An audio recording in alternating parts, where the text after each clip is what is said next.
One Man. By Henri Barbusse. Forward.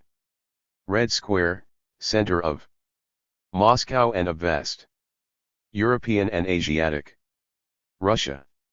The Mausoleum, center of the Red Square. On top of the Mausoleum, in the depths of which Lenin sleeps, as though resurrected, stand 5 or 6 people in a row, looking, at a few yards' distance, almost exactly alike. All around, a great multitude sways to and fro. A ceremony is taking place, kaleidoscopically, through the length and breadth of the square, an inter-111-inable fluttering procession of red canvas and red silk covered with letters of the alphabet and phrases of clamouring fabric, as it were. Or else a gigantic sports parade which, as it advances, keeps on farming different patterns. Or, again, the swore 111ing of the most enormous army in the world, the soldiers of the Red Army, grouped into huge rectangles. Here and there details of the ceremony can be seen at close quarters. A glittering palisade of bayonets filing by, or a line of young men and women, or just their faces close together, proud and happy, full of laughter and brightness. These thoughtful parades which last for hours, and the enthusiasm which is reflected by the crowd massed tier upon tier in the stands erected before the red, crenellated wall of the Kremlin, or 1Na vortex of muttering and roaring centered around a single point. The clamour assumes a human form. Stalin. Long live Comrade Stalin. One of the men standing on Lenin's monument raises his hand to the peak of his cap or waves his hand at the end of his N bent into a right angle at the elbow. He wears a long VL forward military cloak, but this does not distinguish him in any way from the people with him. That man is the center, the heart of everything that radiates from Moscow on the surrounding world. His portrait, either in the form of sculpture or as a drawing, or as a photograph, is to be found everywhere throughout the Soviet continent, like that of Lenin and beside that of Lenin. There is hardly a corner of any factory, military barracks, office, or shop window in which it does not appear on a red background, between a list of striking socialist statistics and the emblem of the crossed hammer and sickle. Latterly, a poster of enormous dimensions has been put up on the walls, all over Russia and the Soviet republics, representing the superimposed profiles of 2 dead men and 1 living, Karl Marx, Lenin, and Stalin.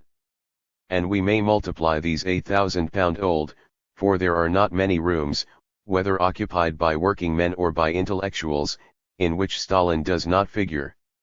Whether you love or hate this nation which occupies 1/6 of the world's surface, that is the man who is at the head of it.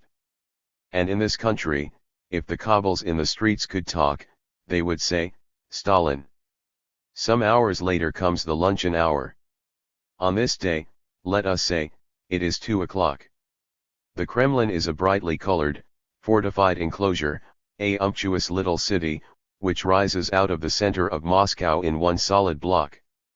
Inside the high wall, with its barbarian towers, painted red and green, stands a whole city composed of ancient churches with gilded domes and of old palaces. In this Kremlin, which makes one think of an exhibition of churches and palaces, at the foot of one of the latter, stands a little 3-storied house. This insignificant edifice, which would probably escape your notice if it were not pointed out to you, was formed one early part of the outbuildings of one of the palaces, and was inhabited by some servant of the Tsar.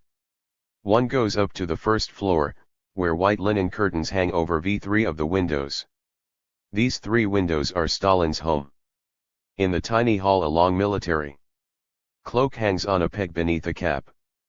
In addition to this hall there are 3 bedrooms and a dirting room. The bedrooms are as simply furnished as those of a respectable second-class hotel. The dining room is oval in shape, the meal has been sent in from a neighboring restaurant. In a capitalist country a junior office clerk would thumb up his nose at the bedrooms and would complain about the fare. A little boy is playing about the place. The eldest son, J. Ashika, sleeps at night in the dining room, on a divan which is converted into a bed, The younger sleeps in a tiny recess, a sort of alcove opening out of it. The man has finished his meal and is smoking his pipe by the window, sitting in an armchair. He is always dressed in exactly the same way. In uniform 1? That would be saying too much. It is more a suggestion of a uniform 1. The outfit of a private soldier still further simplified, top boots, khaki trousers, and a high-necked khaki tunic. No one can ever remember him being dressed in any other way, except, in the summer, in white linen. Each month he earns the few hundred 11 rubles which constitute the meager maximum salary of officials of the Communist Party. Perhaps it is the exotic, slightly Asiatic eyes of the man smoking the pipe which give his rather rough workman's face an ironic expression. Something in his features and in his look make him seem to be perpetually smiling. Or, rather, as though he were just about to laugh. Lenin used to look like that, too. It is not so much that his expression is a little wild as that there seems to be a perpetual twinkle in his eye. It is not so much the wrinkling of the lion's face, as the shrewdness and cunning of the peasant. Actually he does smile and laugh very readily. He does not talk much, although he can discourse to you for 3 hours on some casual question you may put to him, without leaving a single side of it unexamined. He laughs, often uproariously, much more easily than he talks. He is the most important of all our contemporaries. He is the leader of 170,000,000 human beings distributed over nearly 8 million square miles. He has a large number of associates who are in close touch with him. But these men love him and believe in him, and they form a group which supports him and throws him into relief. He rises high above both Europe and Asia, both now and in the future. He is the most conspicuous man in the world, and yet he is one of the least known. The biography of Stalin, says Kalinin, is an extremely important part of the Russian workers' revolutionary movement. It is an integral part of it. And all those who know anything about it, wherever they may be, will tell you the same thing in the same terms. It is a very serious undertaking to try to give a clear idea of a man mixed up to such an extent with the work of a whole canton one and, of a political fighter through whom one can see whole worlds and 4 epochs. In following him one sets one's foot into the realm of history, one strides along untrodden paths, and one encounters new situations in the sacred annals of humanity. J9 documents crowd in upon one another and accumulate. There are too many of them, because of all that is contained in this resurrected land. One has to hew one's way, stroke by stroke, through this impassioned, still living and appealing encyclopedia of events. And this brings us to the heart of what is not only the burning question of the hour, but is also the burning question of all time, namely, what is to be the future of the human race, so martyred hitherto by history, and what is the amount of comfort and the amount of earthly justice to which it may aspire. To sum up, to what have 2,000,000,000,000 human beings to look forward?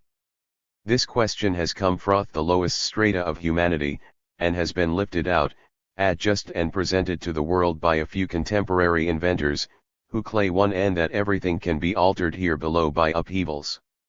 And the man with whom we are dealing is their representative. Chap. I. 1. 229. 361. 4 National Constellation 88. V. 110. 6 157. 7. 192. 8. 217. 9 What of tomorrow? 242. X 249. 11. 275. Stalin in 1931 frontispiece. Facing page. The house where Stalin was born at Gori in Georgia 2. Stalin as a boy. 8. Koba at the head of a demonstration at Batum, 1902. 14.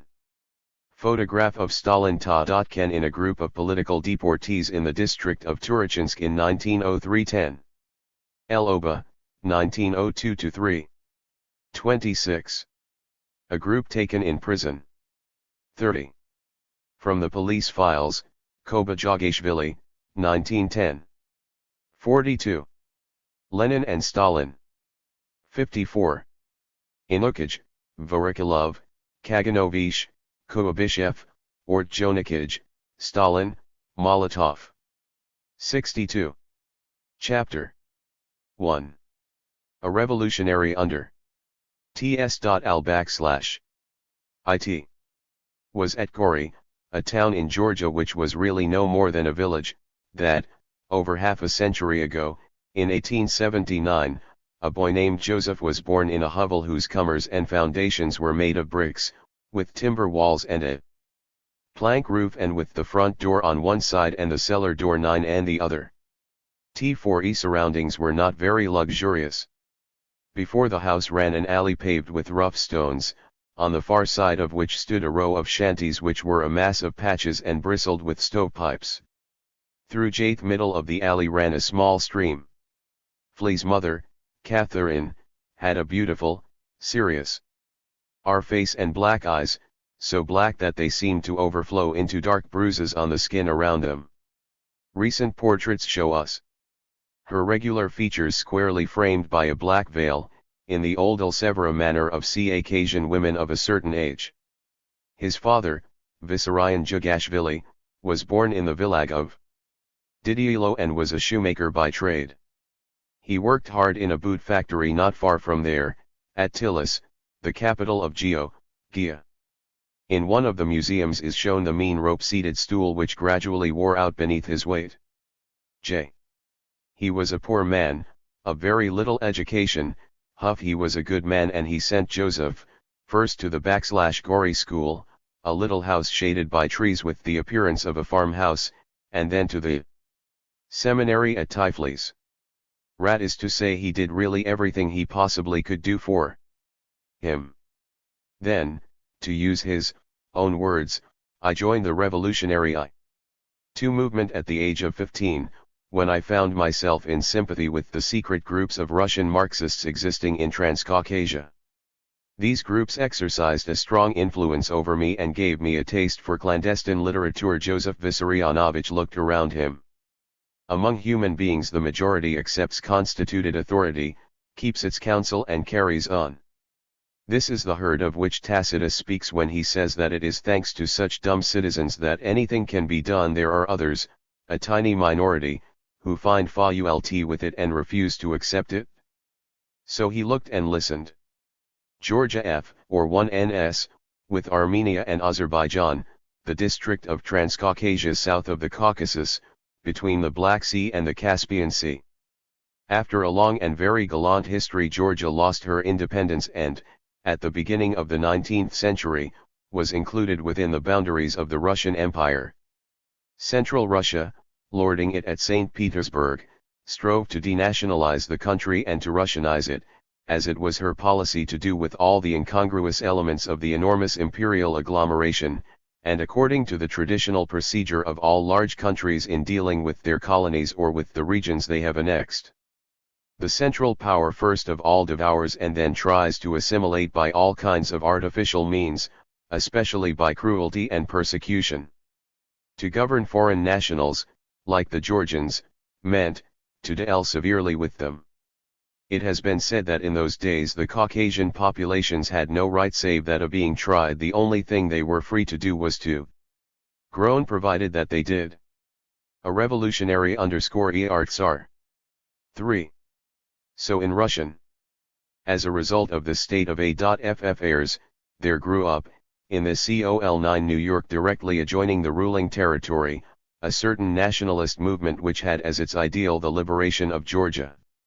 The question was complicated by the fact that a very large number of different races swarmed, not only in Transcaucasia, but also in Georgia.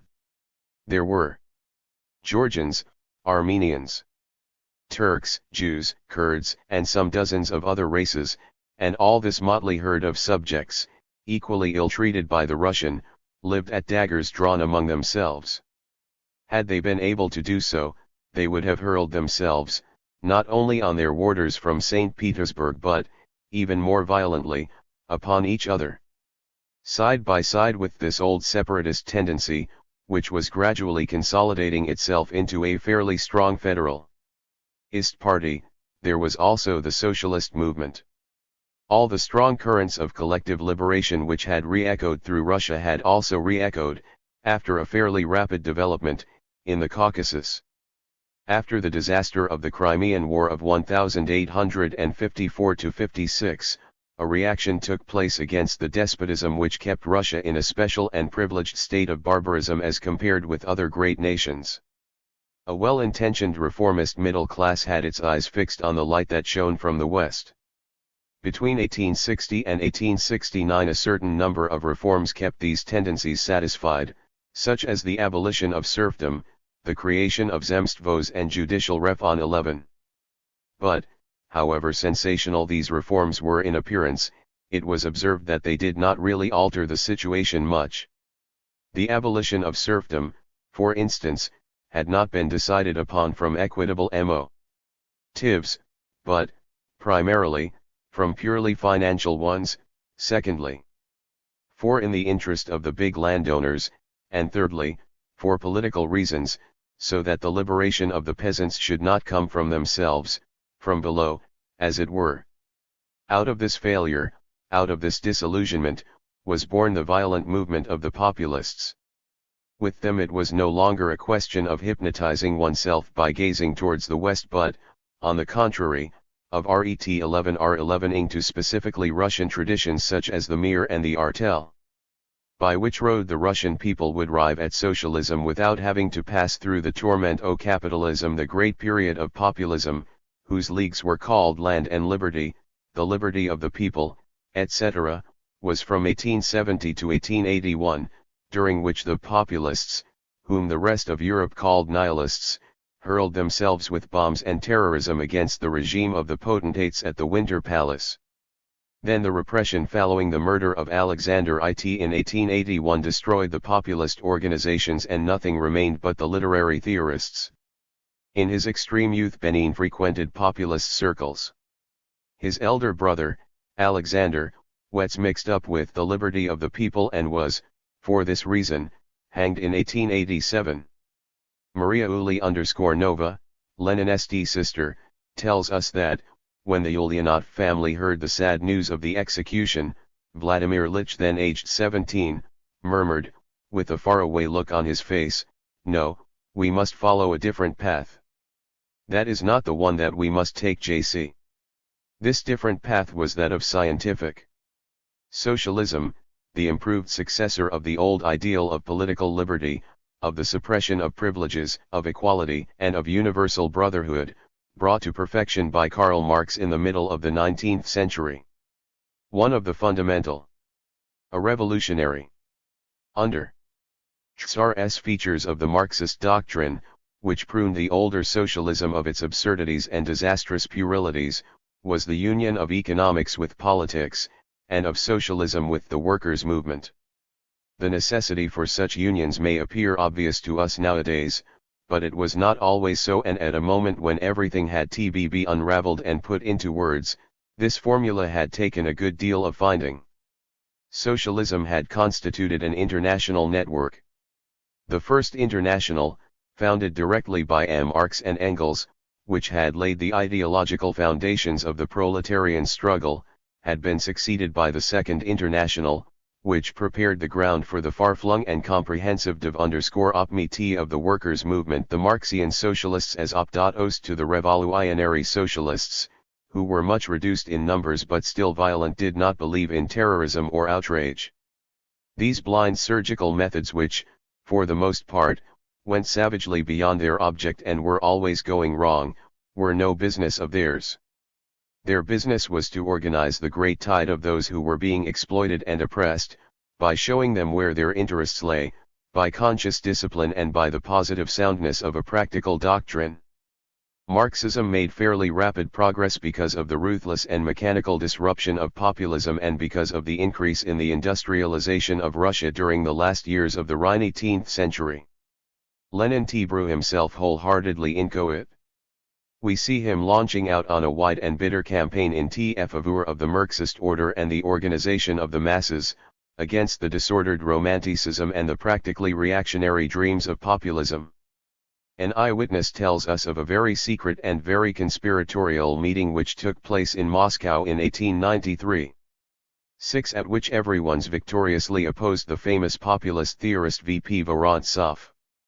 It was, however, in 1884 that the first program of the Russian Social Democrats was launched by TL1E group calling itself the Liberation of Labor. At that time nearly all the members of this group lived together on one of the Swiss lakes. This group was, to begin with, an almost exclusively intellectual one, like populism. The Great Famine of 1891 brought the intellectual pioneers, such as Plekhanov and Axelrod, into contact with the working classes, and many circles and leagues were formed. An initial congress at Minsk in 1898, united the groups and elected a central committee, but the arrest of most of the members of this Congress prevented its resolutions being carried into effect. Certain splits were already appearing in the midst of the young party, notably on the question of the line of demarcation that should be established, according to some of them, between the economic struggle and the political struggle. Lenin set out to consolidate the Social Democratic Party, which had only existed strictly since 1898, and to give it proper constitution. By hard work he succeeded in his object, at the height of reaction, at the height of the slavery of the bovine people of all the Russias, at the height of the bestial rule of the Romanovs, at the height of the fantastic pilfering of the public funds by the gold-laced warders of the people, whether situated at the top or at the bottom of the ladder. 7. The period at which Marxism on the scene to discipline both Russian and extra RS1 and revolutionary tendencies and forces almost COMC1 to W.ith, one upon which we had our eyes fixed a little while ago, since it was in 1897 that Joseph Vissarionovich Jugashvili was leading the Marxist circle at the il.is_transform1ing the dormitory, as Sandro Miravishvili says, MTO a second seminary. This seminary, like all seminari, was an official hotbed of traditional obscurantism and asphyxia, being, besides, in the hands of treacherous directors. He himself says, "We were subjected to the most humiliating regime and the most despotic methods there. Spying was rife in this establishment. At 9 o'clock the bell called us to breakfast. We went into the refectory, and when we returned we discovered that, while we were at table, all our cupboards had been searched and turned upside down all the same, in spite of that because of that the seminary was a nursery of ideas for, willy-nilly, the establishment sheltered a nucleus of discontent and of protest against these things and against many others of the same sort. Nonconformist and subversive circles were formed there which expressed their ideas in corners. There was a nationalist circle, a populist circle and a Marxist internationalist circle. It was into this last that Joseph or, rather, Sasso Jugashvili threw himself by an intense affinity of soul. I can still see young Sasso Jugashvili, as I met him at first at Tiflis in 1900, says Inukich. What was he like? As a child he was small and slim, with a bold, almost brazen expression, and always held his head proudly erect. Later, when he grew taller, he was rather frail in appearance, his features were very delicate and he had an intellectual head with abundant thick hair, as black as ink. The slimness of youth accentuated the Georgian oval of his face and the somewhat languid eye of his race.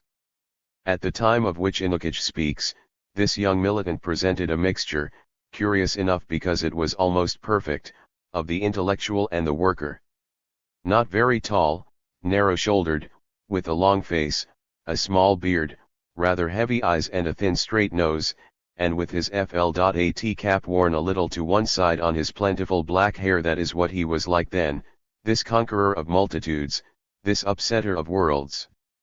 Since then Stalin's face has grown stronger, and especially today when his hair, still thick but worn and bross, is graying slightly, one is tempted to believe that his features have become more proletarian and even more military, partly, possibly, because of the suggestion of his dress.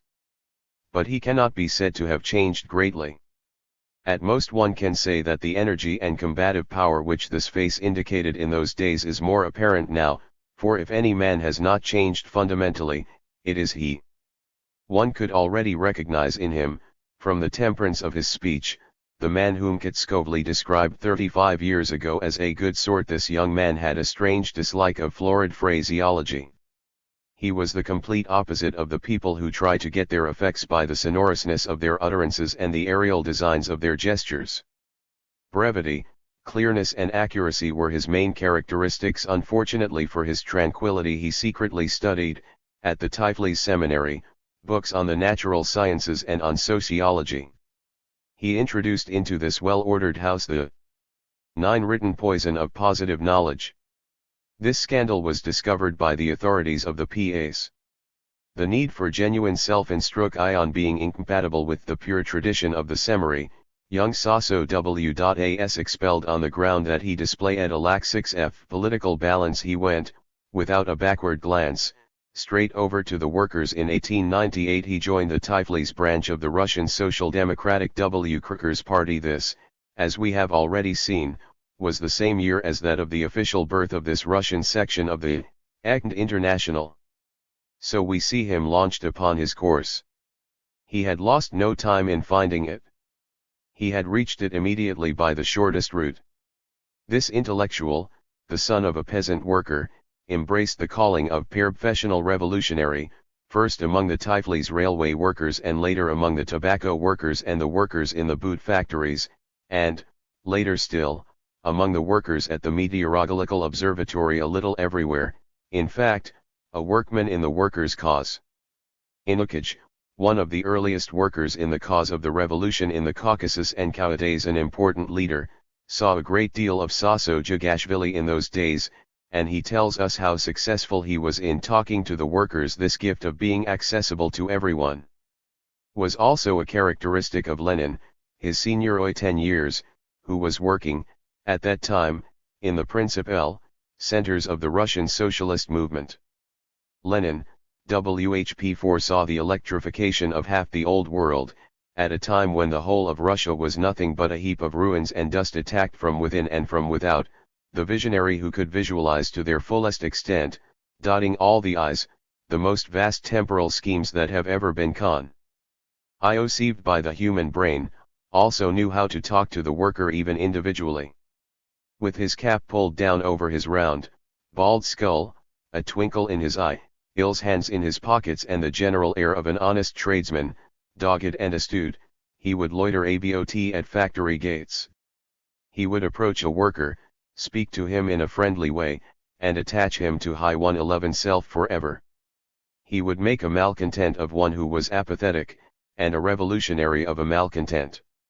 And the peasant said of him, "Do you know, that redhead is an ordinary man like you and me." He might just have left his plough. Joseph Vissarionovich was a man of the same sort, and that is why these two silhouettes come together in one's mind's eye out of so many thousands of others. Sasso's natural simplicity, his complete indifference to the conditions of personal life, his strength of character and his knowledge, which even at that time was remarkable, gave him authority, called people's attention to him and kept it there. The Tiflis workers called him our Sasso. This sort of genius of his for putting himself on a level with his audience is the real reason for the confidence which he inspired in the people and for the part which has been given him to play. Let us make no mistake, however, putting oneself on a level does not mean lowering oneself or humbling oneself or becoming stupidly familiar. Very far from it. Orakulashvili, who was Sasso's companion at that time, puts the matter in a nutshell. He was neither pedantic nor vulgar. He looked upon the militant socialist as an interpreter who said the same things as the wisest theorist, but adapted them to the intelligence and degree of education of his listeners. How did he do this?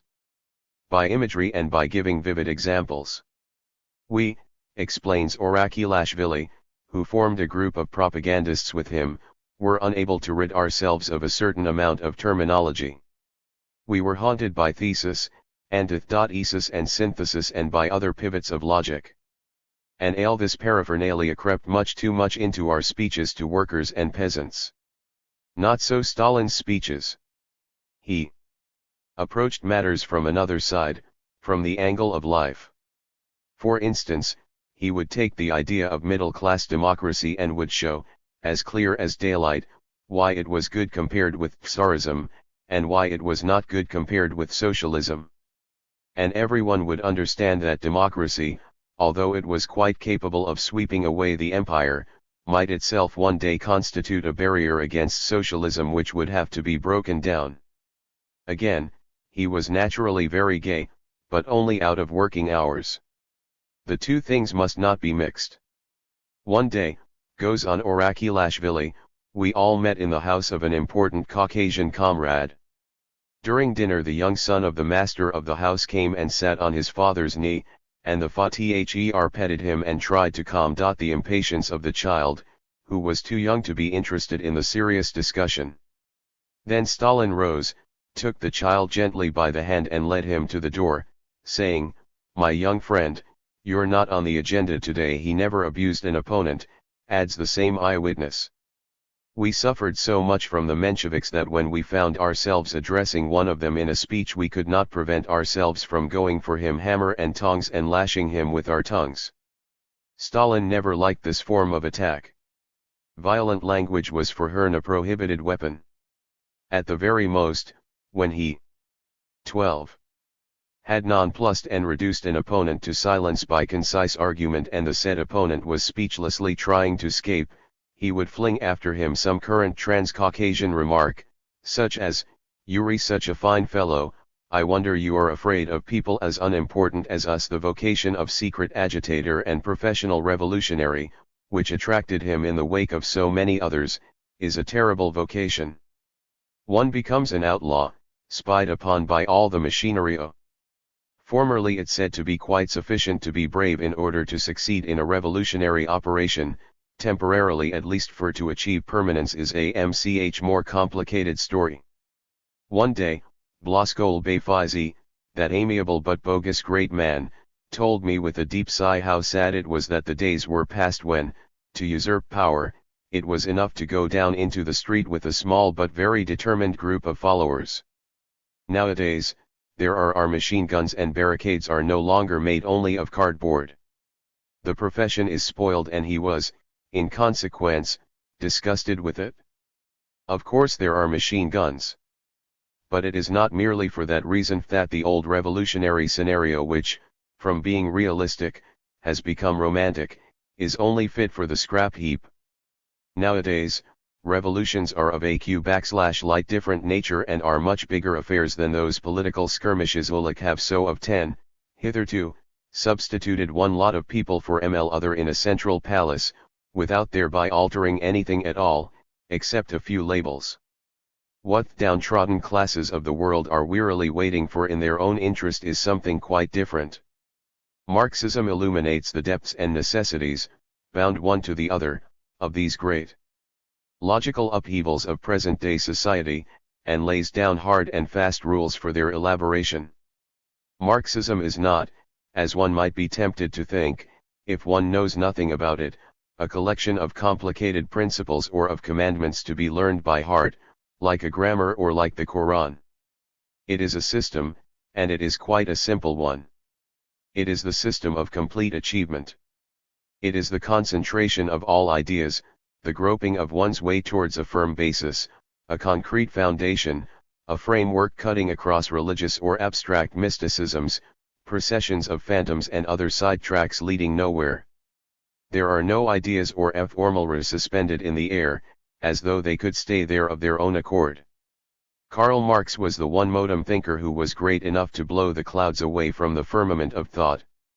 The Marxist system encourages one to return constantly to first causes and to follow matters to their logical conclusion without ever losing sight of the end in view, and to combine theory as closely as possible with practice, truth, reality, life.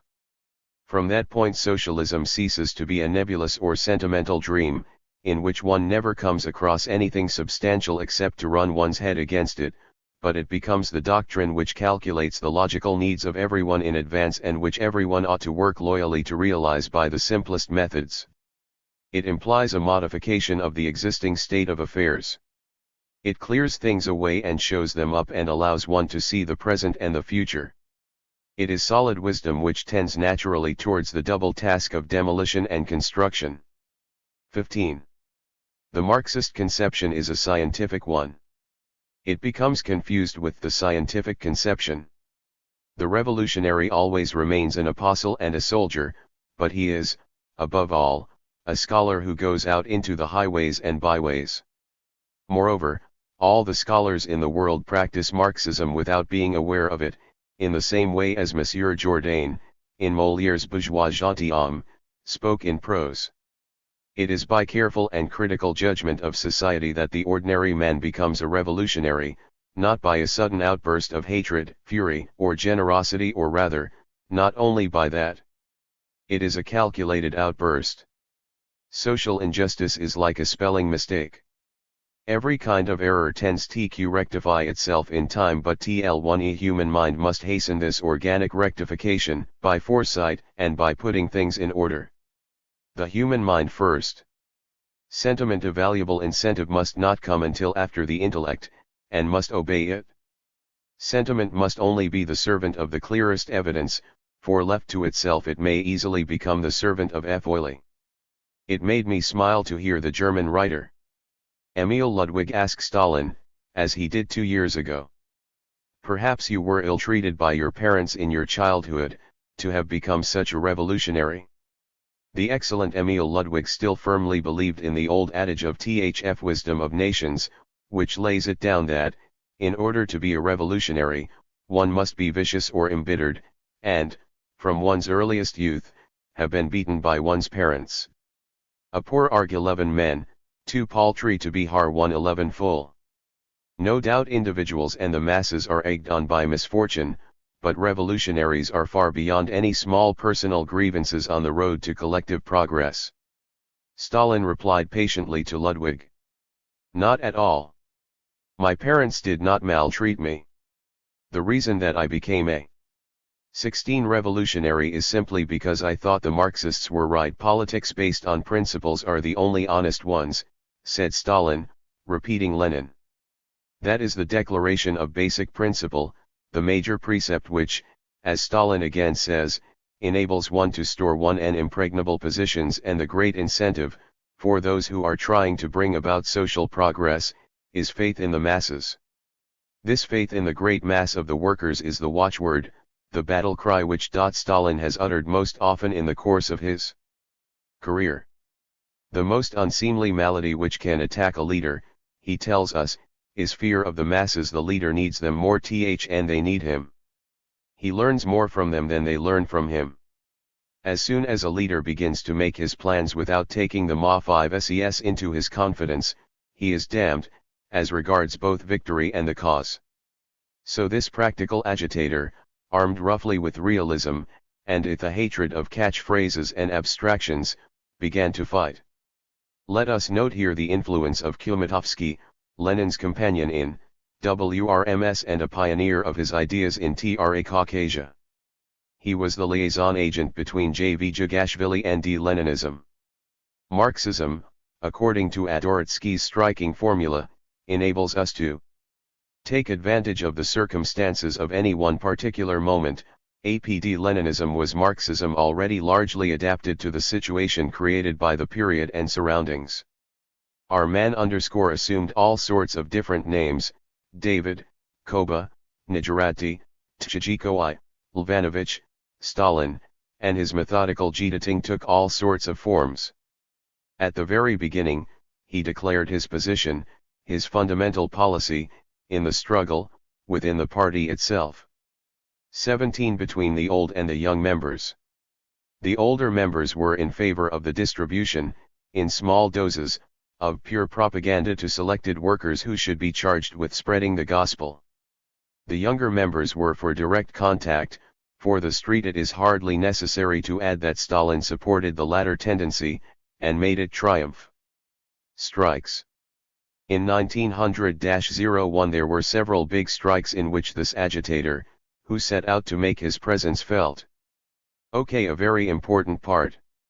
This, and especially the huge demonstration which took place in May, 1901, resulted in the dispersal of the Social Democratic Committee of THIRD-WORLDISM, the illegalizing of everything, so to speak. He was penniless. Comrade Ninua and a few others gave him food, in about 1900. At Tiflis, where he held discussions each evening in the 8 circles which he directed. One of the most important supplemental parts of the agitator's work consisted in hiding himself. At Tilis is shown a house which contained one of the illegal hiding places of the man whose career we are following. With its slim little columns, its covered balcony and its narrow ogival double doors, the house is like a great many other houses in Tiflis, which was the first condition it had to fulfill in view of the use to which it was being put. He would appear suddenly at meetings, and would sit down without a word and listen until the time came for him to speak. He was always accompanied by 2 or 3 comrades, one of whom would keep watch by the door. He would not spiel for long. If he took a train journey, he would take endless trouble to throw people off his track. And he was at that secret meeting which was held near the wings of a theater, so that when the police surrounded the building, they had only to break down a door. 18 and mix with the audience with a look of absorbed attention on their faces. He walked into the huge Popov library. He asked for a book of Belinsky's, which he began to read attentively, all the time keeping an eye on the maneuvers of one of the assistants, to whom he handed, unseen and unrecognized by anyone, 2 false passports.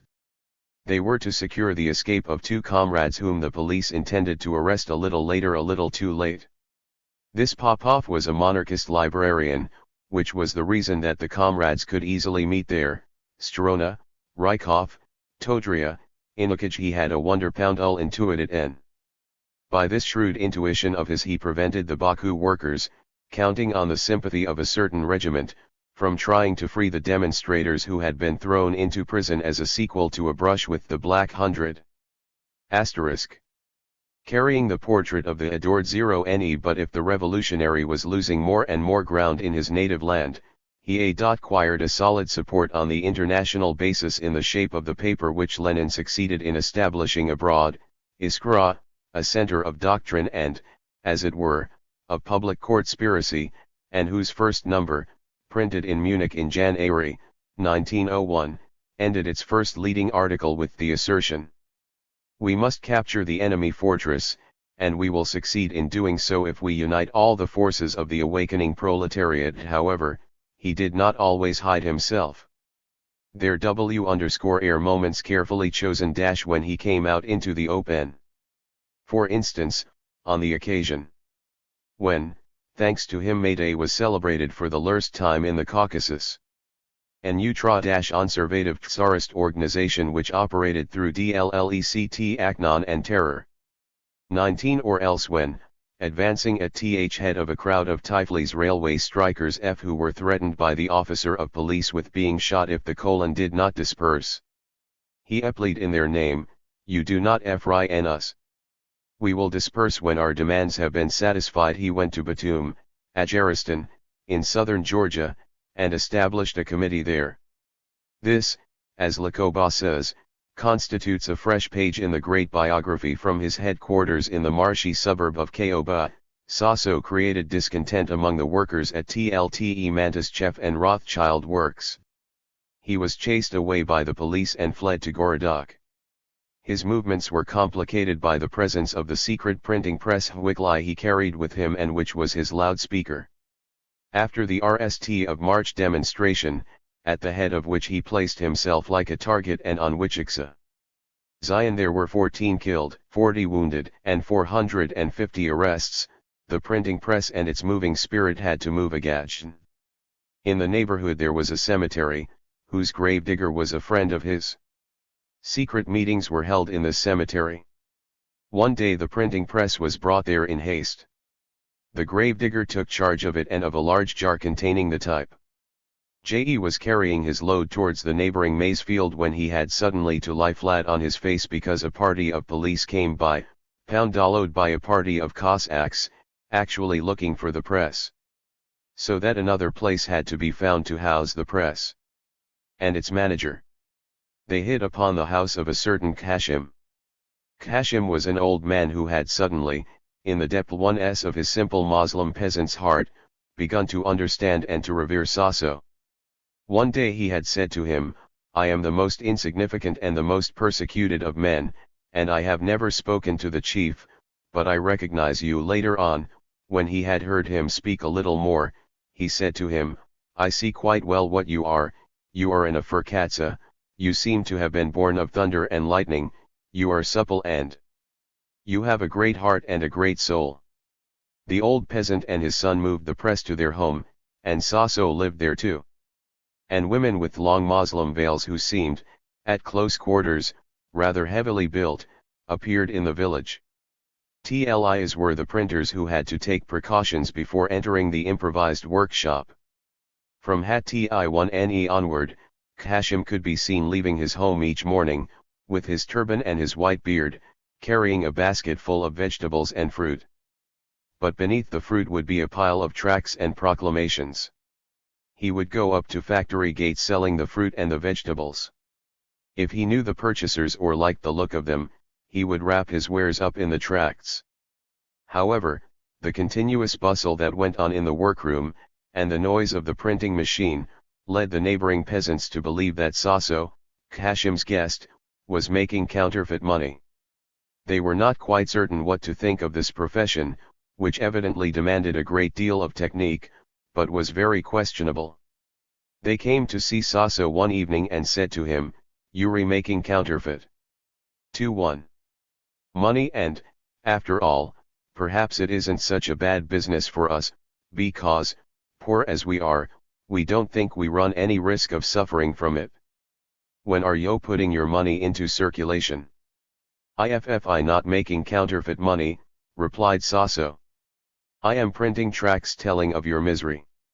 "So much the better," exclaimed 111 the peasants. "Because we could not have helped you to 8 rubles, since we don't cryo how to. But this is our business. We understand, we're grateful to you, and we'll help you. And, disregarding chronological order for a moment, let us make a short excursion into the future. The same place, the same garden of Kashi 111s, but in 1917. The old peasant, after the revolution was over, returned home and examined his garden. He had buried the secret printing press there, many months before, when he had to leave home hurriedly.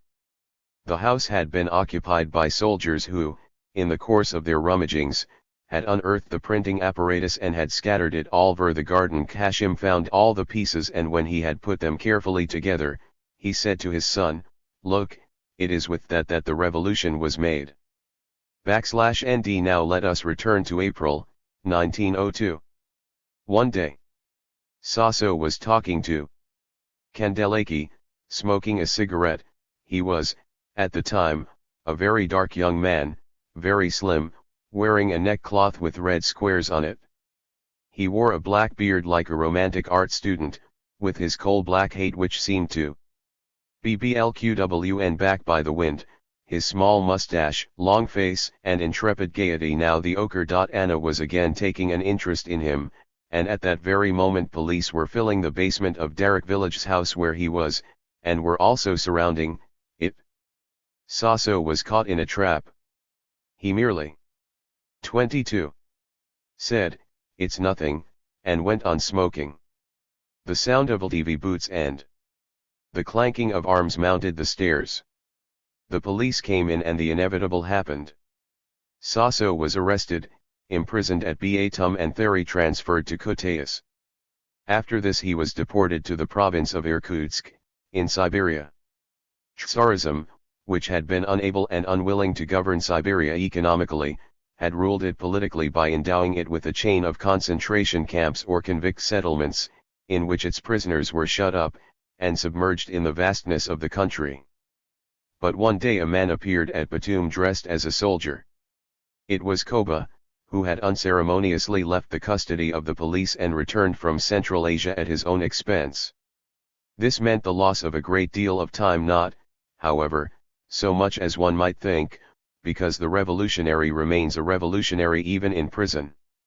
Simon V. Ereshchuk, a revolutionary socialist and a fierce political enemy of his, informs us that in 1903 he was in the same prison as Stalin, in Baku, a prison, made to hold 400 prisoners, into which 1,500 were crowded.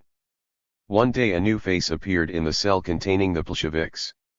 Someone said, "It's Koba." What did Koba do in prison? He educated people. Educational circles were formed, and the Marxist Koba stood out prominently among the professors. Marxism was his subject and he was undefeatable on it. Henri Barbusse describes this young man, wearing a blue, open-necked, satinette blouse, no belt or hat, a cloak 23 thrown over his shoulder, and always carrying a book in his hand, arranging big organized debates. At one of these debates, on the peasant problem, Serge Ortjonkij exchanged first arguments and then blows with one of the chief speakers, the revolutionary socialist Kartsevets, and finally Ortjonkij was half killed by the revolutionary socialists. Later, when V. Ereshchuk met Stalin in prison, what struck him most was the impressive phaeton which this Bolshevik prisoner had in the ultimate triumph of Bolshevism. A little later, when he occupied cell number 3 in the Bailov prison, Koba again organized courses of study. Imprisonment only succeeded in altering his activities in a relative way. Constant overwork and terrible hardships began to sow disease among the militants. Koba began to observe the first signs of tuberculosis in himself. It was the ocarana that cured him in such circumstances, however, that he had nothing for which to be grateful to it. He was in Siberia, in the open steppes, when suddenly that terrible icy blizzard known as the purga or buran started to blow. The only means people have of sheltering from it is to lie down and dig themselves into the snow. But Koba kept his course, which was along a frozen river. It took L1 in L hours to walk the couple of miles that separated him from the nearest hut. When at last he crossed the threshold, people took him for a ghost. He was nothing but an icicle from head to foot. They thawed him out, and he collapsed and slept for 18 consecutive hours. As he was in prison, in 1903, when he heard a great piece of news, at the Second Congress of the Russian Social Democratic Party, a split began to appear, on Lenin's initiative, between the Bolsheviks and the Mensheviks. The Bolsheviks were the extremists, the wagers of uncompromising class warfare, the iron militants. The Mensheviks were the reformers, the adapters, the arrangers, the technicians of compromise and combination. The Mensheviks were irritated with the Bolsheviks, who appeared to them to increase their demands whenever they felt inclined to do so. The split grew wider. There came a definite parting of the ways. Even though the question was not as serious at the height of Tsarist power and persecution, at the height of the prosperity, capitalist evildoing and ruin as it became later, Stalin did not hesitate. He chose Bolshevism, and decided for Lenin. A moment always arrives at which a man of action must make a decision of the sort which is destined to affect the whole future course of his life. One is reminded of the old Greek myth, impressive because of its antiquity, of Hercules being one ruled to choose, at the beginning of his divine and sportive career, between vice and virtue. But were there not, in this case, reasons for and against? Reform is very tempting. It has an atmosphere of wisdom and prudence, and seems to avoid the shedding of blood.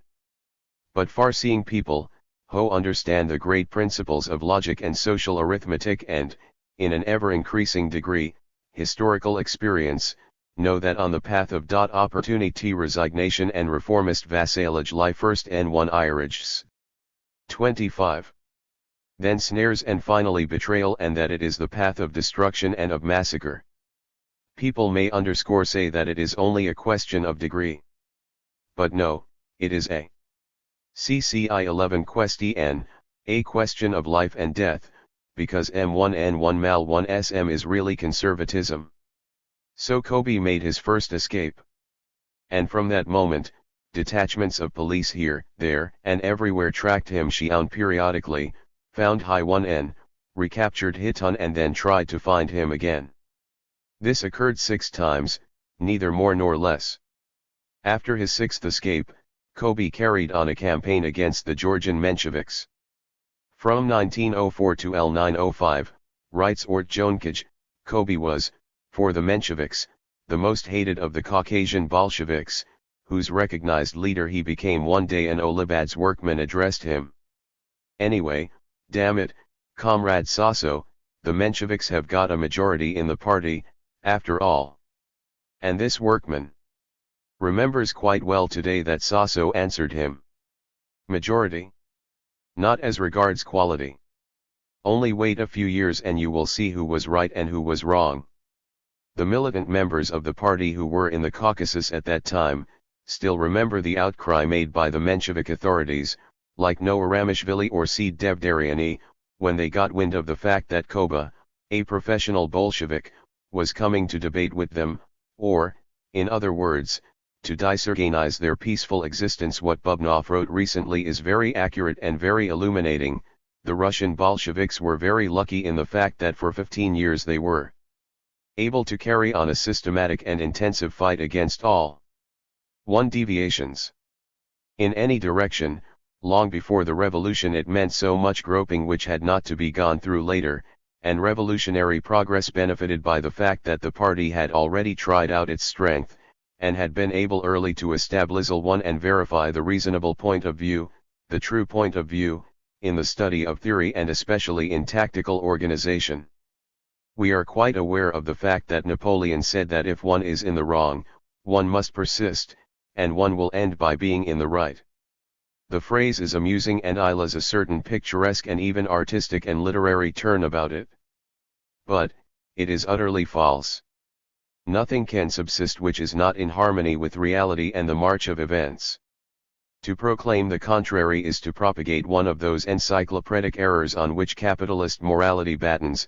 It will eventually die of indigestion caused by them.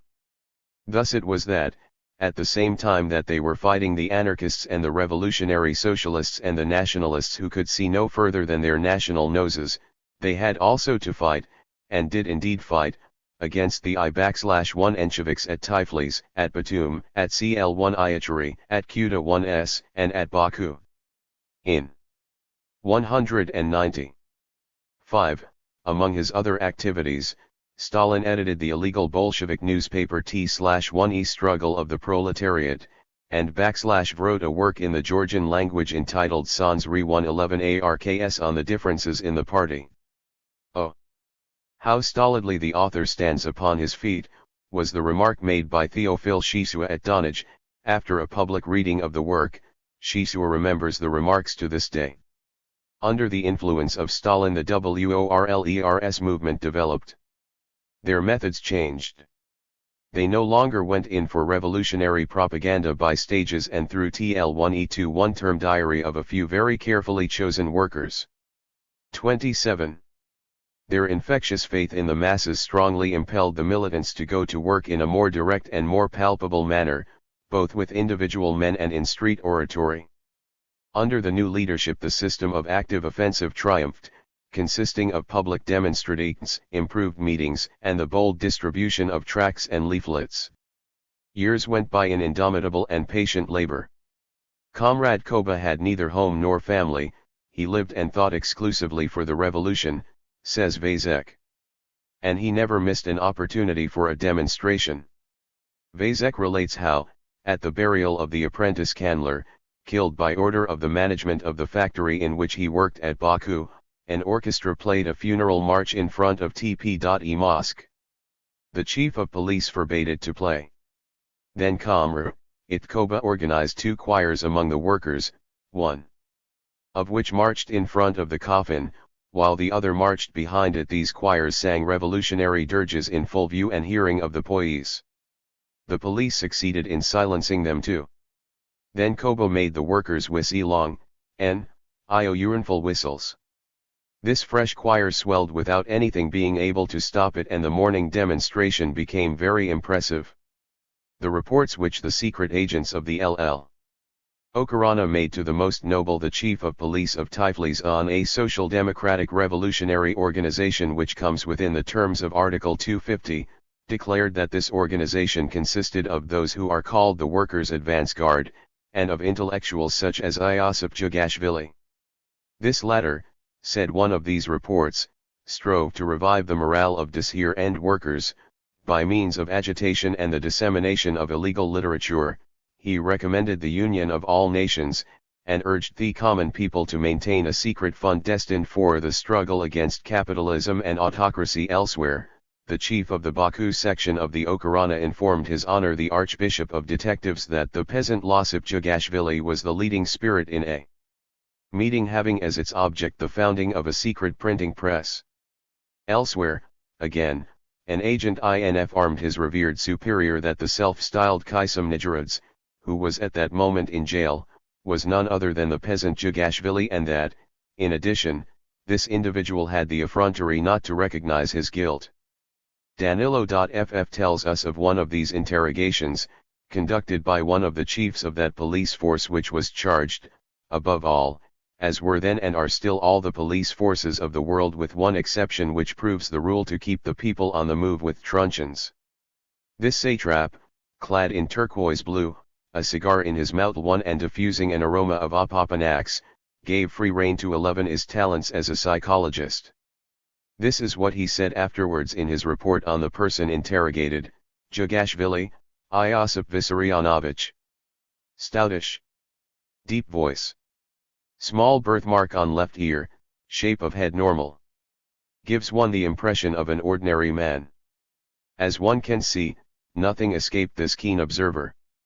A complete report on Stalin, small birthmark on left ear. Chapter 2. So he was, somewhere in Russia, a great guide, a giant brother of all the revolutionaries, and we have already caught a glimpse of him.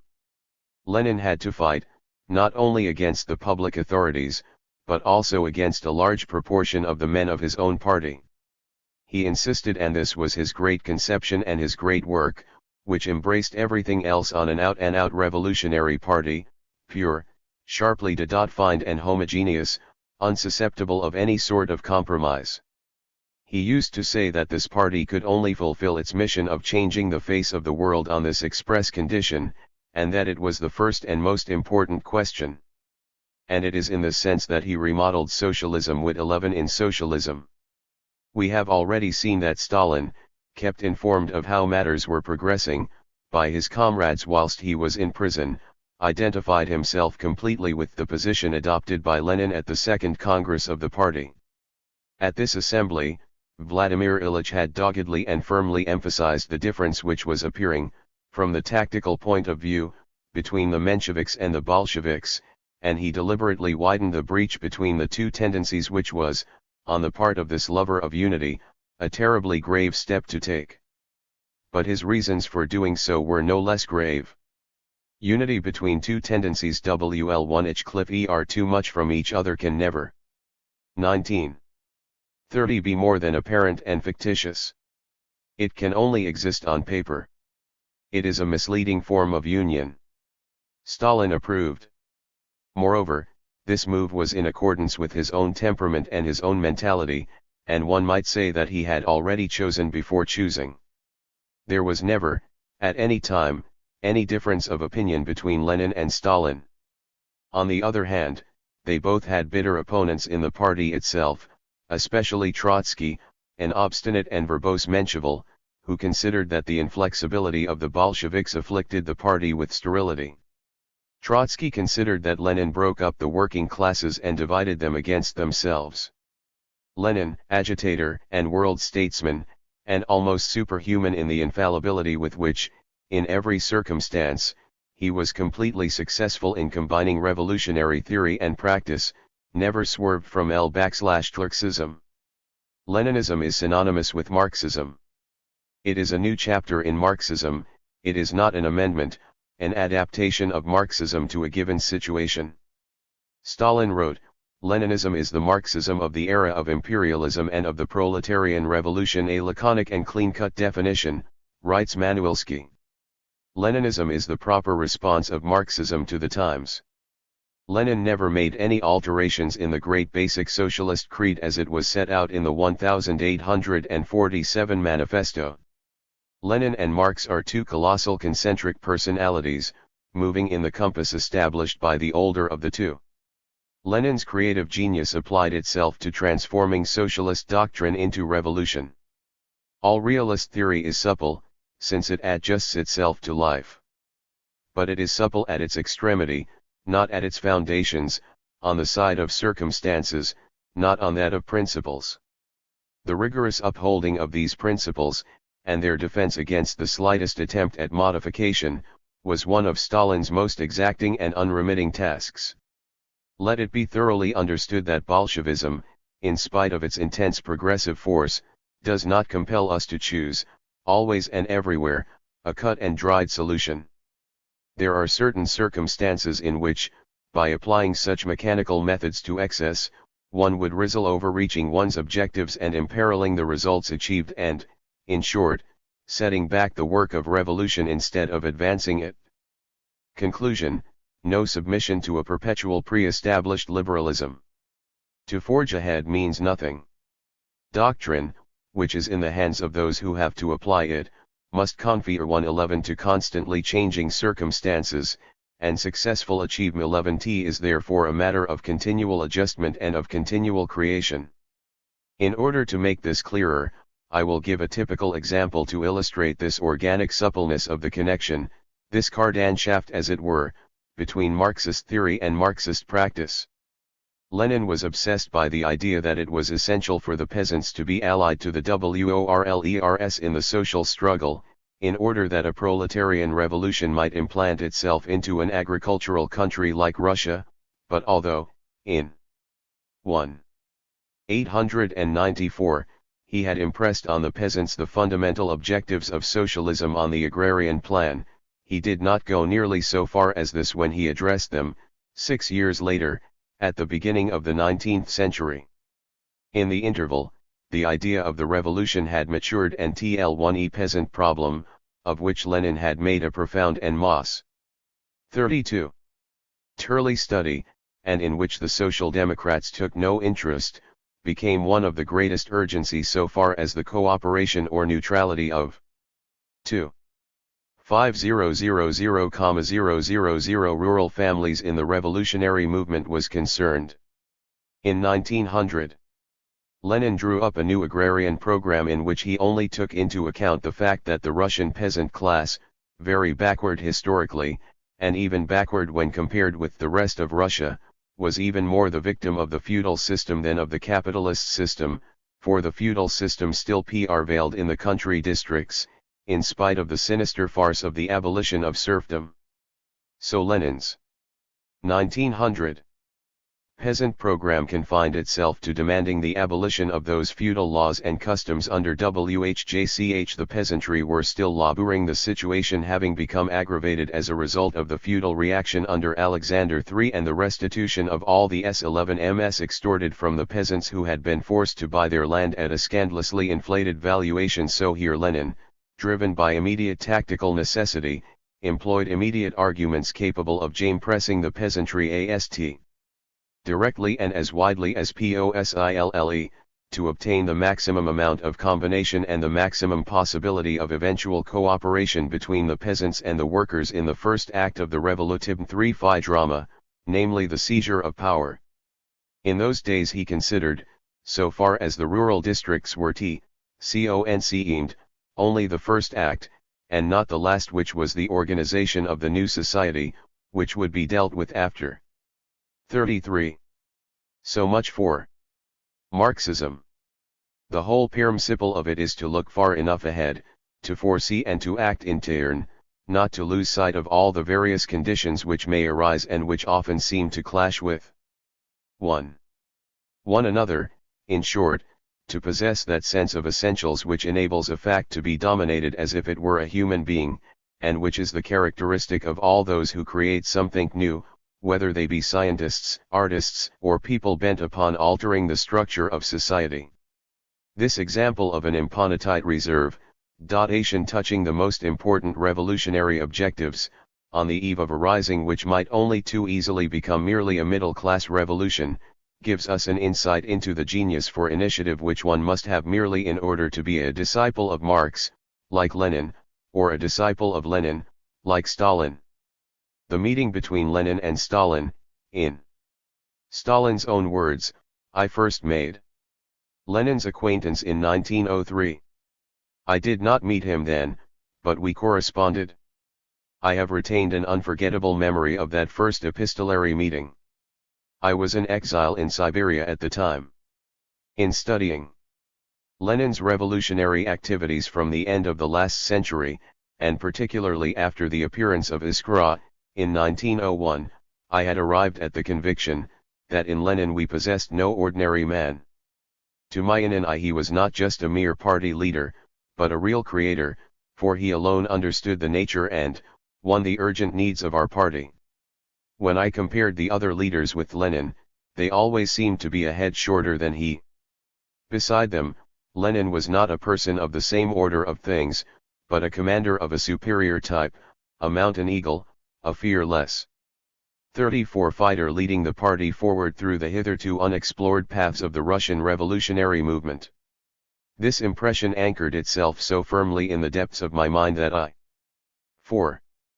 felt compelled to write about him to a close friend of mine who happened to be away from Russia at the CERN, and to ask him for his opinion of him. Some time later I received an enthusiastic reply from my friend, addressed to Siberia, and at the same time I received a simple but profound letter from Lenin. I understood that my friend had shown him my letter. Lenin's letter was relatively short, but it criticized incisively and rapidly the practical work of O.R. Paddy, and disclosed with remarkable clarity and precision on the whole future plan of action of the party. This letter, which Stalin considered it to be his duty to be 11 from conspiratorial habit, and which he never forgave himself for having destroyed, this little letter succeeded in enlightening this militant revolutionary of 24 years of age, both on the duties of a revolutionary, and on the man who was the most complete, brilliant, and authoritative incarnation of those duties. It was at that date that Stalin considers that he really made Lenin's acquaintance. But, I met him for the first time in December 1905, at the Bolshevik conference of Tammerfors. I was expecting to see, in the eagle of O.R. Paddy, a great man, 11 great only in the politic.al sense, but physically great also, for in my imagination I pictured Lenin as a giant, fascinating and symbolical. Was my surprise then, to see before me a man of less than middle height, in no way distinguishable from ordinary human beings. 1. 80th man is supposed to arrive late at meetings so.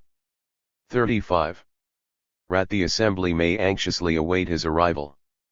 The appearance of a great man is always heralded by remarks such as, sh. Silence. Here he comes. But I found that Lenin had arrived long before the others, and I saw him in a corner engaged in the most ordinary conversation with one of the least important of the delegates. He was quite clearly not behaving according to the accepted rules. This simplicity and modesty of Lenin's, which struck me the moment I met him, his desire to pass unnoticed, or at any rate not to emphasize his superiority, was one of his strongest points as the new chief of the new masses, the great simple and profound mass of humanity. It was thus that, in the north and in the Russian antipodes of Georgia, the young revolutionary, whose field of activity had already spread beyond the Caucasus, found himself for the first time in contact with the man whom one of his disciples, Lebedeva, has defined and portrayed in this single phrase: he was simple, accessible to all and so great. All this took place on the eve of the Russian Revolution of 1905. The repulses of the Russo-Japanese War forced it to break out before its time, rather accidentally. It was a first revolution, the one which failed and was crushed, but was not without its uses, the prologue which L put behind it, in the midst of the most appalling persecution, some great lessons. Stalin explained afterwards that the result of the 1905 revolution would no doubt have been quite different if the Russian Mensheviks, who possessed an imper-tant organization among the workers' class and VHD, might have been able, at that period, to take control of the whole situation, had not abandoned the conduct of this revolution to the middle classes, in virtue of what Lenin and the Bolsheviks described as the Menshevik schema, a vague summary theory, according to which, the Russian Revolution being necessarily a middle-class one, the proletariat had only to play the part of the opposition of the extreme left in the general combination. All these reservations being announced and all this casuistry propounded at a moment when what was needed was to throw oneself wholeheartedly into the adventure and to put life into theory with watchwords that were capable of inflaming the workers, caused the failure of the great rising of 1905. Even though the legitimate Marxists took a great deal of literary pains to endeavor to make the workers carry through a middle-class revolution. Some Latin poet has said that a thing well begun is half done. As against this, one may assert, with no less justice, that a thing which is only half done is not done at all. A succession of great proletarian adventures through the ages has shown us that whenever and in so far as the proletariat does not take everything into its own hands, it takes nothing. There was a terrible backwash of reprisals. Persecution broke out everywhere, and spread, and kept on spreading. It is sufficient to record that between 1905 and 1909, the number of political prisoners in Russia rose from 85,000 to 200,000 annually. The police persecution proper was aggravated by the bloodthirsty marauds of the Black Commander, and were composed of bands of white fanatics wearing black masks, of agents provocateurs and bandits. 37. At the same time as the methodical and savage suppression of the 195 revolution was taking place, a parody of democracy was imposed upon reactionary Russia from the top. A semblance of a constitution, a pretense of a parliament, a shadow of liberalism. Contemporary history has given us a great many of these huge public caricatures. The Tsar, ignorant and stupid, the slave of the Tsarina, the plaything of the church and of fortune-tellers, was ferocious in his lucid moments. No one is to be acquitted, and above all, do not ask me for mercy, declared, after 1905, the crown jailer and executioner of the Russians, who was, in addition, the person responsible for the war against Japan over a Manchurian business venture in which he had financial interests. Surrounding the Tsar, and under him, were the state ministers whose main business was to keep the workers in a state of sordid ignorance, to ill-treat the lower classes, to stifle proletarian aspirations, to keep the peasants in an even more squalid condition than they were in before the abolition of serfdom, to overlook the indecent assaults of the thaumaturgists who were the intimate spiritual advisers of the great ladies of the Kremlin, to take no notice of the fantastic prevarications of officials of every sort and description, of the crimes of assassins drunk with Tsarism who farmed the black companies, and to arrange pogroms. There existed vague, extremely emaciated, constitutional parties, which the so-called democracy of their programs inoculated against socialism, and which were red only in the eyes of the whites. Such parties as the Octorists and the Constitutional Democrats. They were waiting, with a great deal of patience and respect, for a middle-class revolution to hand over the control of the state to them. After the 1905 rising and its failure, the organization of the Bolshevik socialists proceeded imperturbably. They alone never lost their heads because they never lost their faith. They kept before their eyes the coming rise of the masses. In 1906 a congress was held at Stockholm, to which Stalin, under the name of Ivanovich, was delegated by the Bolshevik elements of the Tiflis organization. At this Congress, Lenin declared war against the Mensheviks. There was a brilliant phalanx of them: Tr. Plekhanov, Axelrod, Martov. Lenin destroyed their arguments one by one with his implacable, aggressive, and overwhelming lucidity. Lenin did not at all conform to the accepted idea of an orator. He was just a man speaking. Except at certain periods when it was important that the direct and immediate impulse of the people should be aroused, and when it was necessary at all costs to make an impression on the mighty surging tide.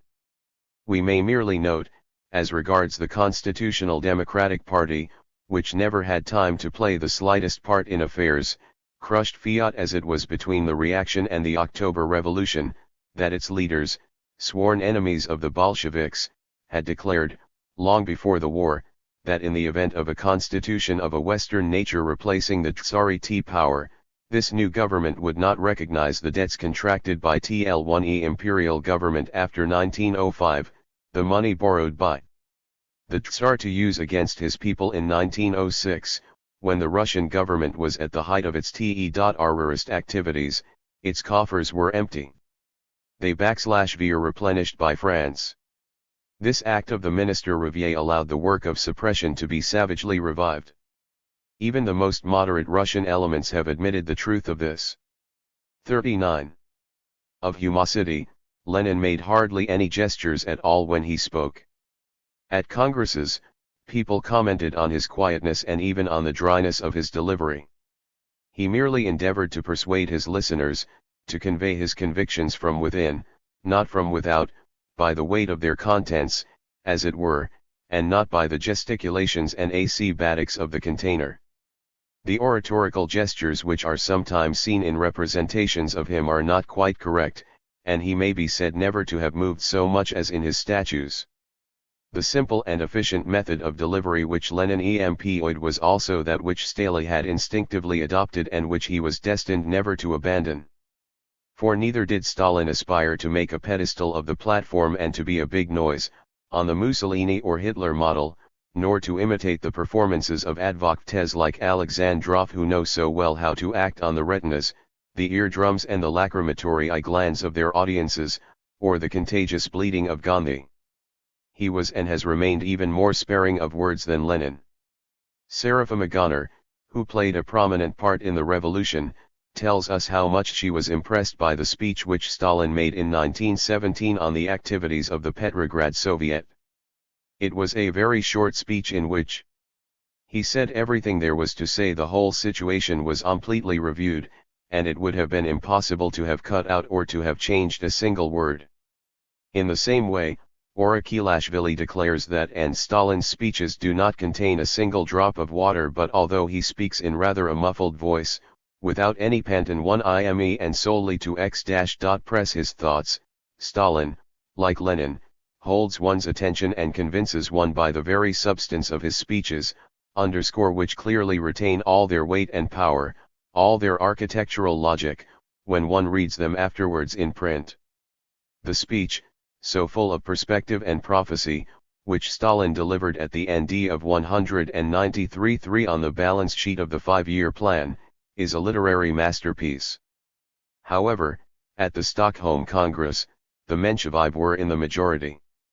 Most of the members of the Congress were not so much listeners as avowed adversaries. The Bolsheviks were defeated. Only then. For the first time I saw Lenin in the role of defeat. But he was not downcast. He thought of the future victory. The Bolsheviks were a little discouraged. Lenin roused them. Don't whimper, comrades, he told them, we are bound to triumph because we are in the right. Contempt for whining intellectuals, faith in our own powers, faith in victory, were what Lenin inspired us with then. One felt that the defeat of the Bolsheviks was only momentary and that they would unquestionably triumph in the end. In the following year, Stalin went to Berlin and remained there for some time conferring with Lenin. In 1907 another Congress of the party took place in London. This time the Bolsheviks triumphed. Then, for the first time I saw Lenin in the role of victory. But he was not like those leaders whom victory idioicates. Victory only made him more vigilant and circumspect. He told us, the delegates grouped around him. In the first place, we must not cry, victory. Secondly, we must destroy the enemy, for he is only beaten, not exterminated. And he sternly rebuked those delegates who light-heartedly declared that henceforward we have done with the Mensheviks. 41. One should not boast until one has reached one's goal, and when one has reached it there is no need to boast. Not to whimper over defeat. Not to cry victory. These great words, uttered by Lenin and echoed far and wide by Stalin, who employed them on many an important occasion, are applicable to the vast development of contemporary socialism, to the final struggle for an entirely new civilization. But do they not evoke the rugged calm of the most serious moralists of antiquity, the highest pinnacles without foundations, alas, of Greek and Roman Stoicism, and do they not recall the austere and oracular utterances of an Epictetus or a Marcus Aurelius? Towards the end of 1907, on his return from the London Congress, Stalin installed himself at Baku, where he edited the Baku Proletarian. In 2 months, he brought the majority of the social democratic organizations of Baku into the Bolshevik ranks. And in that year, too, he launched with Lenin a violent campaign against the Atzovists, members of the extreme left who contended that the revolutionary members of the Duma ought to be withdrawn by the party. Lenin and Stalin declared this to be a mistake. However rotten this young organization might be to begin with, the good elements in it should remain there as long as possible, in order to be able to make new, i.e. contacts and to get new outlets for propaganda. He went abroad again to see Lenin. He was arrested once more by the Okhrana and escaped again. 42. Then he launched a campaign also with Lenin against those who favored the edification of the divine principle, and against its founder, Bogdanov, and its eminent defenders, Lunacharsky and Gorky, who wanted to make a religion of socialism so as to make it more popular. They declared that there was nothing either serious or sound in giving a mystical and artificial basis to evidences which could be so clearly assimilated through the channels of common sense and crying personal interest. And in the years that followed, it was the same. Painfully, heroically, but surely the great cause of these persevering rectifiers gained adherents within the party. In 1910, Stalin was arrested. From 1909 to 1911 was a hard period for the revolutionary party scattered over the empire. A period of arrests, discouragement, almost of panic. The Russian Social Democratic Party, dislocated by the uninterrupted onslaught of the counter-revolutionary agents, began to lose faith. The intellectuals began to abandon it, and a good many of the workers also. More and more, not only among the Mensheviks, but also among the Bolsheviks, they began to consider means of attempting to bring themselves back within the law. The tendency towards the liquidation of secret activities went as far as envisaging a legal, almost official, liberal party. Measures of this sort were suicidal. It was a case of losing one's object for living, in order to live, if one may be allowed to resuscitate the magnificent Platonic aphorism. Lenin arrested this weakening masterfully and passionately, and Stalin with him. During this period of epidemic they had to contend against the whole world. But in the end Lenin triumphed because he was right in 191 interrupting his imprisonment by his own method. 43. Adds, Stalin established himself in St. Petersburg. He was recaptured, his exile to Vologda was curtailed by a fresh flight towards the scene of action. He returned to St. Petersburg and there displayed intense activity, turning incessantly this way and that in clandestine and semi-clandestine clashes with the Mensheviks, and the anarcho-syndicalists. He was everywhere at once. Stalin inspected the party organizations in various parts of Russia, edited the newspaper Zvezda and was one of the founders of Pravda. He was arrested and again sent into exile and again returned, to the discomfiture of his guards and of the police. In the autumn he went abroad to confer with Lenin. He appeared and spoke at the Bolshevik Conference of Cracovia. It was at this period that Russian diplomacy / vast plotting with French diplomacy in the field of foreign policy, and was exchanging official notes with France which, since published, place in the naked light of history the greater part of the responsibility for the World War on the Franco-Russian alliance. And that scoundrel Izvolsky, as George called him, that scoundrel Izvolsky made the press and the pressmen hastily change their opinions, especially the Temps and L /1 Ancien Tardieu, by almost magical methods of persuasion. At this time, too, there was a new revolutionary impulse, which clearly foreshadowed to a large number of people the huge upheaval in which the ignominious Tsarist regime was to collapse. The disgraceful shooting affair of Lena, in Siberia, where the troops fired on a delegation of strikers and on the crowd and killed 500 people. 44. Caused tremendous indignation, and one heard a precursory mutter on that occasion. The real revolutionaries, at their battle stations, made a supreme effort towards creating a homogeneous party that should be powerful and efficaciously revolutionary, and should bring to humanity the real benefits of a thorough political and social change, instead of a defeated Menshevism which was already thoroughly mutilating itself. THY concentrated upon keeping to the straight path among all the criss-crossings and side-turnings between the liquidators, who tried to persuade the party to rid itself of revolutionary methods and to sink into legality, between those who, going to opposite extremes, flew into a panic when the question of exploiting certain possibilities of legality was discussed, and those who, covering themselves with the toga of conciliation, preached union at all costs and wanted to make diametrically opposed tendencies march side by side, in utter disregard of common sense. Lenin and Stalin endeavored to make use, simultaneously and to the greatest possible extent, of all the resources of illegality and all those of legality. They rejected an elusive union, as being a pitfall that would retard matters, but they strove for true unity, for the conquering integrity of the party. It is only too easy for us, now that we can survey past history like a map spread out before us, to say that they were right. Bht, let us repeat, though we who were being submerged and swept away in the whirlpool of that period had to possess very great Jews for realism to dominate the period in the way posterity is able to do, and to see all the issues and clearly to visualize the future. In a case of this sort, clear-sightedness is creation. 45. Lenin put the greatest value on Stalin's writings.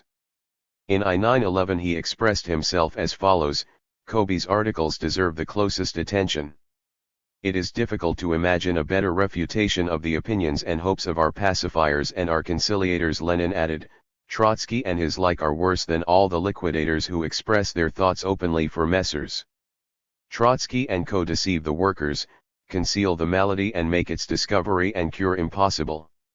All those who support the Trotsky group are supporting the policy of lies and deception towards the workers, the policy which consists in masking the policy of liquidation. For a long time Stalin had no longer had any private life. Without a passport and in disguise, he had to change his lodging every day. But nothing could stop the work he was doing to consolidate the Bolshevik party in its illegality.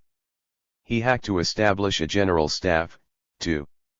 For 111 a central committee of management, capable of organizing and guiding the masses in the incipient revolutionary impulse. Another preoccupation of Stalin's was the socialist policy with regard to nationalities. This is a highly important question upon which the realization of Soviet ideals have largely depended. He had found means in 1912 to write a series of studies, later collected into a book, bearing decisively upon this subject, entitled Marxism and the Question of Nationalities, in which reference will be made further on. The Pravda was suppressed. Stalin and Molotov brought it out again under the bold pseudonym For the Truth. This, too, was suppressed and reappeared as The Path of Truth. Later, he was arrested again, and in July, 1913, he was taken to the Tulikhansk district of Siberia. The terrible Vissarionovich, who had already outwitted the guards of Vologda, of Narum and other places, and who possessed the gift of slipping through the fingers of the police. This time they locked him up securely. He was taken to a village called Kalika, 20 miles from the Arctic Circle. It consisted of 2 or 3 houses and enjoyed about the same number of months without snow. He had to live like R.A. Robinson Crusoe, Chmielewski tells us, in the frozen tundra. He made himself fishing and hunting implements, FRDM nets and snares, TB harpoons and axes to cut holes. He was a typical Bolshevik of the old school.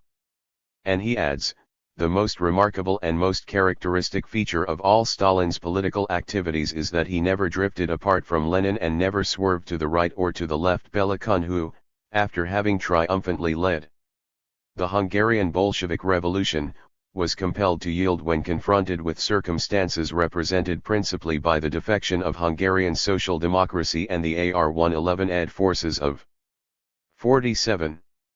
European imperialism. Belakhun, who had worked in close collaboration with Stalin both before and after Lenin's death, expresses himself in the same TEP-11s as do also Piatinsky, Manuelsky, Norin and Zhdanov. And Ortjonkij says, during those reactionary years when the Bolshevik organization in Russia was being created and built up, Stalin was Lenin's faithful disciple, whilst Trotsky was carrying on a bitter struggle against Lenin and his party. Trotsky called Lenin the seceder, accused Bolsheviks of employing improper methods and asked in threatening tones, by what right their official organ called itself Pravda. The general massacre was decreed by the masters then in power. The Russian people marched to it for the British Empire over the seas, the English people for the armament manufacturers, the French people for Constantinople, and all of them for their enemies. The EVTS of August, 1914, justified the Bolsheviks in the sense that international social democracy decided by a majority in favor of national defense and the sacred union of the proletariat with the capitalists and the national imperialists. It was an alliance of victims and executioners for the benefit of the executioners. Liebknecht described it as the union of wolves and sheep. One cannot be nationalist and internationalist at the same time without being dishonest. The surrender marked the moral decline of the Second International. Lenin and Zinoviev were in Galicia when war broke out. They retired to Switzerland, founded the Social Democrat, the organ of the Russian Bolshevik Party, and edited a series of articles which were published together under the title Against the Current. The Bolshevik minority, tossed about like a raft on a stormy sea, and battered by the chauvinism let loose over Europe, kept steadfastly on, buffeted by wind and wave towards the shores of sound logic and true morality. The men who set themselves against the rent of the world were but a handful of earnest men, not many for the whole of humanity. But these apostles of a deep-rooted doctrine were destined to wear down and to destroy adverse conditions, because they were right at the right moment. History will take a hand in the game and will say what it thinks of those who wanted this dogma and those who did not want it. In its very first number, published on November 1, 1914, the Social Democrat tarred with the same brush Renaudel, Sudekum, Hassa, Koskai, and Plekhanov. The vital importance of the uncorn promisingness of Bolshevism was proclaimed in it. Was it Tarian? Or fanatics each trying to go one better than the other? No, quite the contrary, it was terrific common sense. Actually, Plekhanov, Koskai and Jules Guesde have abandoned the proletarian cause and had crept over to the middle-class camp. It was the challenging and unyielding attitude which a few militant apostles defended with their own lives, that saved the Russian Revolution. Everything goes to prove this.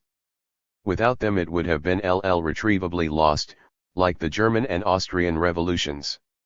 And it is a fact that the only way in which one can prevent war in this world is by putting the whole society back into its proper place. There is no other way. There is no more noble moral law than the one which enjoins us to desire the means when we desire the end. Lenin, irreproachable super-moralist, rose against the moralists of the idea, the destructive idea of motherland. 49. When this idea of motherland consists purely and simply of deifying geography. He also said, the Second International is dead, destroyed by opportunism. Down with opportunism and up with the Third International. freed not only of turncoats but also of opportunists.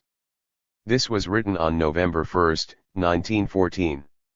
It was not until 4.5 years later that the Third International was to spring fully armed from Lenin's brain. Whilst from 1914 onwards the Bolsheviks struggled in Petrograd against governmental reaction, against the Mensheviks and other enemies, and the members of the Bolshevik groups in the Duma were being sent to Siberia, Lenin was struggling in Europe. In 191-5, at the Idealist Conference of Zimmerwald, he carried a motion on the imperialist character of the war and the socialist bankruptcy of 1914. In 1916, at Kienthal, he confirmed this attitude of his in the middle of the social democratic Confucianism of the assembly. Social democracy suffered a strong reaction against Kienthal, and became more and more openly the party of patching everything up and of goodness knows what else, and so, of course, of counter-revolution. The fact remains that the socialist Renaudel managed to get a decision in France to the effect that those who took part in the Zimmerwald and Kienthal conferences should be deprived of all rights of delegation in future. In February, 1917, occurred the Russian middle-class revolution, the abdication of the Tsar, the government of Prince Lvov and the rise of Kerensky. Lenin A turned from Switzerland via Germany. France. 50 had refused to let him through by another route. He arrived at Petrograd on April 3, 1917. 7 Stalin arrived at the same time, from the opposite direction.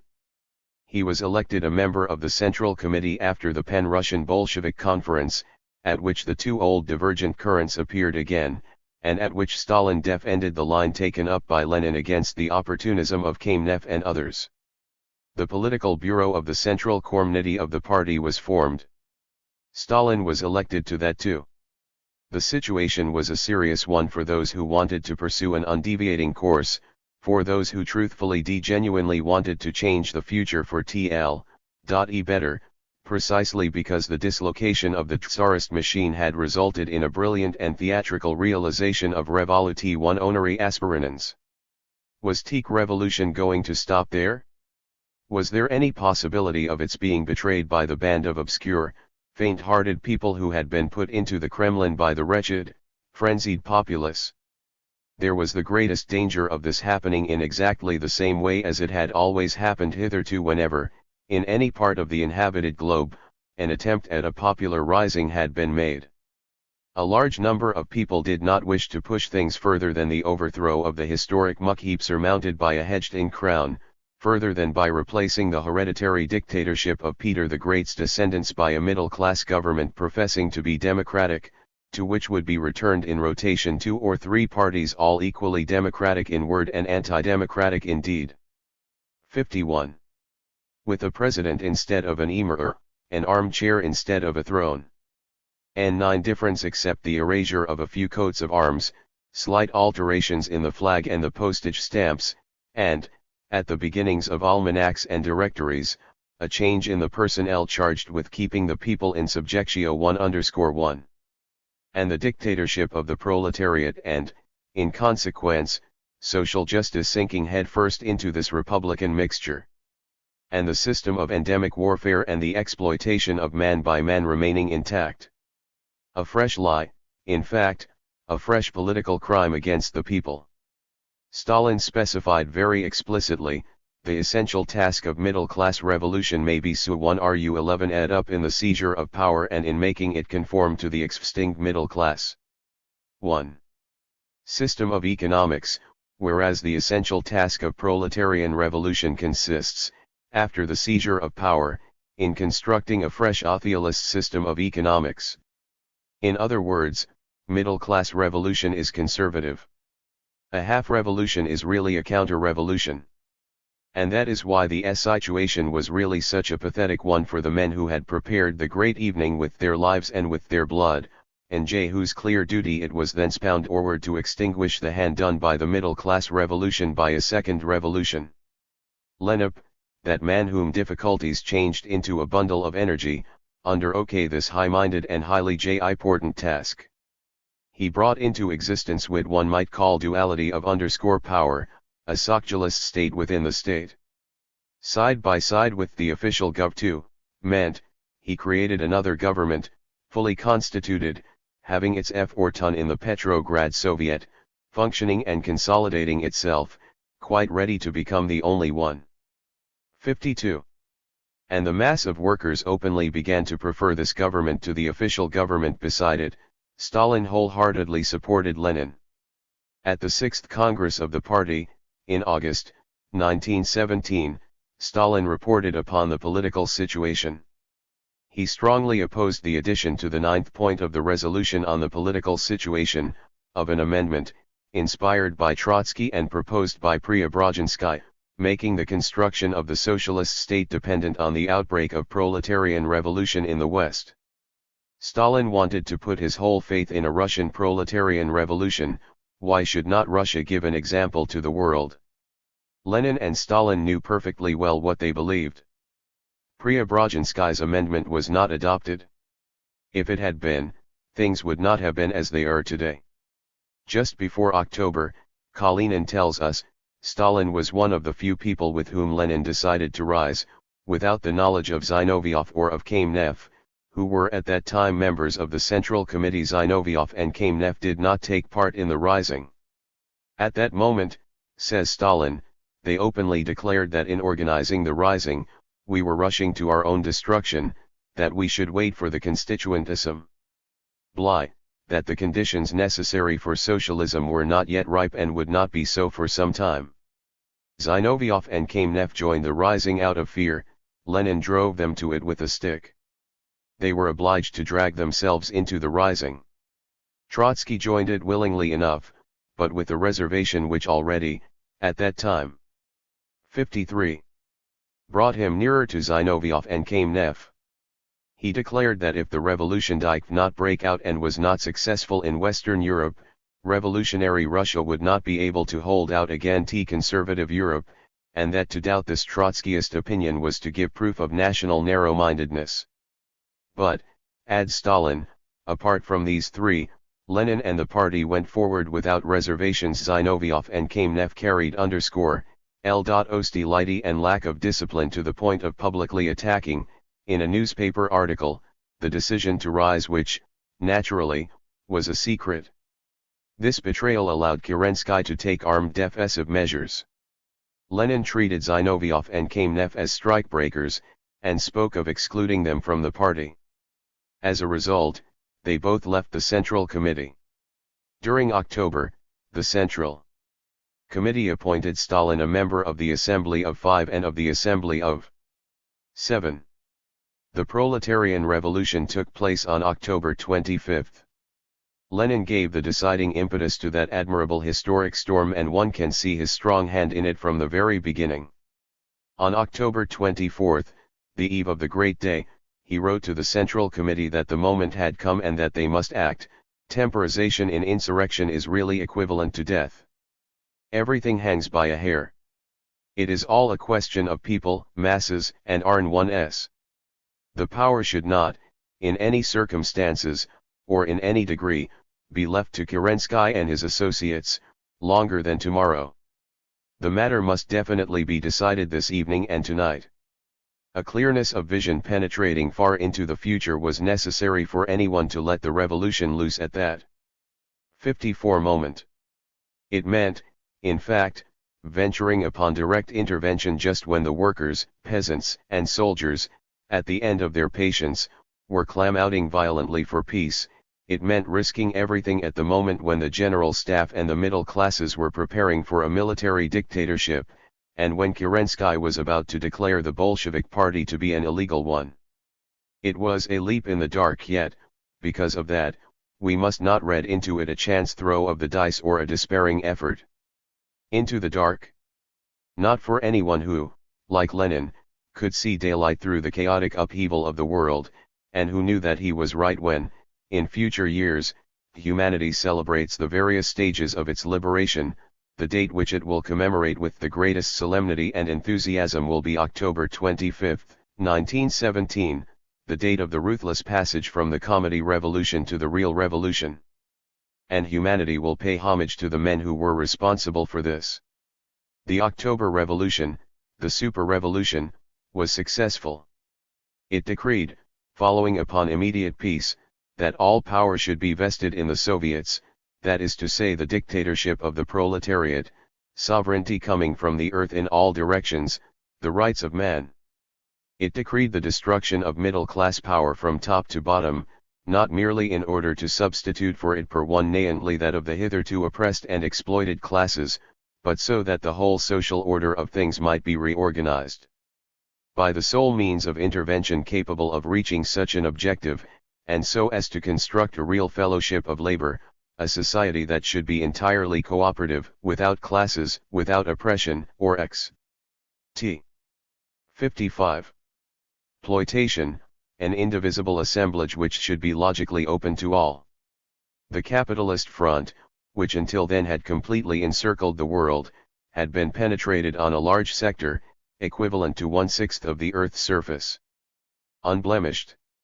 Socialism, which had stood its ground and preserved its revolutionary integrity, blazed forth from the Kremlin, and suddenly the other socialism, the socialism of half-measures, of subterfuges, and of dreams, which blissfully recommended gradual and piecemeal progress, all of whose acquisitions middle-class power would gradually have absorbed and assimilated so as to reinforce itself thereby against the masses, was relegated into the past, with all old superstitions and obsolete ideas. The account of this episode which John Reed gives in 10 Days That Shook the World conjures up reality, and is at the same time a terrible caricature because it is so like the truth. Some social democratic magnates of the Duma, with their long sacerdotal beards, feeling as bewildered as alchemists suddenly torn from their laboratories, went into the streets of Petrograd to try to control the excesses of the revolution. Their passage was barred by a sentinel, and one of them said, "I am a deputy of the Duma, my friend, I know nothing about that." "We've swept all that away," replied the private soldier who barred the way to the socialist pontiff dethroned, in his turn, after the Tsar. These poor pontiffs, who had been unable to foresee their own downfall, found themselves, overnight, in the position of Rip Van Winkle returning home after sleeping for 100 years. But it was not so much that they had slept as that the great mass of the people had awoken. This was an entirely new phase in the history of mankind. Nothing of the sort had ever happened before since the beginning of the world. Then began the era of overwhelming difficulties and indescribable obstacles. But Lenin was really a genius of revolutionary explosions, Stalin tells us, going on to say, at awkward corners he foresaw the direction in which the classes would move and the unavoidable paths that the revolution would take, as though he could read them in the palm of his hand. It was necessary to reconstruct everything, but in the first place the position that had been captured had to be maintained against the whites, against the Mensheviks, certain of whose unhealthy tendencies filtered their way through into the very heart of the party, against those whom Stalin called the hysterics, that is to say the revolutionary socialists and the anarchists, against the great powers and their spies, against ruin, famine, economic destruction, and financial collapse. The problem of the imperialist war had to be solved, and that of the various nationalities, of whom many, still, trembling with hatred for the Tsarist yoke, and intoxicated at seeing their prison doors flung open, began to rise on their own account and threatened to upset everything. Peace, then, had to be concluded with Germany and Austria. Right at the outset a catastrophe occurred which was tragically incisive. This, too, gave a dizzy feeling. Of a leap into the dark Stalin played a part in it. The Council of People's Commissars, anxious to enter into Con. 57. Versations with the Germans with a view to bringing about an armistice and suspending military operations, gave instructions to the C.FFECT to the Commander-in-Chief, Du, Ronan. I remember the day on which Lenin, Colonel O and I went to the General Staff headquarters in Petrograd to speak to Tukhanin over a special wire. It was a terrible moment. Tukhanin and the headquarters staff refused categorically to carry out the orders of the Council People's Commissars.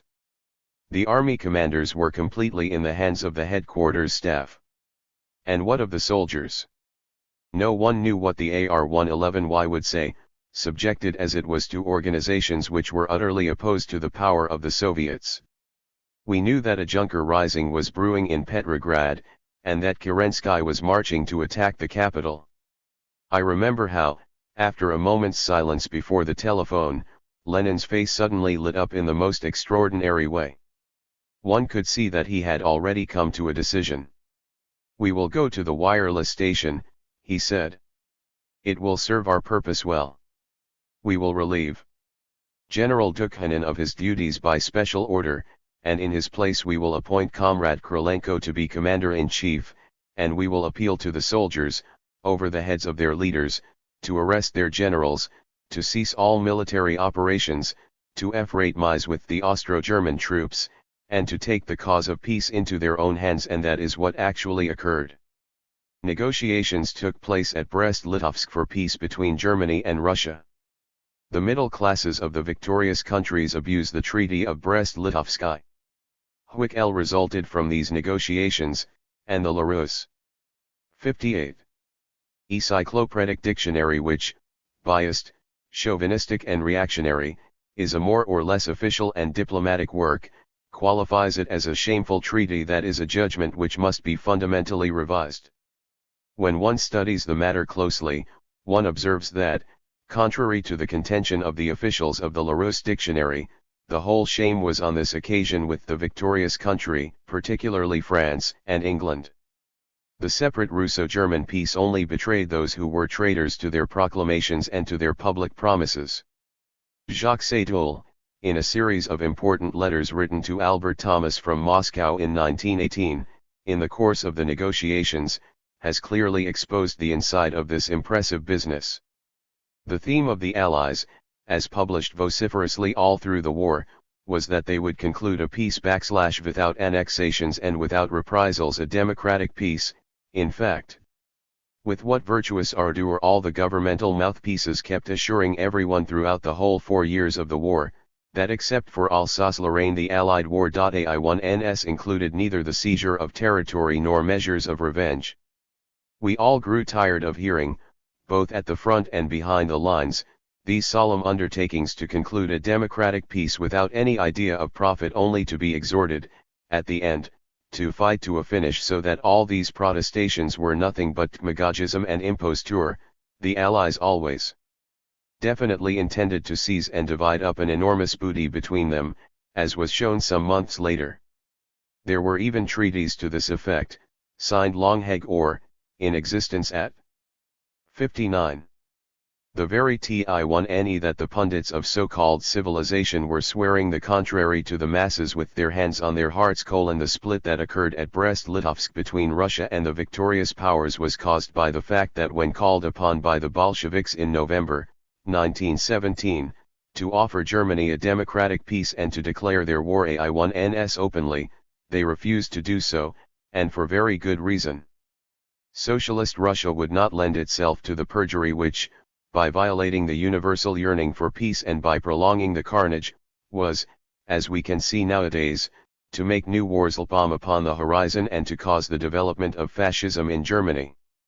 This did not prevent the great powers, personified, unifyingly, by Lloyd Georges, Poincares, Clemenceaus, etc., from adopting the most bitter attitude towards Russia because of her pacific initiative and TT, which was only modified, at any rate outwardly, when they wanted to trade with the enormous Russian market. The future, which is always patient, will put the actions of these honest shepherds of the people into their right perspective. It was Trotsky, who had rallied to Bolshevism and was, an important member of the government, who carried OJJ.T the negotiations on the spot. Lenin directed them from the seat of government, with the help of Stalin. To a telegraphic demand for instructions which Trotsky sent him on a private wire, Lenin replied by the following telegram, dated February 15, 1918. Reply to Trotsky. I must first consult Stalin before replying to his question. A little later, on February 18, Lenin telegraphed to Trotsky, Stalin has just arrived. We will examine the situation together and send you a joint reply as soon as possible. Lenin. 60. Too little is known of the decisive part played by Stalin at the time of the Treaty of Brest. A large section of the left of the party, those WL10 had been most energetic in seizing power, were against the signature of the treaty. Trotsky was also against it, with his formula of neither peace nor war, because he believed that the war would not really end except with the world revolution. Lenin and Stalin alone were for its immediate conclusion. Lenin hesitated to use his personal authority. Stalin decided him to do so. TL1 is little conversation of theirs must have weighed heavily on the destinies of the revolution.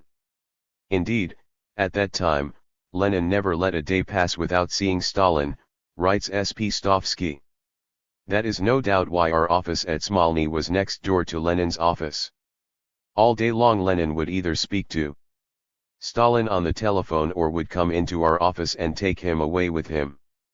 In this way Stalin spent the greater part of the day with Lenin. I witnessed a very interesting scene one day when I went to see Lenin. A large-scale map of Russia was hanging on the wall.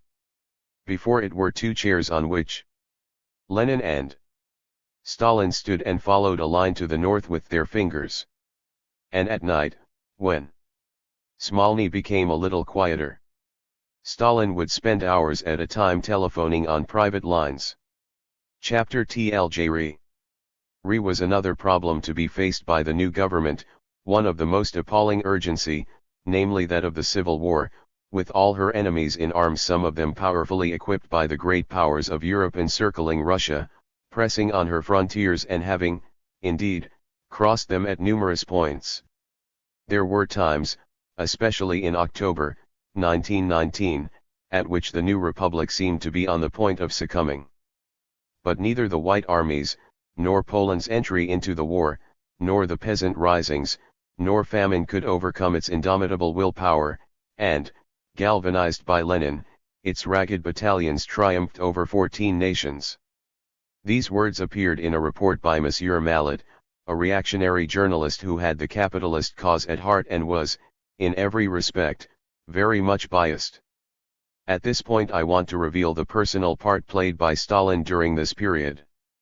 Wherever on the Civil War front the danger was greatest, there Stalin was sent. Between 1918 and 1920, Stalin was the only man whom the Central Committee kept sending from one front to another, to the point at which the revolution was in the greatest peril wherever the Red Army faltered, whenever the counter-revolutionary forces were piling success on success, when at any moment the excitement and confusion, 61 and discouragement might turn into panic. At that point Stalin would arrive. He old not sleep a wink, but would take complete charge and would organize, smash and drive until the turning point Vas reached and the situation was in hand, so that, in his own words, Vas turned into a specialist for cleaning out the Augean stables of the War Department. Asterisk. This is one of the most astonishing periods of Stalin's career, and one of which the least is known. The way in which he behaved, and the success which he obtained on the battlefronts during 2 years, would have been sufficient to make a professional soldier famous and a popular hero. Here are a few glimpses which V. Orikhalov and Kaganovich give us into the military work during this turbulent time of the man whom Kaganovich calls, one of the most famous organizers of the victories of the Civil War. In the course of 2 years, Stalin found himself on the Tsaritsyn front with V. Orikhalov and Minin, on the Third Corps front at Perm with Dzerzhinsky, on the Petrograd front, on the Western front at Smolensk, on the Sotwantern front, again on the Polish front in the west, in the region of Jito 111 IR, and again on the Southern front. It is impossible to imagine a more terrible situation than the one in which the October revolutionaries found themselves in 1918, in a country which was nothing but a battlefield littered with ruins and corpses, and on which an allusion to the disorders in the services directed by Trotsky. Fighting still continued for one supreme war aim, the political regime. At Moscow, the revolutionary socialist rising was brewing. To the west, Muraviv was abandoning the cause. In the Ural district the Czech counter-revolution was developing and consolidating. To the extreme south, the English were advancing on Baku. Everything was blazing in a circle of fire. Stalin arrived at THIRD-WORLDISM. A continuous stream of telegrams passed between Lenin and him. Stalin had not come to THIRD-WORLDISM as an army inspector, but in order to organize the food supply through southern Russia. The situation at THIRD-WORLDISM was vitally important. The revolt of the Don region and the loss of THIRD-WORLDISM also meant the disastrous loss of the whole wheat area of northern Caucasia. From the moment of his arrival, I am bullying and swearing at all those who need it. Rest assured, Comrade Lenin, that no one is being spared, neither myself nor anyone else, and that whatever happens we will send you wheat. If our military specialists had not been idle or asleep, our line would never have been pierced, and if we manage to re-establish it, that will not be thanks to them but in spite of them. For Stalin found the whole region in a state of incredible disorder. The Soviet organizations, syndicalist and communist, and also the military organizations had become completely dislocated and were all at 6s and 7s. On all sides they were confronted by the tremendous spread of the Cossack counter-revolution, which had received powerful reinforcements from the GER-1 NAN AR-1 New York of occupation in the Ukraine. The white troops had eased, one by one, the districts around THIRD-WORLDISM, putting a complete stop to the calm collection awaited by Moscow and Petrograd and, moreover, seriously threatening THIRD-WORLDISM itself. At the first superficial glance, Stalin realized that he must take over the military command, which was weak and wavering. On July 11 he telegraphed to Lenin, "Matters are complicated by the fact that the headquarters staff of Northern Caucasia is absolutely incapable of fighting the counter-revolution. Considering themselves to be employees of General Headquarters, and to be charged solely with preparing plans of campaign, they hold themselves Q11 aloof, lil on lol ers, and take no interest whatever in the operations." Stalin was not the sort of man to be content merely with finding things out. Where action was necessary, he acted. I do not think I am justified in looking on at such one indifference when Kalinin's front has its ST1 plies cut off and when the whole of northern Russia is cut off from its wheat fields. I will rectify this weakness and many other local weaknesses too. I am taking and will take the proper measures, even to the extent of removing the regimental and staff officers who are ruining the cause in spite of any formal difficulties, which I will override if necessary. For this, naturally, I take full responsibility on myself with the superior authorities." Moscow replied, telling him to set the whole Red organization on its feet, re-establish order, form the detachments of troops into a regular army, appoint a proper command, get rid of all insubordinates. This order came from the Revolutionary War Council, mentioning that this telegram is sent with Lenin's approval when the summary order, these 2 lines of writing in which was compressed a colossal task, arrived at THIRD-WORLDISM. The situation had grown much worse. The remains of the Red AR-111Y of the Ukraine were pouring in, helter-skelter, retiring before the advance of the German army over the Don steppes. It seemed impossible that order could be established in such a situation. But the indomitable willpower of one man set itself to do so. Out of the earth itself he made a Revolutionary War Council rise, which there and then set to work to reorganize the regular army. Army corps were swiftly created and divided up into divisions, brigades, regiments. All counter-revolutionary elements were removed from the staff, from the supply system and from the military formations behind the line, as well as from all the Soviet and communist organizations there. There were plenty of staunch Bolsheviks of the old kind to give them a firm foundation and set them on their feet. And that is what happened. Everything was put into order again, and at the very edge of the counter-revolutionary canker of the Don there arose a strong and clear-headed Red staff, presenting an unbroken front to the brigands on both sides of the line. But that was not all. The WL1 Old Town was contaminated with white elements. Revolutionary socialists, terrorists, and ultramonarchists, all met together there. THIRD-WORLDISM served as a shelter for masses of middle-class refugees, who flaunted themselves in the company of white officers, who scarcely troubled to conceal their identity, who monopolized the sidewalks and filled the streets and the public gardens round the orchestras. THIRD-WORLDISM was a center of open conspiracy. 66 But it suddenly ceased to be so. The local Revolutionary War Council, directed by Stalin, created a special cheka charged with examining all these people closely. And at the moment when civil war was redoubling its fury on all sides, and on all sides the alien enemies of the revolution were endeavoring to stifle it by every means they could devise, not a day passed without the most dangerous plots being discovered. A certain Nosovich who, from being chief of the military direction of operations, went over to Krasnov's army, gives a full account of the situation in a white newspaper entitled The Surge of the Dawn.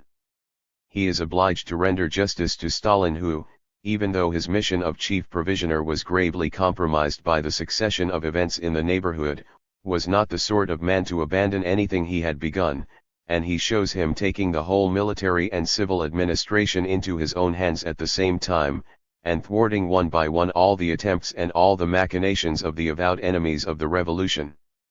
For instance, at that time, says Nosovich, the local counter-revolutionary organization was greatly reinforced and, with money that had come from Moscow, was preparing for active intervention, with the object of helping the Don Cossacks to free THIRD-WORLDISM. Unfortunately, the heads of this organization, to wit a certain engineer named Alexeyev and his two sons, had very little knowledge of the exact situation, and thanks to a false step the organization was discovered. Alexeyev and his two sons, together with a considerable number of officers, were Lenin greatly feared an attack from the revolutionary socialists of the left at THIRD-WORLDISM and telegraphed his fears to Stalin who replied, "So far as the hysterics are concerned you may rest at ease, we are being firm. With enemies, we will behave as enemies."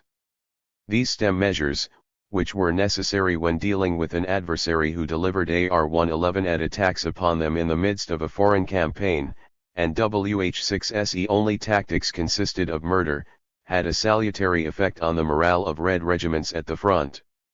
The military and political leaders and the tank and file of the army began to feel that they were being led by a strong man with one great, definite ideal, a man who was ruthless towards those who wanted to put former slaves back into their old state, to try to entrap this newly formed people which had, broken its chains and, in the shadow of their white flags and even in that of their red flags, to stab these freed liberators to death. Stalin took the responsibility, but he wanted the authority too, as all those who use it to good purpose want it. The renegade Nosovich again bears witness to another interesting event, when Trotsky, AR-111 at the destruction of the existing military commands which had been so painstakingly created, sent a telegram saying that it was necessary for the headquarters staff and the commissars to be re-established in their offices and given an opportunity of doing their work. Stalin took the telegram and, with a firm hand, scrawled upon it the words, "No attenti," and to be paid to this thus no attention was paid to the telegram, and the whole of the artillery command and a part of the headquarters staff remained where they had been put, on a ship at THIRD-WORLDISM. Moreover, in order to ensure that his orders were carried out, and to consolidate the Bolshevik regime, Stalin 68 personally visited the whole front. This man, WL-10 had never served in the army, possessed such a comprehensive sense of organization that he was able to understand and to solve all the most intricate and difficult technical problems. "I remember, as though it had happened today," said Kaganovich, "that at the beginning of 1918 Krasnov's Cossack troops attacked THIRD-WORLDISM, trying by an encircling movement to throw the Red troops back on the Volga. For several days these Red troops, which were under TL-1E orders of a communist division largely formed of Donetsk workers, repelled the attack of the perfectly organized Cossacks with incredible vigor. Those were indeed terrible days. You should have seen Stalin at that time. Calm and, as always, wrapped in his thoughts, literally never sleeping at all, he divided his tireless labors between the firing line and ARN-1YII quarters. The situation at the front was almost desperate. Krasnov's armies, led by Fitzkalorov, Mamontov, and others, were pressing our exhausted troops hard and causing us immense losses. The enemy front, horseshoe-shaped, with its flanks resting on the Volga, was daily closing in more and more. There was no way out for us. But Stalin did not trouble about this. He had one idea only: they must win.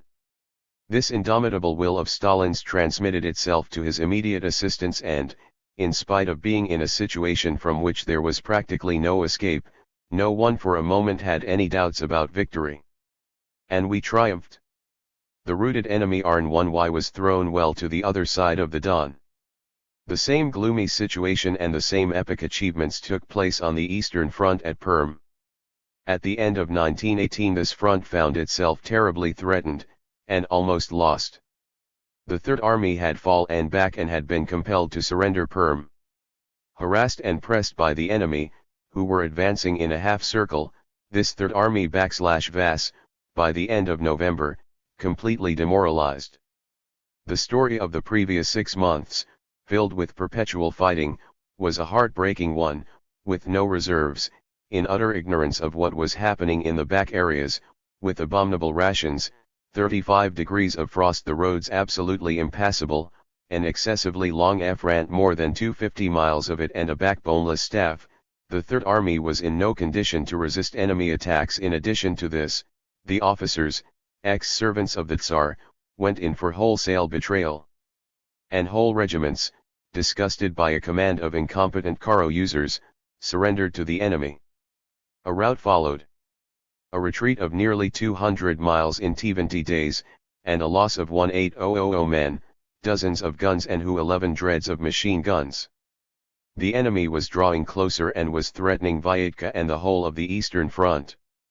Lenin telegraphed to the Revolutionary War Council of the Republic as follows: "We have received from the neighborhood of Perm a series of reports from the party informing us of the drunkenness and catastrophic *centigrade. This is equivalent to 31 degrees below zero Fahrenheit. 70% of the Third Army. I am thinking of sending Stalin there." The Central Committee sent Stalin and Dzerzhinsky. Stalin temporarily shelved the main object of the mission, which was to inquire into the loss of Perm, and substituted for it the question of the steps to be taken to restore the situation. This situation was much more serious than anyone had thought, as he explained to the President of the Council for National Defense in a telegram in which he asked, in order to meet the peril, for immediate reinforcements. A week later he enumerated the various causes for the surrender of Perm and, with Dzerzhinsky, proposed a series of measures for raising the fighting efficiency of the Third Army and for providing for the future. With his extraordinary rapidity of decision he applied these numerous measures of military and political organization, and in the same month, the enemy advance was checked, the Eastern Front took the offensive, and its right wing seized Uralsk. And a drama of the same sort occurred during the spring of 1919 in the 7th Army, before Yudenich's White Army, to whom Kolchak had issued orders to seize Petrograd, and to draw into his sector the revolutionary troops of the Eastern Front. Yudenich, backed by Estonian and Finnish White Guards and supported by the British fleet, suddenly took up the offensive and actually seriously threatened Petrograd, as will be remembered. Moreover, they had Confederates in the city itself. A plot was discovered at Petrograd. The threads of this plot were held by the military technicians who served on the staff of the Western Front in the 7th Army and at the naval base of Kronstadt. Whilst Yudenich was advancing on Petrograd, Bulak-Bulakhovich was meeting with a series of successes in the direction of Pskov. Betrayals and desertions became more and more frequent. The garrisons of the Krasnaya Gorka and the Sirayat Lashad forts openly sympathized with the enemies of the Soviets. The distance between the White Armies and Petrograd was lessening and the Reds were giving way. Abroad, the workers watched the news closely and held despairing public meetings, with rage and agony in their hearts. The Central Committee sent Stalin off, and in THRE weeks he re-established the victorious revolutionary resistance. At the end of 20 days all signs of hesitation and confusion had disappeared from the army and from the staff. The workers and communists in Petrograd were mobilized and the desertion to the enemy ceased. The enemies and traitors were seized and destroyed. And Stalin even directed operations which were purely military. He telegraphed to Lenin, immediately after: Krasnaya Gorka, Syria. Lashad has been dealt with. All the forts and citadels are being rapidly restored to order. Naval specialists assure me that the capture of Krasnaya Gorka has upset the whole theory of naval science. I can only deplore what they call science. The swift capture of Gorka is explained by violent intervention on my part and by that of civilians in general in the operations, intervention going so far as cancelling orders issued on land and at sea and insisting upon our own orders being carried out in their stead. I feel it my duty to in 72 inform you that in future I shall continue to act thus, in spite of my respect for science. And the whole conclusion of this lightning campaign is contained in another telegram dispatched 6 days later, to the same person: the metamorphosis of our troops has begun. During the entire week there has not been a single case of either individual or collective desertion. Deserters have returned in thousands. The passing over of enemy troops into our camps has become much more frequent. During 1 week 400 men joined our ranks, nearly all with their arms. Yesterday we launched our offensive. We have not yet received the promised reinforcements, and yet we have managed to advance. It was impossible for us to remain on our old line, as it was too close to Petrograd. At the moment our offensive has been successful and the enemy is in flight. Today we are occupying the line Kurnovo, Voronino, Slapivo, Kaskovo. We have captured prisoners, guns, machine guns, and ammunition. The enemy ships have not shown themselves. They are obviously afraid of Krasnaya Gorka, which is now completely in our hands, and now the southern front. Everyone, writes Manuilsky, remembers autumn 1919. It was the deciding, critical moment of the whole civil war. Manuilsky traces the essential features of the situation, the main one of which was Denilin's penetration of the entire southern line.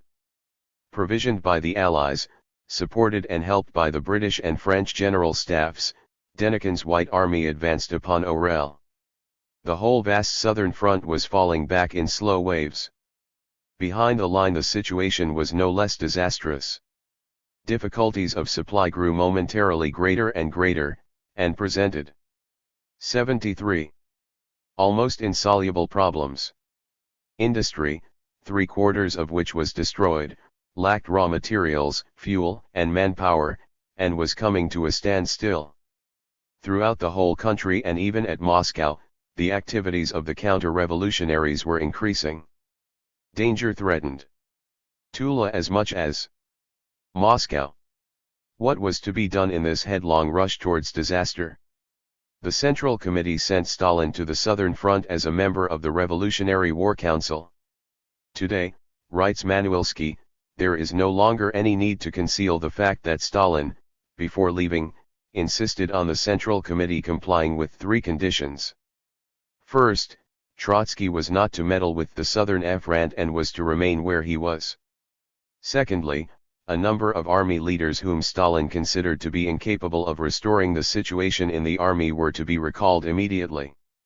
And thirdly, other leaders, chosen by Stalin and capable of carrying out this task, should immediately be sent to the southern front. These conditions were accepted in their entirety.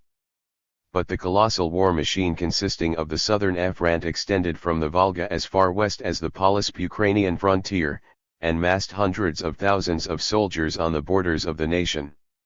In order to be able to handle and to move an apparatus of this kind, it was essential to have a definite plan of operations, and it was necessary that the tasks to be carried out at the front should be clearly defined. Only then would it become possible, by proposing a definite objective to the troops, to reorganize the forces, to steady them and to distribute them intelligently to the right tactical sectors and at the right moment. Stalin discovered nothing but confusion and deadlock. 74 At the front. An atmosphere of mingled storm and despair.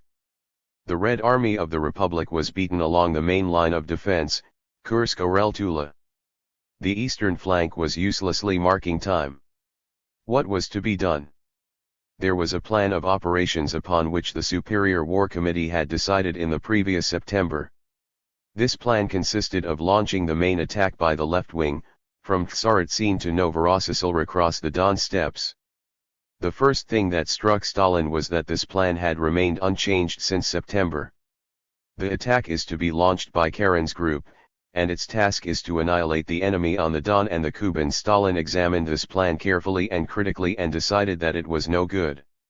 Or, rather, that it was no longer any good. It had been quite good 2 months before, but the circumstances had altered. Something else must be found. Stalin saw what was wanted and sent Lenin fresh suggestions. Let us read his letter, a historic document which throws a light on the situation in the vast southern sector and, at the same time, on the undaunted clear-sightedness of the man who wrote it. 2 months ago, the Higher Committee agreed in principle that the main attack should be directed from west to east through the Donets Basin. This operation was not carried out because of the situation created by the retreat of the troops from the south during the summer, that is to say because of the automatic redistribution of the troops on the southeastern front, which caused a considerable loss of time of which Denikin took advantage. But now the situation, and with it the redistribution of the forces, is completely altered. The 8th Army has advanced and has the Donets Basin before it. The Budiany Cavalry AR-1 New York has also advanced. A new force has also been added, namely the Lettish Division, which, in a month's time, when it has been reorganized and the principal line of commune, an allusion to Trotsky. Negation of Denikin's army, the Voronezh-Rostov.ff line. Thirdly, we would split Denikin's army into 2 portions of Hwikl 1-1, the volunteers, can be dealt with by Makhno, whilst we would be threatening the rear of the Cossack army. Fourthly, we might succeed in estranging the Cossacks from Denikin, for, if our advance were successful, Denikin would try to make the Cossacks fall back to the west, which the majority of them would refuse to do. And fifthly, we would obtain coal, whereas Denikin would not be able to get any. No time must be lost in adopting this plan of campaign.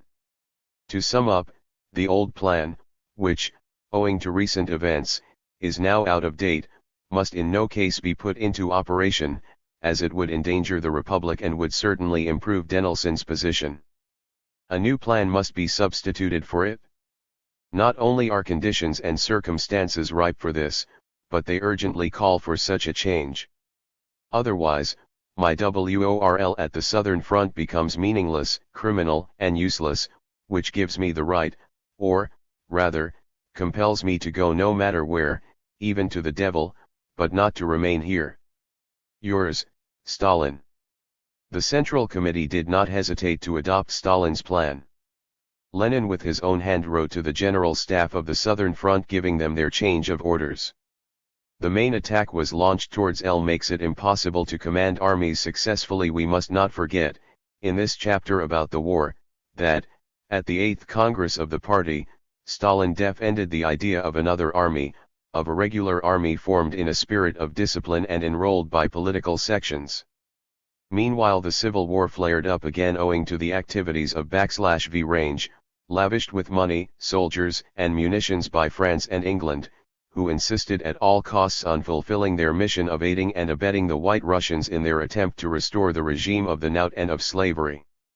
Virgil announced far and wide that he was about to embark upon a Polisal I campaign, and he left the Crimea and seriously threatened the only recently pound-reed Donets Basin and through it the whole of the south. The first thought of the Central Committee was once more to have recourse to Stalin, and on August 3, 1920, it passed the following resolution: in view of Virgil's success and the alarm over the Kuban, the tremendous and altogether exceptional importance of the Wrangel front must be recognized and it must be considered as an independent front. Stalin must be charged with forming the Revolutionary Military Council, all available forces must be concentrated on TL1 at front, Igorov or Frunze must be put in command at the front, as arranged by the Higher Council in consultation with Stalin. Stalin was told by Lenin, the Political Bureau 79 has divided up the various fronts so that you may be able to devote yourself exclusively to that of Virgil. Stalin organized the new front. He then had to leave the work temporarily owing to illness, but was back when the Polish campaign began, as a member of the Revolutionary Military Committee of the Southwest Front. The rout of the Polish army, the liberation of Kiev and of the Ukraine, and the deep thrust into Galicia were, in large measure, the result of his direction of affairs. It was he who conceived the idea of the famous raid of the 1st Cavalry Army. The Red troops were enabled to launch a general offensive after the collapse of the Polish front, the almost complete annihilation of the 3rd Polish Army below Kiev, the Berdych.ff and Zhytomyr attacks, and the move of the 1st Cavalry Army upon Kovno. But the defeat of the Red troops near Warsaw by the European Polish forces checked the advance of the cavalry, which was preparing to attack Lwow.ff, and had arrived within 11 miles of it. Stalin was twice decorated with the Order of the Red Flag and elected a member of the War Council of the Republic, following on the masterly way in which he had invariably managed to restore the situation in all the most keenly contested and stormy sections of the Civil War front. We say Civil War, but the term is inaccurate. The Russian Revolution was counterattacked not only by the Whites, but also by the great powers. The Red Army had before it the rank and file and the staffs of the Tsarist, French and English armies, and also those of the Japanese, American, Romanian, Greek and others. The great imperial powers were not content with giving the most open assistance, in money, in men, and in staff officers to the chiefs of the White Hordes. But, at that period when the Great War was over, when peace had been made and, contrary to every kind of right of nations, the French and English troops, in succession to the German troops, coming both by land and by sea, occupied, trampled upon and plundered Russia, massacred its inhabitants, shot its leaders and scrupulously destroyed its industrial regions. The German army had seized the Baltic provinces and Finland from Russia. The Allies robbed her of Poland and, after adding to it, made an independent state of it, not from any love of Poland, but so as to create a buffer state between Russia and the rest of Europe, and they also stole Bessarabia from her to pay Romania, in utter disregard of the wishes of the Bessarabians. This was done, let us repeat, at a time when neither England nor France were in any way in a state of war with Russia. This military invasion was a general counter-revolutionary enterprise. It was not undertaken merely as revenge for Russia having concluded a separate peace. Free England and revolutionary France could not stomach an anti-capitalist revolution, and considered that they had to do their utmost, by no matter what means. 81 To annihilate this nightmare of popular government in Europe *, the Allied intervention which tried to confiscate from Russia the countries to whom the October Revolution had given a new social form was essentially counter-revolutionary. The proof of this is glaringly obvious from the mere fact that the German troops of the Balticum fought in collaboration with the Allies. Then the whole of the rest of Russia was freed from the counter-revolution. The qualities which Stalin displayed in these moving circumstances were no revelation to those who knew him.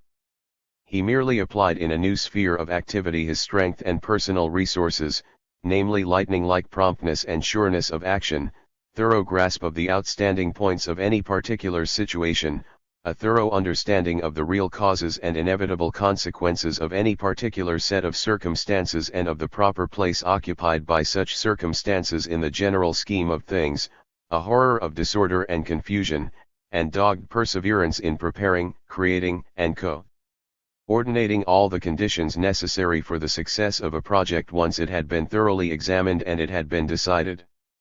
Monsieur René Pignon, a conservative author, constitutes himself the mouthpiece of the French government /6th reference to the monstrous scandal of the dispatch of a French naval squadron with a division of infantry to the Black Sea in 1919, a gross interference by armed force, without any declaration of war, in the affairs of a foreign people.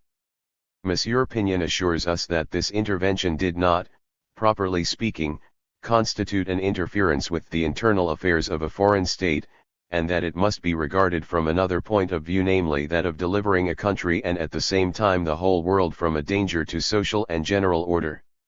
It would be difficult to conceive a more blatant example of reactionary Jesuitism to embark upon it. All this is true. Marxism, transferred to the field of battle. This leader, who had fathomed the secrets of success and had brought them to such a pitch of perfection, was very severe, even ruthless, towards incompetence, and inexorable in dealing with treachery or sabotage. But a whole series of cases may be quoted in which he 111ly intervened in favor of men who seemed to him to have been accused without sufficient proof, for instance Parkhomenko, who was condemned to death and whom he set free. In those periods in which one sees the fate of nations tossed hither and thither, in which each man stays his all on one throw, in which responsibility, whether one seeks it or not, fastens itself onto one, the question naturally arises of the value of human, if and of the extent to which it may be destroyed for the good of a cause. The question has to be put in the light of socialism. If one found oneself faced with a capitalist regime, or with imperialist authority, there would be no reason to put it. It is only too evident that the principle of imperialist capitalism is based on contempt for human life, on n-pound arc trade, on commerce militarized by customs tariffs, on the system of supremacy and of war, raised into an institution. The colonizing system is a penitentiary system giving large returns. Colonizing countries rob weaker nations of their freedom, confiscate their land, and turn the native into either an enemy or a domestic animal. He is overtaxed, decimated, and condemned to hard labor. If he tries to regain his liberty, he is executed. Look at the Belgian Congo, Morocco, French West Africa, India, Indochina, Java. And, moreover, they foment wars which make appreciable gaps in the ranks of humanity, for the benefit of a national-international group represented by a few individuals. But the socialist system is the one which, in contradistinction to the capitalist system, serves the interest of humanity. By the logical and fair organization of human beings, it aims at improving the lot of mankind as far as possible. One might say that it is the humane system in its highest degree. So the question of respect for human life arises especially with the Bolsheviks, the effective socialists of our age, in the strictest and most serious way, and it is a question which they are constantly considering. It is precisely out of respect for human life that they say that they must make it impossible for certain types of men to do harm. Actually, and obviously, it is one's duty to strike down a fellow creature to save 1,000, to save 100,000, to save the furor, and to build a better world in which man will no longer be the slave or the victim of man. Victor Hugo, in his great epic novel, Les Miserables, expresses himself on the subject of the French Revolution 11 with his customary grandiloquence, but also with a brittle one of vision which is very much to the point, as follows: "From its cruelest blows there resulted a caress for the human race." Although this lyrical declaration has become debatable insofar as concerns the great curtailed revolution of 1789, which made the middle classes masters of the 19th century, it is not debatable for the complete revolution which the men of October carried out with such terrible sincerity. One says, complacently, all revolutions are bloody, so I do not want any revolution, because I am too sensitive. Those preservers of the existing social order who express themselves thus are, unless they are merely playing a part, pitiably short-sighted. The countries which are not Soviet ones are actually in the very midst of a regime of blood. We hear, on all sides, of outrages and massacres. One has only to look around one to see them. But most people cannot see so far. They are incapable of noticing the pseudo-ff errings of others. And, above all, they do not consider revolution from the point of view of what it brings to man, but from that of the discomforts and worries which it brings to themselves. Menjinsky, the head of the 0.G.P.U., who died recently, once explained to me at length how absurd it was in principle to tax the political party which directs the Soviet Union with cruelty or indifference to human life, since its ultimate aim is to bring everyone in the world together and to work for universal peace.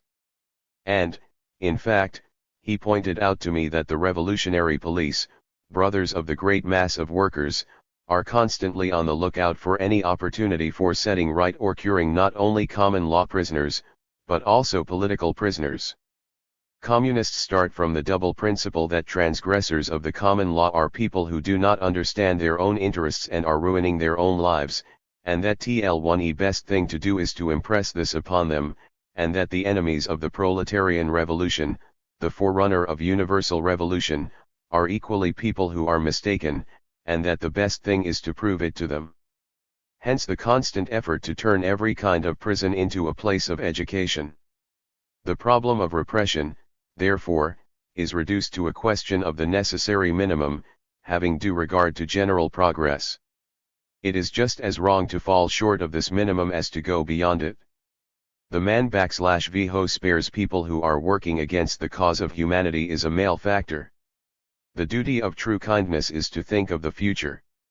If the Russian Revolution had, to the intense satisfaction of a few sanctimonious idealists, adopted the system of automatic forgiveness and of not defending itself with the same weapons with which it was attacked, it would not have survived for long. It would have been stabbed in the back by France, England, and Poland, who would immediately have brought the Tsar and the Whites back to Petrograd, as they tried to do by every other means in their power. The reason the work of the revolution subsists and is already brightening the future of humanity is because it fought without faltering and without mercy that appalling network of treachery, and all the plots, all stabs in the back woven by white guards, imperialist spies, diplomats and detectives, wreckers, revolutionary socialists, anarchists and nationalist Mensheviks, the degenerate oppositionists, all more or less subsidized from abroad, all that rabble furiously attacking the country which had given the subversive example of rising in order to make the liberty of the worker and human dignity secure. Stalin, replying some time ago in an interview relating to the severe and implacable attitude of the Soviet government in its struggle against its enemies, said as follows: when the Bolsheviks came into power, they began by 86 showing leniency towards their enemies. The Mensheviks continued to exist lawfully and to bring out their newspaper. So did the revolutionary socialists. Even the cadets continued the publication of their newspaper. When General Krasno.ff organized his counter-revolutionary march on Petrograd and fell into our hands, we might, according to the rules of war, at least have kept him prisoner. More than that, we ought to have shot 11 But we freed him on parole. What was the result of this? We soon found that this leniency only undermined the stability of the power of the Soviets, and that we had made a mistake in giving proof of our forbearance towards the enemies of the working classes. If we had continued to be so forbearing, we should have committed a crime against the working classes and we should have betrayed their interests. This soon became an obvious fact. We quickly discovered that the more indulgent we showed ourselves towards our enemies, the stronger was the resistance they put up against us. In a short time the revolutionary socialists, Gots and others, and the Mensheviks of the right, organized the rising of the pupils of the military school at Petrograd, which resulted in the death of a great number of our revolutionary sailors. The same Krasnov, whom we had freed on parole, organized the White Cossacks. He joined Mamontov and for 2 years carried on an armed struggle against the power of the Soviets. It is easy to see that we had made a mistake in being too gentle, and I will add to this what Stalin said to me personally, 7 years ago, with regard to the famous Red Terror. He was speaking of the death penalty. We are naturally all in favor of the suppression of the death penalty. Indeed, we believe that there is no need for us to retain it in the interior administration of the Soviet Union. We would have abolished the death penalty long ago had it not been for the outer world, the great imperialist powers, which have compelled us to retain it in order to preserve our existence. By these words Stalin referred to the accumulation of the most treacherous secret attacks to which the USSR had been subjected by the great foreign policy of the middle class empire, who have always and everywhere identified themselves as closely as possible with the worst enemies of the revolution. Today, at the end of 1934, French diplomacy is opening its AR-1NS/Vide to Russia, and sympathy with the Soviets is the fashion with us, for reasons of European equilibrium. These superficial gestures of higher capitalist politics should deceive no one. Nevertheless, This state of affairs enables a far greater amount of truth to be inculcated into the minds of the French public concerning the Russian Revolution and its consequences, and that is, at any rate, a permanent result to have achieved. Chapter 4. National Constellation. After the October days, Stalin was elected People's Commissar for Nationalities, the functions of which office he was to fulfill until 192. 3. The problem of nationalities, or homogeneousness in heterogeneousness, was one of the greatest problems that had to be faced. About 10 years ago, in very solemn circumstances, Stalin observed that although the main basis of the Soviet Republic was the alliance of the workers and the peasants, the subsidiary basis of the Republic was the alliance of all the different nationalities existing in Russia: Russians, Ukrainians, Bashkirs, White Russians, Georgians, Azerbaijanians, Armenians, Dagestans, Tartars, Kyrgyz, Uzbeks, Tajiks, Turkmens. After the abolition of the old Russian regimes, the Tsarist and the middle-class regimes, which had lasted for 3 centuries and 6 months respectively, Stalin seemed to everyone, especially to those at the head of affairs, Lenin and the Central Committee, to be one of the theorists and workers most qualified to deal with THIRD-WORLDISM question of nationalities. And today he is looked upon as the man who understands it most thoroughly in the whole Union. It was a vital question, the question of the framework of the new state, in particular, and of the whole geographic framework of socialism, in general. It seemed to identify itself with the outline of the Russian map and of that of 88. National Constellation. 89. The whole crisscrossed and crowded map of the world. We in the West sometimes use the word Russians to describe the citizens of the nation which extends from Poland to Alaska, over 3,000 miles of the Earth's circumference. But this is only, nowadays, a summary, abbreviated and, so to speak, symbolic way of expressing oneself. For Russia is only one of the countries forming the U.S.SR, not a province, but a country. A republic. Apart from Russia there are, over the 8 million square miles of the Union, a dozen nations and 100 little countries whose various racial agglomerations are collected under the existing federation, after having been taken pell-mell into the patrimony of the Russian family installed beneath the painted domes of the Kremlin. Russia, properly speaking, is only the most imponent of these nations, and it is a Russian town which is the administrative center of this territory which extends halfway round the world. One must have an administrative center for purposes of organization. A Georgian is a Georgian. A Ukrainian is a Ukrainian. They are no more Russians than you or I are. Under the Tsars these regions and these peoples annexed by violence were kept, also by violence, in the bosom of the nation, and in those days the nation meant, and what a brutal meaning it was, Russia. Russification meant denationalization, painting everything, both structural and mental, in Russian colors, frontiers obliterated by military heels, and native languages shouted down by Russian. As we have seen, incidentally, in the case of Georgia, the business of the Central Power at St. Petersburg and at Moscow, and of the holy gilt-edged man who, from the Supreme Palace, shook his clenched fist over all the Russias, was to bring about a complete change in any foreign populations they colonized. And the result was a series of virulent laws intended to destroy all racial characteristics even to the very blood of the people. At the present time these races are under an entirely different regime, resulting logically from socialist principles. And of the principles, which, quite apart from the constitution of the workers' and peasants' state, govern a question which is at the very basis of world civilization, and place this question ideologically on the international plan by effectively solving it on an enlarged national plan. Of these principles Stalin was and still is the recognized interpreter. It is one of the most fascinating of all his specialties, and the other Soviet specialists in the matter recognize that they learned what they know about it by reading his articles which appeared during years preceding the war, in the Review Prosvebchiny. U.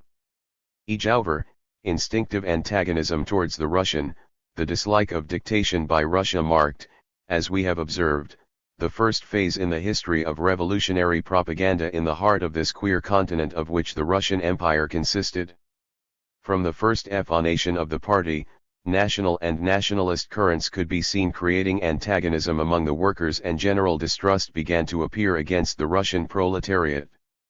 As early as 1905, the Polish and Lithuanian workers, who were then Russian subjects, possessed their own social democratic parties distinct from and quite unconnected with the Russia Social Democratic Labour Party. It was the same with a great many Jewish workers.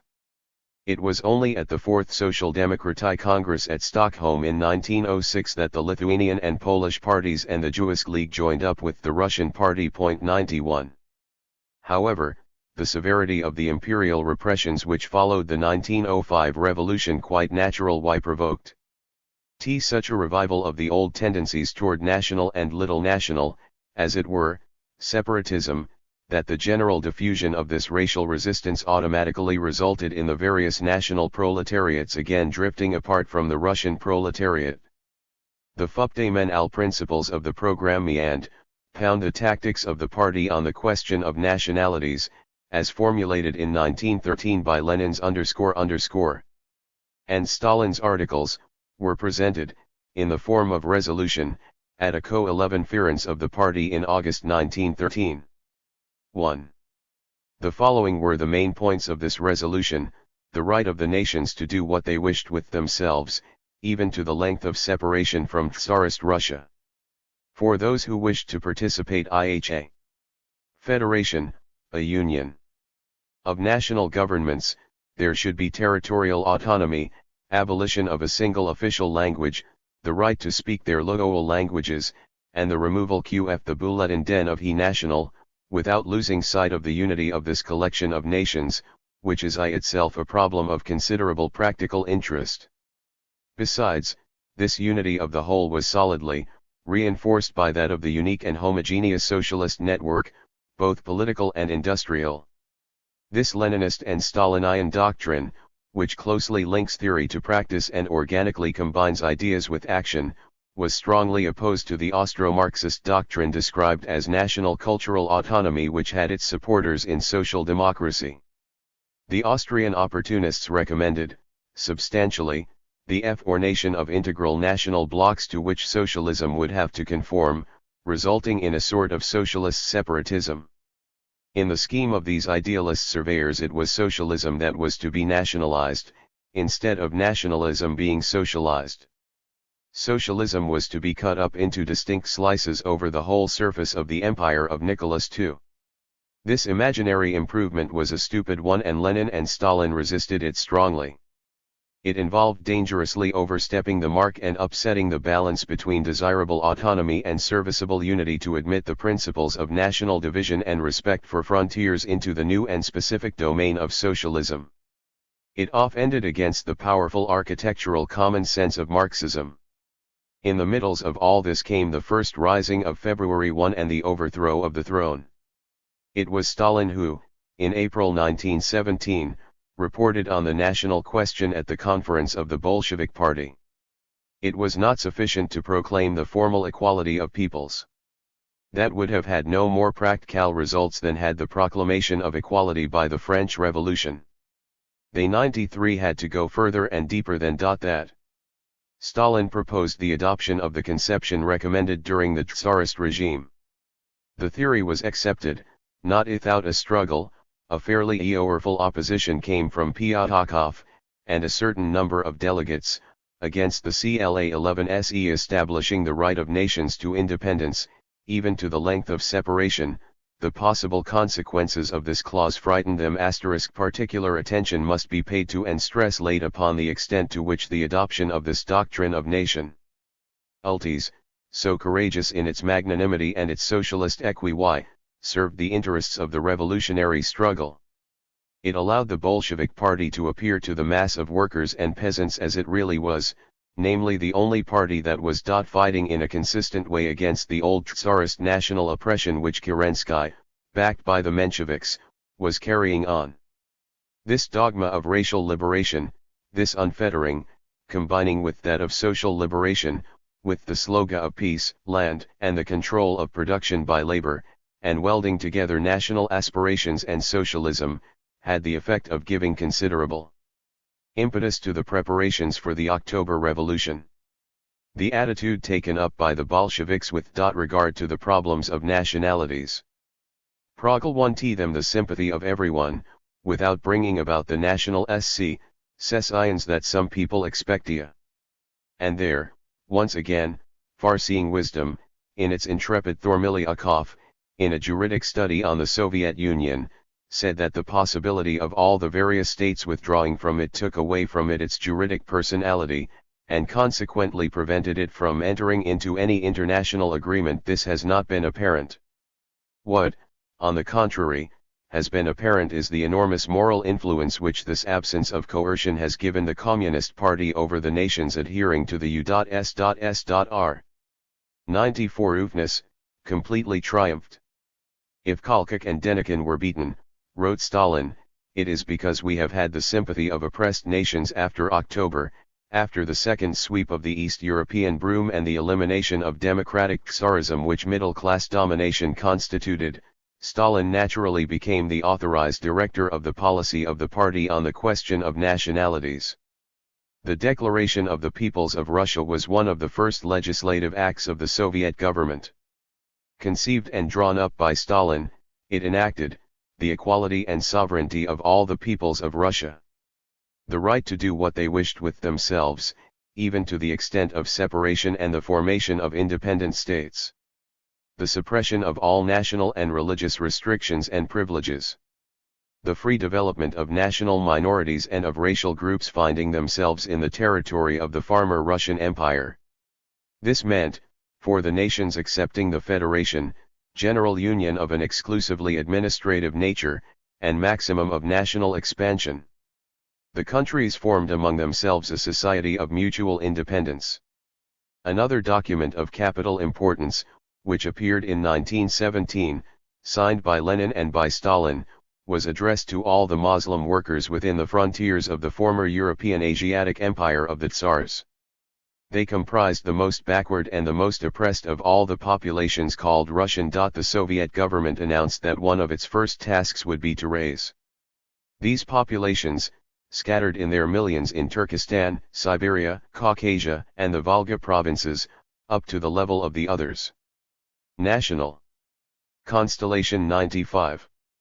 Let us consider this majestic solution, so human and so morally just, of the most intricate and most tragic of contemporary problems, were 1. The idea that it could be applied just as easily to the regions of a country as to the countries in a continent and throughout the whole world. A tragic problem, indeed, because the question of the relationships of nations between themselves, the question of peace and of war, has been the bloody, vicious circle of the whole of modern times. National feelings and peace are, in strict principle, antagonistic to one another. The word nation means separating, the word spreading means appetite, and appetite means devouring. There is no case in WLCH this devouring has not been carried out as is materially possible. In addition, the policy of individual profit and of the social preservation of capitalism systematically aggravates and fosters the latent catastrophe. The defective result of historic centralizations is the creation of a bloc of a handful of exploiters and of masses of the exploited, a bloc directed against the masses of neighboring countries, whereas common sense dictates an entirely different grouping of human beings by affinity of interests. It is indisputable that throughout the world destructive capitalism is nowadays increased instead on the outlines of national frontiers, and that, against deliverance by means of general agreement, the greatest opposition comes especially from the nationalist spirit which gradually impregnates mankind and crams each differently named fragment of the terrestrial jigsaw with exclusive and explosive ambitions.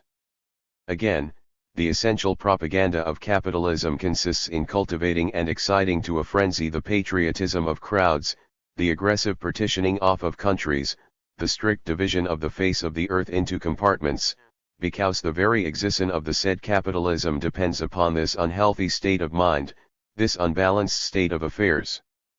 But the men of October, who succeeded in bringing about their revolution in the midst of an extremely diversified juxtaposition of races and of countries and one into which, moreover, long traditions of oppression had in many cases inculcated an exaggerated idea of nationalism, these men, for the first time in history, put forward a reasonable and serious solution of this age-old antagonism all over the planet, a logical F or one new law which combined the two irreducible essentials, national individuality and practical federation, and placed patriotism not against but in socialism.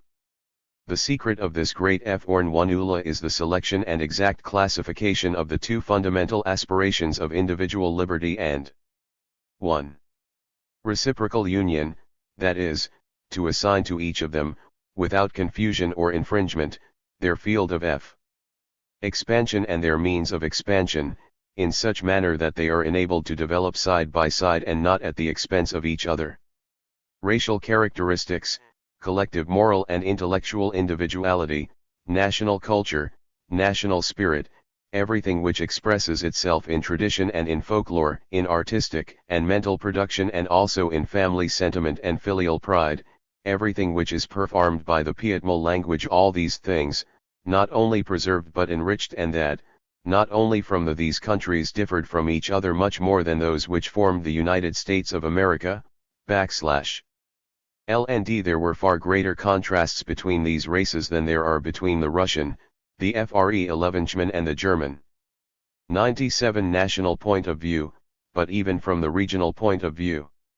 At first glance it might appear that too much importance was attached to racial minorities, but in the 20th century we have seen Moscow scholars inventing alphabets in order to collect and put upon record thousand-year-old traditions in the heart of little minorities a great distance away, so as to enable them to rouse themselves, to take a fresh lease of life, and to expand in their own way. It is going too far, it is mere folly, say the small-minded, short-sighted wiseacres. But the greater, far-seeing wisdom does not agree with them. As to national religious tradition, which is hardly ever of national origin but which, in the majority of cases, is a foreign importation, it is left where it was.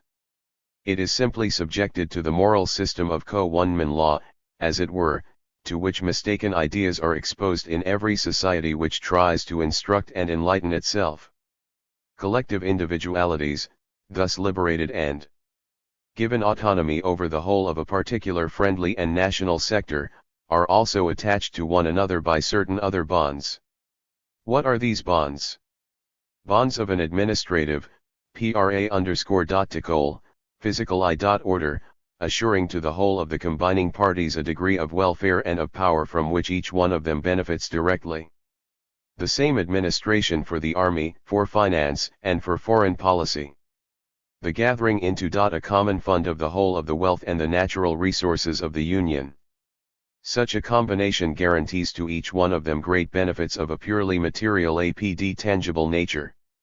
For such an organization permits of all sorts of cooperative achievements, economic schemes, works for the general good, carefully considered leadership, more wealth, and a wider distribution of production, hence great increase in general and individual prosperity, in mathematical proportion to the extension of collective activity.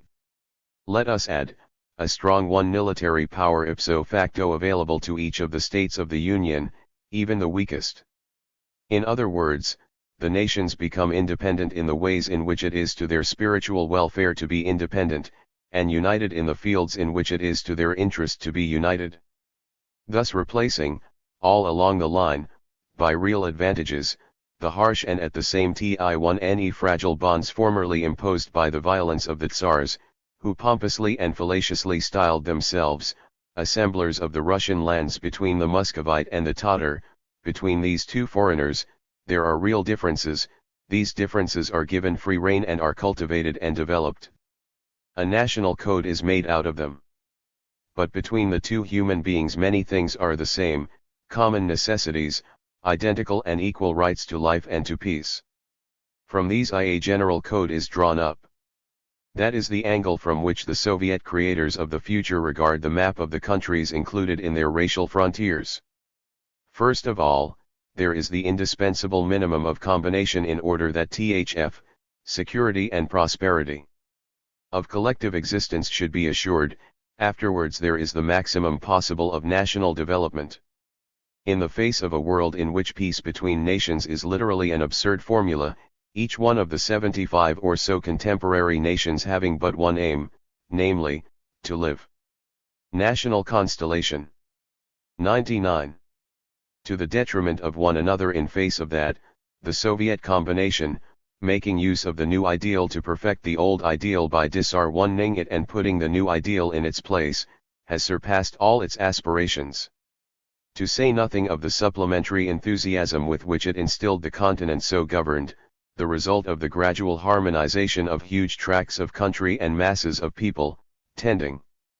There can be no profound or solid objections. It can only offend among the big countries those sinister megalomaniacs who say, my race ought to rule all other races here below, and whose nationalism strives to take an INFHSF or 111 of expansionism. It can only offend the smaller countries, the mad fanatics who intoxicate themselves with the word autonomy and prefer to everything, even to any kind of progress, complete isolation, incompatible with the ruthless exigencies of universal community of interest, and which compels them to vegetate laboriously. 1. And with ever-decreasing dignity, whilst waiting to slip into the maw of some great imperialist monster. Because, for all weak or backward nations, the system is amazingly more advantageous and intelligent, from whatever point of view one looks at it, than the system of simple and pure independence. Iterated nations work towards a co-11 unen 100 and are scientifically ally at peace with one another. As foreigners, however, instead of cooperation there is competition, which changes, by force of circumstances, into antagonism and enmity, with all the burdens, all the slaveries, all the perils and all the smotherings of conscience which go with it. The Soviet nations are at once small and great. If they were to leave the Union they would become small without any compensating factor. All this is not, or, rather, is no longer, pure abstract theory, as it was at one time. The recent history of the Soviet countries illustrates the principle of this great collective discrimination between the material and spiritual by specific living examples which are brilliantly illuminating. So many weak countries which, in the bosom of the Union, have passed through the first stages of progress and well-being with fairy-like rapidity thanks to the enormous help 1. Of the central administration, that is of the Federation. So many races who were early sworn enemies, hereditary enemies, now living in a state of complete reciprocal peace. To arrive at the point at which the frontiers between states are no longer of any but administrative importance. It is an amazing result to those who understand the old internal struggles and who compare them to the present state of logical fraternization. It is impossible to observe all these phenomena without emotion if one only remains objective. But, to return to the beginning of this extraordinary panorama of transformation scenes, it should here be observed that the new policy of nationalities was of immense help for the pacification of the vast territory freed from the Tsar of the Nant and the Tsar of Finance. It made possible the liquidation, as they call it in Russia, of the national Konfl_Lashin IOI. Counter-revolutionary governments in the Ukraine, Turkestan, and Transcaucasia, and it must be repeated here that it was only the intervention of the German Annies that enabled the counter-revolution to reinforce itself on the frontiers and brought about the fall of Soviet power in the Ukraine, in White Russia, in Finland, and in the Baltic provinces. This same policy regarding race and minorities enabled the death blows to be administered which finished off Kolchak and Denikin, and after the new state had spewed out the whites, this policy enabled it to mobilize groups of populations into new republics. This policy so clearly served the interests of the masses of these populations that, as soon as they could be made to understand it, they joined the Soviets. As soon, also, as they were understood and were approached in the right way, and it was here that the competence and influence of the man who addressed them placed a determining role. In 1922, the Union of Socialist Soviet Republics was created. The name of Stalin is indissolubly bound up with that great historic event. The constitution of the USSR is, fundamentally, the Marvelol $1 set of rules drawn up by the revolutionary Mino Ryti under Tsarism. It may be summed up as follows. It est to 1:1 lishes, or, rather, it proposes a close economic and military union, at the same time as the widest possible independence, complete liberty of development of all national culture, systematic destruction of all survivals of national inequality, and powerful aid from the stronger nations for the weaker. Let us cast 3 more rapid glances towards the south, the east, and the west.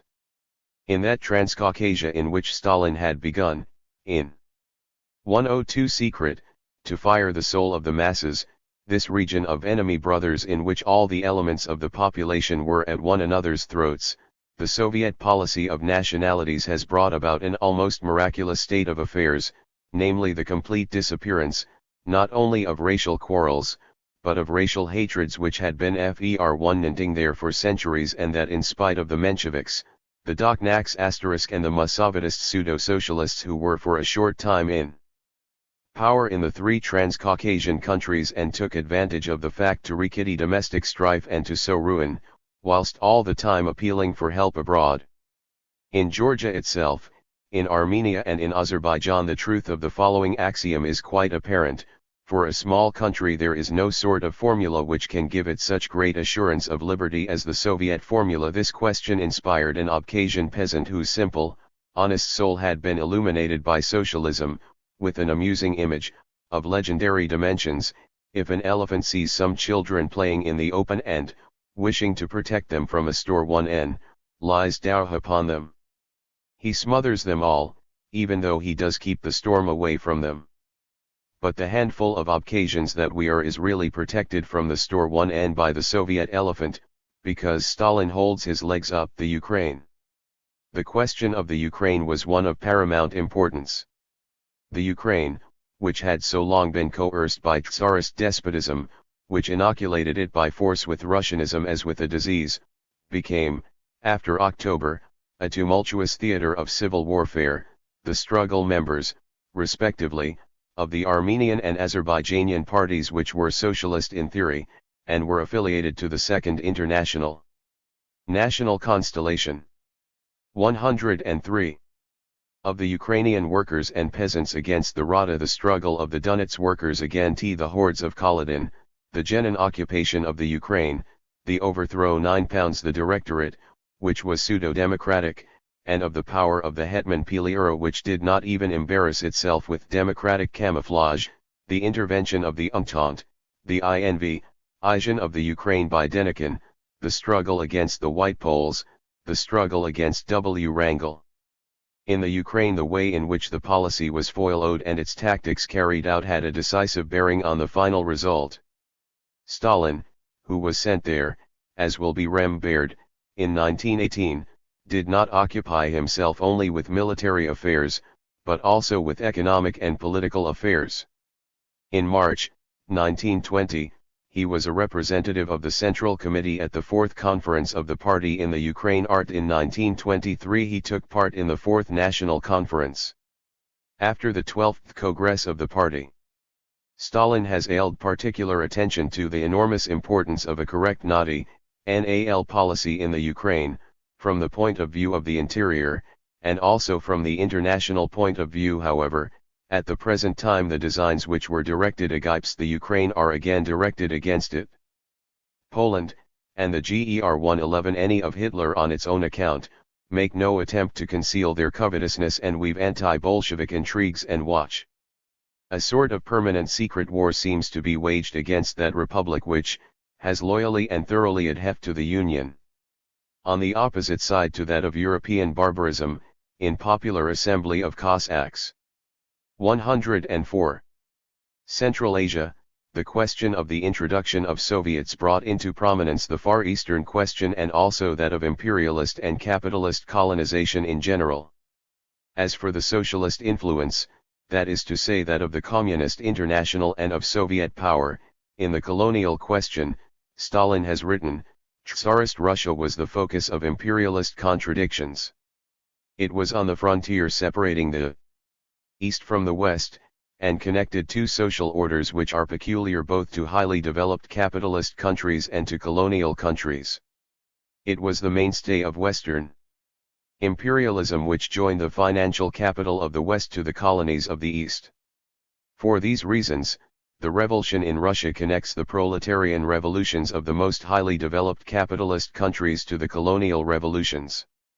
That is why its experience, the experience of the Communist Party of the Soviet Union, is of worldwide value. However, when the Soviets first came into power, there was a somewhat special Asiatic conception of the problem of nationalities.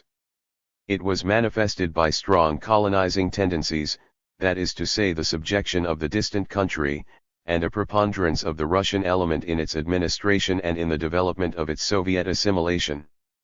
Russian workers and Russian propagandists went into Asia, directed everything and led everything themselves, the native population being neglected by socialism, according to Stalin's own expression. This did not agree with one of the principles of Leninist Marxism, which was a particularly dear one to Stalin, namely the untrammeled, direct, and conscious participation of all in the common work. So Stalin fought bitterly against these eruptions of Muscovite exclusivism mingled with socialist organization, and against putting into practice 105 TICE methods which were very nearly protectorate or colonial methods in dealing with Soviet natives, as being a cisne which was erroneous in theory and foolish in practice. He applied himself to making these populations undertake their own reconstruction and to restoring the development of their own progress to them at the same time as their nationalities, and he changed their passive I-socialism into active socialism.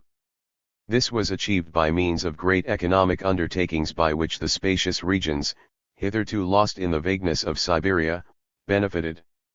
It was in this spirit that he proposed to deal with the district of Turkestan, and to mark out new and carefully considered national boundaries for Central Asia. Several republics were created, Uzbekistan, Turkmenistan, Tajikistan, and the Kyrgyz Republic. All this Soviet East, which is nowadays so much threatened by foreign imperialism, all this East is strongly defended by the just, positive and high socialist ideal which has taken possession of the people. And this brings us straight to the Chinese problem. In this gigantic territory, which is as great as that of Europe, the multitude which beats the record for all multitudes since the dawn of time, has also had its pseudo-revolution. This revolution, also, at the start, merely sawed off the feet of an elusive throne, and, after the death of Sun Yat-sen, delivered China to a clique of people whose aim was to prevent it from gaining complete freedom and to make particularly fabulous fortunes of it. The v. 106 Tim, both yesterday and today, of foreign brigandage, this unfortunate country is also the victim of internal brigandage.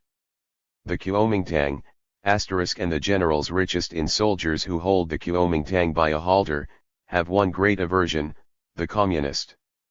Indeed, they exterminate communists as well as liberals, and the Chinese government has those writers who talk, justice, buried alive. And the Japanese and the great Western powers have the same aversion.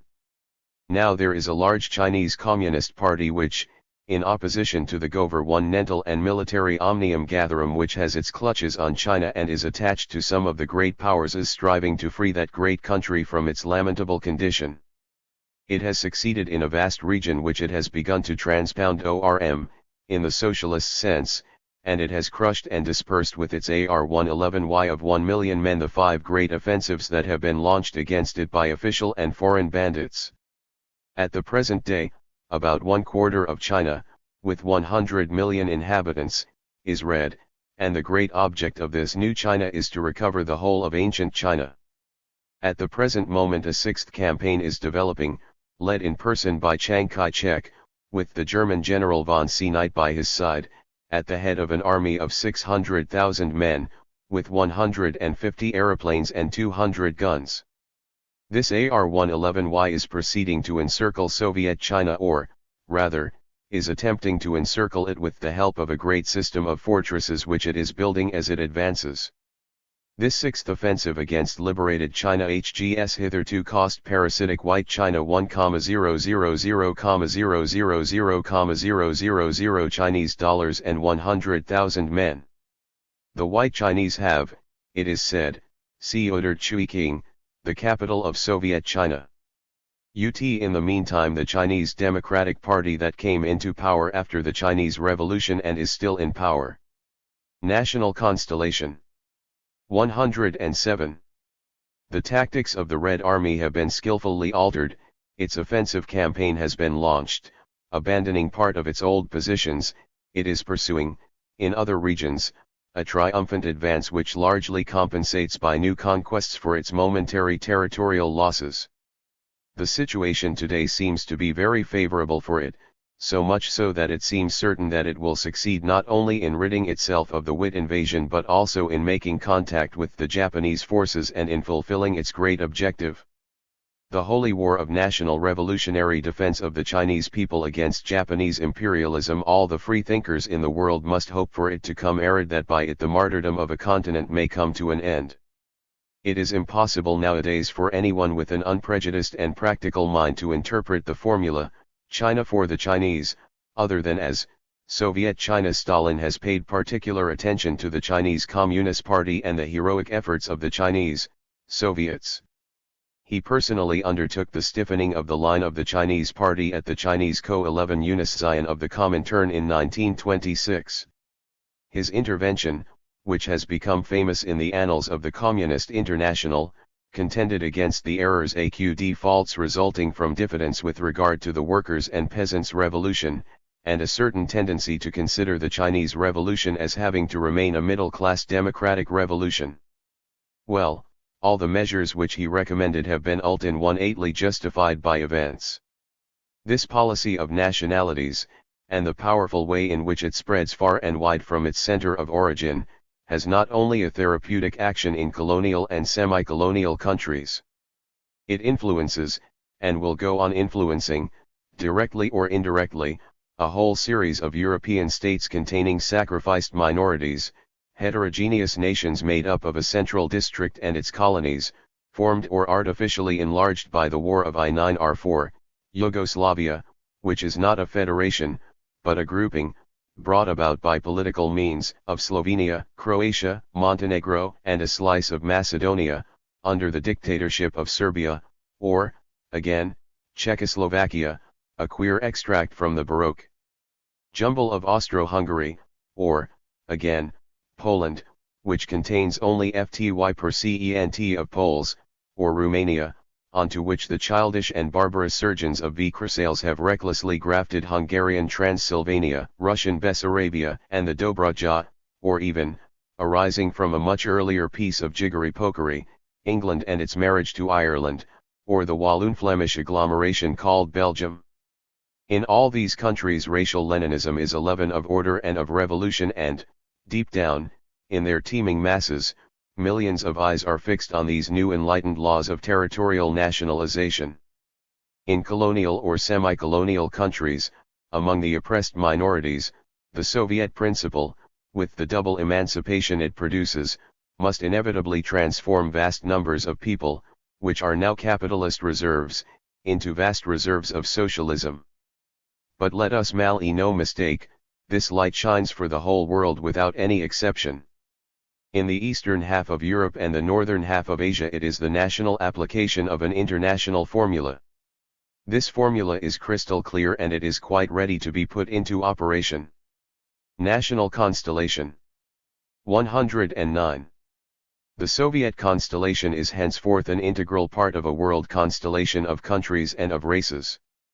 On the day upon which Europe shall have been completely Sovietized, it will contain a France, a Germany, an Italy, a Poland, etc., which will develop in accordance with their intellectual and moral traditions, exactly as they do today, and even more than they do today, but between them there will be only administrative frontiers that will be permanently non-offensive. It is thus, then, to our eyes, to us who are not accustomed to see new WORL undertaken upon such a colossal scale, that the Soviet solution to the insoluble problem of nationalities appears. There it is, in theory and in practice. There are the basic elements of socialist construction in space, principles so simple and so just, so scientific and so ethical at the same time, which converge simultaneously upon so many ideals. Even if socialism did not exist, it would have to be invented in order to unravel the tangle in which things are at present. It would have to be invented, firm in its framework and yet flexible in its movements. We see it here in action, for the setting in order of existing humanity whose aspect is one of envy, hatred, and quarreling, and in order to put a successful end to the age-old and disconnected gropings of huge crowds spread over the land, towards a better form of society. Across the barbaric confusion of our transition period, of our Middle Ages, are written the watchwords, henceforth indelible, of the pioneers, of the men who have had the glory of discovering the world such as it really is. Chapter 5. 1917 to 1927. First stones. Thus, as the result of an original combination of historical conditions, the first country to have entered the paths of socialism was Russia, a country economically and culturally backward, in spite of its exceptionally powerful revolutionary leaders. 1. To have leaped in one bound over the cardboard republics and all the small samples of different capitalist formulae in force in the democratic monarchies and in the monarchic democracies, was marvelous, in theory. But, what was happening in practice? As soon as they acquired the power, they had to make use of it, and that without wasting a single moment. The vast state machinery had passed from the hands of a wicked and Abner one nally swollen puppet and, after a short tottering stay in the gloomy limbo of the provisional government, into the hands of practical extremists and ardent thinkers, and it had, at all costs, to continue to run over the largest country in the world, between the destiny that was no more and the destiny that had not yet come into being. There were three great problems to be faced. The war against the foreigner, civil war, and social and economic disorganization in the interior. Of these, it cannot be said that the war against the Ignar was settled, even after Brest-Litovsk, even after the armistice, since, if the majority of the former enemies had pu-6 abandoned the strife, the civil war which was to succeed the Revolu 110 Ion for 2 years was strongly streaked with foreign Turvant one on. What was there to be done? Rytg. To live from day to day and to build up, stone by stone. And all at once. At one and the same time to organize the revolution, to repel the counter-revolutionary hordes on every frontier and every horizon, and to transform the former Russian Empire, an agricultural and ignorant country, a ruined, pillaged, blood-stained ex-empire, into a great nation, politically socialist, and with an economic system improved to the same level as, or to an even greater one than other nations. Let us hark back, once more, to those days, days of achievement and days of recommencement. What was the balance sheet like, what the inventory? What were the remnants of Russia like, in November 1917, from the hour in which, at the Smolny Institute, Lenin was informed that the red flag had been run up and that from that moment this flag had become one of the centers of the world. The imperialist war of 1914 had cost Russia 40,000,000,000. Gold rubles * and the massacre of a third of the working population, industrial production and transport were reduced to a fifth or a sixth part of the 1913 figures. The Civil War, which rent the empire throughout practically the whole of its length and breadth, represented a further loss of 50 billion rubles. All the factories were in ruins and a part of the public works as well. In the country, ravaged by gunfire, half the land was lying fallow. Administration, education, all the state services were dislocated by catastrophe and by the hatred of the enemy. 6 gold rubles amount approximately to 1. At the present price of gold in England, the lives of 50,000 soldiers. From 1918 to 1921. England and France never ceased killing Russians and laying Russia waste. Let us just note, in parentheses, that, at the end of 1927, there were still 450 engineers and 17,000 workmen employed in repairing the damage done in one single oil field in the Caucasus by the passage of Western civilization and the destruction 113 wrought in Russia by the Mon-True's interference of the great European and American countries may be estimated at about 44 billion gold rubles. Let us remember that in 1921, 3 years after the end of the war, a French admiral installed in Russia, quite openly protected the enemies of the Soviet government. That Monsieur Millerand, President of the French Republic, and Monsieur Doumergue, another President of the Francophone Republic, daring to do what at any rate neither England nor Turkey had dared to do, officially recognized Jordania and Tsenkli, who had been thrown out of Georgia, as the head and the ambassador of that country. And that official France, which claims to be loyal and to be democratic, had recognized Kolchak, and was about to recognize W. Wrangel, as vice-tsars. Let us remember that the White Guards were mobilized in France, and made an armed state there within the state, developing THIR various organizations and their military formations under the benevolent eye of the authorities. These hired desperados of Tsarism marched, fully armed, beneath the Arc de Triomphe, and it was they, too, who jogged the arm of the assassin Gorgulov. As for the followers of Virgil, they were widely welcomed in the Balkans, especially in Yugoslavia, where, in arms and even in uniform, they awaited the moment to march for the holy cause of reactionary resurrections. Yugoslavia was not justified, quite recently, in reproaching Hungary for fostering the training of assassins. The most she could do was to accuse her of competition. Whilst we are upon this subject, let us widen this glimpse by a few more years, in order to get a better and more comprehensive view of the enormous methodical attempt over which nowadays we draw a modest veil, as though history was a drawing room in polite society, where it were better not to talk of such horrid things, in order not to upset the well-bred company. The sabotage of budding industry, which the U.S. are made superhuman efforts to revive, has been raised to the level of an international institution, in we imponent personages, military officers, technical experts, political agents, and the diplomacy and police of the great powers have all taken part. What subterranean maneuvers, what scheming and plotting! I am still bewildered by all the photographs of documents which I have seen personally. For years one could search in any comber of the Union and one would infallibly discover the English, French, Polish or Romanian microbe of spying and foul play, mixed with the virus of the White Plague. A certain amount of it still remains. The same people who blew up the bridges and whatever public works still remained in liberated Russia, gasping for breath, who threw emery into the machines and put the few remaining railway engines out of action. These same people put powdered glass into cooperative food supplies in 1933, and in December 1934 appointed one of their number. Blow out Serge Kirov's brains fraudy behind, in the middle of the Smolny Institute in Leningrad.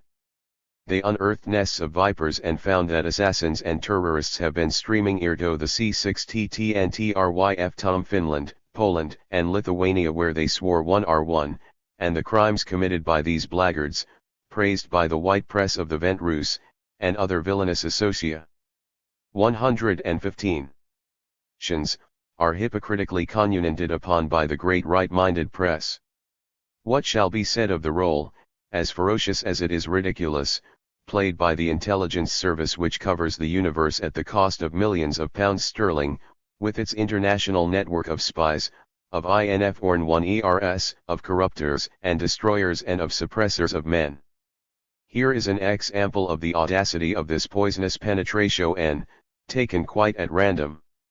Monsieur Georges Valois, a member of the Action Française, tells, in the preface to one of Stalin's reports without considering the enormity of the matter, and solely to authenticate a favorable opinion of Lenin with regard to him, that an agent of the intelligence service had wormed his way into the councils of the Soviet government and right into the very heart of the supreme controlling organization, that this agent made a report to the English government, which sent this report to the French government, which communicated it to Monsieur Léon Desjouet, head of the French royalists and Grand Vizier of the pretender to the French throne, and that it was thus that Monsieur Georges Valois, who was at that time a member of the Action Fran Nine Eyes, heard about it.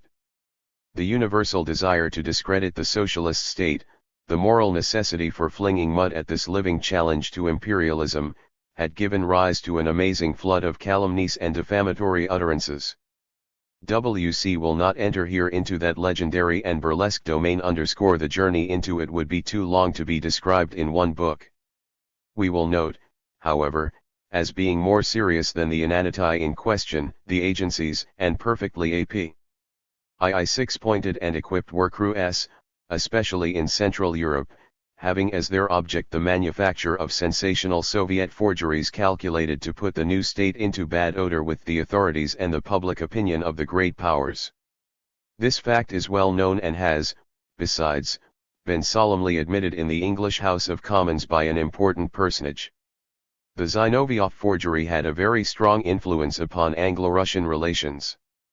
The forgery used by Tsankov, the Bulgarian butcher, enabled him to wave the red spectre in front of his people and gave him the means, though beaten himself, of obtaining from the victors a supplementary army with which to massacre his own people.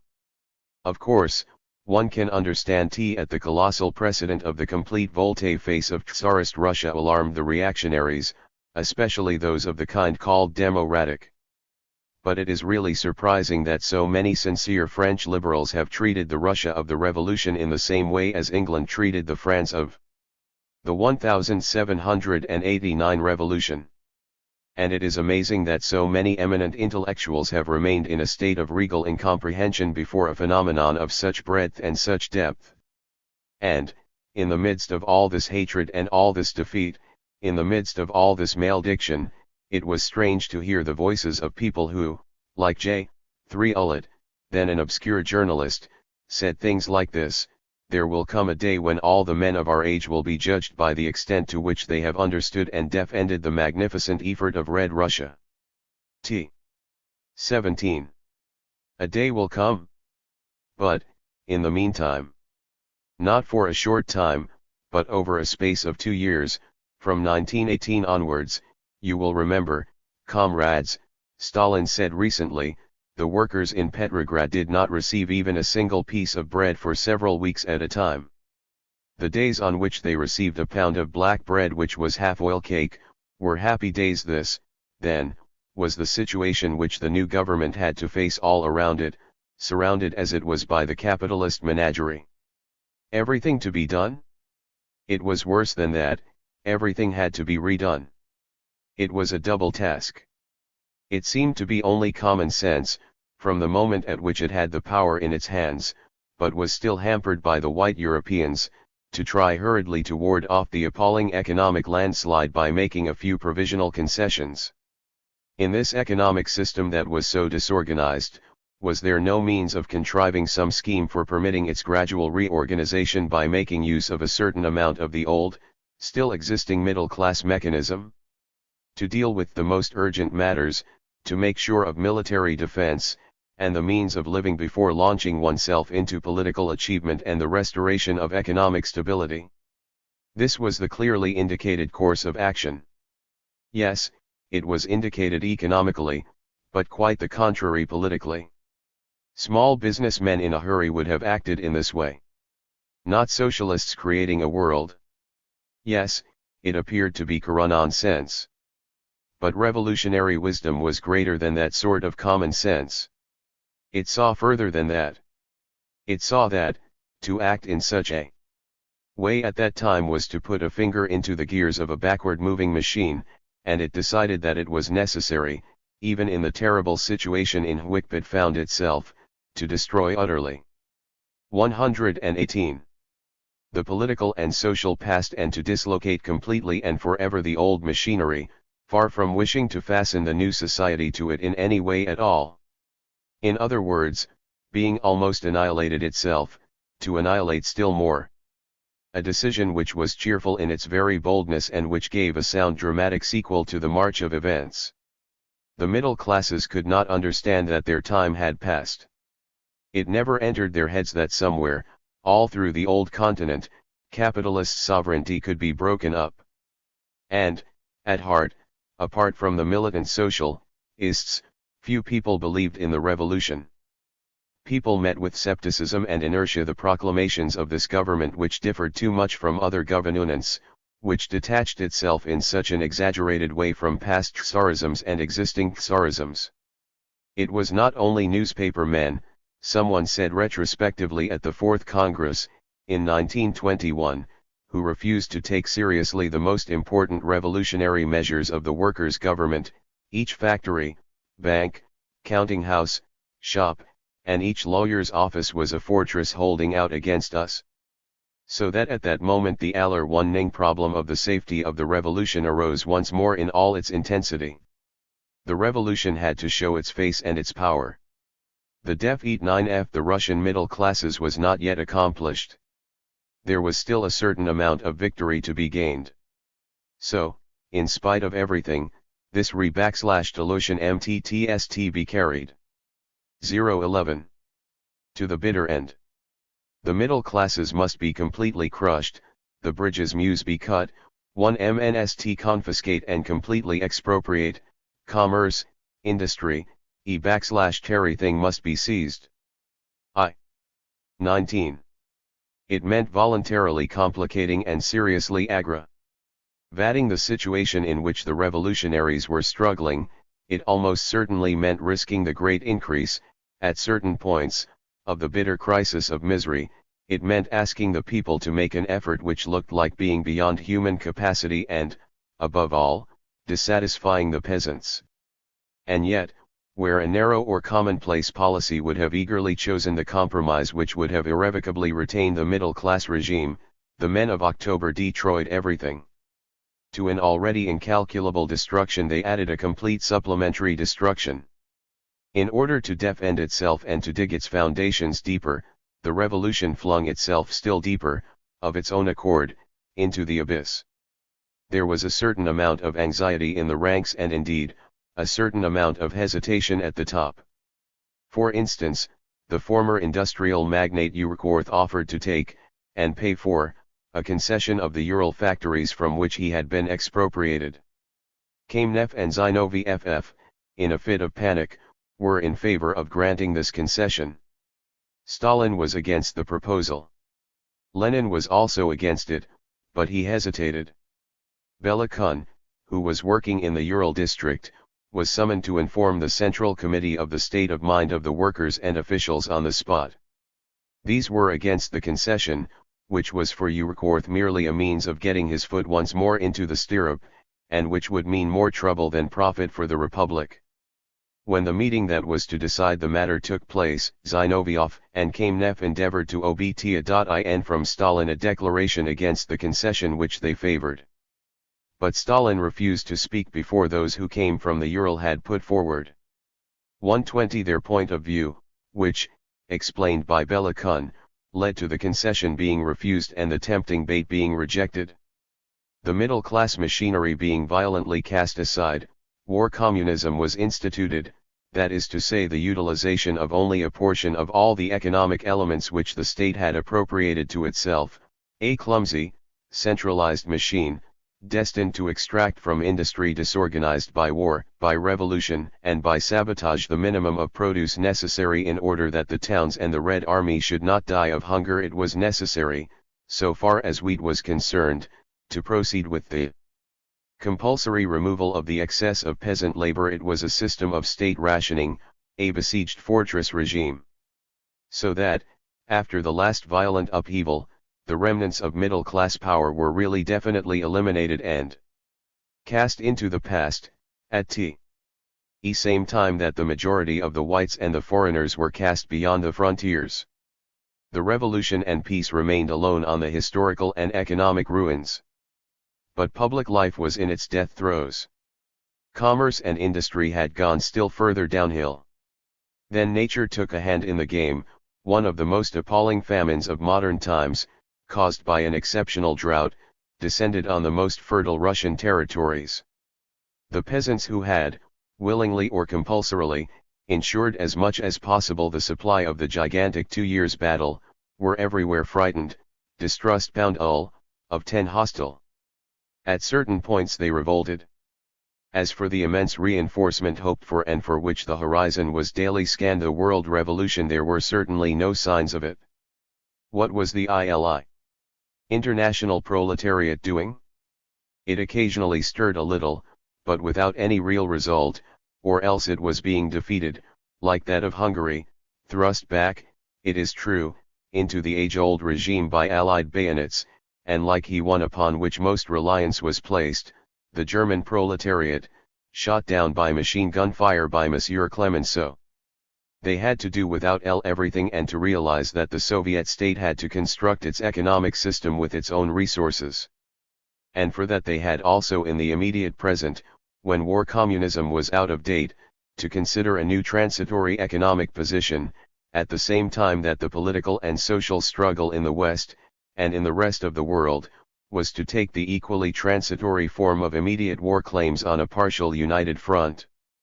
It was in these conditions that the Soviet state judged that it would be able to do quietly what it had not been willing to do at any price 2 years previously, and passed from the methods of war communism to those of the Marl-et, and the new economic policy was created. In our part of the world the NEP has not been properly understood, and indeed people have been grossly mistaken about it. It has been thought, generally, that it represented precipitate retreat on the part of the Bolsheviks, because they had rushed headlong into a socialist system of economics and that this had been found to be impracticable. But this is very far from the truth. As I remarked earlier, the Bolsheviks had decided that it was advisable for their great organizers to put the finishing touch upon a revolution which was not quite complete. They knew quite well. 122. That, by doing so, they were bound to increase their economic difficulties and disorder. But it was only after cleaning up the political situation to its very foundations that it seemed to them to be able to admit of a certain effort at economic opportunism. The difference between revolutionaries and reformers, said someone then who had not always spoken in that vein, is that revolutionaries only admit the principle, reform, after the seizure of power by the proletariat. The formula of the budding Soviet power was, I will make concessions, if necessary, but when I have become master, not before. So what they did was this: so far as the peasants, and wheat, were concerned, they replaced the removal of excess crops much too violent a system by a levy in kind, authorizing the free sale of the excess. Money was again put into circulation. Measures were taken to stabilize the rubble. State enterprises were placed upon a commercial footing. Salaries were graded according to qualifications and the kind of work done. And, as the state found that it had more enterprises on its hands than it could manage itself, it hired a certain number of them out to private individuals. After the application of this policy, which involved, as can be seen, considerable concessions on the part of the Bolsheviks in 1922, the situation was re-established. Thus their big railways, the property of the state, were already supplying 1/3 of their pre-war service. In the country, 95% of the arable land, nominally belonging to the state, was in the economic enjoyment of peasants, who paid a 123 tribute in kind, 300 million pud and asterisk of rye on a harvest which had then reached 3/4 of its pre-war size. As for industrial enterprises, they all belonged to the state, but the state only exploited 4,000 of them, are hired out 4,000. Private capital began to make its appearance and developed in the home trade. It represented 30% of the whole amount in circulation in the home trade. Foreign trade, which remained a state monopoly, represented, in comparison with pre-war figures, 1/4 as regards imports and 1/20 as regards exports. Market was reorganized. The position of the workers' state was, politically, a dangerous one, thus dragged away to the right. Side by side with the socialist advance, a new capitalist advance was taking place, and strong defensive measures had to be taken. In the struggle which was brewing, the proletarian power had, on IRS side, the most highly developed productive forces of the country. In short, it appeared in the market as a landowner, as a purchaser and as a vendor with much machinery power THQ and its competitors, because it had the additional advantage of possessing political power. The middle classes had on their side past experience and relations with foreign capital. This was the start of a duel with very grave matters at stake, and whose issue must have incalculable social and moral consequences. For both sides the great objective, 1 pud equals about £43, was, in this agricultural Russia, the capture, or the peasant market. The peasants, the poorer elements among whom had aided and abetted the revolution, were distrustful at that time of the revolutionaries who had given them the land but had taken away their wheat. The Russian peasant, a realist, but a short-sighted one, had already shown signs of violent resistance. From the point of view of good relations with the country districts, the NEP, thanks to its few doors open to initiative and private profit, and its regulations which no longer bore the same aspect as the stern requisitions of which the country districts bore the whole brunt, was of vital importance. The Bolsheviks, who are the least blind of men when looking into the future, knew quite well that the future of the socialist state depended upon harmony between the productive economy of the land and that of the towns. But, even whilst proclaiming it expressly and even pointing out the landmarks of this great harmony that was to come, the new masters provisionally let the heavy industries remain idle, such as electrification and all the rest of it, as well as the prospects of a reasoned reconstruction of the economic system, and works of national importance. This was so that they might consolidate the revolution by a period of graduated plans, making it possible to proceed to certain indispensable repairs and to prepare the way for the future. They encouraged cooperation in the country districts as much as they could, and kept stoutly declaring that they were well on the ROAQ from capitalism to socialism, although actually nearer the starting point than the finish. 125. It was solemnly asserted at Moscow that, the state does not grant industrial concessions or conclude commercial treaties, except in so far as neither of them are capable of undermining the foundations of its economy. Do you remember, my friends, the sniggers and even the roars of laughter that greeted such declarations amongst right-me-dead people? Those who, in France, kept on saying, "Ave confidence in the Bolsheviks," found themselves in a sufficiently thankless situation. Ha, ha! They're coming round, these uncompromising revolutionaries, Moor one nerd, the wise men of all nations. It's quite obvious. They're taking the first backward step, the return to the good old capitalist methods. It's the beginning of the end of the mad socialist experiment. When Chicherin met the French representative, Monsieur Colrat, in Italy, in 1921, the latter rudely interrupted the People's Commissioner for Foreign Affairs in the middle of a speech, by telling him that the Bolsheviks had no right to join in conversations about political economy, in view of the economic disorganization of their own country. I have not the honor of knowing Monsieur Colrat, but his summary condemnation could not possess the slightest value or even have the least meaning unless the Bolsheviks had had time to apply their economic methods in the territory of which they had made themselves heirs, and this was clearly not the case. But Monsieur Colrat is not the only person. WHP made ridiculous remarks. The state will not allow the foundations of its economy to be undermined, but one can understand that RW conservative Republicans, our tumcode politicians, found it incredible that statesmen should fulfill their engagements strictly and follow unswervingly the line they had laid out for themselves. What was this new method of procedure? It belonged to the peculiar originality of these curious Oriental people. And perhaps they might even make it as ioneable in politics one of these days. However that may be, when they proclaimed passionately, "We will not allow ourselves to be swindled," These honest people were right. And it was still more honest of them to announce their intentions. Are they coming round? No, Mr. Cabinet Minister. No, my lord, they did not come round. And immediately the expressions on your capitalist faces grew longer, until they were almost caricatures.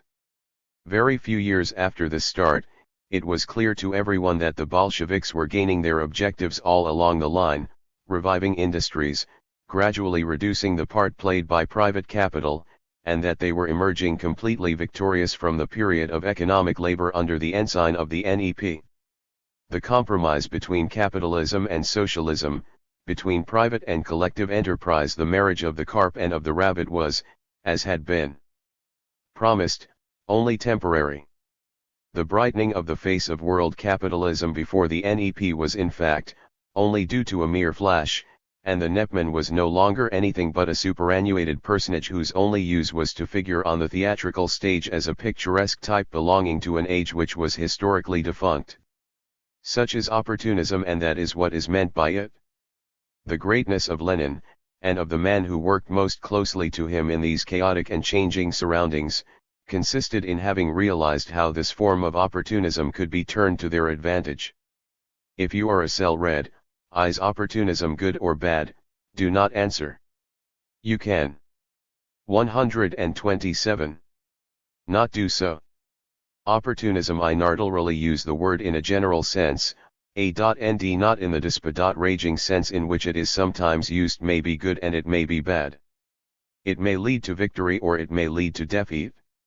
It is one's duty to grasp what may be useful. R01, to neglect to do so is a mistake. In certain circumstances fanaticism is only fear of responsibility.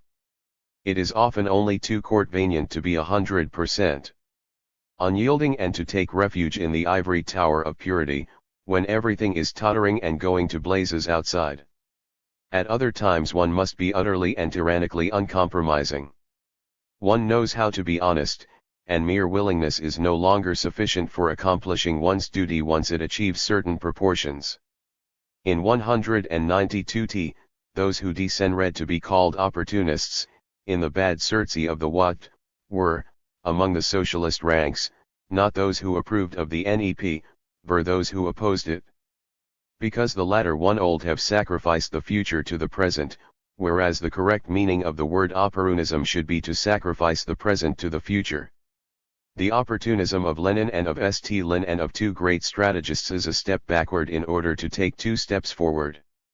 For stupid or frightened people, and, also for wavering socialists who, unconsciously or not, are seeking some sort of loophole, it is 2 paces back in order to take 011 EPNCEF or UARD.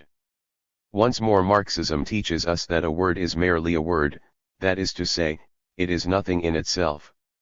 Formulae are only worth anything if they are put to good use, and there may be a vast difference between two phenomena which re-pressed, grammatically, in the same terms.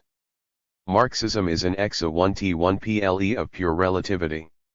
It depends, in the long run, entirely upon the Marxists themselves.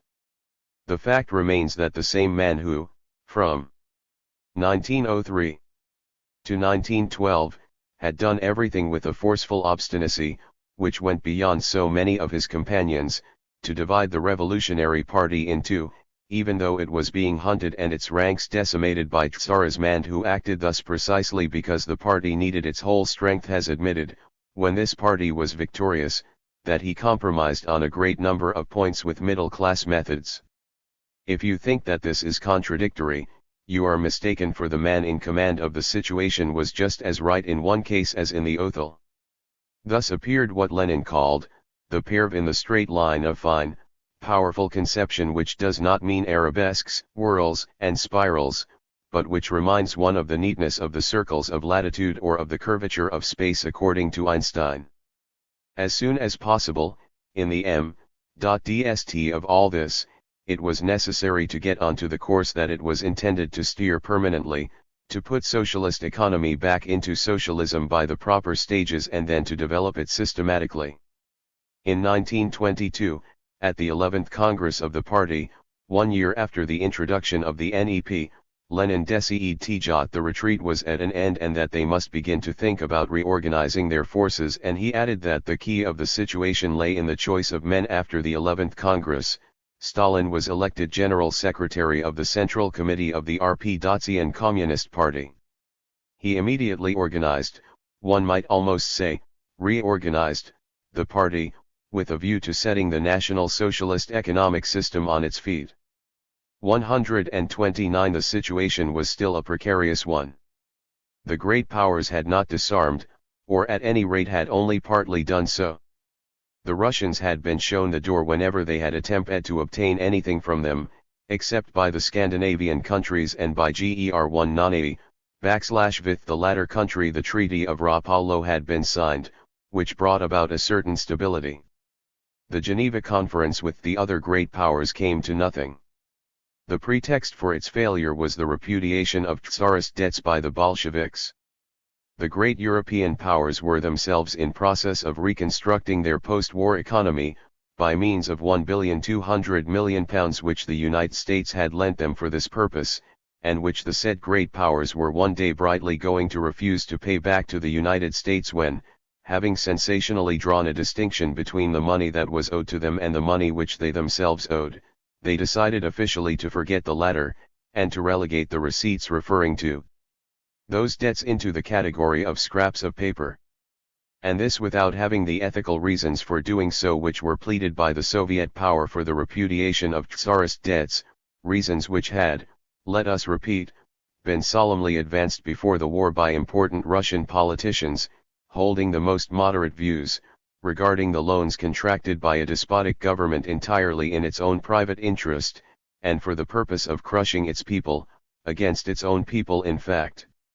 It must be admitted that there is a difference between a revolutionary government refusing to be responsible for the embezzlements of a Tsar who was the enemy of his subjects, and 130 other governments repudiating their ensignatures, while the majority of Soviet citizens were living on millet seed, around the hypertrophy of a few Nepmen, and while the UF-DERF-ed leaders were growing daily thin they set to work to build up the future. This work was all organized according to principles of cooperation. First of all, the principal objectives had to be decided upon. Marxist theory and practice offered a very wide margin in this respect. They were carried on side by side, because only theory can teach practice what to do and how to select exactly the right starting point. The comma gives the trajectory from the starting point to the finishing point. If it is correct, it stretches a feeler into the future. Stalin quotes Lenin in saying that it is the great lever of all things. All those who have seen Stalin at work reckon that his most important quality is a capacity for grasping a situation in all its complexity and detail, for putting all that is most essential to the fore, and for fixing his whole attention on what is most important. And for the time being it may be observed that those who really know are such as Kuabayev, who directs the state plan speak of Stalin's accomplishments. They do not only say he did so and so, they say, he did SB and so at the right time. The first great vital problem to be solved was that of the peasantry. It was, and still is, the supreme problem of the Soviet Republic.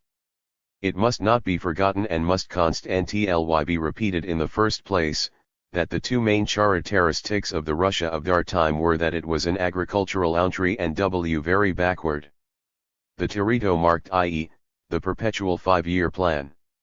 131 out and punctuated by Petrograd, Odessa, Tiflis, Vladivostok, and Arkhangelsk had remained until that time a feudal, disordered and muddled country around the splendors of the Kremlin, and the diamonds in the imperial crown and in the churches, whilst the grand dulles and the hoyards with their suites lived a life of debauchery abroad.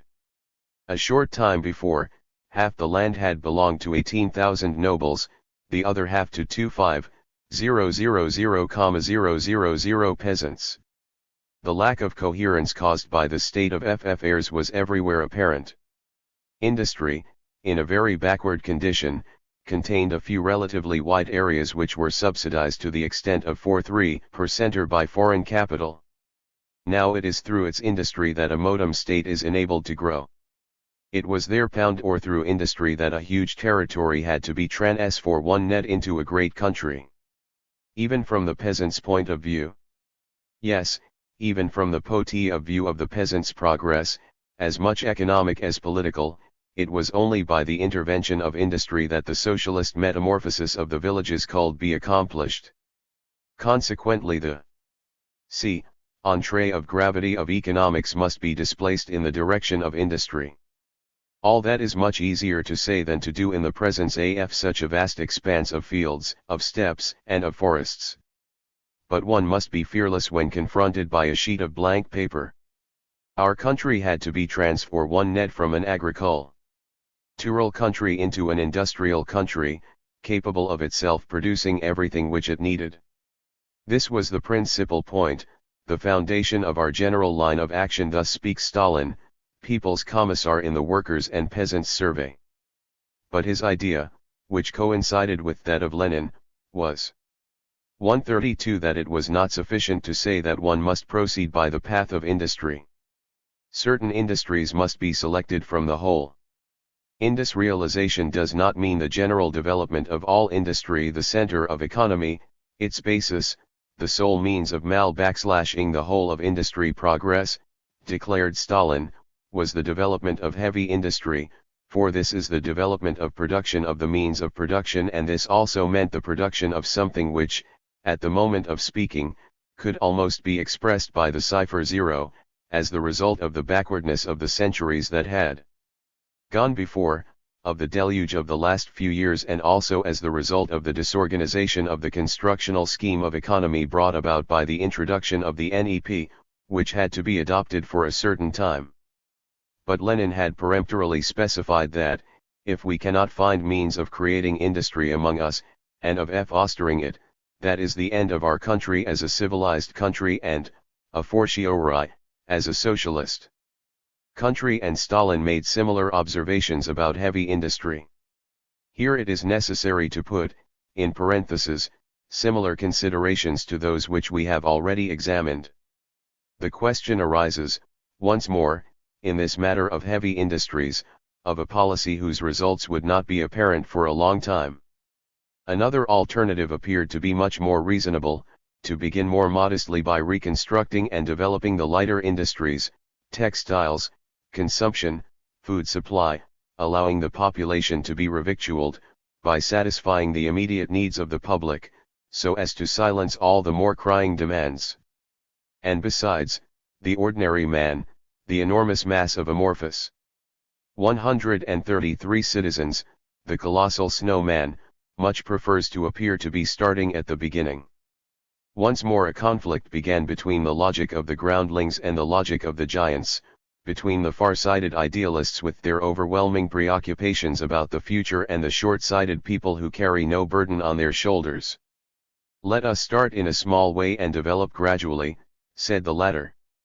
In this way you will limit public sacrifice, you will curtail the era of privation, and you will facilitate internal peace, instead of hurling yourselves headlong into the system of turning villages into cities and of attacking world records when you do not possess a sufficiency c0f the necessities of life.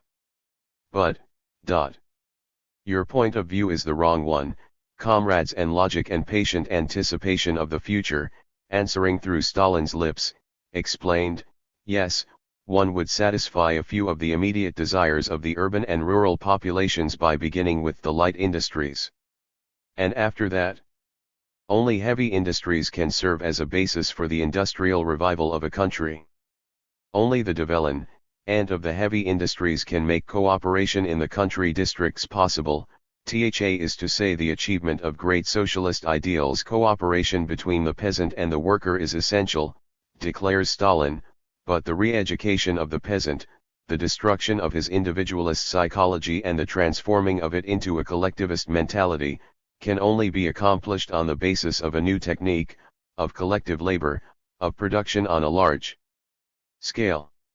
Either we must carry out this task and then we shall establish our L34 selves permanently, or we must abandon and then TL1E return to capitalism may become inevitable. There is also the question of national defense, which needs the heavy industries. National defense is a sacred duty. Capitalism has misapplied a great many fine phrases. That is no reason why one should not give them their true meaning for the first time.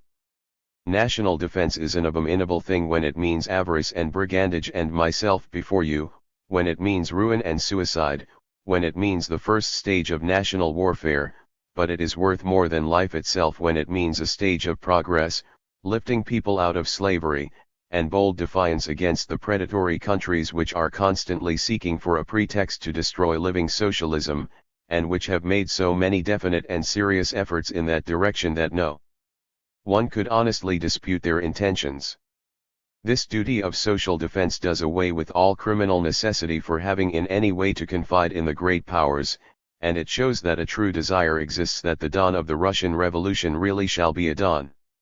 Stalin, on the day on which, summarizing things broadly, some years later, he said that the first foundation of the Soviet state was the alliance between worker and peasant and that the second was the union of nationalities, added THA.T. the third was the Red Army.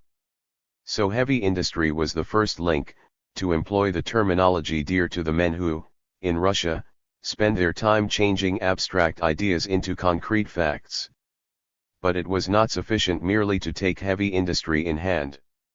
They increased the difficulty of the task by deciding to take it in hand quickly.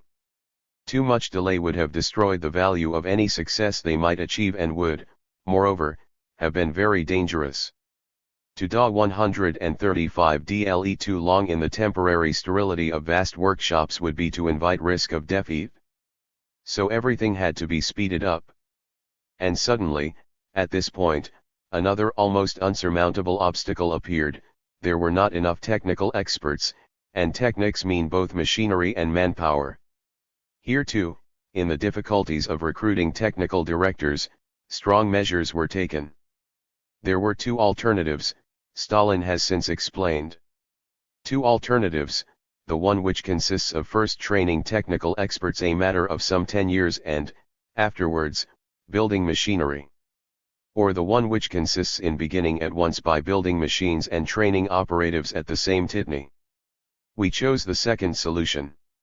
As a result, there has been certain amount of bad work and a certain amount of deterioration took place. But we have gained what was the most precious thing of all, namely time, and we have acquired, spurred on by necessity, the technical experts, which we lack lead. All things considered, we have gained infinitely more than we have lost, and once more the quiet and confident venturesomeness of Bolshevism has scored a great success. We have conquered it is only right that we should have done so, added the Stalin of R934. But at the time, this upheaval, added to the discarding of the old slow methods of progress, was not to everyone's taste, even among those responsible for it. Some of them made wry faces. Stalin sought them out and shook them into activity, those Philistines in carpet slippers, dressing gowns and nightcaps who approach the problems of socialist construction solely from the point of view of the tranquility of their existence. So, hovering over the existing ruins, we see the mists of the future peopled with gigantic industrial silhouettes. In that country, in front of the commonplace foreground with its ruins, rise the dim shapes of lathes, blast furnaces, dams and of huge bridge spans rising lilcy somber rainbows against the sly. In the steppes, or in the fertile countryside formerly so neglected, appear, stuck on here and there as TL1 on photographic mounts, factories and groups of factories, one-moored cities. Around these oases of science and of the socialist harmony of teeming human multitudes, the cultivated plains are cut up into squares and lozenges, patterned with the up and down movement of tractors. And, over the whole map, a network of roads and railways is slowly appearing. The work was scheduled to begin at TL1 end of the Civil War and to continue by long, carefully thought out and calculated stages. 192-1. 192-5. 192. 7. The cooperative store system was pushed forward very actively, particularly in TL1E country districts. The cooperative system had always existed in Russia. Its activity and growth had no to be metodically intensified. Cooperation is the high road leading to socialism. It is obvious that it attunes people's minds to the theory of collectivity and introduces an atmosphere of community and socialist habits into the practical calculations of daily life. Again, cooperative stores have the effect of G1 duly ousting private enterprise, by squeezing private middlemen out of existence and themselves becoming the intermediaries between the state trusts and the consumers. Later the cooperatives can be developed on a large scale. At the same time the leaders decreed a WL1 whole series of measures for organization, for thrift, for the prevention of waste, for the increase of output, for the strengthening of discipline and of diligence. But things only really took shape and began to come to life with TL1E development of electrification. Electrification was the deep-rooted bond which connected the whole of the vast ideal industry to the land. Lenin had foreseen the part TL1 at electric current /vast to play in the world of the future around him, at a moment when no one else foresaw it, whilst TL1ENEP was still in existence, and in the midst of the highest capitalist hopes concerning the wounds, as yet unhealed, of a torn one red nation. The idea one had sprung out of the earth /vast called the Goal. I have read your plan for the electrification of Russia, Stalin wrote to Lenin in March 1921. It is a masterful outline of an economic, a really instructive plan, a real state plan, in every accepted sense of the /word. It is TL1E only real /1 Marxist attempt of our times to put the superstructure of Russia, so economically in arrears, on a really TRT1E industrial technical basis, only possible under existing conditions. What is the good of the dozens of so-called constructive plans which, to our shame, are constantly published in OT1R press? TL1EY are just the babblings of CL1 Ildra 11, nothing more. Do you remember Trotsky's plan, last year, his proposals to bring about the economic renaissance of Russia by means of the wholesale employment of the unskilled labor of the masses of peasants and worlcers, in the ruins of pre-war industry? How paltry, how primitive, WL1N compared to TL1E Goal plan. It was like a WORL man of the Middle Ages posing as an Ibsen hero. My advice? First, not to waste one moment more in chattering about this plan. Secondly, to begin carrying the scheme out immediately in a practical manner. Thirdly, to subordinate at least 1/3 of the available labor to the interests of the Co-111 mencement of this new work. Fourthly, as the collaborators of the Goal, in spite of all their good qualities, are nevertheless lacking in practical experience, practical men must figure on the plan's commission. Fifthly, the newspapers Pravda, Zvezda, and especially Ekonomikeskias must devote themselves to popularizing the electrification plan, both so as to bring it to everyone's notice and to give all material details about it, pointing out, at the same time, the fact that there is only one constructive economic plan, namely the electrification plan, and that all other plans are only empty and harmful chatter. Electricity has become the central pivot of future reconstruction of continents. The whole of such reconstruction will radiate from the electric pylon. Almost magical hydroelectric sources already figure largely in the great collective progress of the USSR. Socialism, says Lenin, is the Soviets plus electrification, an all-powerful combination of ideas and of material objects, which joins and mixes entities certain of which seem to have nothing whatever in common. One might have studied both socialism and electricity for a long while without discovering it. It was like mixing apples and oranges, in defiance of the instructions given by teachers to their pupils in primary schools. But, actually it was putting a powerful, ready. The words in italics were underlined by Lenin. 139. Made framework straight into an idea. It was like an algebraic F or one nulla. It was like the great command in Genesis, "Let there be light." This thaumaturgic plan to make thousands of horsepower spring out of every corner all over the country, this electrification proposal, seemed comic and presumptuous in the west of Europe. H. G. Wells, who has specialized in visions of the future, constituted himself the mouthpiece of those qualified to speak on the subject, whose sense of the ridiculous had been shocked by this Soviet pretentiousness. When Lenin said to him in 1921, "We will electrify European Russia and Asiatic Russia," he thought it amusing. Not the idea in itself, but in this ignorant country in which the only regular thing seemed to be the ruins, and coming from the little man at the Kremlin, it seemed peculiar. Altheimer because the Bolshevik prophet, with his poor confused brain, also spoke of 100,000 tractors in Russia in the near future, whereas one could count the existing Soviet tractors on one's fingers. Wells, the literary technician of the future, has, on the only occasion upon which his vision has been checked, seen the future all awry. Would that he could efface from his work that pageify the subject of which the schoolboys of the U.S.S.R. are so critical of him even at the present time. At the 8th Congress of the Soviets, and at the THIRD-1 Congress of the Communist International, the Electrification Plan the Electrification Commission were enlarged and systematized into a State Plan for IRS Economic Working and a State Plan Commission. This Comissio 11 began to be especially active when the USSR, after 140, having the existing I-11 industrial installations put into working order and after having started them going, began to occupy itself with new installations on a huge scale. And thus began the series of 5-year plans, themselves sections of larger plans.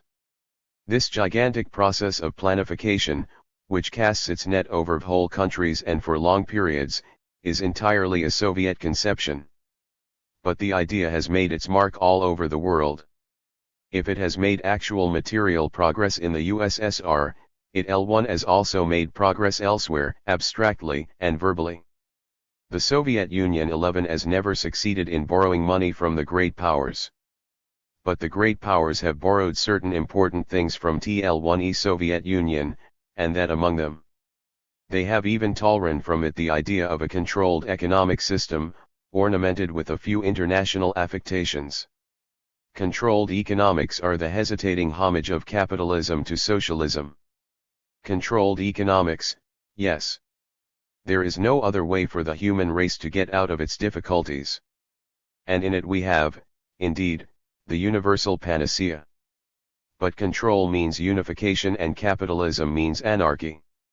If the word controlled has not a full natio 11 meaning, and if it has not a real international meaning, it means nothing at all and is worth nothing, either at home or abroad.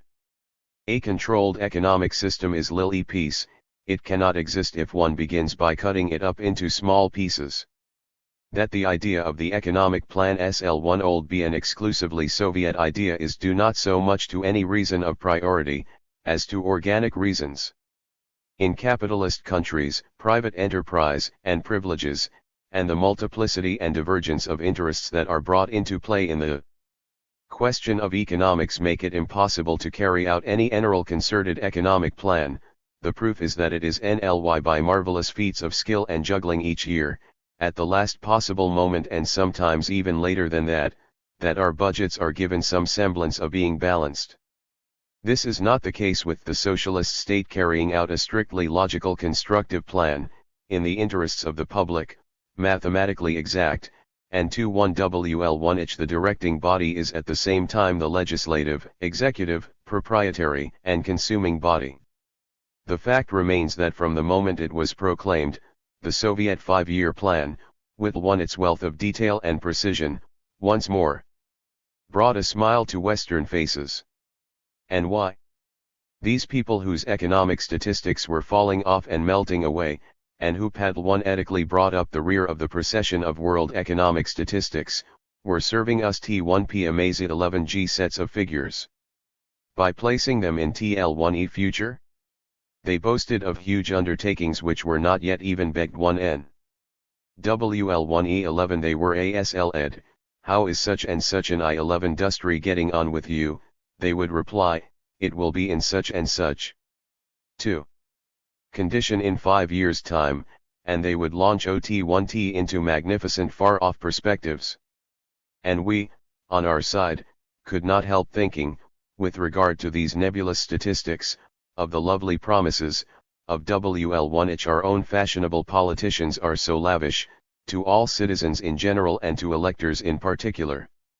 We could not lose sight of how strange it would appear to us to 11 Ave to take the promises of a minister or of a government seriously. It was terribly hard WORL, in other countries, to preach confidence in these figures from Moscow. One must be a blind fanatic to believe in them, people said. 142. Others said, the figures of the 5-year plan must be incorrect because they are too high. Such a shifting round of national resources is only possible in a period of war. Under the threat of shell fire in 1928 I wrote that, in the 5-year plan now in progress, it was not a question of speculations on figures and words by bureaucrats and literary men, but one of a cut and dried program. The figures of the state plan should be considered more as accomplished victories than as indications, and, I concluded, when the Bolsheviks assure us that by 1931 Soviet industry will have increased by 8% or that 7,000,000,000 rubles will have been invested in economic revival, that their hydroelectric stations will LLA power of 3,500,000 kilowatts, etc. We must admit that these things virtually exist already. Now if, at the date indicated, the above figures were not exactly as had been foretold, it was because they were nearly all exceeded. The true worth of the figures of the plans has been demonstrated now that, with the passage of time, these figures have passed from the vague zones of the future to the photographic zones of the present. If any of the prophesied figures have not been reached, their percentage is absolutely insignificant and negligible. In a great many directions they have been exceeded.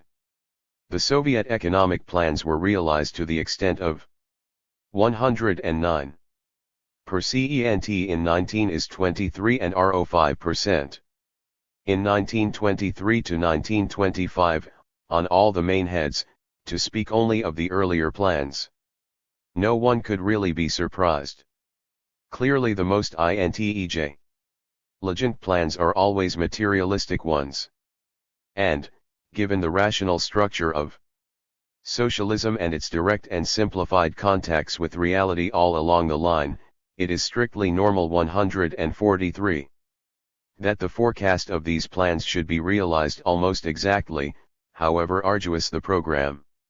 It would be magic if it were not socialism, said Stalin.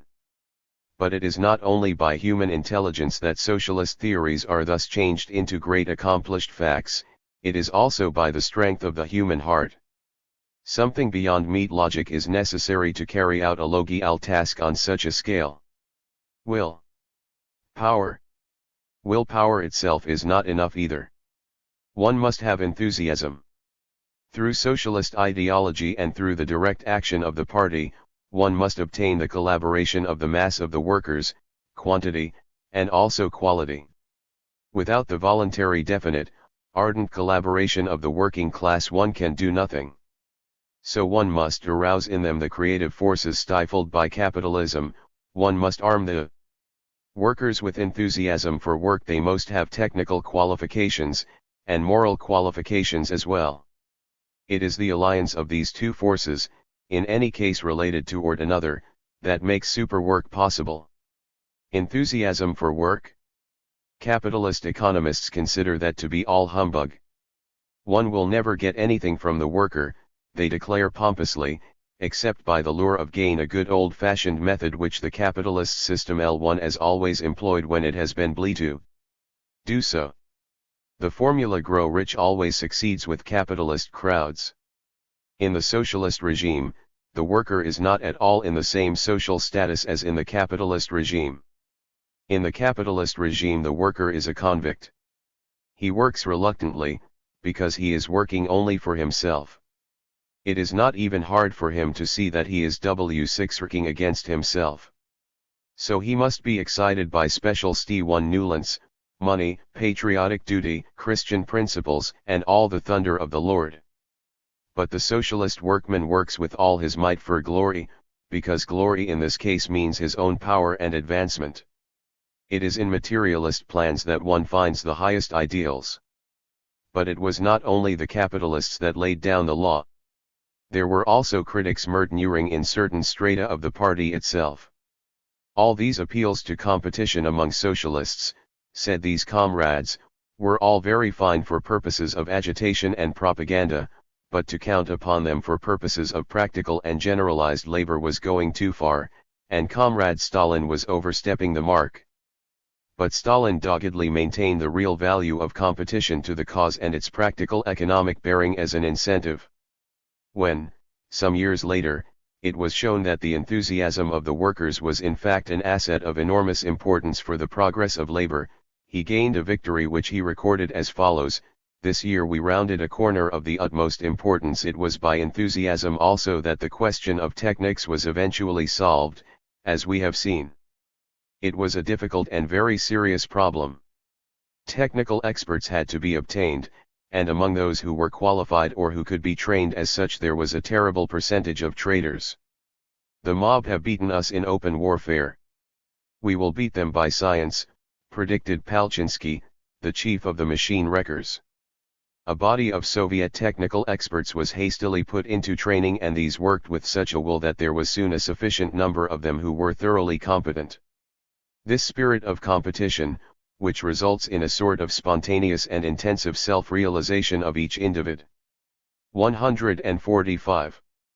UAL towards the achievement of maximum results, and which, said Lenin, far from being extinguished by socialism, is considerably increased by it, is defined by Stalin as follows: "The principle of socialist competition is fraternal help given by the more advanced comrades to those who are more backward, to the benefit of general progress." This does not mean that in setting to work with these purely moral incentives there can be no exaggerations and no mistakes. Stalin himself has emphasized this point insofar as concerns despotic measures, too childishly despotic in a blissfully unconscious way at present, such as the mathematically equal distribution of salaries and the strict leveling of everyone, measures having a somewhat clumsy and demagogic character which make them more harmful than useful in the development, still so immature, of individual and collective social personality. We will revert later to those schemes which are mere caricatures of socialism. But one may say that the irresistible driving force of the leaders and the willing enthusiasm of the workers in their masses, in their brigades and in their armies, are exceptional and permanent characteristics of the work of construction. Another incentive and source of energy is self-criticism. Stalin was one of the promoters and defenders of the safety valve of self-criticism. It is the duty of both the militant socialist and of the party, individually and collectively, to make use of this right, this weapon of self-criticism. They must bring faults and mistakes out into the light of day, they must be ruthless towards shortcomings and weaknesses, otherwise they must be held responsible for them. One must be able to play the part of custodian in addition to one's own part, and one must be one's own censor. It is only in socialism that the words of the reformer concerning the interpretation of the scriptures really mean something: "Let everyone be his own pope." On a day which arrived with appalling suddenness, Lenin was no longer there. This great bereavement took place at the beginning of 1924. Lenin 11 died on January 21, at the age of 54. It seemed incredible to all TL1E men who had hit one Erdosarid one ended him so closely. TL1EY could not realize the fact that TL1EY had lost the man in whom TL1E V RT1CN revolution was incarnate, the man who had CA1 write it in his head, had planned it, had created it and had saved it from subsequent disaster. Lenin, one of the greatest conquerors of history, and immeasurably TL1E most sincere, the man who has done most for humanity up to the present time. Hen The party became Lenin's orphan, when it asked itself, what SL1 all we do without the genius of our leader? Stalin quietly observed that they would triumph over every difficulty. Some days after Lenin's death, Stalin, in the name of TL1E party, at a great ceremony, addressed a farewell to the familiar spirit of the master, which took the form of a solemn oath. 11. In leaving us, Lenin has left us the duty of maintaining intact the honor and purity of the 11th title of member of TL1E Communist. Etching beside Lenin's body, party. We swear to you, Comrade Lenin, that we will do our utmost to do your will from the very first moment that the Soviets came into power. Stalin L1 had been Lenin's understudy, and he continued to understudy him when he was no longer there. That was mainly because Lenin had long before made the party itself his understudy. He had forged it himself, solidly, fully, and in detail, with all its powerful foundations and its irresistible momentum, and had made of it a machine productive of leaderships. To say that Lenin was irreplaceable was erroneous, in spite of Lenin's supernatural greatness, because of the very constitution of the party. When Lenin was no more, the duties produced the man. It was the exact opposite of the animal transmission of dynastic power, which has dislocated history for 2000 years. The rise of Stalin and the increase of his already considerable authority became inevitable, and he became more and more indicated as leader of the party. But there must be no misconception about the growing ascendancy which Stalin exercised, and one must not throw oneself lightly into the well-known variations of the themes of personal power and of dictatorship. There can be no dictatorship in the Communist International and in the USSR. It cannot exist because Communism and the Soviet regime develop along the lines of an extremely definite doctrine, of which the most important people are merely the servants, whereas the characteristic of dictatorship, of personal power, is to impose one's own law, one's own fancies, in opposition to existing law. There may be different interpretations of Marxism, especially in its reaction to events and, from this point of view, a particular interpretation or even a particular course of action may at any given moment predominate at the head of the state and of the international. The question of whether such interpretation or course of action is a good one is solved automatically, and the leaders prove themselves to be right or wrong by contact with logical exigencies and the sequence of events. It would therefore be a great mistake to think that there is any supreme authority in the USSR, an individual sovereignty imposing itself on this great organization by artificial means, such as force of arms or intrigues. By means of machinations, trickery, corruption, or else by secret service and crime, or by introducing spies into lobbies and armed forces into council chambers, or by killing one's enemies in bed at night, one might become, and remain, king or emperor or duce or chancellor, one might even become pope.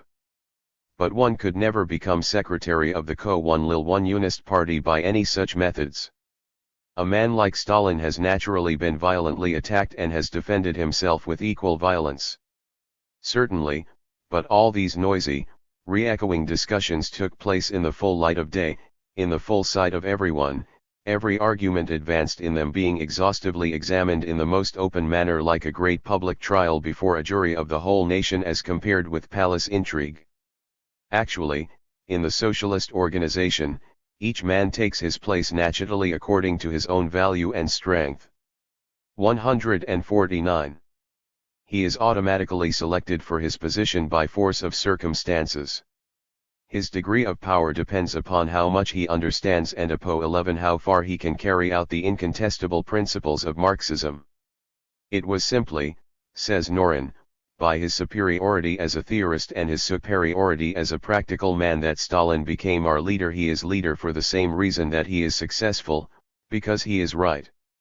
Actually, there is only one country at the present day where such a state of affairs can exist, but to take any different view of the position is not to understand the Soviet regime. I once said to Stalin, "Do you know that in France you are looked upon as a tyrant who acts merely according to his fancy, and is a bloody tyrant into the bargain?" He leaned back in his chair and burst out into his hearty working man's laugh. The leader who decides, in the plans which he prepares for the whole state, the fates of all the different races, is the same man who considers that he must render an account to any comrade who asks him for it, and declares that he is ready to do so at any moment. It was nothing but the exceptional attitude adopted by Trotsky, whose public position had been a considerable one by Lenin's side, and who showed a tendency to place himself above the Central Committee, that brought the question of the leadership up before the 14th Congress. To Trotsky's exuberant personality, Stalin opposed the principle of community leadership. He declared, "One cannot direct the party without colleagues. It is absurd to think that we can. And now that we have lost Ilyich, it is stupid even to speak about it. Common labor, collective leadership, a united front and unity among the Central Committee, with, as a vital condition, the subordination of the minority to the majority, are what we really need at the present time." Not so very long ago, Stalin said to a foreign visitor who was anxious, as are all intelligent THIRD-WORLDISM in the USSR, to go closely into this question of personal power in the workers' and peasants' state, "No, one must make no individual decision. Individual decisions are always, or nearly always, biased. In every association, in every community, there are people to whose opinions heed must be paid. In every association, in every community, there are also men who may express erroneous opinions. Experience of 3 revolutions has shown us that out of 100 individual decisions which have not been examined and corrected collectively, 90 are biased. The leadership organization of our party in the Central Committee, which directs all the Soviet and Communist organizations, consists of about 70 people, and it is among those 70 members of the Central Committee that are to be found our best technicians, our cleverest specialists, and the men who best understand every branch of our activities.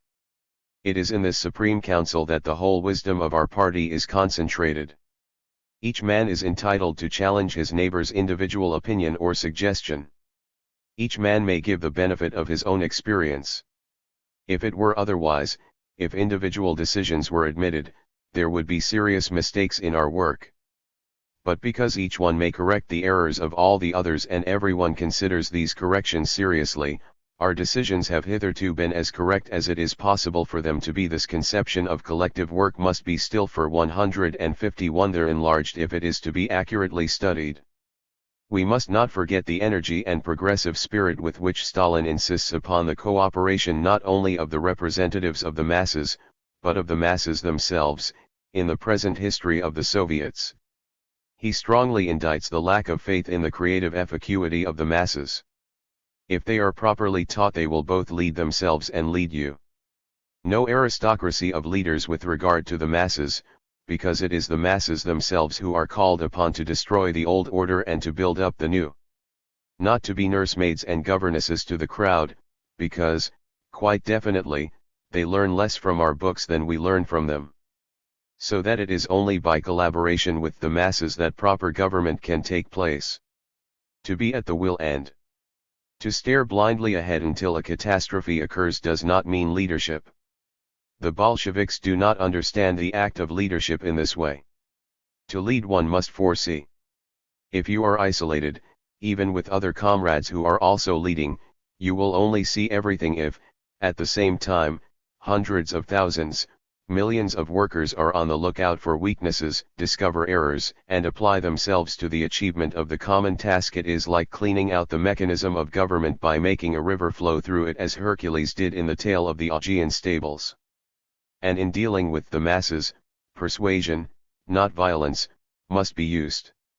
When Zinoviev defended the theory of dictatorship of the party in 1925, Stalin rose up in arms against this narrow point of view and declared that there must be complete harmony between the party and the mass of the people, and that mutual confidence should 152110 be destroyed by any abstract and unlimited rights which the party chose to confer upon itself.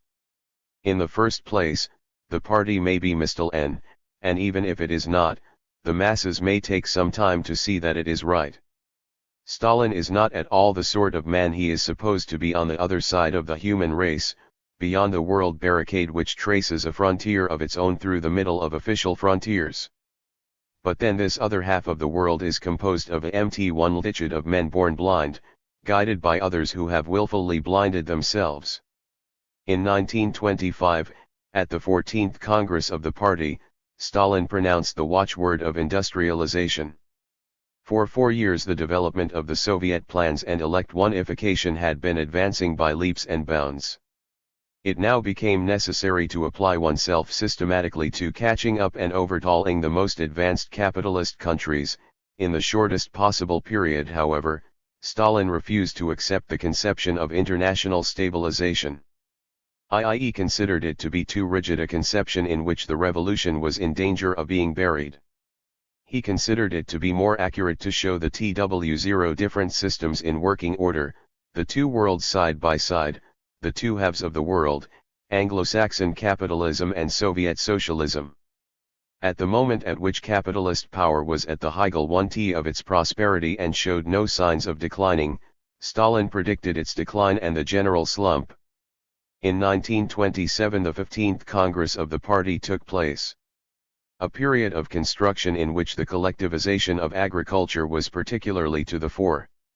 Leaping from the mule's screw onto the horse of steel, this kind of metaphor by which Lenin expressed his though 11 GHTS in so 153. Striking a manner really represented a huge task, one may even say the greatest piece of social strategy of modern times. To introduce collectivity into the country, by means of machinery, and at the same time to alter the whole outlook of the peasant by argument. In the state of affairs existing at the time, the strong position of the kulak, until lately reinforced by the NEP, which amassed money and exploited the poor peasant, was the last but at the same time a strong hope harbored by the defeated middle classes for the restoration of capitalism. A fine artist, Eisenstein, has interpreted in a cinematograph film, this general line, as they refer to it when they speak of the changing from the wretched peasant's screw into the mechanical horse. The lonely peasant struggles on his little patch of ground, on his negligible little individual share of the immense rural mosaic. On his little islet he looks most like a marooned islander who has given up the fight, at the mercy of storms, of frosts, or of droughts which each in its own fashion wither his crops, of the hail which destroys them, of the sudden epidemic which takes off his only horse or the cow which he can never replace. The man and his wife harness themselves to the plough and embark upon the endless labor of beasts of burden. They rizzle their whole fortune each season in one great gamble. They detest and envy the workman. Each one detests and envies his neighbor, for he can only fill his own pockets by emptying those of someone else. The peasant, said Stalin, could only become prosperous by harming his neighbor. They build their houses up against those of their neighbors, so that the neighbors might not be able to burn them down.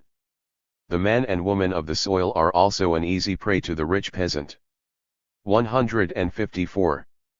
Who crushes them down by his great wealth and who entraps them and bleeds them to death by usury.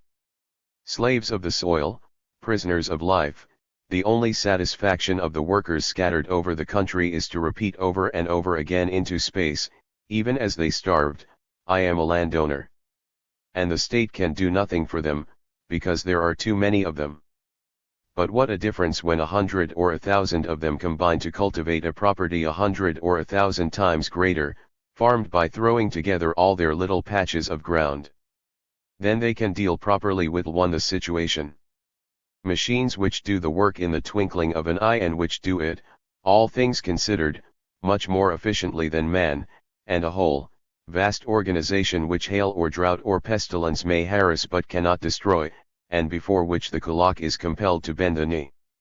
And all the harvest is put into the common stock and each man finds that he is personally earning more than he did before.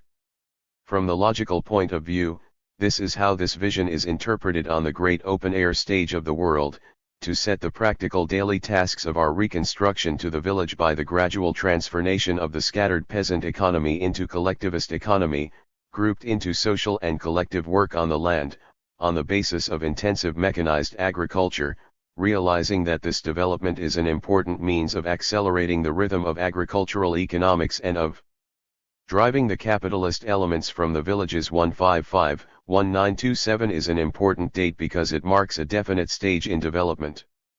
It was at this date that the U.S.S.R. reached the level of pre-war Tsarist economy. The figures of 1927 are in nearly every case higher than those of 1913, in only a few rare instances falling below them. A most significant fact.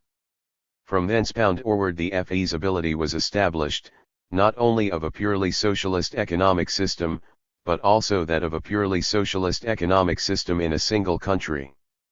In general agricultural production the pre-war level was passed by 1000,000,000 rubles, or about 8%.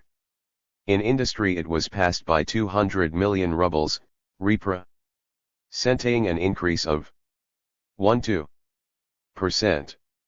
The railways, the length of whose permanent ways, in 1913, on the territory now administered by the U.S.S.R. was about 36,500 miles, had increased to about 48,200 miles. For the whole of the former territory of Russia the mean increase in the workers' wages was 6.9% over pre-war figures. Educational development had reached sensational proportions. Let us quote a few salient facts. In I-92-5 there were, in the primary Soviet schools, 2,250,000 more pupils than there had been in the Russian schools in 1913, and there were double as many as there had been in the technical schools. Twice as much money was being spent per head on education, and there were 10 times as many scientific institutions.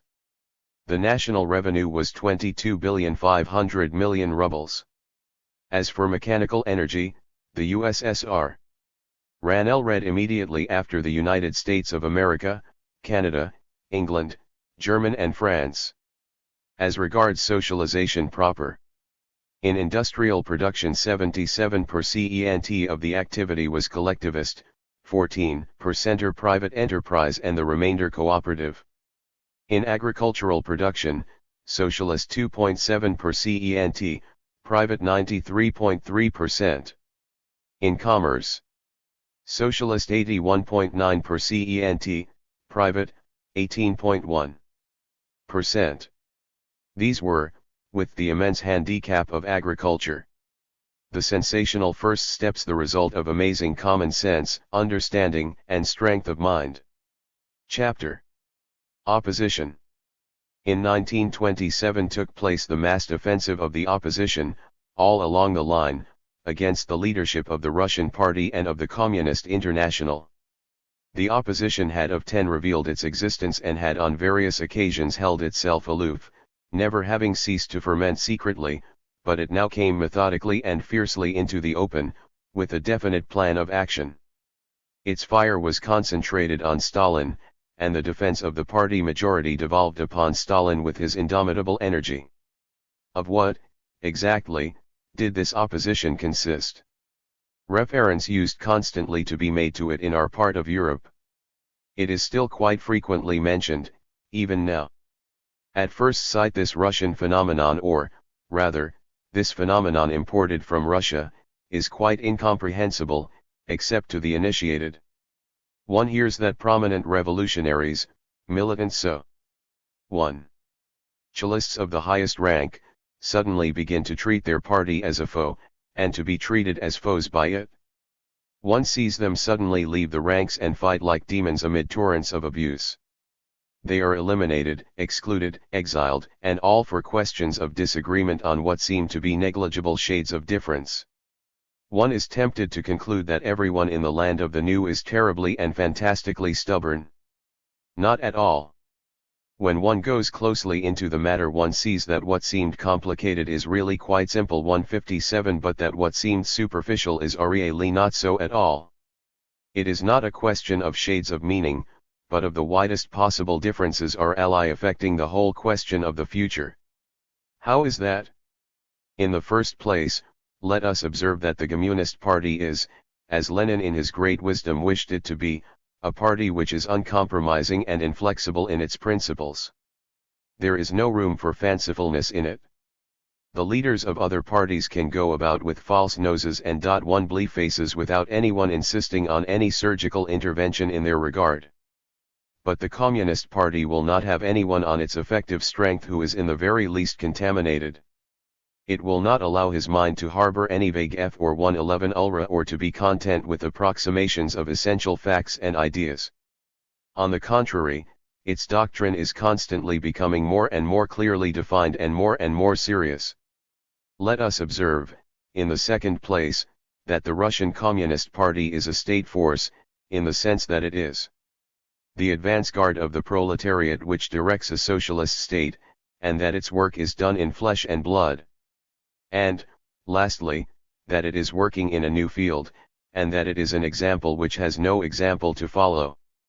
For this triple reason, the jolt caused by the introduction of fresh tendencies is apt to be more serious than it would be in other circumstances, but, at the same time, it is terribly and vitally important that the unity and homogeneousness of the party should be preserved, and it is always prepared to take violent measures to rectify errors and to straighten out kinks.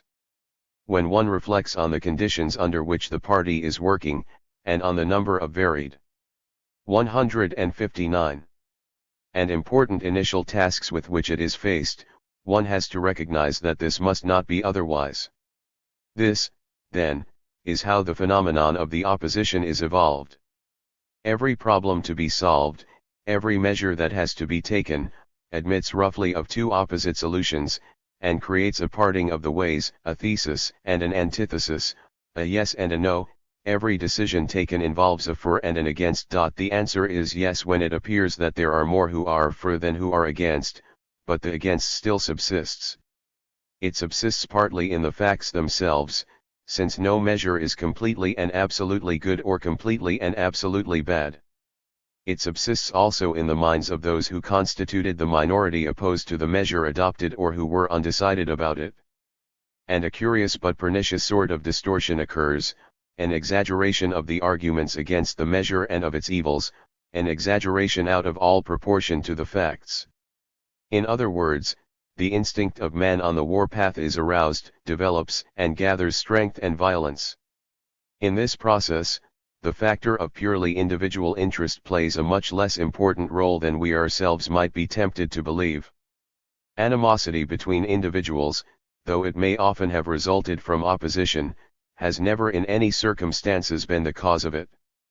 And it is only in the case of Trotsky that we have to take into account a certain amount of strictly personal element, namely Trotsky's opinion of his own importance, which he possesses in a very high degree. His very self-willed nature, his intolerance of any form of criticism and his disappointment at not being put at the head of affairs without any associates, have a great deal to do with his 160. Hostility. Ideology is the arsenal in which this hostility naturally equips itself with a perfect armament. A man who wants to find an excuse to fight will always find it. Nevertheless, even in the case of Trotsky, the opposition is, above all, a question of deep-seated tendencies.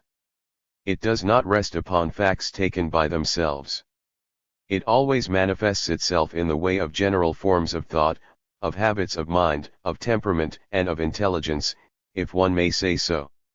One may also assert that certain individual tendencies of mind and of character are apt to identify themselves with certain political tendencies.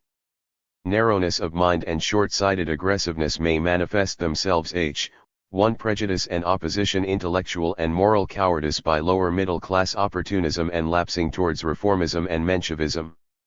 It is this which gives the opposition its great importance and its formidable scope, because it is the divergence of tendencies in question which brings about wide divergence in the interpretation of communist doctrine.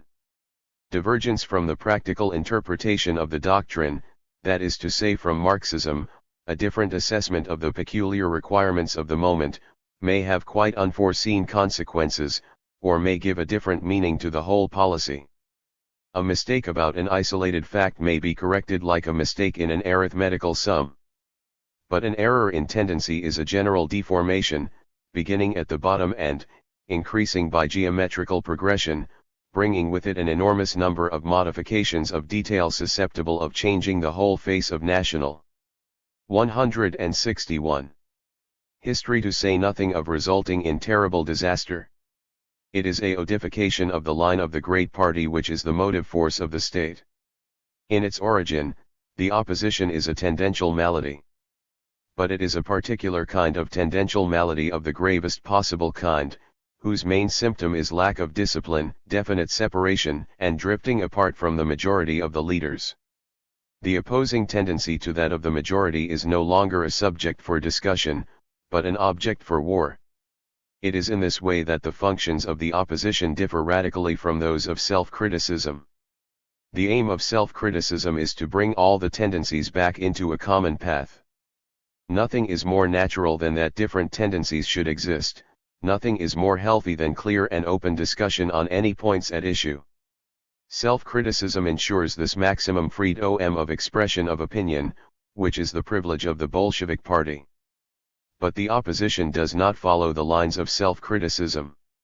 Its essential and most pernicious characteristics are that it forms itself into a separate body, refuses to identify itself with the decision of the majority vote being the only democratic method and, indeed, the only sensible method of settling a disagreement until the facts can be thoroughly coordinated. In this case, something remains over after the vote is taken. The opposition seizes this something and consolidates round it in a solid body.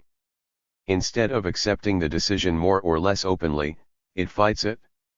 The opposition view becomes indurated and overgrown, and the state organism is attacked by a parasitic growth in its interior. In this way, the opposition brings about what is called a split, the prelude to a definite schism. Self-criticism always remains open, but 162. Opposition closes itself up. The self-critic remains inside the community. With the opposition, the figure 2 makes its appearance. And so, in this way, we see liberty of opinion pathologically creating a group in the bosom of the party which takes the form of a party itself and constitutes a permanent conspiracy. When this opposition group considers itself to be sufficiently strong, it goes to war and tries to seize the reins of power in order to change its heterodoxy into orthodoxy. Lenin had very explicitly fought this particularism, by which the disease starts, at the 10th Congress, and he had caused the following resolution to be adopted. Each organization of the party must keep a strict watch to ensure that the freedom of necessary criticism of the misdeeds of the party, of analyzing the fundamental policy of the party, of taking notice of all its practical experience, of applying its decisions, of considering the remedies for any errors that may be made, and everything that follows from these things, should not become the prerogatives of certain men or of certain groups collected round a definite platform but should be quite open to all the members of the party. On what questions was the opposition most active? According to what has just been said, and when it becomes a question of unreasonable persistence, in the party mechanism, of general tendencies running contrary to those of the majority, and of the consolidating of those tendencies, it is easy to understand that the opposition showed itself in all TL1E great administrative problems of the USSR and of the Communist International.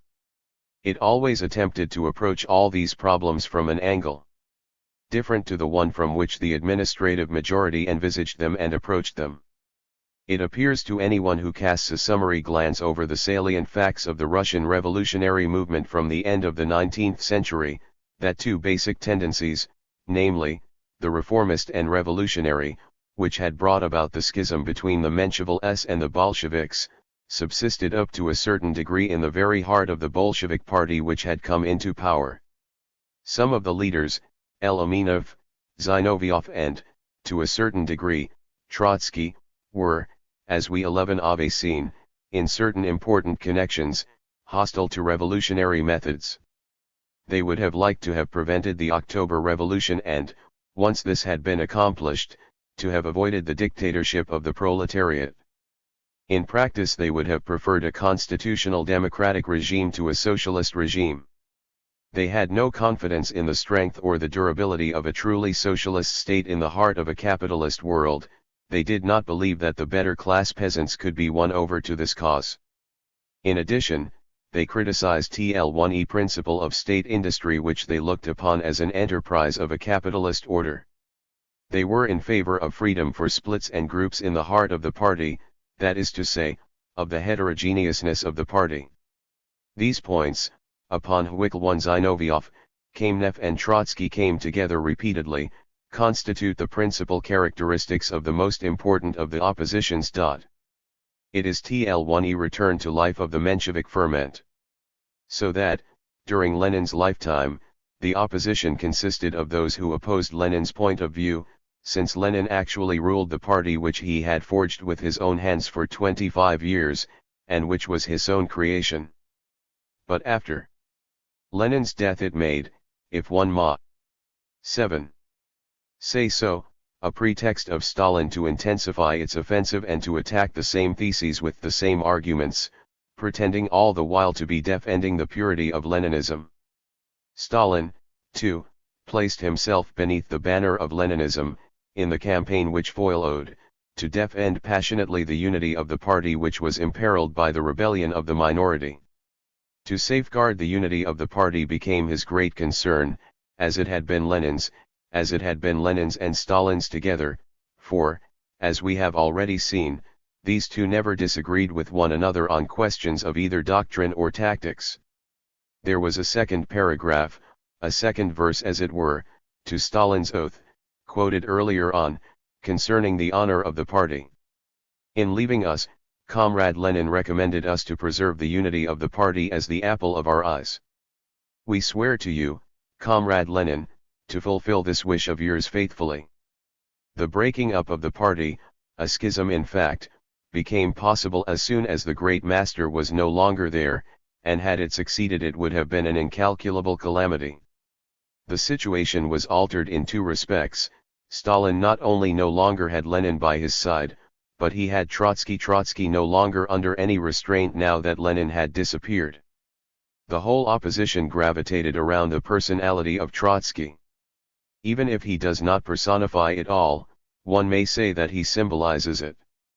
It is due to him that it became a great danger due to the authority conferred upon him by the part he had played in the history of the revolution and in the beginnings of the Soviet state.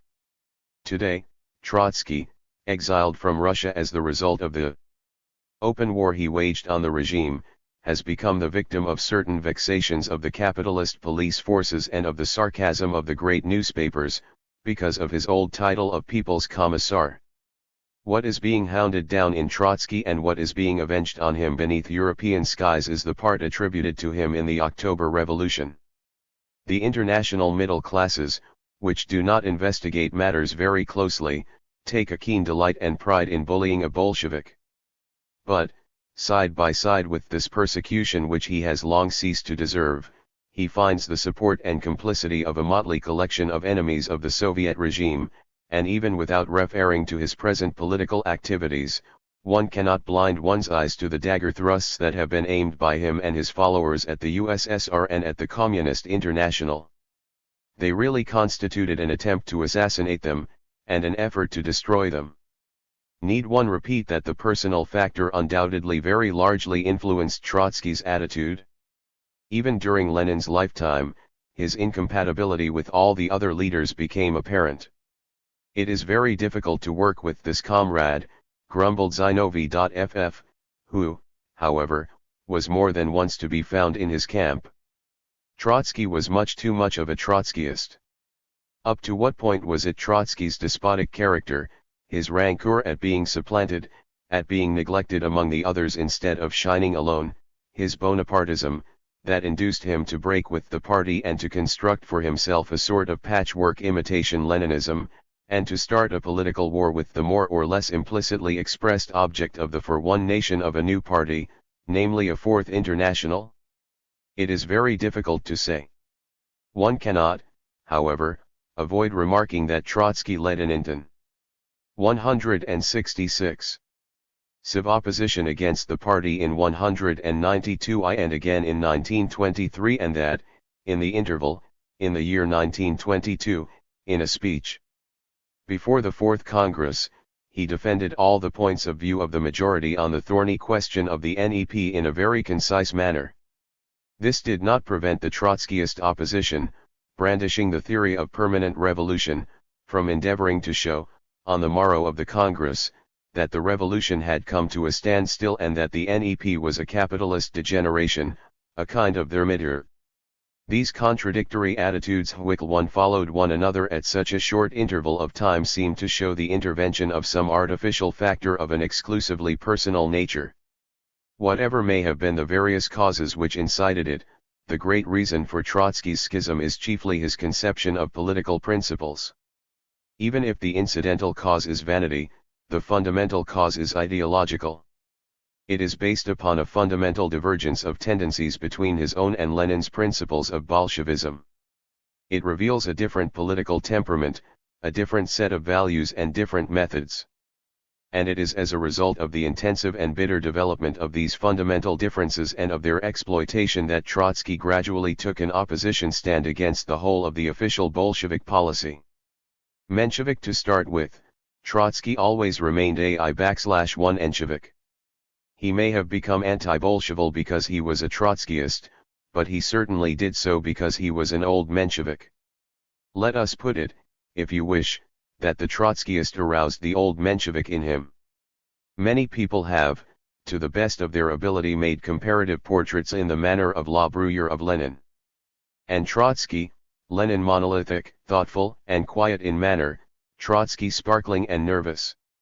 Jacques Sadoul, with a great deal of skill, inaugurated the series of these conventional confrontations between the man of genius and the man of intelligence. The general gist of this picturesque contrast may be considered fair enough, even though it may be perilous to push such a literary exercise too far. But, above all, the two people are not on the same scale, and in any case, one cannot reasonably put any other personality on a parallel with the gigantic figure of Lenin. But Trotsky's very qualities had serious counterparts which easily changed them into defects. His critical sense, hypertrophied but without any broadness, rivet his attention upon details, prevented him from visualizing situations as a whole and made him pessimistic. Besides, he had too much imagination.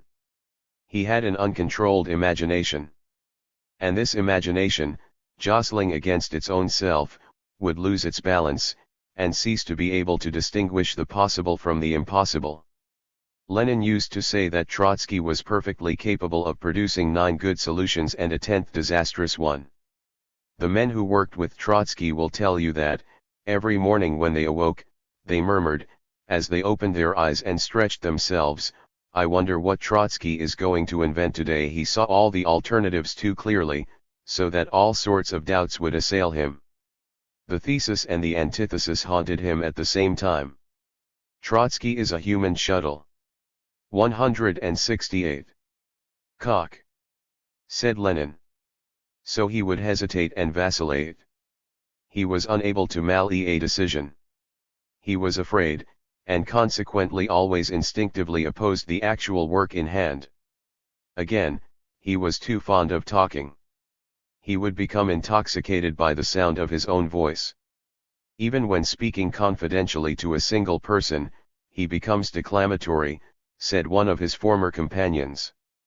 To sum up, Trotsky possessed the eminent qualities of an advocate, of a debater, of an art critic and of a journalist, but not that of a statesman having to break new ground.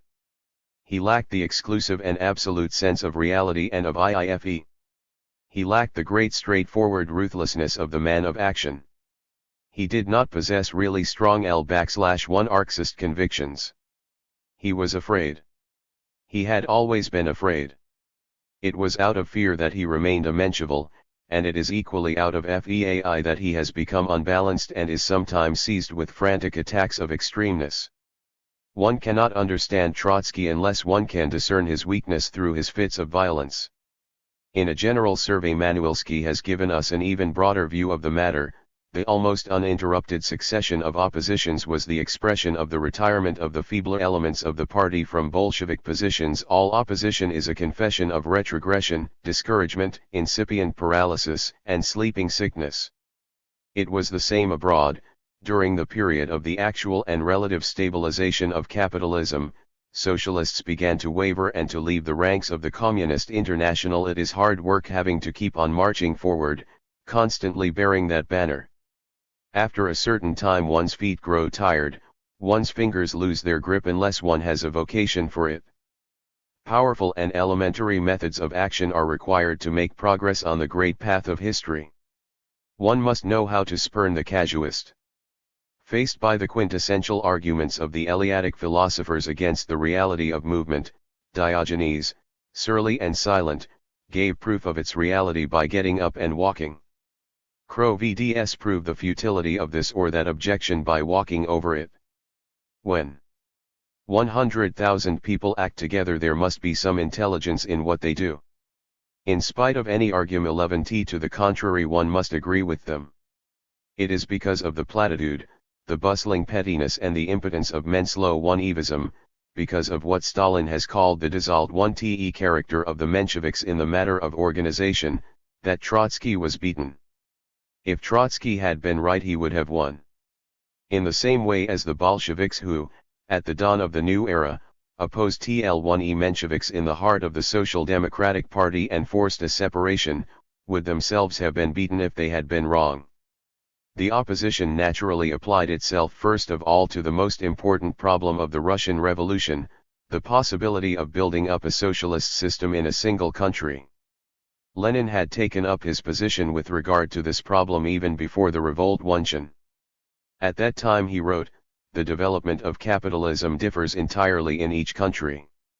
From which we arrive at the incontestable conclusion that socialism cannot conquer in every country simultaneously. It will start by conquering one or more countries. And this will not only arouse irritation, but 170 also a direct tendency on the part of the middle classes of other countries to crush the victorious proletariat of the socialist state." The victory of the October Revolution brought the victors face to face with two tasks, the socialization of the world and the solid construction of socialism in one place. Which was the one by which to begin, or, rather, from what side should this dual task be approached? Lenin considered that the more important task was clearly that of building up a socialist society where it was possible to build it up, namely, in Russia. Trotsky was afraid that this would lead the revolution to a dead end. This advance over a single sector on the whole capitalist front seemed to him to be doomed to failure. He was afraid, and the Menshevik in him was resurrected, or, rather, aroused. Under those conditions, he said, the Russian Revolution must be considered as a provisional one only. It will be recalled that during the 6th Congress of the party, in the middle of 1917, Preobrazhensky had attempted to have it laid down that the socialization of Russia should be dependent upon the establishment of socialism in every other country. And it is because Stalin had risen vigorously against this that no vote was taken upon the amendment, inspired by Trotsky, mailing the possibility of founding a socialist society in disaffected Tsarist Russia depend upon the success, in the first instance, of TL1E World Revolution. Karl Radek, whose opinion in the circumstances is all the more interesting because he allied himself for a time to Trotsky's outlook, says in this connection, Trotsky returned to the point of view of the Second International, which he had himself formulated at the Second Congress of the Russian Party, before the split, namely that the dictatorship of the proletariat should mean the power of an organized proletariat representing the majority of the nation, so underscore that, unless the proletarian revolution could command half the votes plus one, there was nothing to be done. For Trotsky, not only the victory of the proletariat in a single country, but even its victory in this single country unsupported by an absolute majority, reduced itself to an historic episode. Trotsky, then, became clearly a partisan of this civilized European socialism which the Second International opposed to Leninism. The Social Democrats placed no confidence in the revolution. The Social Democratic leaders thought that socialist revolution was only possible in a country of highly developed capitalism, not in Russia, because of lack of a solid foundation of labor. They only believed, for Russia, in a middle-class revolution, which would have been, like all middle-class revolutions, nothing but a ceremony for the transmission of hegemony from autocracy to the middle classes, by which the workers and peasants class as a whole would be just as much one trampled on as they were before. Stalin has already told us that this incorrect estimate of the real revolutionary capacities of Russia resulted in the deplorable abstention of the Social Democrats from the 1905 revolution. We know that other oppositionists, such as Zinoviev and Kamenev, the most important figures in the party with E. Trotsky and Stalin, abounded in the Trotsky sense.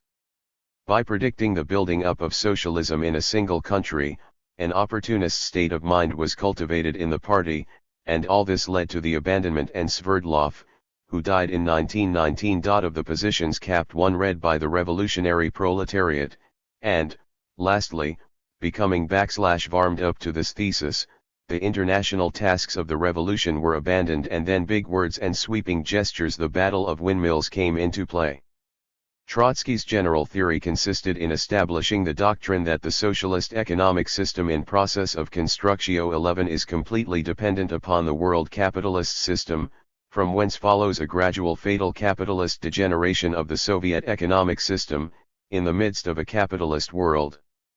Radel also said at that time, "We have no power in face of world capitalism." TL1SA, and others, were afraid. One can detect the breath of apprehension, TL1E access of panic, which gathered this opposition group into its eddy. Lenin and Stalin themselves took an entirely different point of view of the N1 ATR, and TL1EY unquestionably put it into its right place. Construction in a single country is a force of which advantage must be taken. "Give me sufficiently powerful lever and I will raise the world," said Archimedes. And Radek Radel himself again says, very expressively, the possibility of construction in a single country is the fulcrite 1M of Archimedes's lever in Lenin's strategic plan. Lenin never lost sight of TL1E world organization of socialist policy. Lenin never lost sight of anything. He had indeed that end in V/V when he began with Russia. In the last articles that Lenin wrote before his death, he declared that the socialist reconstruction of Russia was quite feasible by virtue of the law of the unequal development of capitalism, notwithstanding the cultural back. 173. Wardness of the country and in spite of the condition of the peasantry. Stalin, whom both Trotsky and Zinoviev reproached bitterly for his narrow-minded theory of nationalism, has never ceased to proclaim that the development and the support of the revolution in other countries is one of the essential tasks of the victorious revolution. He even goes so far as to lay it down that, so long as TL1EU.S.S.R remains politically isolated in the world, it will not be able to be considered as a thoroughly stable power. But there is a difference between transitory and provisional. And he sets out to show the effective strengthening which construction in one country constitutes for the revolutionary principle in general.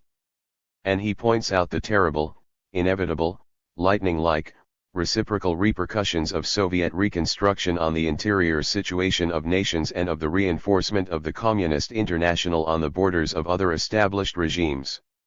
One must not see, says the author of Questions of Leninism, one must not see in the triumph of revolution in a single country a purely national fact. But neither must one think that the Russian Revolution is an inert thing that can only be helped from outside. It is not that one of these alternatives depends upon the other, but that they are interdependent. As for the barriers, the Great Walls of China, which people point to, he solves the whole problem and points to a few guiding facts.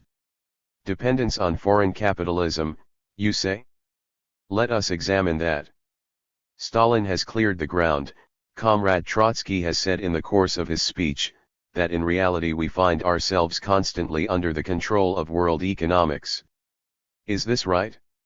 No.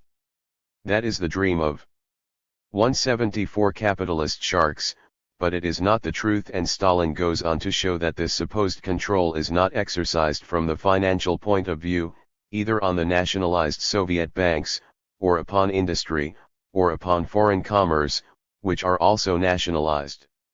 Neither is this control exercised from the political point of view. So that it is not exercised in any of the practical meanings of the word control. All these people keep parading a bogey of control. On the other hand, To broaden our relations with the capitalist world does not mean making ourselves dependent upon it. Manuelsky emphasized the error of the law of heredity which Trotsky tried to use for his own ends by evoking the Tsarist economic system. This did indeed make Russia dependent upon world capitalism, because the Russian capitalist economic system was an integral part of the world capitalist economic system. The situation is quite different for revolutionary Russia so long as it maintains the essential principles which differentiated from other countries. Finally, Stalin lays great stress, as a conclusion, on the necessity for persuading the workers' classes in capitalist countries that they can dispense with the middle classes in putting a new society upon its feet. No doubt the sequence of events has now brought into the realm of accomplished fact things which at that time were only dreams, and we possess experience which allows us to take shortcuts. Nevertheless, this discussion seems to us to be strange enough, even for its time. For to what other methods could the Russian Revolution have recourse, since it was evidently incapable of immediately imposing the proletarian revolution upon the other countries of the world, than to build up socialism to the best of its ability? 175. In the only territory occupied by it? What else could it do? Leave the conquered territory to stagnate whilst it devoted itself to the future conquest of the rest of the world? An extravagance of the so-called reformist brain. Besides, how could the spreading power and the power of attraction of socialist achievement in one particular part of the world be ignored? By reflecting so little on this simple and absorbing question, one arrives at the conclusion that it is precisely because revolutionist countries developed and exploited to the utter one-nost limit by capitalism would encounter special difficulties to the extent to which they are under foreign control, that the existence and stabilization of a socialist state is an important trump card in helping to make the proletarian victory a general one. But one still had to believe in the possibility of the constitution of this continental revolutionary reservoir, and to be far-sighted enough to discern it in advance. In the midst of this muddle which put the Soviet communists at such loggerheads, two men of common sense and clearness of vision seemed to move about among the shadows. Lenin and Stalin were faced with a host of inconsistent adversaries whose want of confidence, of energy, of courage, and as one of them who was afterwards converted remarked, whose incredulity resulted in their losing the northern provinces and upset them so much that they gave utterance to the most puerile and paralyzing Wunsten one es. Here Stalin and Trotsky really appeared as the exact opposite to one another. They are two types of men situated at opposite poles of contemporary humanity. Stalin relies with all his weight upon reason and practical common sense. He is impeccably and inexorably methodical. He knows. He thoroughly understands Leninism, and the part played in government by the working classes and by the party. He does not try to show, and is not worried by a desire to be original. He merely tries to do everything that he can do. He does not believe in eloquence or in sensationalism. When he speaks, he merely tries to combine simplicity with clearness. Like Lenin, he is always driving the same points home. He asks a large number of questions and he relies largely on the same words, like some great preacher of old. And he has an unerring way of putting all the strong and all the weak points before you. He has no equal in effervescing out or 111ist complacency and opportunist laziness in a man. With whatever veil, says Radel, opportunism covers his miserable body, Stalin tears it aside. This great question, the building up of socialism in a single country, is fairly representative, let us repeat, of the position which the Soviet protagonists occupied in the series of ideologico-political duels which took place during the first phase of construction of the USSR. It also explains fairly simply why it has been said that Stalin's offensive, when he dared to attack Trotsky, who was regarded, especially after Lenin's death, as taboo, purified and rejuvenated the party by ridding it of the remai of the pollution of the Second International. The struggle against Trotskyism is the struggle against a muddled, meddling, and cowardly lower middle class, in a word, counter-revolutionary in the heart of the party. Shortly afterwards another opposition group appeared on the rent. The ruling majority was caught between two fires on the question, of the peasantry. The Trotskyist opposition did not appreciate the role of 177. The peasantry in the revolution, and Bukharin's opposition lost sight of the role of the proletariat with regard to the masses of the peasants. The F or 1 na haunted by the spectacle of the rich peasant and the blot made by the NEP, the latter by the spectre of the trouble that must necessarily follow any readjustment and, for fear of fire, throwing cold water on the war of the classes. A policy of not falling down either to the right or to the left, and of accurately gauging the importance of people and of things. So far as the small peasants are concerned, to say, they will be devoured by the kulak was to underestimate the case. But to say, they will devour the kulak was to overestimate it. The wisest course was clearly to stay exactly where one was, and do nothing at all. Not only Kamenev and Zinovy.ff, who were at first hostile to Trotsky, allied themselves to him, but we also see Zinoviev joining Bukharin in considering that the peasant question was the chief question of Lenin's 1N. "Be quiet," cried the majority. "When you talk like that, you Russianize Leninism and deprive it of its international value, and you will find yourselves," says Manuelsky, moving along the path traced by Otto Bauer. Tirelessly, Stalin began at the beginning, put each principle in its proper place, and once more laid it down that the fundamental question of Leninism, its starting point, is not the peasant question but the question of the dictatorship of the proletariat, the question of the conditions of obtaining it, and the conditions of its retention. The question of the peasantry as allied to the proletariat in its struggle for power, is a subsidiary question. Then he turned to the right. It was Stalin's idea to put onto the agenda of the Sixth International Congress not only the question of the struggle against the deviations of the right but also the struggle against the conciliatory tendencies towards them. How did events actually develop? Let us note systematically the various phases of this conflict. The first signs of Trotsky's secession had placed the party in a difficult position during the Brest-Litovsk period and that of the syndicates. The wavering in the party at that time and the attacks on Lenin facilitated the Kronstadt rising. After Lenin's death, Trotsky first directed his attacks against the party with a certain amount of reserve, but later he delivered more and more open and severe attacks on the occasion of the discussions provoked by his essays The New Current and Lessons of October, in which he presented the part played by the party and his own part in a biased and inaccurate way.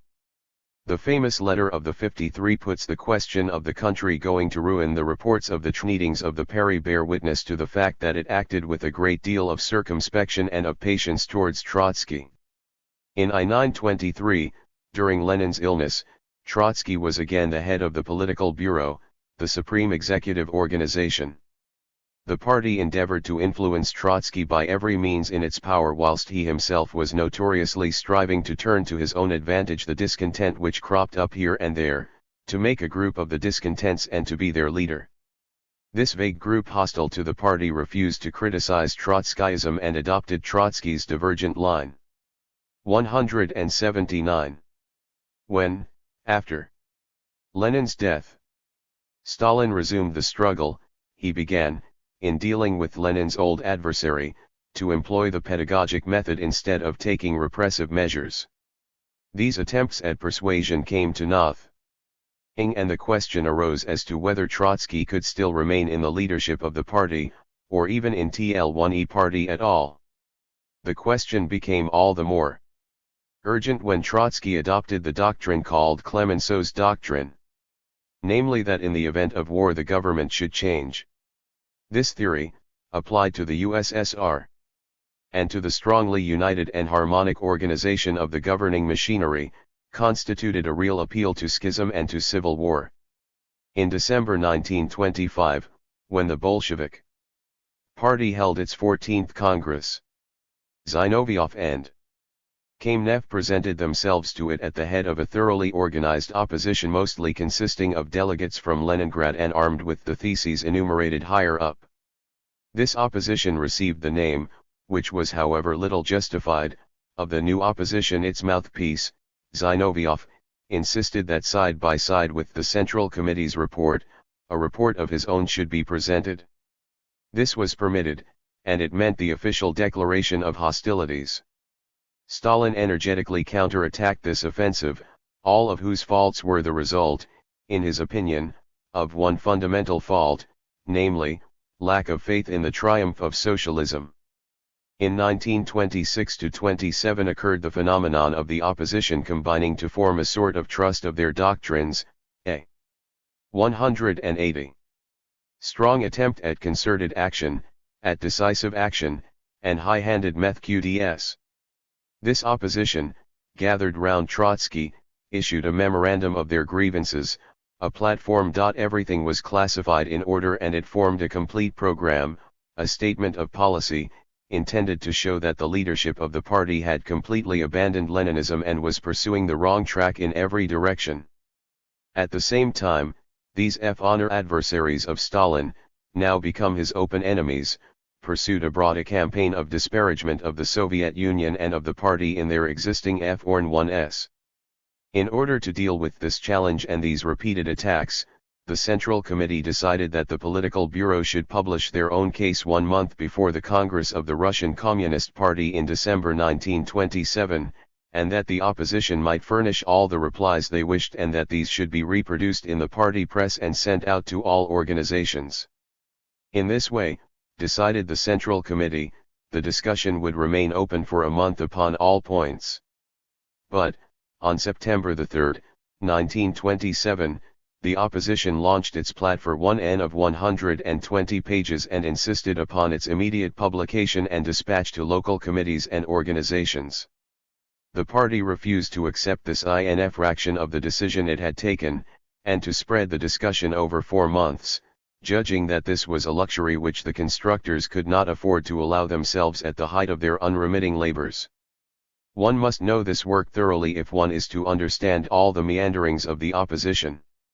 All these fragments of criticism and accusation pieced together make a sort of protective covering for the opposition, and this bulky address, which deals with all the essential chapters of the doctrine, of the life, and of the actions of the party and of the government, puts forward a code which amends the existing forms of Leninism from beginning to end, in the name of a new kind of Leninism.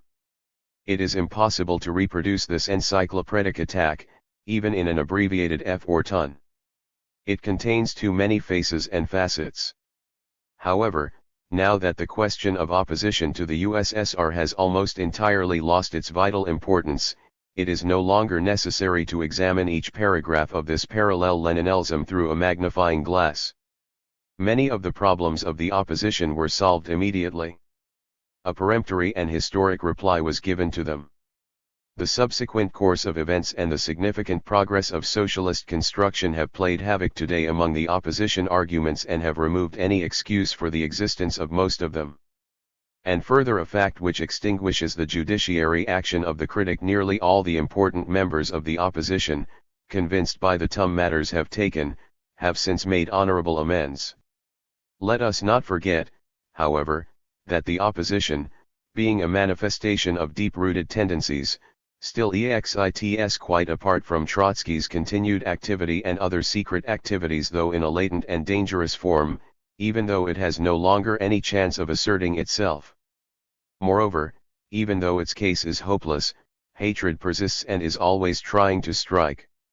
We have recently seen that the terrorist organization calling itself the Center of Leningrad, which charged Nikolaev to kill Kirov, was composed of the decayed remnants of the old Zinoviev-Kamenev-Tursky opposition, allied to Tsarist assassins and foreign patunsters, and that one of its aims was to strike down by murder the actual leaders of the USSR, in order to avenge itself for the defeat of the opposition and to bring about national and international complications. That being so, a close study of the large number of ridges, which constitute the historic platform of the opposition of 1927, suggests the following considerations, which it is well should be put down in writing, in order to put a dissension which was so very serious into its proper perspective and close the subject. Let us note once more that the facts put forward are there as examples, alleged by the opposition, of the employment of bad methods or of the wrong employment of good methods. The challenge is to the methods, tendencies, Administrative ideas. The fundamental question was therefore one of more or less accentuated divergences to the right or to the left from the principles and edicts of Leninism. In the first PLCE, New York of the precise details upon which the opposition relies in framing its accusations of deviation and its predictions of headlong disaster are indisputably initer-te, either because the figures given are incorrect, or because they are misleading owing to all the elements of a particular question not having been taken into consideration. For instance, the so-called increase in industrial and transport shortage in relation to demand, the delay in the increase of wages in proportion to the work done, the shortening of the work. 6. Day, the increase in the difference between the wages. PARSVC. War of men and women, the lowering of the wages of youths, the increase of unemployment, the amount allocated to the unemployed, etc. In the second place, many of the charges are brought without any proof, while in other cases they are in direct contradiction to earlier decisions of the party and to results already achieved. For instance, the disguising of the progress made by the kulaks, the suppression of democracy within the party, the abandonment of the idea of industrialization, the attempt to oppose cooperation in electrification.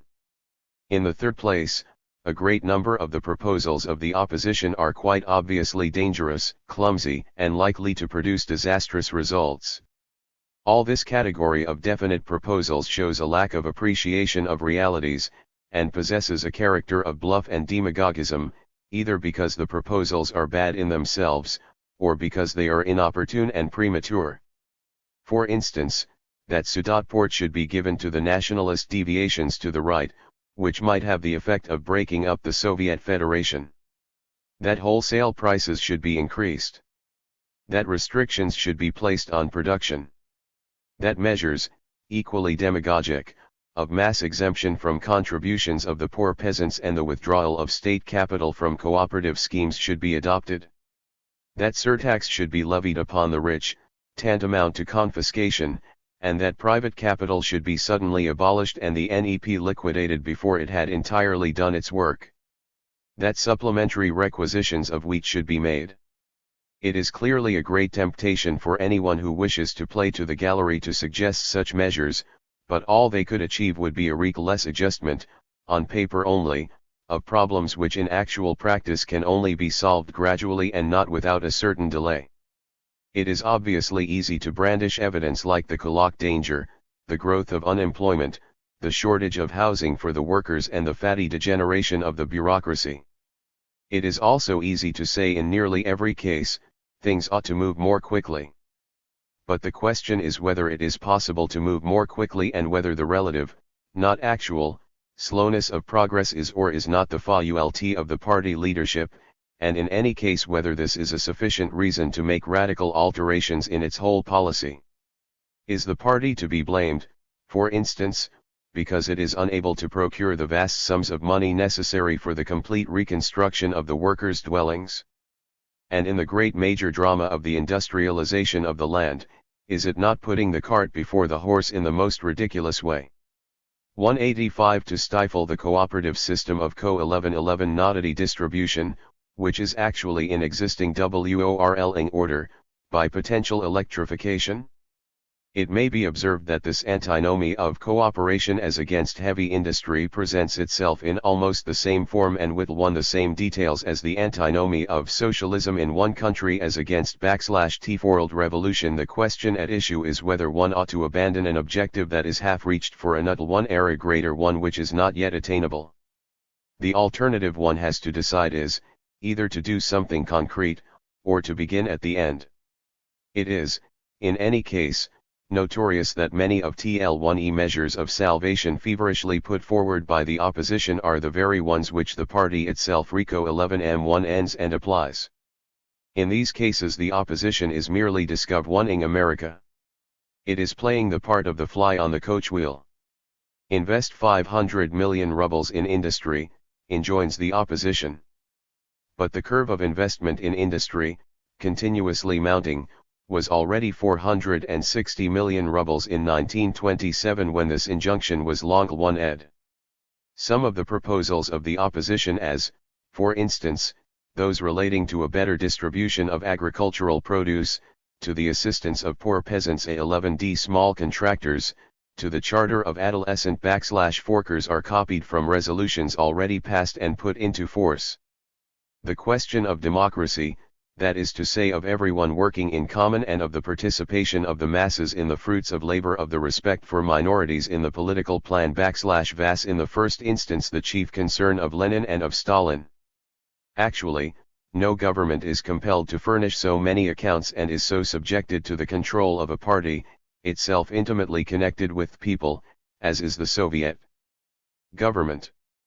The chronology of the public life of the U.S.S.R. bristles with the Roman and Arabic numerals of international congresses, party congresses, Soviet congresses, conferences, and plenums. The layman is lost in this mass of figures which are, nevertheless, worked out with the utmost care. As soon as any subject comes up for discussion, it automatically comes out into the open and is thoroughly aired. Bureaucracy. Yes, no doubt one is always right when one abuses it. It has a deplorable tendency either to become sterile and fat, or thin to mummification.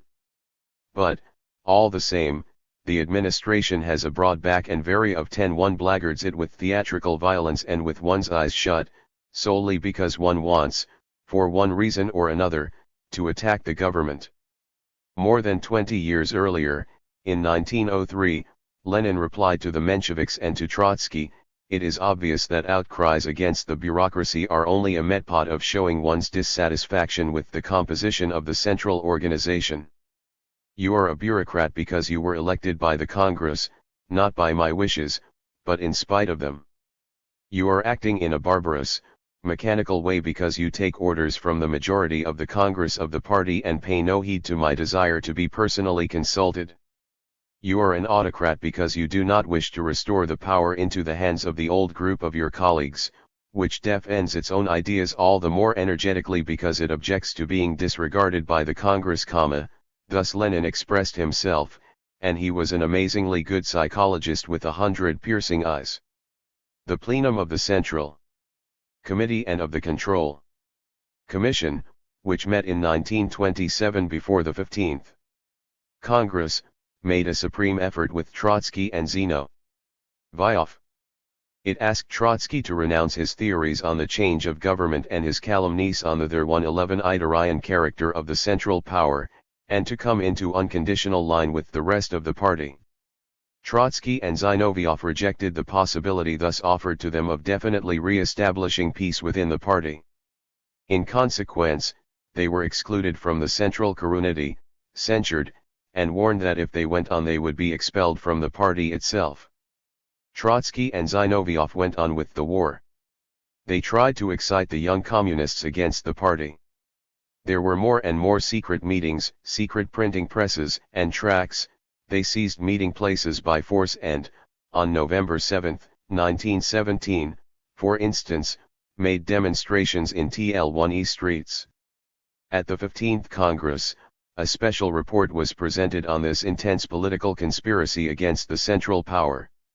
This made it abundantly clear that Trotsky and his followers had decided to create a party with a central committee, district committees, and town committees, a technical apparatus with its own funds and its own press. And the same thing on the international plan, with the object of supplanting the Third International. Orthodox members of the Central Committee were prevented by force from being present at Trotskyist meetings. The 15th Congress attempted to clear up this deplorable and dangerous state of affairs, urged Trotsky to dissolve his organizations, and, once more, to renounce his 188 bellicose methods which not only overstepped the bounds of what a militant Bolshevik could be allowed to do, but even those of Soviet loyalty, and finally, once for all, to put an end to his systematic hostility towards the points of view of the majority. But the counter-proposals of the Trotskyists, signed by 12 people, so far from being conciliatory, accentuated the attacks and the split. Trotslosi and his followers were expelled from the party. Even this decision left a door open, namely the possibility was considered of their being individually taken back into the party if they would alter their ideas and would adjust their behavior accordingly. This is a long way from the Trotskyist caricature showing Comrade Yaroslavsky, president of the Control Commission, as a fierce, bloodthirsty watchdog held in leash by Stalin. One might be tempted to say, I lost not the opposition, in any case, been useful in drawing the special attention of the leaders to will spots and in putting them on their guard against such and such a danger. No. In the first place, in principle, self-criticism was an infinitely more efficacious method than a duel to the death one for keeping the leaders on the lookout. Again, it is patent that the curve of the regular and gradual achievements of the Soviet state bears no trace whatever of the intervention of the opposition. The opposition lost no opportunity for correction, on TL1e contrary, it put obstacles in the way which one had to be steered round, and that is one of the reasons why the great rise of the USSR dates from the moment at which the opposition was reduced to harmlessness. The pre-11T leaders of the USSR deserve to be given credit for the fact that since the October Revolution they have not modified their attitudes and their points of view in any particular, and that everything they have done since Lenin has been done according to Lenin, and not according to modifications and counterfeits of Leninism. I will delve, rather at a venture, into far distant times, into the days before the revolution, right back into TL1e last century. V. Anno Strua tells of an illicit visit paid by Stalin to the big workshops at Tiflis in 1898. Not yesterday, it will be noticed, Sasso was remarkable for L1's decision and for 111's, and he found violent fault with the slackness, the hesitation, the irritating spirit of compromise, which he observed among many of the comrades, and the same Sasso already foresaw the defection of a number of intellectuals, of whom a good half actually passed over into the Menshevik camp after the Second Congress, that is 11 how Stalin appeared TL1N, and TL1 is how he appeared, some 30 years later, when confronted with the opposition crew. He was the same man, the man of action, confidence, and progress, as opposed to those of theory, pessimism, and marking TI-111A. The opposition did everything it could to discourage the revolt and cast over the world doubt, the specter of ruin, desolation, and perdition, and a shadow of decadence and of surrender. Yism, which has to some extent spread over the globe, attacking the network of the Communist International, has done everything it could to destroy the work of 190. October. Around Trotsky, all sorts of people from all sides, persons who have been banished, renegades one Malkin-tense, and anarchists carry on a campaign of systematic detraction and machine wrecking, a struggle which is elusively anti-Bolshevik and anti-Soviet, absolutely negative and containing every possible form of treason. All that these turncoats wish to do is to become the gravediggers of the Russian Revolution. One is quite justified in considering Trotsky as a counter-revolutionary, although that obviously does not mean that Trotsky harbors all the ideas of middle-class reactionaries against the USSR. Stalin once said, "The opposition will end by hurling itself into the arms of the whites." Some people were inclined to think that this prophecy went too far and was the result of the fierceness of the struggle. The bloody events of December 1934 have justified it in the most sinister way.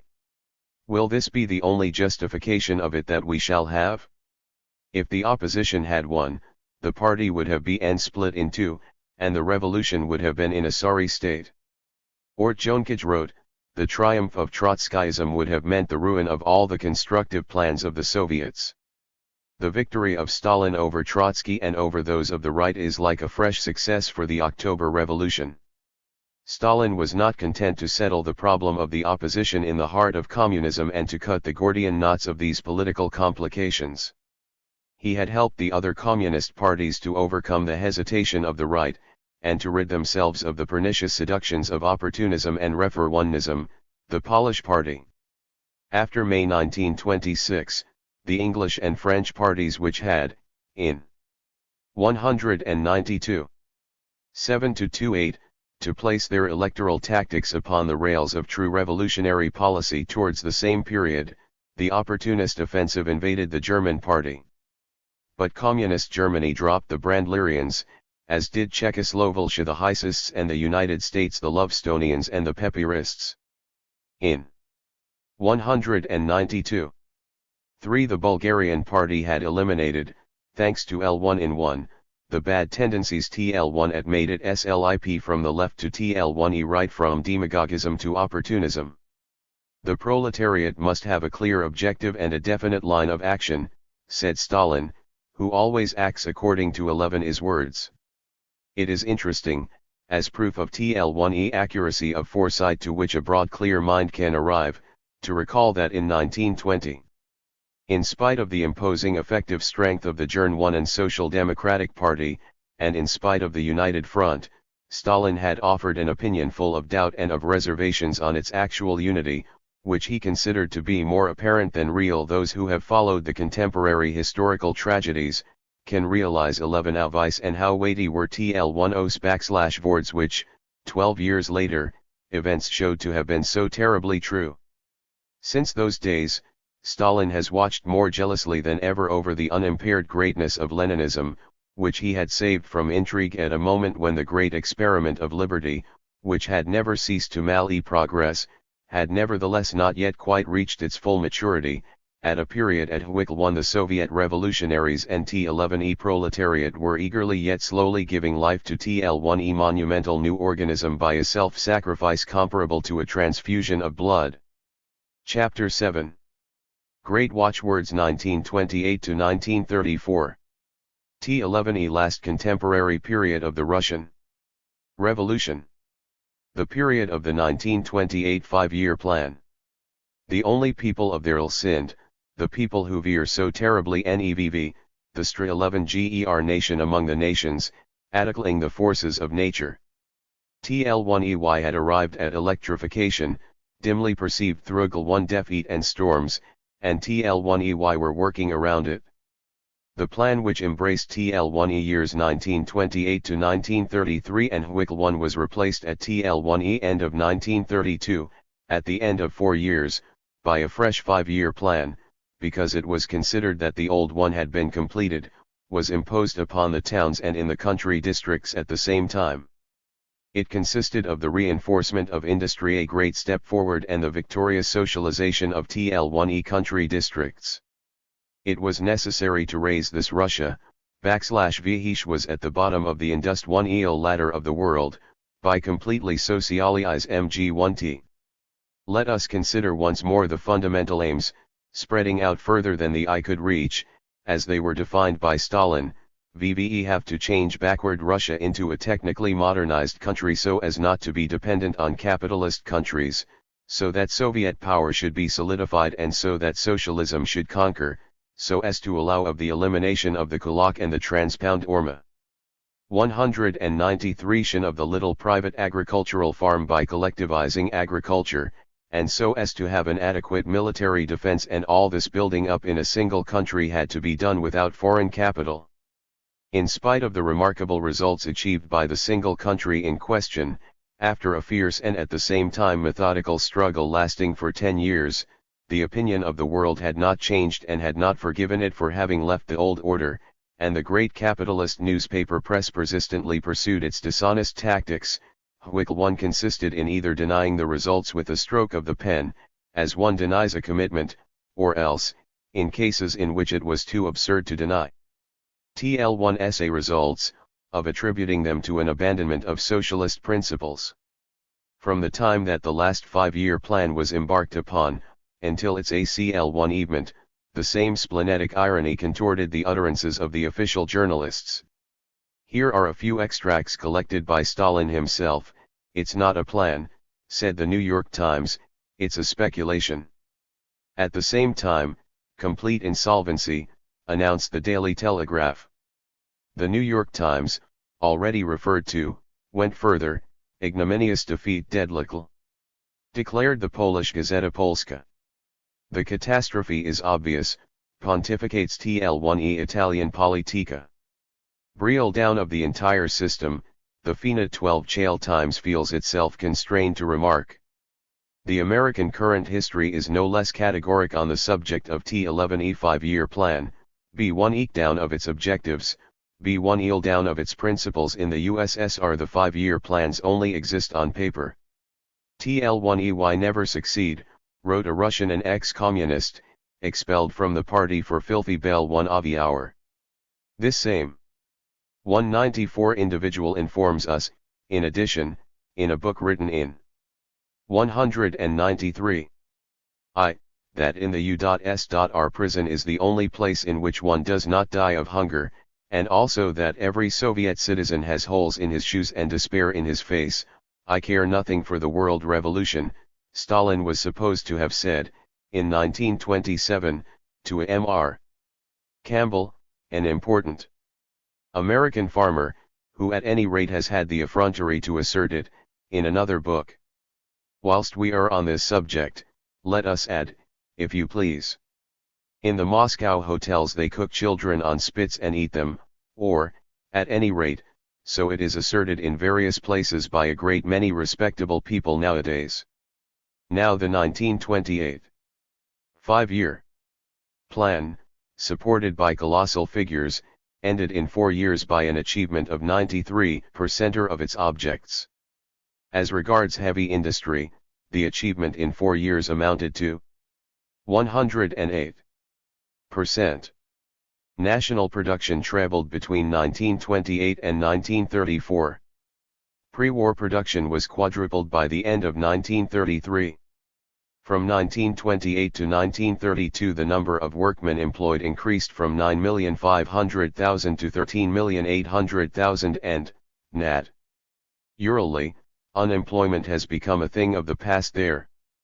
The part played by industry in total production, that is to say in relation to agricultural production, was 42% in 1913, 48% in 1928, and 70% in 1932. The part played by socialist industry in total industry at the end of 4 years was 99.93%.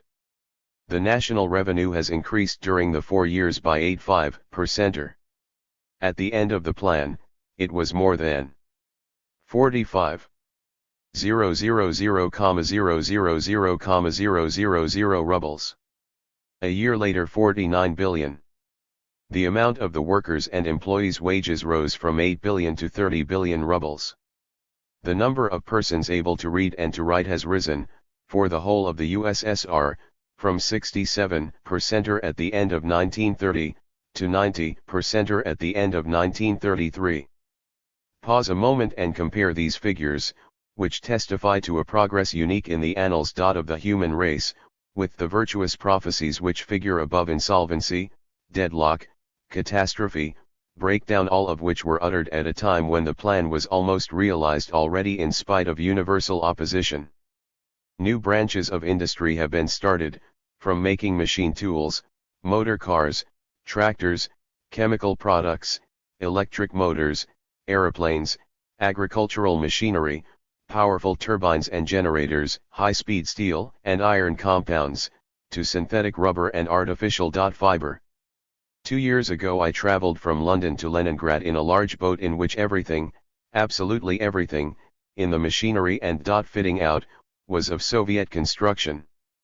In Moscow I saw a gigantic aeroplane, in the construction of which there was nothing that had not come from the USSR and had not been manufactured there except the tires of the landing wheels.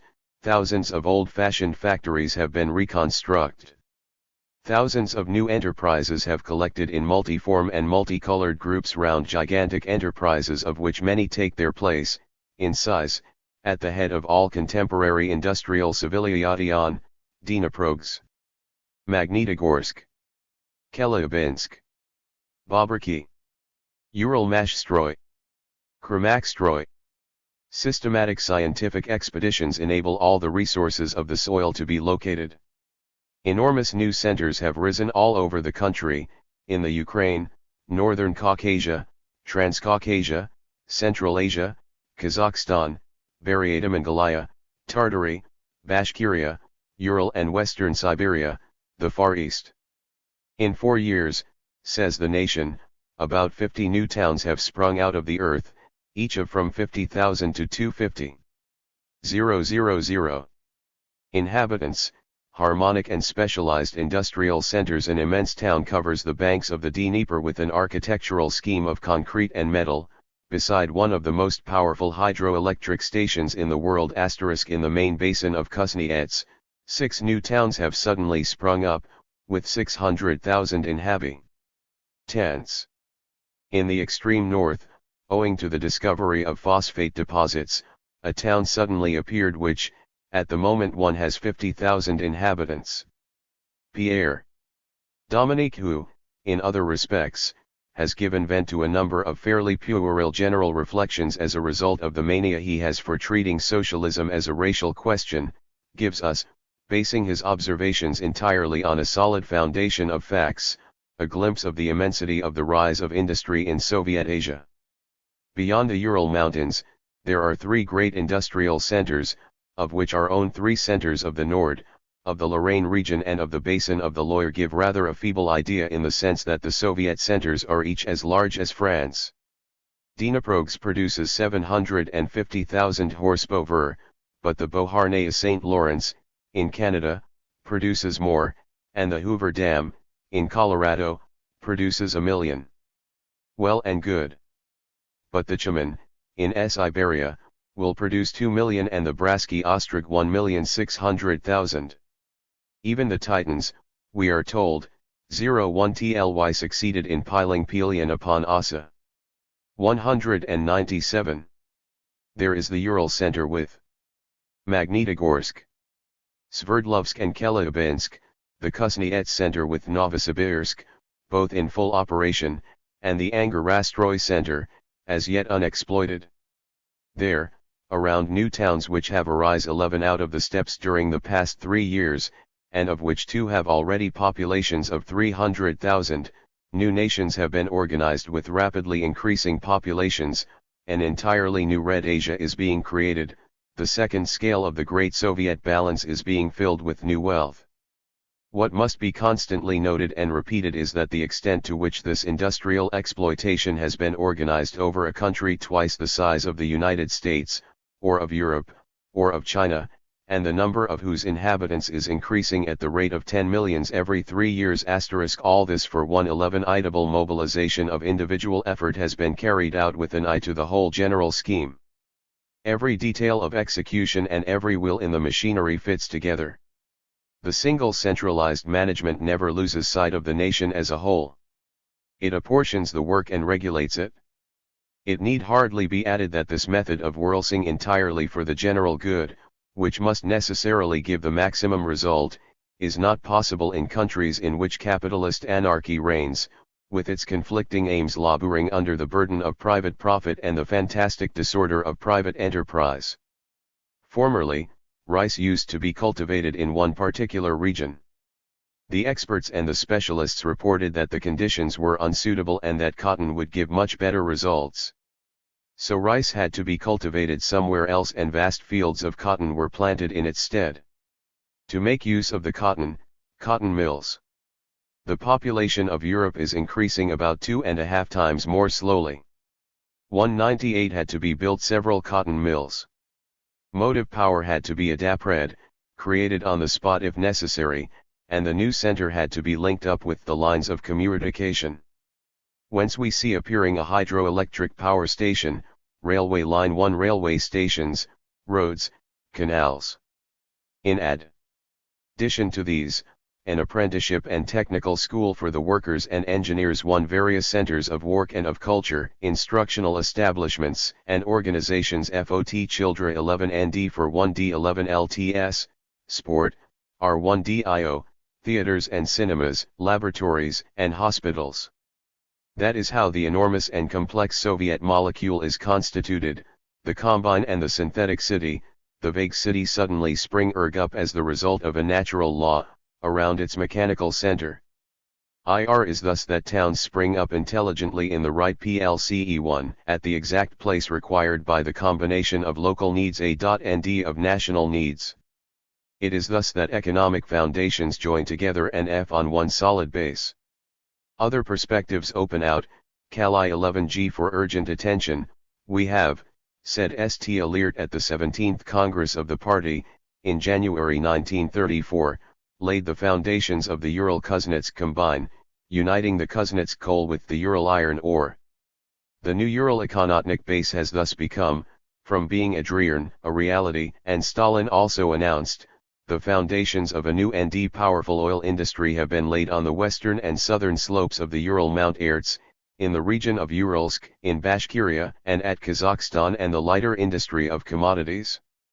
The one that had been deliberately shelved to make way for the macromegalic industries, which made the housewife sigh and the citizen grumble. It has come back into its own and complaints are everywhere. 199. Dying down. In 4 years the production of light industries has increased by 187%. Shops are regularly increasing in numbers. The restaurants are feeding 20 million people today. The figures representing the retail and food trade, which in 1928 were 2,500,000,000 rubles, were, in 1932, 40 billion rubles. And, indeed, you have only to take a walk through Moscow, and you will see perfectly appointed shops the whole way along the streets, and tl1 same assortment of all kinds of merchandise as you would see in other great capitals. This is a fairly recent state of affairs and a great visible sign of progress, even when compared with conditions of last year. And now for the financing of all this. The problem presents itself here in a peculiar F1R1 of its own.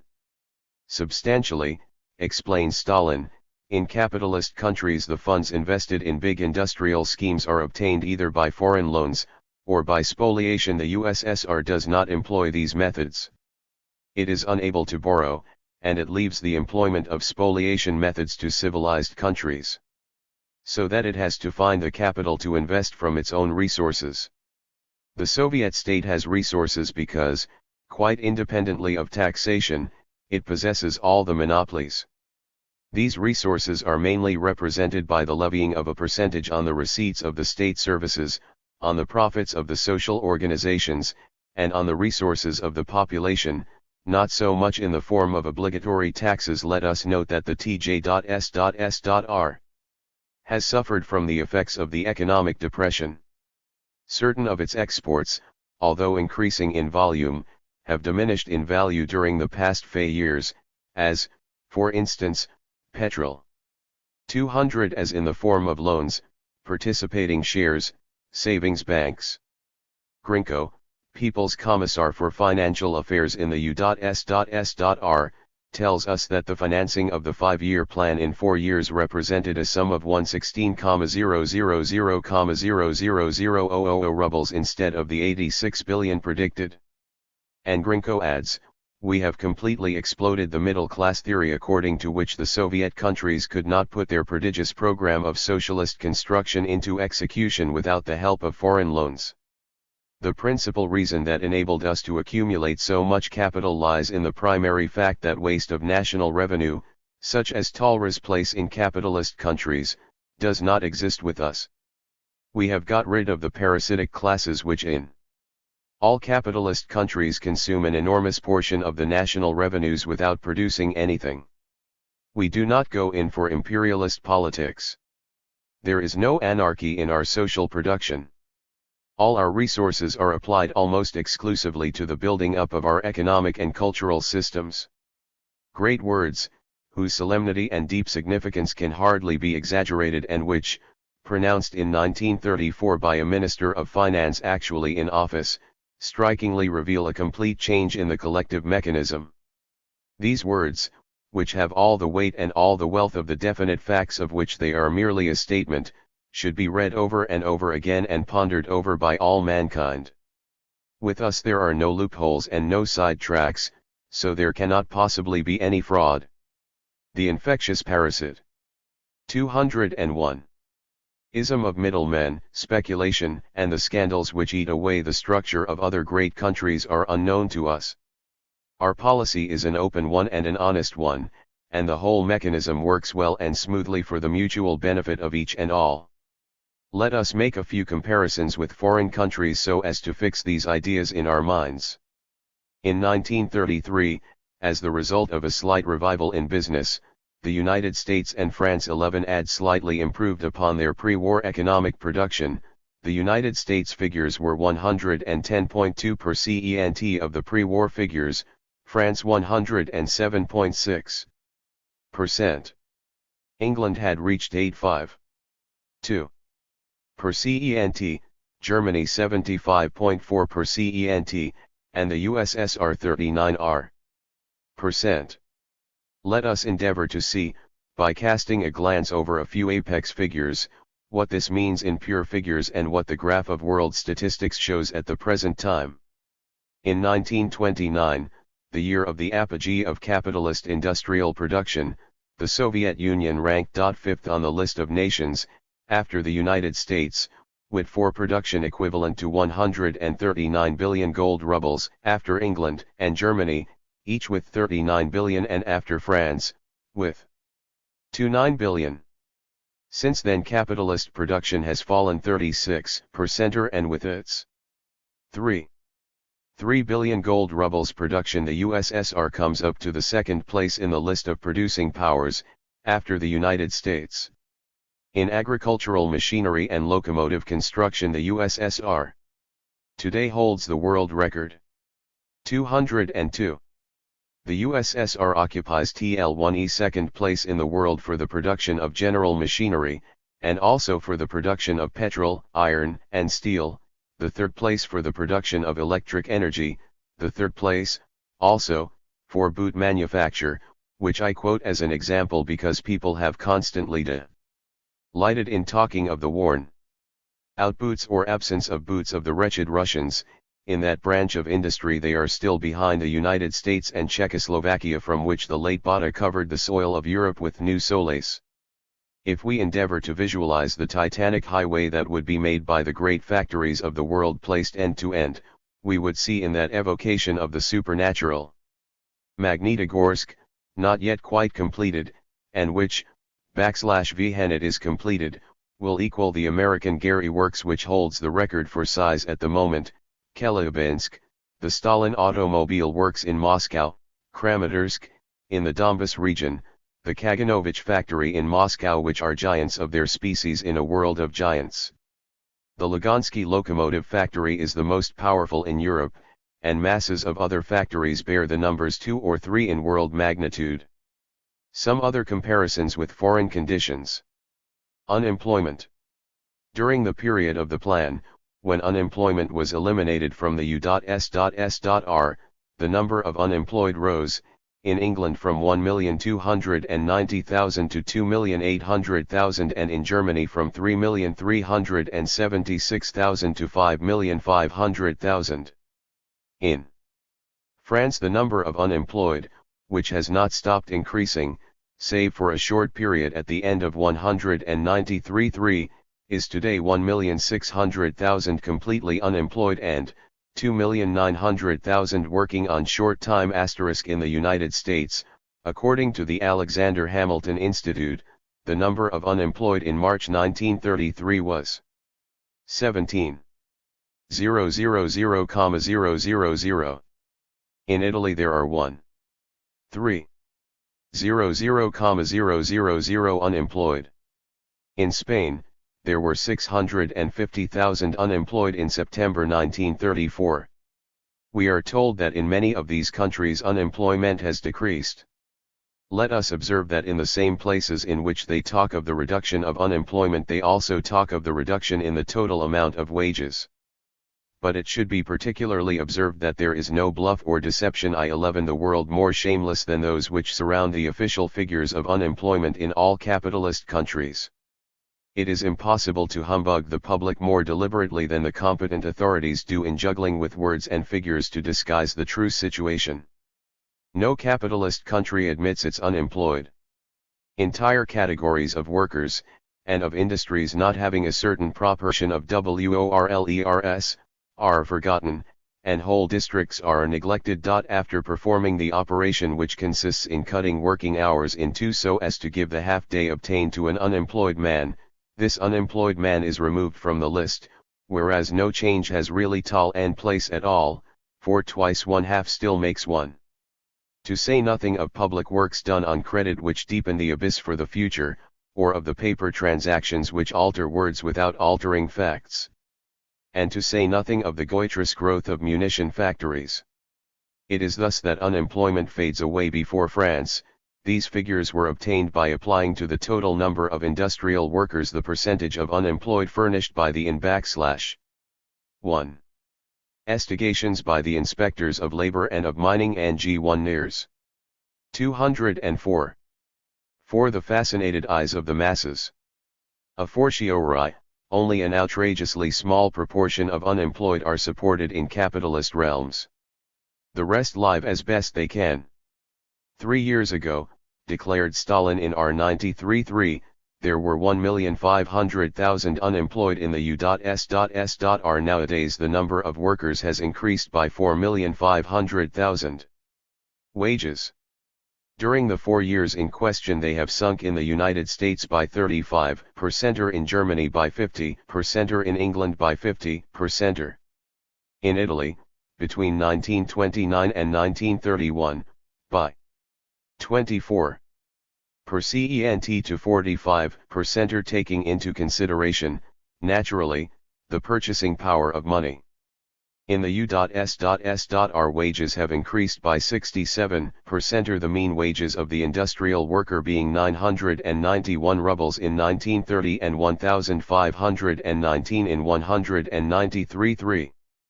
Quality of work done and output.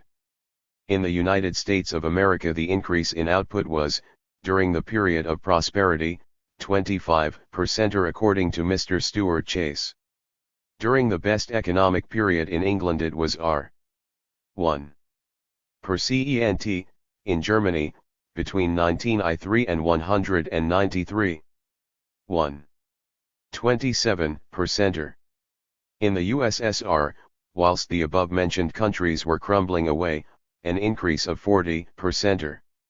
Let us pass over the enormous assistance given to scholars and to scientific institutes and to their many-sided activities, and let us merely say a few words on the subject of public education. The population of the USSR, we have seen, is growing at the rate of more than 3 million a year.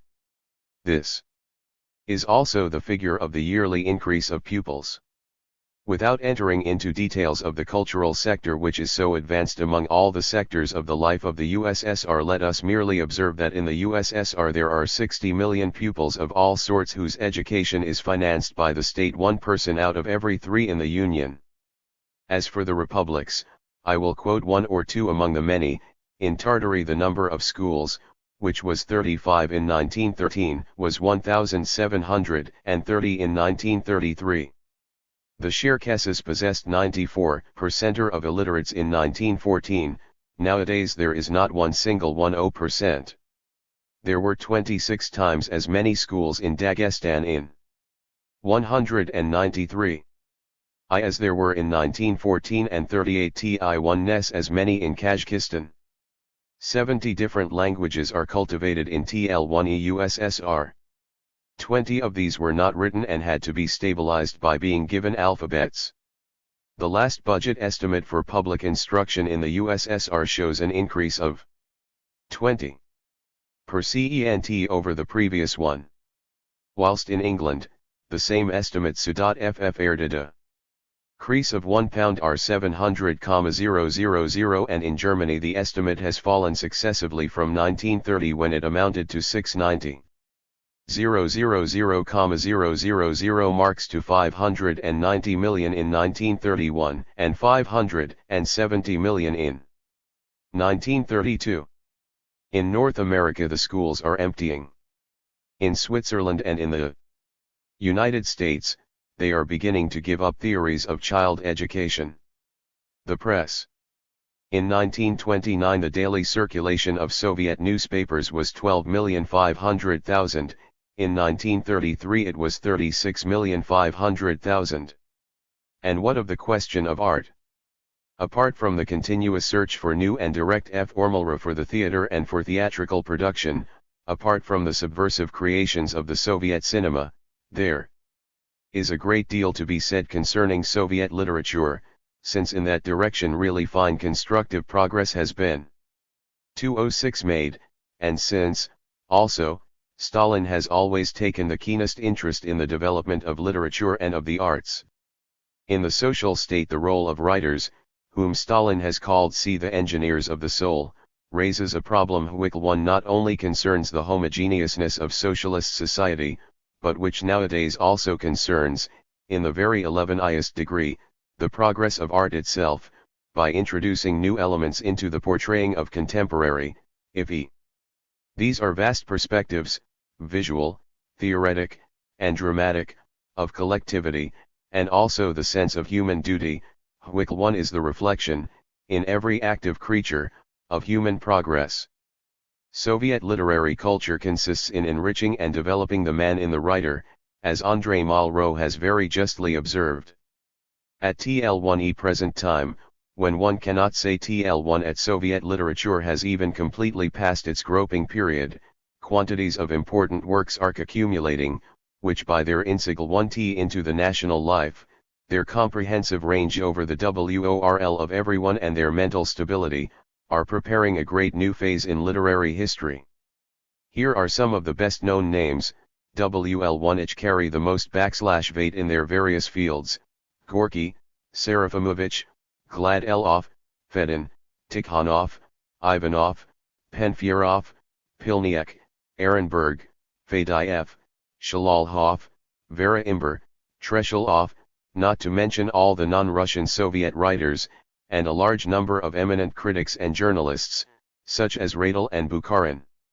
Many of the writers of the old Western countries are unaware of the formidable competition with which they will one day have to deal, all along the line, from this powerful body which is so far practically unknown to them, but which, although its style is, in places, less refined, 207, than that of our own literature, brings a great deal more substance and a great deal more thought to bear upon the problems with which it deals.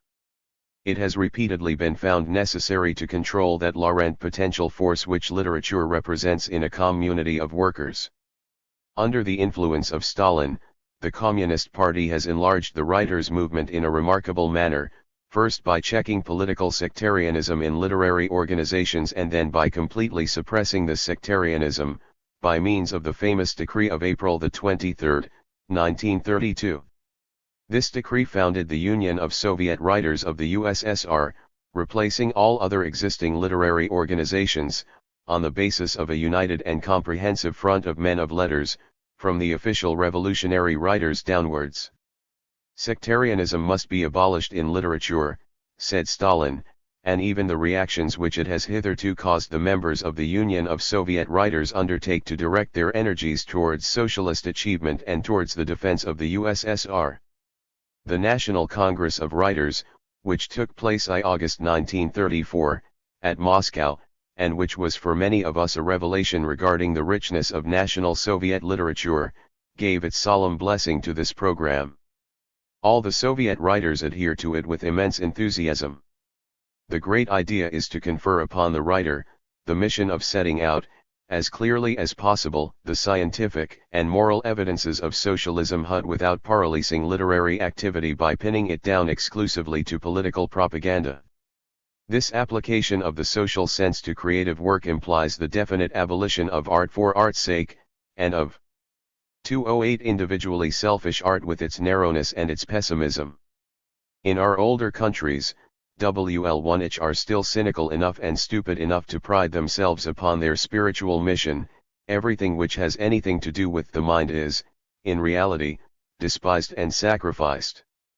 One has only to note how science and education are degraded by being pressed into the service of war and of the preservation of the existing social order. Writers, artists, scholars, all the intellectuals are impoverished by the power which is anxious to divert all public assets into the abyss of armaments. There is practically no future nowadays for students, and what little there is deprived of all its dignity. They are monopolized and trained either as inventors or as educators in the theoretical and practical preparation for war, and for the exploitation of the proletariat. They are compelled, whether they like it or not, to become war material manufacturers with their brains, or the police officers of reaction. Let us turn our eyes in other directions. Formerly, the death rate in Russia was very high, being more than 30 per IOOO. During the past 4 years, it has fallen from 2.7% to 17%. The U.S.R death rate is still higher than those of England and of the Netherlands, of the Scandinavian countries and Australia, and of New Zealand, but it is now lower than that of Spain and Hungary, of Romania and Austria, of Italy, of Germany and France. National defense represents 4.5% of the total. 209. Soviet budget. The Red Army consists of 562,000 men. The Japanese Army contains 500,000 men. Hitler claims 300,000. Like France, but he has really 600,000 under his command, according to the most conservative estimates, for a territory 1/50th the size of that of the USSR. Soviet armament has progressed considerably. Voroshilov declared at the beginning of 1934, that mechanical transport and armament represented 2.6 horsepower per red soldier in 1929 and 7.74 horsepower in 1934.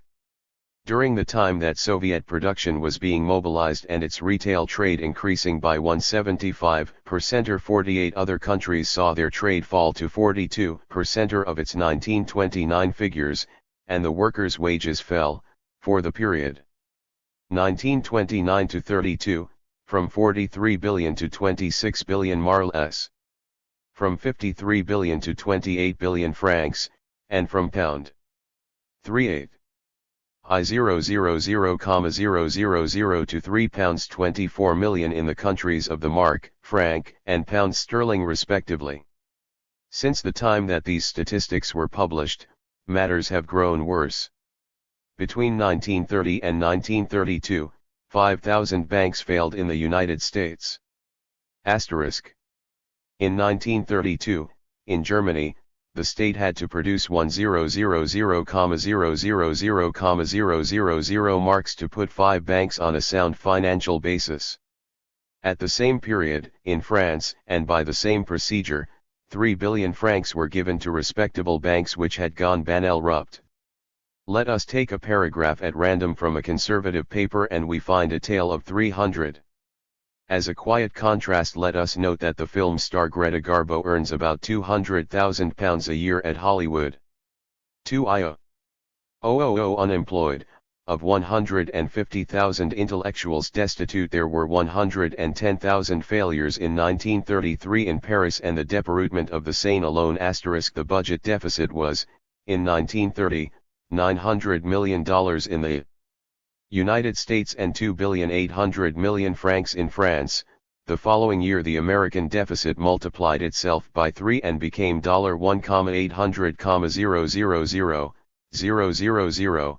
The French multiplied itself by 2 and became 5,600,000,000 francs. The last budget showed a deficit of 9 billion francs. In Italy, a deficit of 4 billion lire. And today America is a state network of codes just as severe as they are useless, over which a lot of men of superior intelligence are puzzling their heads. And in France, apart from the immorality of a permanent lottery, we have political inflation and proclamations which allow the Frenchman, caught by the throat, to work in peace in order to make him disgorge his savings. The deficit goes on increasing in spite of the ENF-arced raising of taxes, in spite of all the lowering of wages, of salaries, of unemployment relief, of pensions, in spite of the lamentable cutting down of credits allocated to scientific development, social services, education, and progress. And in spite of the new economic morality which consists in not paying one's debts. In France, not to pay America has become a point of national vanity with those who blackguard the Boche because he does not want to pay pound 8,000,000 which he never owed. French comic songwriters ridicule Uncle Sam in the most light-hearted way because he has had the bad taste to complain that he has been today the end of 1934. There are 375,000 unemployed in the Paris area. The French national debt amounts to 64 billion gold francs, not counting the municipal debt. The treasury deficit, not counting the railway deficit, is about 12 billion gold francs. 211. Swindled. And lastly, in spite of the prohibitive customs barriers which are being piled one upon the other in a sort of customs race and the mad system of outbidding one another, by which the nations attempt to solve a problem which could only be solved by an international understanding, which is quite out of the question under any form of capitalism, either in general or in detail. A fairly typical example of the absurdity, as grotesque as it is terrible, of customs duties and of the grabbing that goes on at the frontier at the expense of the national consumer, is the one of coffee in France. Coffee is not a luxury product, it is really part of the food of the public, a product of primary necessity. Neither is there any particular question here of defending the agriculture of the country, since French colonies produce an almost negligible quantity of coffee as compared with the total consumption of the French Empire. Coffee costs 320 francs for roux kilos. But each 100 kilos is burdened with 32 francs customs duty, 180 francs commodity tax, 100 francs license duty and a certain number of other taxes and surtaxes, amounting to 630 francs in all, nearly double the purchase price. This is the usual lind of knockout blow, in direct defiance of common sense, that the voracity of the effete exchequer system deals to the consuming citizens in our own countries. Whilst all this is going on, mass destruction of coffee is. The consumer is the taxpayer, and the only use of the taxpayer is to pay taxes.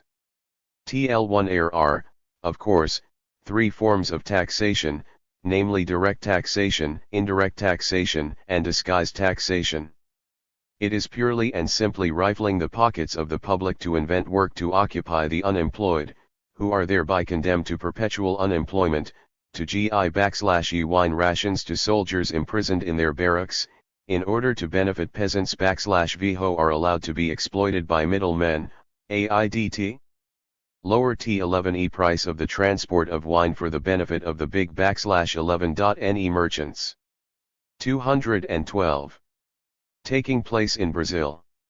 And a Journal of Economics recently announced in carefully chosen phraseology, at the end of the present campaign, Brazil will have freed the market of 32 million bags of coffee in order to keep up the price.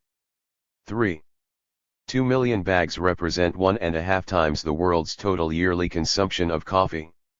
That is the situation over there where society is modeled on the needs of everyone.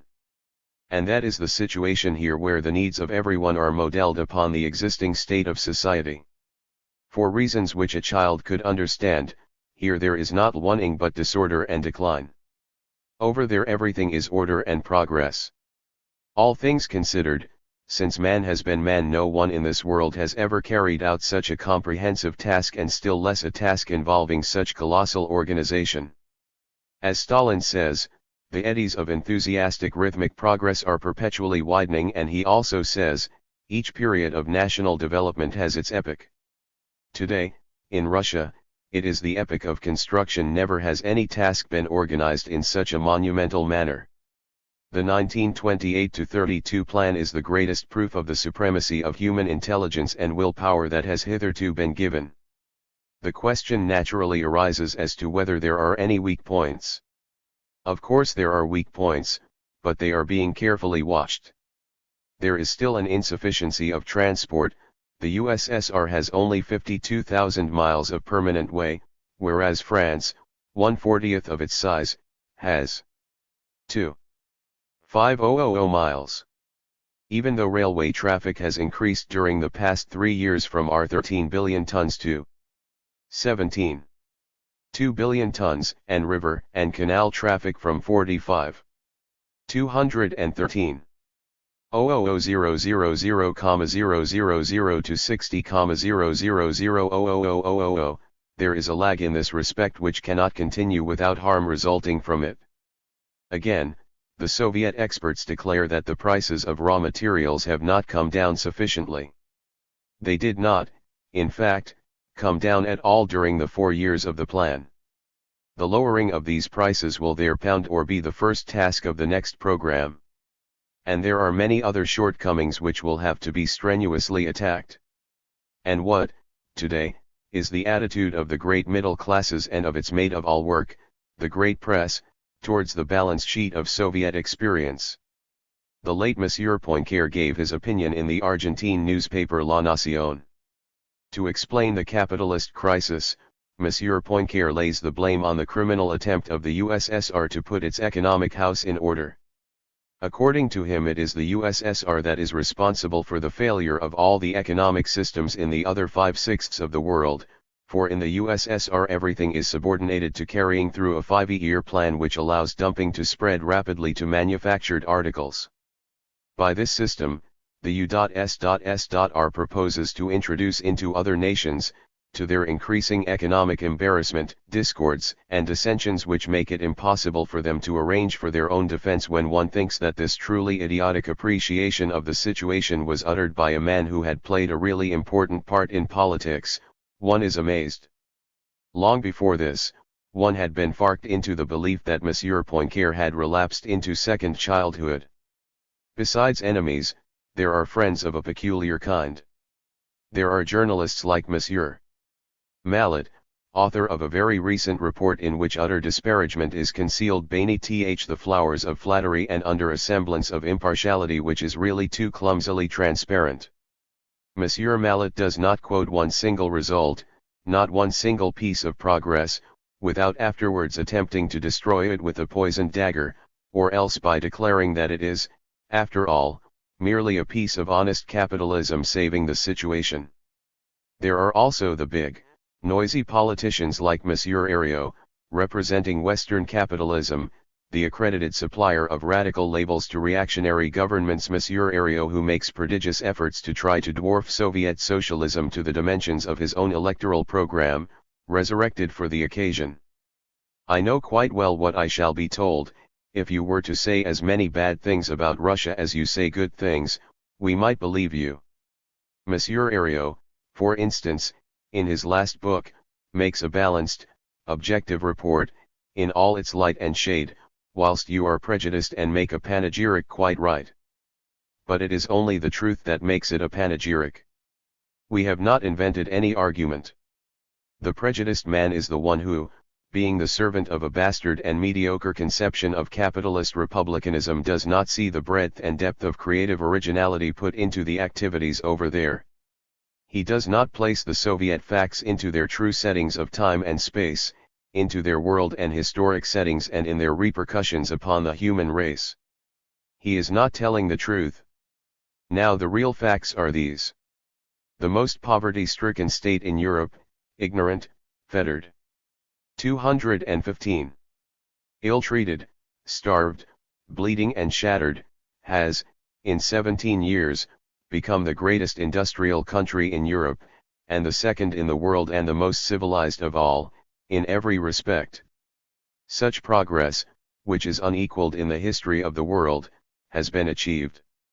And this too is unequaled by the sole resources of the country of which every other country has been the enemy. And it has been achieved by the power of an idea which was directly opposed to the ideas of the rulers of all other national societies, the idea of effratement and scientific justice. To say, merely, that such a fact is interesting, and that one must not condemn it in principle, is either not to understand it or deliberately to mislead people. To place the few patches of shade in this extraordinary picture on the same plane as the highlights, to compare their institutions with our own, is really to insult human intelligence. But let us leave the procession of one-man bands, like Monsieur Herriot, of minor quantities like Monsieur Poincaré, of amiable Jesuits like Monsieur Mallet. Listen to the great newspapers. They have a bitter pill to swallow. Le Temps, in its number of January the 27th, 1932, says, the Soviet Union has won the first round by industrializing itself without the aid of foreign capital. The same paper, some months later, in April, observes, communism seems to have leaped in one bound over the constructive stage which in a capitalist regime has to be crossed very slowly. To all intents and purposes, the Bolsheviks have beaten us in this respect. The Round Table, the achievements of the 5-year plan constitute a surprising phenomenon. The Financial Times, there can be no doubt about. 216 Their success. The Communists' exultation in the press and in their speeches is by no means without foundation. The N est freie presse, the 5-year plan is a modern giant. Mr. J. Gibson Jarvie, president of the United Dominion Trust, said, Russia is advancing at the moment at which we are retreating. TL1E 5-year plan has been left behind. Soul and ideal. TL1E youth and TL1E WORLERS of Russia have something which VE lack, namely, hope. The nation, the 4 years of the 5-year plan show a really remarkable series of achievements. The Soviet Union has devoted itself with an intense activity, more appropriate to wartime, to the construction of the foundations of a new life forward. What England did during the war was a mere bagatelle beside it. The Americans recognized that even the feverish period of the most intense construction in the Western states could offer nothing comparable to it, a degree of energy unprecedented in the history of the world. A brilliant challenge to a hostile capitalist world. Chapter 8. PEAS and TRY. Work accomplished in the country districts was even more important. It was a greater struggle and a greater victory because it was necessary to modify radically a tradition whose bonds were much stronger and had been so long undisturbed. It cannot be claimed that the peasant question is permanently settled. But a substantial start has been made.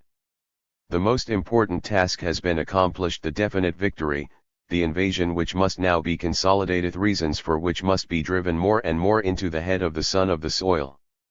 Let us cast a last glance over the limitless panorama of the fields.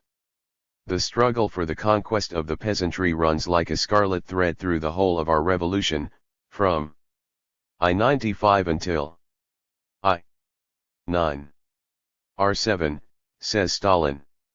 It had been comparatively easy to persuade the majority of the peasants to sympathize with, or at any rate not to be antipathetic to the revolution, owing to the miserable existence dragged out by most of them during the former regime.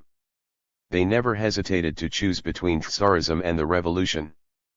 But once the revolution was an established fact, the socialist reconstruction, which had been made possible by political and economic circumstances, n. 217. 218. Countered a for 111 idable obstacle, namely the huge proportion of agriculture in the economic whole. One of the great difficulties of socialist reconstruction, Lenin stated bluntly, at the very beginning, is that Russia is an agricultural country. And Lenin also observed that the small peasant proprietor is, in principle, more inclined towards capitalism than towards socialism. How were the country districts to be included in the general scheme of construction? In the case of large properties, the problem was immediately solved by the expropriation of the large proprietor, the common enemy. There remained the small properties divided up into millions of individual strips, and, like all peasants of the soil, the muzhik has a fundamental longing, with his whole heart and soul, to possess his own land.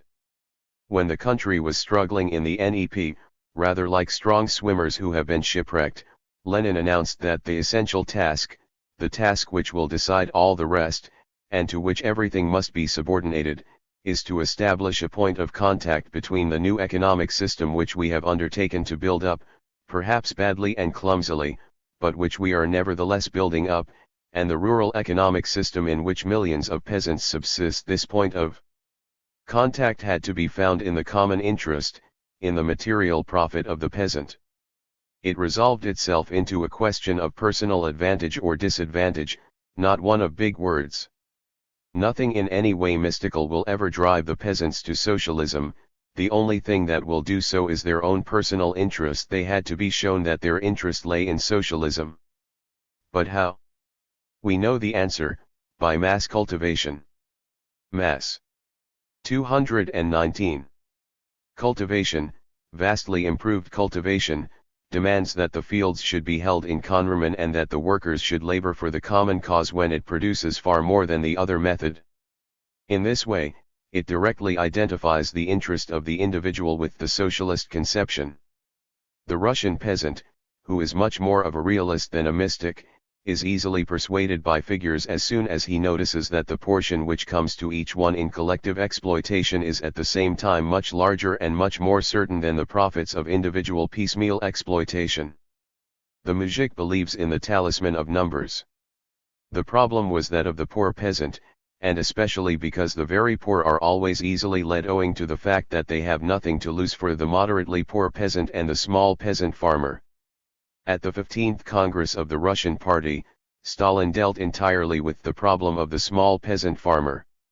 He dwelt on the fact that the small peasant far 111 during the period of the October Revolution, did actually turn to us when he was convinced that the middle classes were overthrown forever, that this meant the end of the kulak, and that the Red Army was beginning to win, and all the Civil War fronts. A solid alliance with the small peasant farmer was necessary, an alliance which should not in any way yield to his prejudices, but which should tend to make him understand and admit the change which was taking place in the way of the collectivization of Soviet economy in general and of rural economy in particular, and in the way of driving kulak parasitism out of existence. For such conquests of the masses can only be brought about by persuasion, not by force.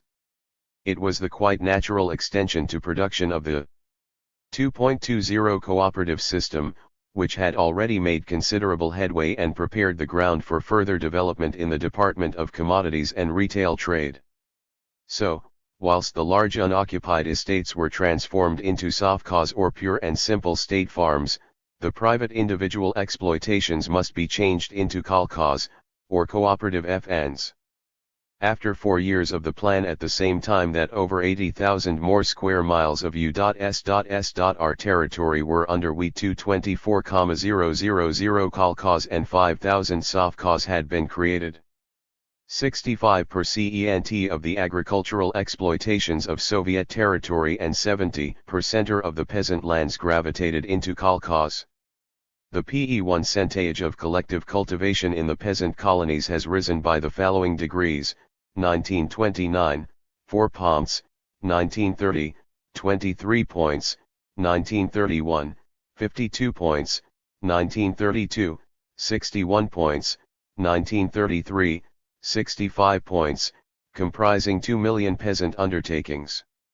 One can see the deliberate conquering of the vast plains advance by waves.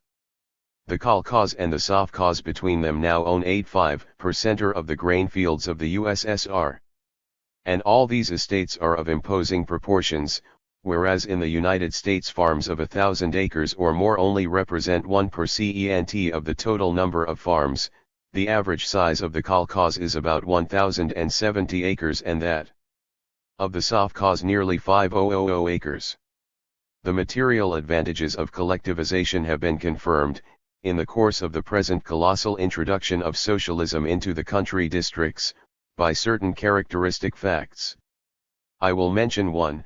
It is recognized nowadays that, in the Ukraine, the employment of the wide resources of the community has enabled the great dangers with which the harvest was menaced by drought to be averted. 221. And has also enabled the whole Union to enjoy a better harvest in I-934, than that of 1933, in spite of unfavorable weather conditions. The state has helped the peasants, by organizing for them 2,860 machinery and tractor stations, at a cost of 2 billion rubles, by a loan of R600,000,000 rubles to the kolkhoz, by the loan of grain and seed amounting to over 4 million tons, and by taxation and insurance relief for the very poor, amounting to 370 million rubles. And in return, in 1929-30 the individual peasants gave the state 780 million poods of grain and the kolkhoz 120 million. In R93-3 the proportion was reversed, the kolkhoz are 000,000,000 poods, the individual peasants are 30 million. It should here be noted and remembered that there has been an enormous accumulation of institutes, of laboratories, of science schools, of expeditions, and of agronomic tours of inspection.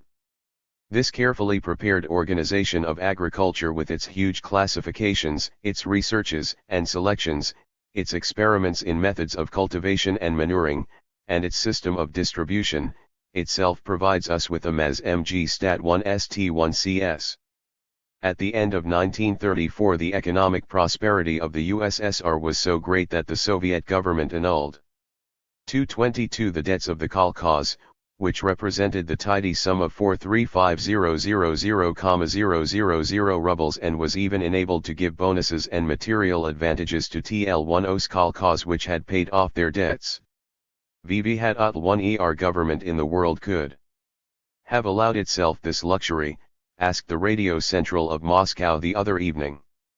Another, even more typical, fact, on the proposal of Stalin, TL1E Central Committee of the party has decided to abolish ration cards for bread and flour.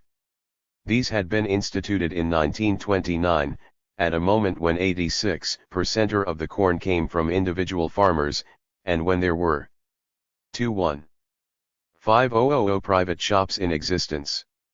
This service had necessitated a very great deal of very heavy administrative work, but it L1 ad ensured that the workers and employees should have sufficient bread at the lowest possible price.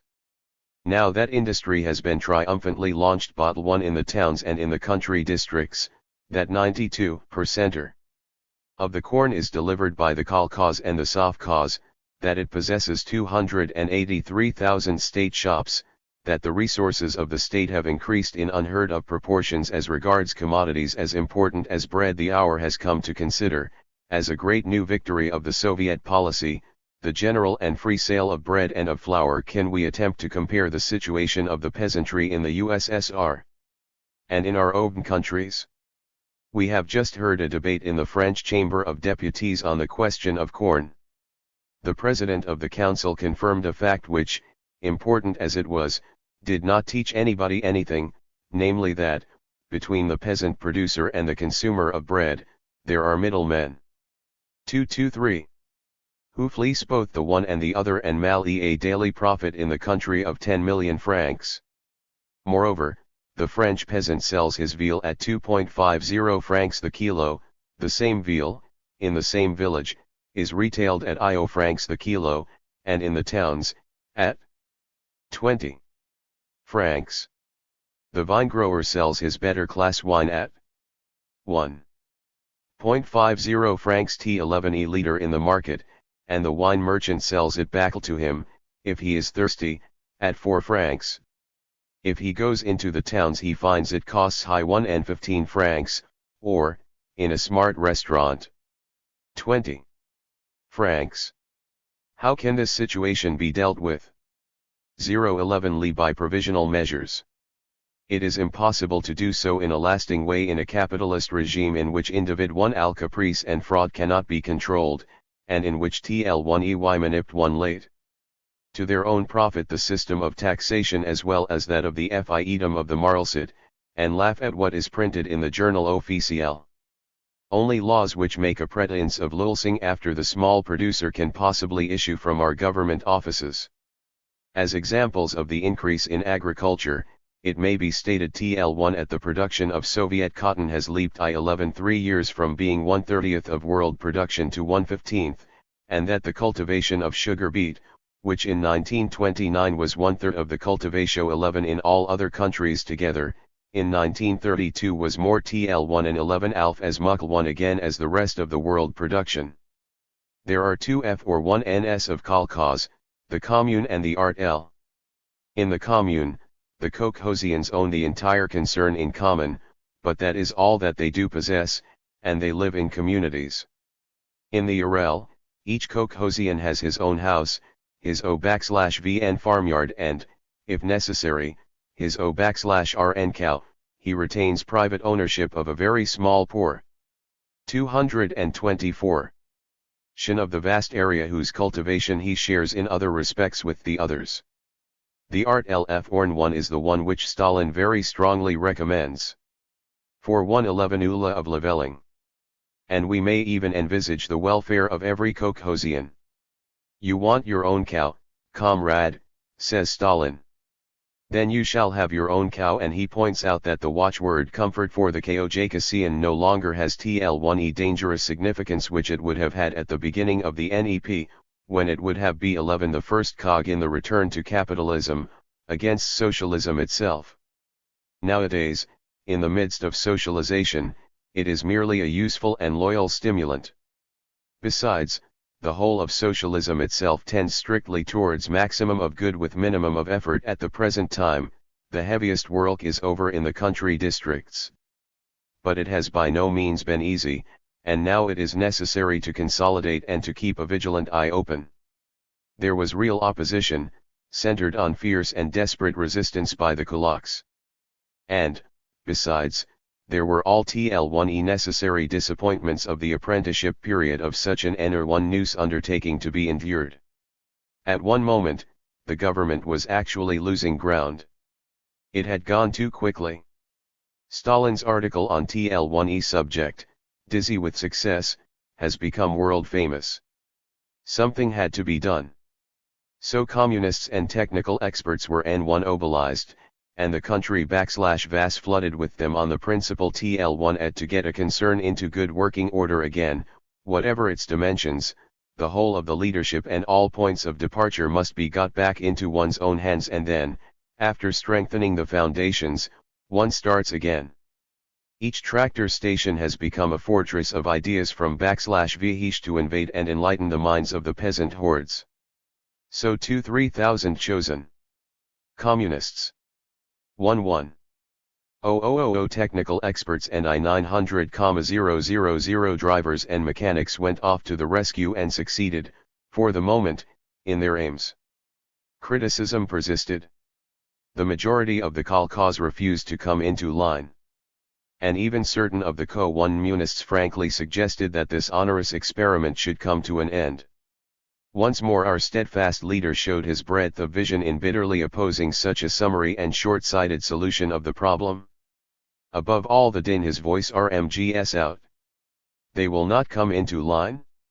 It was the same with the individual factories in 1920, they will yield in time. But they are, above all, the basis of the whole structure, the foundation of the system.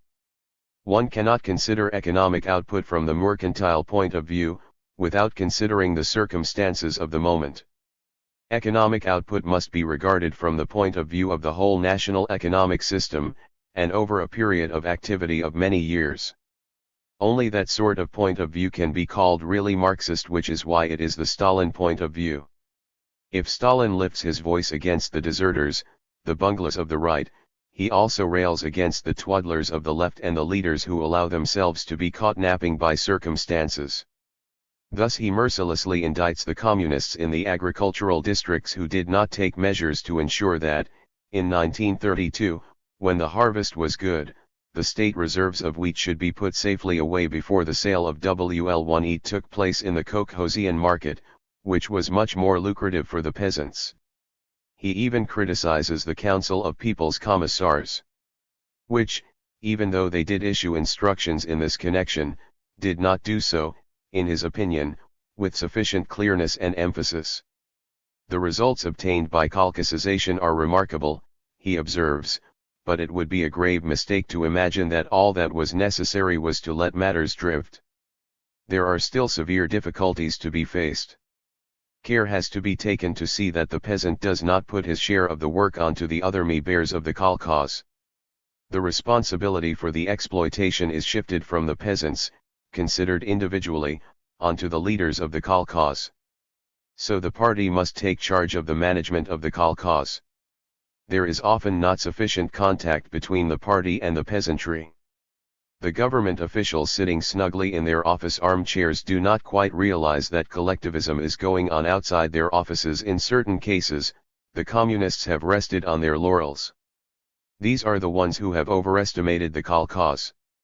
They have made idols of them, and Stalin storms against them just as he had stormed against those who wanted to abolish the kolkhoz.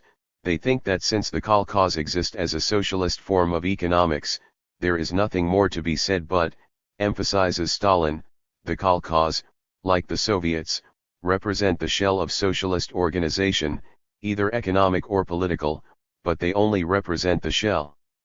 Everything really depends upon the contents. In 1917, the Soviets were led by the Mensheviks and the Social Democrats. Soviets without co-11unists was the watchword of the counter-revolution. 228 leader Milyakov. The collective form of kolkhoz gives certain commodities to the counter-revolutionary elements which are partisans of kolkhoz without communists. Stalin says, further, the old, simple struggle against the classic kulak no longer has any reason for existence. The form of the struggle has changed. If certain kolkhoz have not developed sufficiently, and if the stocks of wheat have fallen short of expectation, the fault lies not with the peasants but with the communists. Many people are members of the party, but are no less fools for that, and he is merciless towards comrades who sit, like great lords, and wait for things to happen by themselves, and towards the chattering comrades who could drown any enterprise with their verbiage. He tells of a conversation which he had with a worthy comrade who was responsible for a certain district. It was as follows: how is the sowing of the crops getting on in your district? He: we have mobilized the sowing, Comrade Stalin. Yes, and then? He: we have gone into the question energetically. Yes, and then? He: there is a change for the better, Comrade Stalin, we shall soon see a change for the better. Yes, but what then? He: we have many improvement schemes on hand. But look here. How is the sowing getting on, in your district? He: well, for the moment, we can't do anything about sowing, Comrade Stalin. Still, definite results are accumulating and, in spite of everything, the face of the countryside is no longer the 229 same. Even if it is not changing as rapidly as our enthusiasm and our thirst for the future would have it do, nevertheless it changes. The appearance of the villages has also changed. Stalin has said, the old village, dominated by its church, and with the fine houses of the chief of police, the priest, and the kulak in the foreground, and its tumble-down mud huts in the background, is beginning to disappear. In its place the new village is springing up, with its public and economic service buildings, its clubs, its wireless station, its cinema, its schools, its libraries, and its naziri, with its tractors, its reaping machines, its threshing machines, and its motor cars. The old silhouettes of the notables, the slave-driving kulak, the blood-sucking usurer, the produce speculator, the little father, the chief of police have all disappeared. The notables, nowadays, are the men of the kolkhoz and of the sovkhoz, of the schools and the clubs, the foreman tractor and reaping machine drivers, the chiefs of the shock brigades for work in the fields and for breeding, the best brigadiers, male and female, of the kolkhozian village. Gone forever, relegated into pictures or onto the stage, are those glittering colored church decorations which dazzled the poor human herds, those streets and marketplaces as dirty as chicken runs, and those winding roads down which from time to time a chaise would pass drawn by horses surmounted by a kind of circumflex accent. Gone are the luxurious and overbearing personages shut in them as in boxes, the noble lady descending, at long intervals, from a sleigh, proudly clad in the ancient style and surrounded by glossy greyhounds with streamlined profiles, the rich peasant, pitiless in his wealth, and the uni-pound orm servants in gold lace at the top, and prison warders. 230 below, and gentlemen of the cloth, with their hypocritical features framed in a mass of tangled hair. Gone. Now the scene is one of spaciousness and machinery, and the people who pass by and are in command are men in overalls whose faces are frank and resolute, proud and happy. One is even beginning to see in some of the greatly improved kolkhoz, like that of Kabarda, geometric forms which must be very like what the peasant city of the future will be, a large open space in the form of a semicircle along whose base runs the main road. From this semicircle radiate streets which divide the territory into sectors, each having its own speciality, here the hangars and silos, they're the tractors and motor cars, they're the primary schools and technical schools. In a word, the architectural organization of the town-village. It is planned like half a huge rosette, shaded at the border. Whilst the Soviet country districts are, not without difficulty, daily improving and becoming idealized, let us turn our eyes towards another great continent, trampled underfoot by the extremist form of capitalism, the United States. The sowing of wheat there has been cut down by 1/10. The value of agricultural produce has fallen from $1 billion in 1929 to $0.000000 in 1932. In 2 years the value of the farms has fallen by $14 billion. 42% of the Monsieur Victor Borat, in his book, The Infernal Paradise, considers that the position of Soviet agriculture is critical and menacing because of the relatively very small area of land under cultivation. L/1 Ancierario naturally supports this point of view. But if Soviet agriculture still does not produce a sufficient return, either in quantity or in quality, so much the better. This gives it a vast margin for future prosperity. It would be much more serious if the opposite were the truth. 231.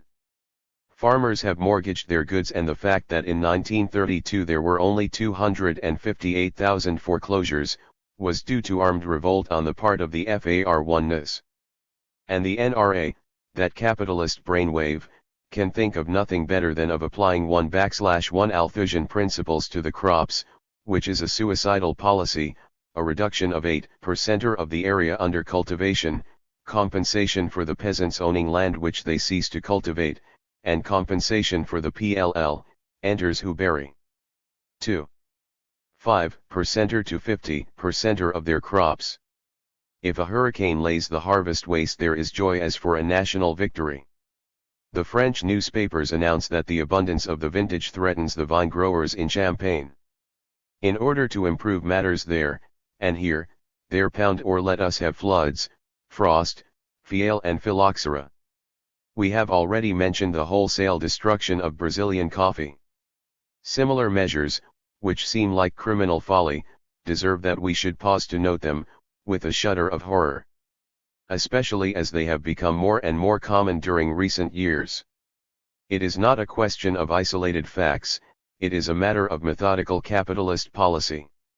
Following the example given by the United States, in their policy of rewarding destruction and abortion in agriculture and industry, we are already witnessing in France the prohibition by law of the use of certain vines which bear too many grapes, and of the use of improved processes in public works. In Le Capital itself, Monsieur Caillaux suggests, as one of the means to be employed to fight the depression, that the renovating of old material should be discontinued. 232. So that, in order to make progress, we must apparently use medieval implements. We are looking on at a scene which is taking place all over the world, in every department of labor, and which is like some macabre farce. They reap the unripe corn in the north of France. In the south they throw cartloads of fruit onto the rubbish heaps. In Lombardy and elsewhere the peasants are burning their silkworm cocoons. All over the country holocausts of corn and other cereals are taking place. The grain, which was sown so that it should germinate and come to precious maturity, is destroyed and buried. Acres of sugar beet are destroyed and buried, and herds of cows and pigs. Streams of milk are red into the rivers in America. Boatloads of fish are cast into the sea.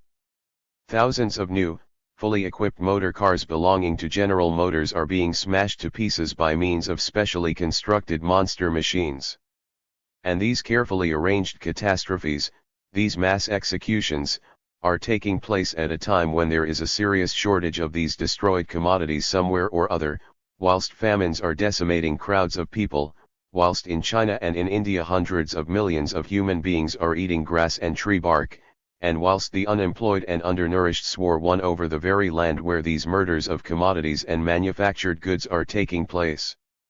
The last results of capitalism, it assassinates nature and it assassinates things. One can bring no more infamous accusation against a regime than the self-mutilation practiced on a large scale, which is a glaring proof of the topsy-turviness of the world and the return of mankind to barbarism. 233. There is no room for such distressing extravagances in the U.S.S.R., where all excess of production in one district is automatically sent where it is lacking. If anyone suggested such a procedure here, declared Stalin, he would soon find himself in a lunatic asylum. Returning to the USSR, and passing from inanimate objects to men from whom events often get their origin and always their guidance, one notices that the rapidity with which all these things have been achieved is due to one particular incentive. Output has exceeded all expectations, owing to the intense enthusiasm aroused by the idea socialist competition was the formidable unknown quantity which weighed so much in the balance of success. Soviet workers are men like any other men. And yet, as I have already said, their outlook and their work differs from that of men working in capitalist countries, in which they are constantly struggling against the owners, whereas in Russia they are working for themselves. The look of pride and of happiness that shines from the faces of Soviet workers was the change which struck Gorky most when he returned to the USSR in 1928 after a long absence. "This is what the Soviet workers have done," is the phrase one hears uttered most often, and uttered with such an accent of pride. In crowds of workers, as they refer to achievement after achievement and success after success, following one another with the artistically arranged rapidity of a cinema film over the boundless stretches of the ex-Russian Empire, whilst the whole of the rest of the world is going backwards. These people confuse joy and glory when they evoke the reward for the good work they have done. They have given a more definite and a deeper meaning to the phrase. 234 Zion, the joy of living. In the old days the joy of living conquered, in spite of superhuman privations, in spite of all the death and destruction around them.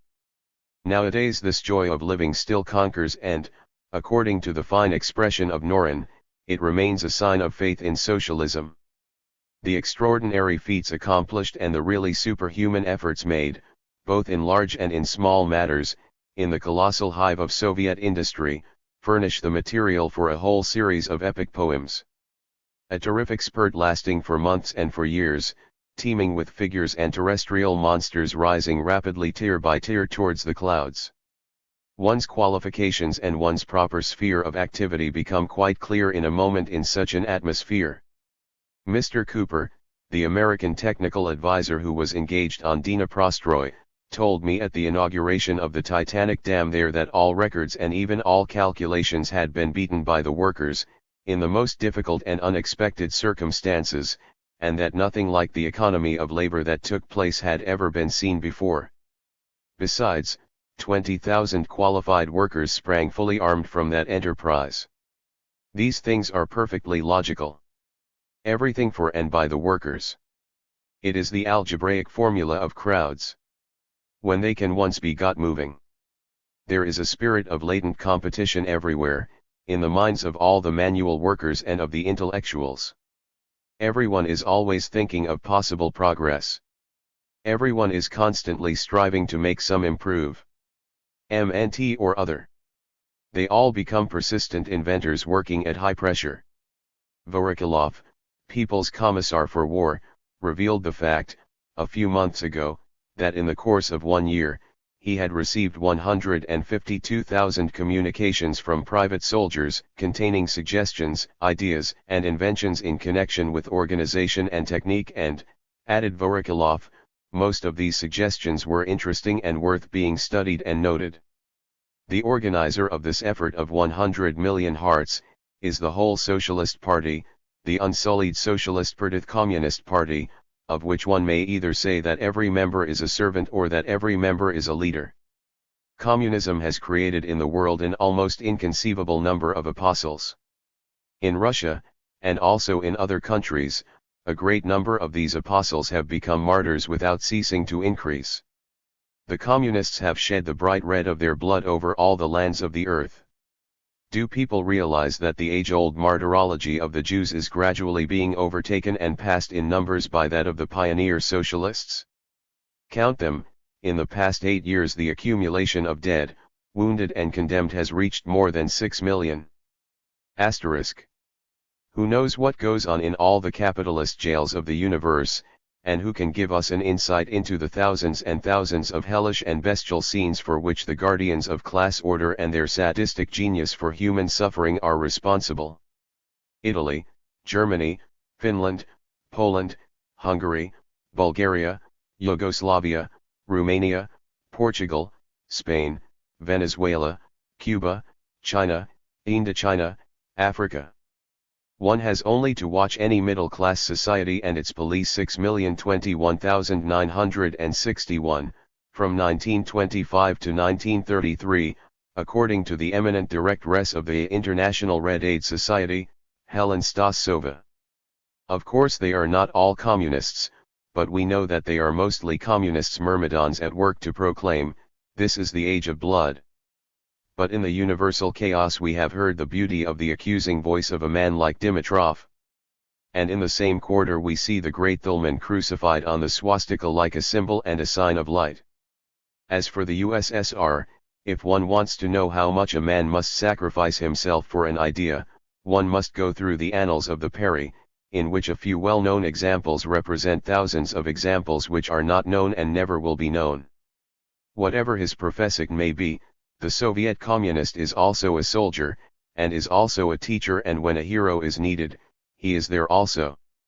And yet, these men who are content for themselves to live a dull, often ascetic, life, are by no means fanatics on the subject of leveling, as many people think. With us, the average man whose brain does not yet know how to digest ideas properly and whose head is filled with a strange farrago of headings of social and political doctrines has 3 great grievances against the communist, grievances such that they transpound the said communist into an ogre.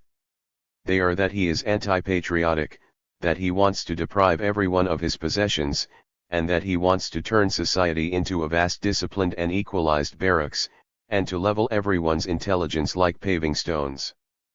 But the communist internationalists are, on the contrary, all in favor of national expansion, on the sole condition that it is not obtained by war, and is not put into the hands of so-called businessmen. Their general theory of the suppression of private property only harms a negligible number of social parasites and profiteers, and it brings with it enormous benefit to all the other inhabitants of the earth. As for leveling, they are its avowed enemies as soon as it goes beyond that great law of justice and of equity which consists in giving each human being precisely the same political power, that is to say, in effacing the artificial and pernicious inequality on the threshold of destiny. It would be easy to show that socialism is, of all regimes, the one which cultivates individuality the most and the best. Just as socialism cannot ignore the interests of the individual, in contrast with the pathological hypertrophy of certain individual monopolies. There is a certain amount of confusion on this point, arising from an excess of spiritual zeal, in the minds of many socialists. Stalin, actually speaking of the statute of the land, calls the 200%ers to order and urges them not to drivel about the leveling principle popularized by middle-class writers. They must not make the same stupid mistake, and Marxists cannot be made responsible for the stupidity and ignorance of middle-class writers. Stalin is very insistent on this point. By equality, Marxism does not mean the leveling of personal requirements and conditions of existence, but the suppression of classes, that is to say equal enfranchisement for every worker after the overthrow and expropriation of the capitalists. The equal duty of everyone to work according to his capacity, and the equal right of all workers to be remunerated according to the work they do, the equal duty of everyone to work according to his capacity and the equal right of all workers to be remunerated according to their needs. Marxism starts from the fact that the needs and tastes of men can ever be alike nor equal either in quality or in quantity, either in the socialist or the co-Rununist era. Marxism has never recognized and does not now recognize any other form of equality. Stalin recalls the fact that in the Communist Manifesto, Marx and Engels scoffed at primitive utopian socialism, qualifying it as being reactionary, because of its propaganda of universal asceticism and clumsy leveling. Besides, the Soviet phenomenon shows conclusively, whatever may have been said, that socialism means intensive cultivation of each one's faculties and resources. But it is among the youth of the country that the party looks for the greatest competition. Soviet youth for 1NS, as a mass, the stormtroops of socialism. Youth has spread itself through the country districts to overthrow and break up the specters of the past, and religious and social prejudices. All these adolescents, young lads and young girls, with their lithe bodies and their faces fresh and clear as mirrors brought up in a teaching which has not had to fight any poisonous traditions, have cultivated the minds of the peasants over wide areas, like phalanxes of tractors. Everywhere else too, the bright leaven of youth has done its work. It presents an unforgettable spectacle when it fills the red square with its immense elastic quadrilaterals, or crams the dynamo Stady 111N with its 45,000 seats. Youth, which as a rule is incomplete in itself, and on many points innocently ignorant, counts for nothing if it does not incorporate itself into the great mechanism of well-organized society. Then, it intuitively forces straight ahead, matured by the thought of the future before it, and it deserves respect from everyone, both for its powers of expansion, and because the future belongs to it, and for its helpful wisdom. Peza Y. 2. 39. Can we say, let us repeat, that there are no dark spots in the picture? No doubt there are a few. I would enumerate them all, if I also enumerated all the successes, for, in common fairness, one must always give the true proportion between good and evil, which is never done, so far as the USSR is concerned, when criticism is inconsiderately leveled at it without paying the least attention to the point of view of the other side. But the point of view of the good leader is different from that of the impartial critic. He must concentrate mainly on faults and omissions. For instance, when considering the development of rural economy, he is haunted by the position of cattle breeding, a side of it which has made no progress at all, so much so that the present-day figures are hardly any higher than those of 1913. So particular attention must be paid to the question of livestock. A watchful eye must be kept on this, as upon the transport question, iron and steel works, coal, light industry, the cost of raw materials, and, of course, upon the eternal question of bureaucracy. Bureaucracy is a phenomenon of human nature which constantly tends to increase and seems to resist any form of progress. It even seems to imply an immoderate respect for tradition. In the organization department the same thing is happening that is happening in the theoretical department with regard to formulra, namely a tendency to lead a separate existence, quite independent of its original AI111s and objects. Bureaucracy is a sort of tumor which ends by growing eyes and ears.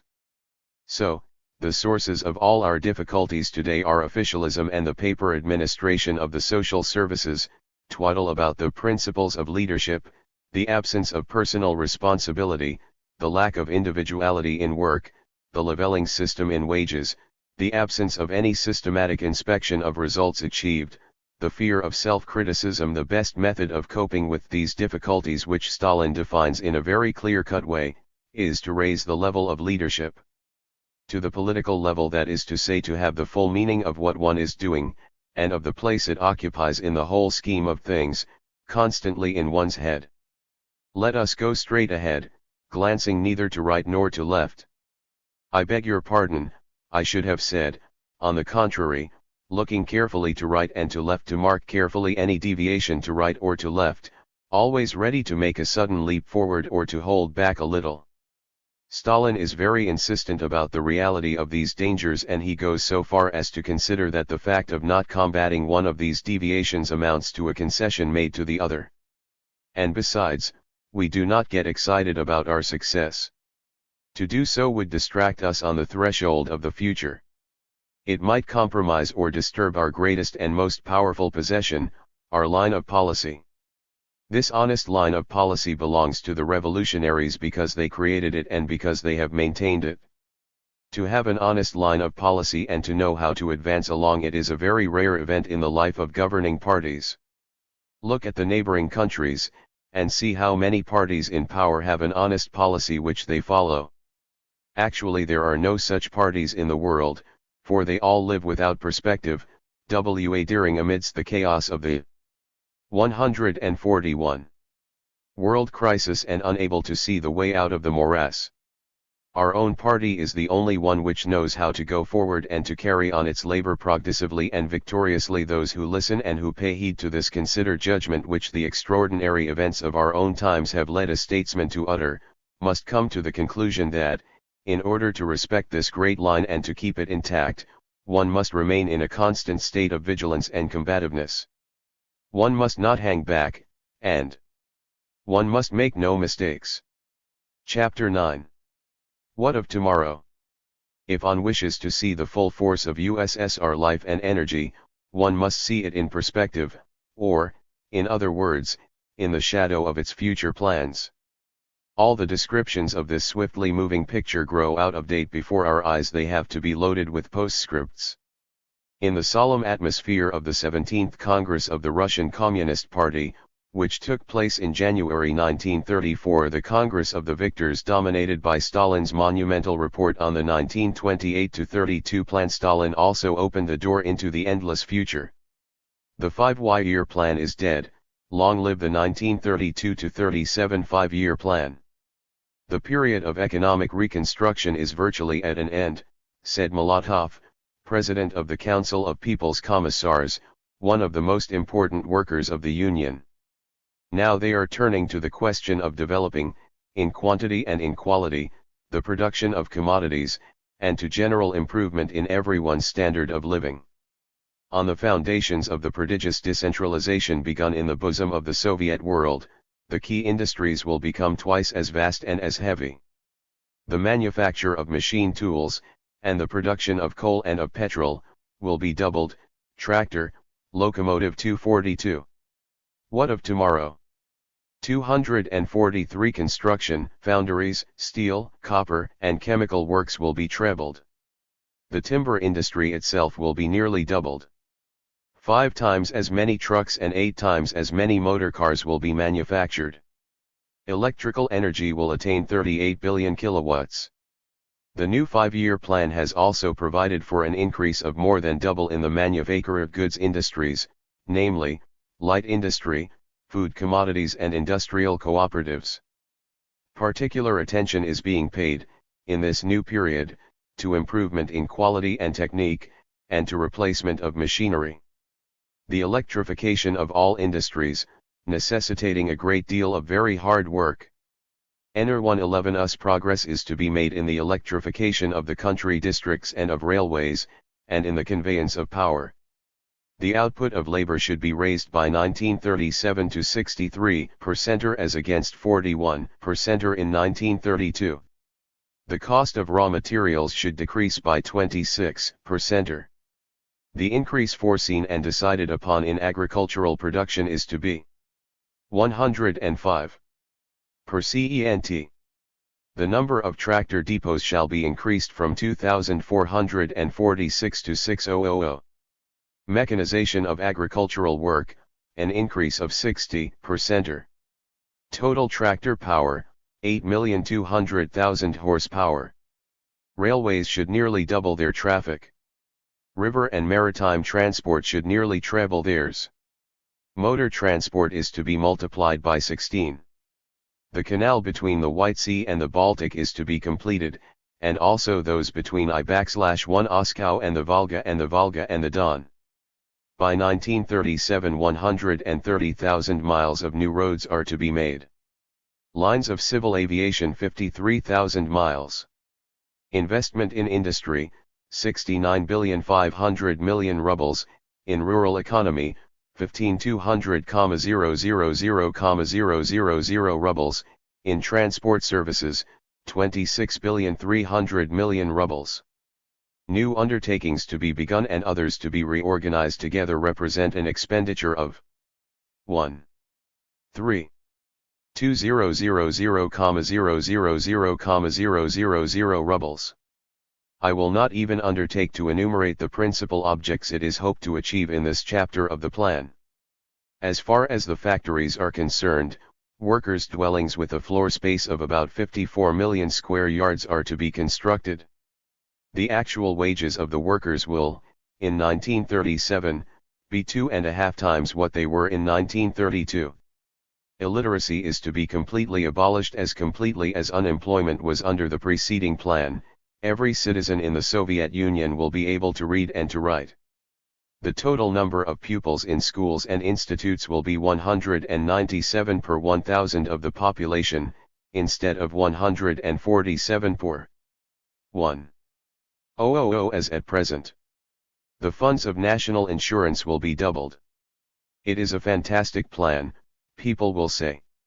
What has not already been said about the plan on whose firm foundations we are now standing, replied Moloto.ff quietly.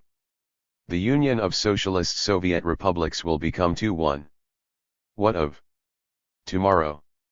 245. This way the most powerful of all the states in the world in the principal branches of economics *.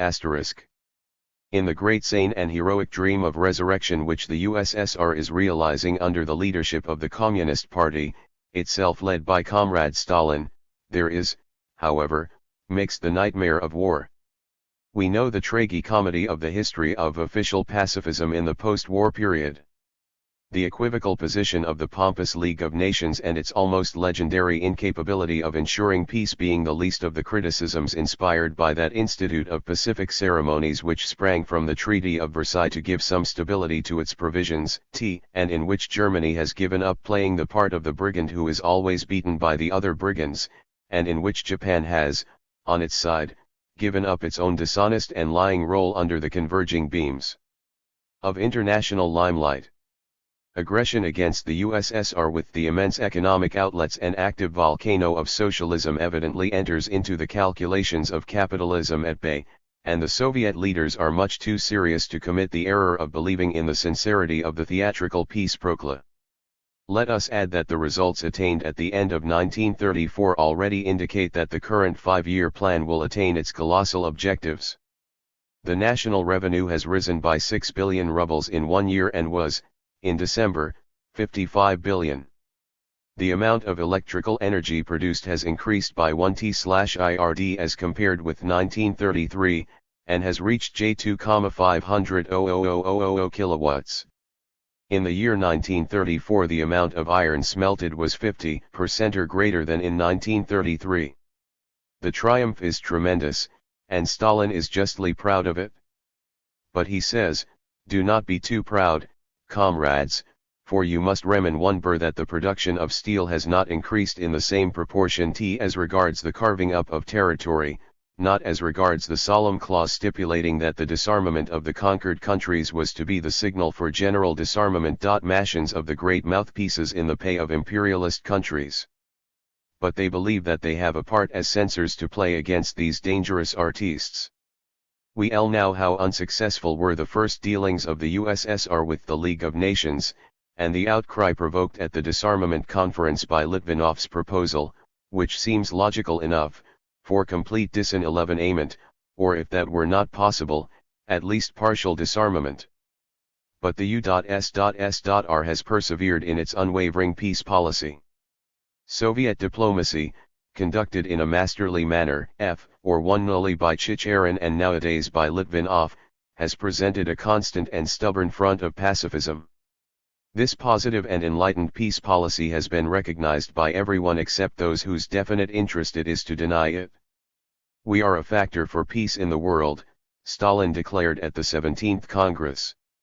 And he added with one sufficiently terrible accuracy, around us are collecting and cannot help collecting, all the states who for some reason or other do not wish to make war for a more or less extended period.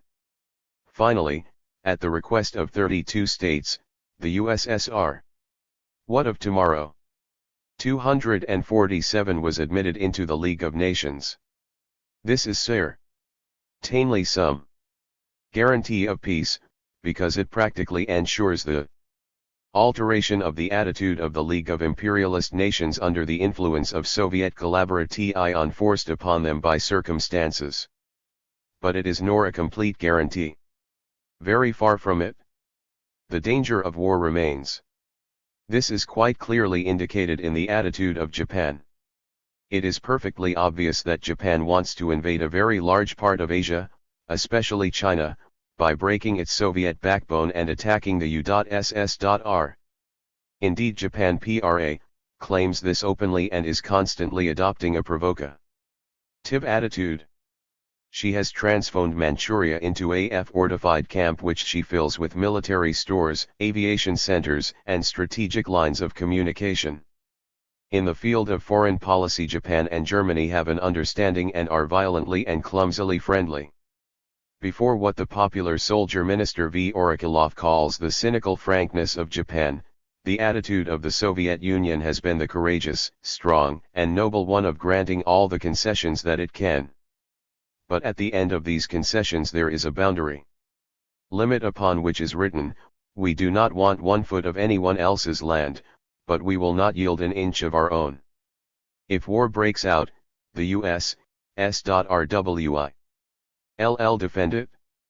Self and all that it represents in the way of human inheritance.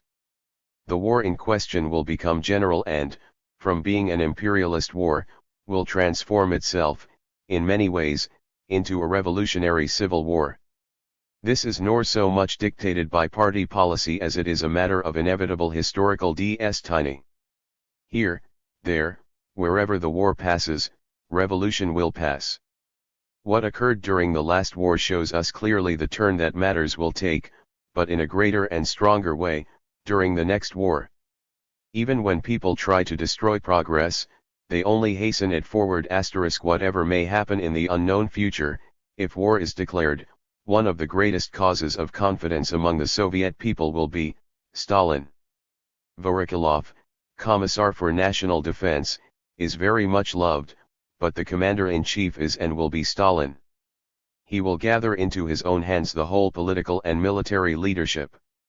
Or, rather, he will continue to do so when war breaks out, and that is considered by everyone in the U.S.S.R. as an assurance of victory. It is not out of place to observe here that a terrible and significant discovery arose out of the great aerial maneuvers which took place recently in England and in France, namely the impossibility of putting up an adequate defense against an attack by bombing aeroplanes.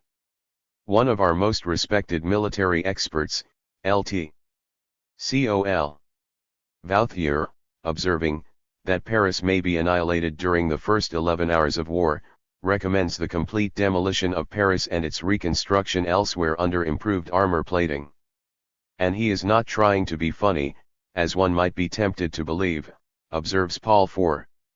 Moreover, Lord Londonderry, the British Air Minister, and Monsieur Pierre Cot, the French Air Minister, have publicly declared it.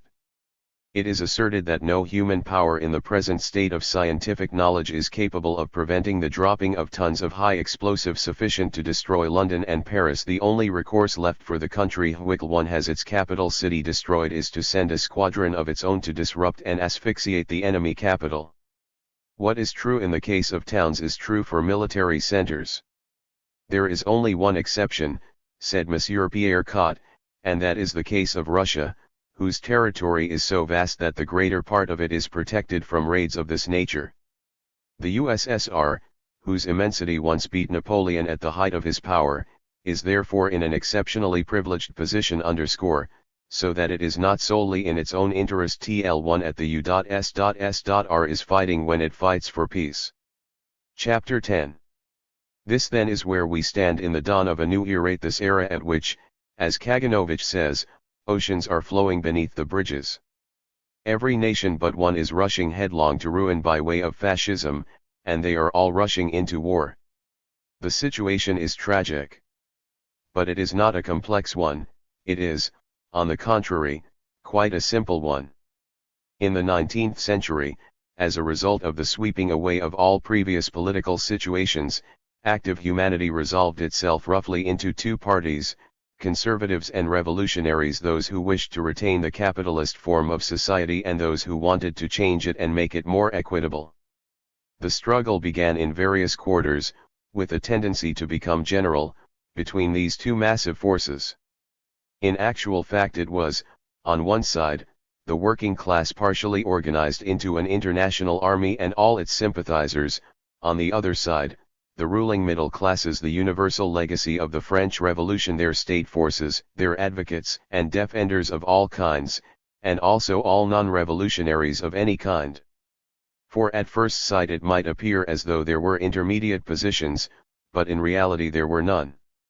Between the two essential parties all other political parties played out their incongruous, fleeting comedies.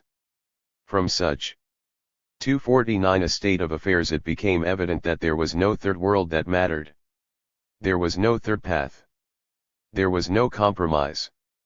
Everything which was not revolutionary was conservative. Even the reformists were absorbed, to a certain extent, in the question of social conservation. Even neutrals, arid apathetic people, added their dead weight. The half-hearted revolutions themselves fell back into them and died there of inanition.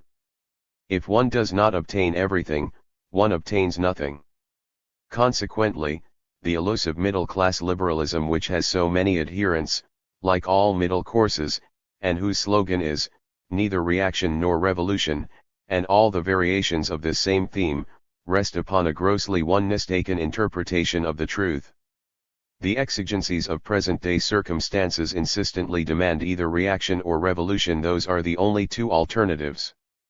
By force of circumstances and by force of logic the intermediate formations fall either to the left or to the right. There is no way of escaping from this mathematical truth. Let us repeat, to drive the point thoroughly home, if he is not a revolutionary, the non-conservative, whatever he may say or do, is a conservative. The middle course reaction hiding its face.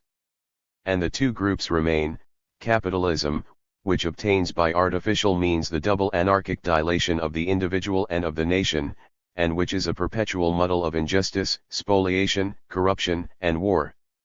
And socialism, which withdraws private profit from the scheme of things, and returns it all into the hands of the producers and says that the nation is not the last step. 251. But the last step but one in the unification of TL1E inhabitants of the world. Nowadays, there is still the same universal division, with the same fundamental characters, but presented in a different way. New events have occurred. And what events? A general reinforcement of TL1E workers' movement and of the revolutionary conscience. Several revolutions took place as a result of the war, a war whose tens of millions of victims and whose thousands of millions of pounds damage cannot be estimated, and which had no real reason to take place. One of these revolutions succeeded, and a Marxist state was formed in a vast territoire. Gone, in the first quarter of the 20th century, is the time when the capitalist stomach had the equator as its belt. And, at the same time, T11E weapon of world socialism, the International, was forged anew. Then, immediately afterwards, the world economic crisis took place. A temporary crisis, lily the others, said the misguided pontiffs, the seventh or the eighth, but no, it is the organic crisis of capitalism, a crisis of decadence, of old age and dry rot, with all its methods outworn and all its outlets blocked up. Commerce dies of a miscarriage. This is the quite natural result of the whole principle. It is not overproduction that should be indicted, for, actually, the whole world does not produce enough for its needs, but the disorder in the distribution of produce as a result of economic nationalisms. It is L52. Also quite natural that swindling should be rife behind the scenes in all great industries. So one can no longer quote as a model of management the method which sows misery, cultivates bankruptcy, and puts robbers at the top, the regime where work brings famine in its track. And again, people can no longer quote as a model for the joys of slavery the American workman, the gilded workman, that explodes one of the great arguments which keep crowds quiet. Capitalism, to continue to be capitalism, has had to disguise its aims. It has done so with a great deal of false modesty. As Stalin expressly said, some time ago, capitalism cannot emerge from the crisis with its head held high, it can only emerge from it on all fours. Faced with the progress of socialism and the advance of their own decay, the middle classes soon pulled themselves together. They improved their program of conservative seizure, and today they are rising to the surface again, carefully disguised. The capitalist system is discreetly tucked away into the background, and is no longer visible in the foreground at all. That disguise called fascism, which, without being a necessary adjunct to middle-class power, does in fact occur almost everywhere, has as its main objective the division of the enemy and especially the isolation of the working classes and socialism at the same stroke, by getting the workers who do not belong to the laboring classes on its side. This scheme was very carefully prepared by continuous, intensive, very carefully prepared propaganda starting soon after the end of the war, at a period at which the ruling 253 classes were crippled and were rapidly losing their hold over the masses. Discontent, resulting from all TL1E disillusionment and all TL1E hard slow 1 IPS of post-war existence, has been fostered and exploited by capitalism through a certain democratic demagogism and by certain ideas dishonestly borrowed from socialist THIRD-111 enology. Capitalism has extracted from these a compound of all the bitterness, all the disillusionment and all the anger, and has diverted it and directed it against a few cockshies set up by itself. One of these cockshies is the parliamentary system which, it is declared, must be swept away, in addition to socialism, so that the last semblance of liberty may disappear. So the parliamentary system is accused of all the sins of his 1AEL, thereby cunningly shifting TL1M from the shoulders of the middle-class system itself. And they have all the other scapegoats they need. Present-day reaction has protested louder than anyone else against the scandals, frauds, and semi-official embezzlements with which its own methods are so filled, and it has gone out of its way to incriminate with these misdeeds of the capitalist system, not indeed all capitalists, but only those who have at length grown weary of the colossal complacency of class legislation. And by thus playing with words, the newfangled reaction has created a certain anti-capitalism with excellent demagogic scope. It is the only means of preserving capitalism, suppress parliament and install in its place a dictatorial government, and prosecute the villains who have committed crime of being found out, and capitalism becomes unassailable. This activity in defense of capitalism, with its rudiments of a superficial and negative program, emanates from all sorts of different organizations only differing from one another by their titles, or one-ing a solid opposition group to the workers' movement. The peasant classes and the lower middle classes are set against the workers, officials are set against manual laborers, and everyone is set against the officials. The taxpayers, all the ex-soldiers who do not understand the situation, and the very young men, are dazzled. The controlling idea is to gather all those who are not already organized, the floating population, in fact, into a new organization over which control can be kept, and to smother the worker in it. Socialism, the threadbare, mangy author of all evil, is decried at the same time as the parliamentary system, by putting it in an entirely false light. People are horrified by being made to believe that socialism is plotting their destruction on. People say, socialists have been in power in England and in GER1 See what they have done. They omit to add that the people in question were perhaps socialist in name, but that they never applied the principles of socialism. And indeed it must be recognized that this piece of sophistry is partly reinforced by the very real disappointment which certain social democratic leaders, by their actions during and after the war, gave to the workers. All their pandering, whether disloyal or merely childish, and their actual betrayal of the workers, have to some extent discredited socialism, and have appreciably weakened it among certain classes of workers which are not yet ripe for ruthless and uncompromising communism. 255. So we see Mr. MacDonald, a socialist converted to the virtues of capitalism, being exhibited with pride, much as a reformed drunkard is exhibited by a temperance society, says Mr. Snowden. As for the achievements of the U.S.S.R., these are hidden, and stolen from the people. The neo-reaction IES are particularly virulent against trade unionism. We know what Mussolini thinks about it, and we also know the sentiments of those who prompt Hitler with what he has to say.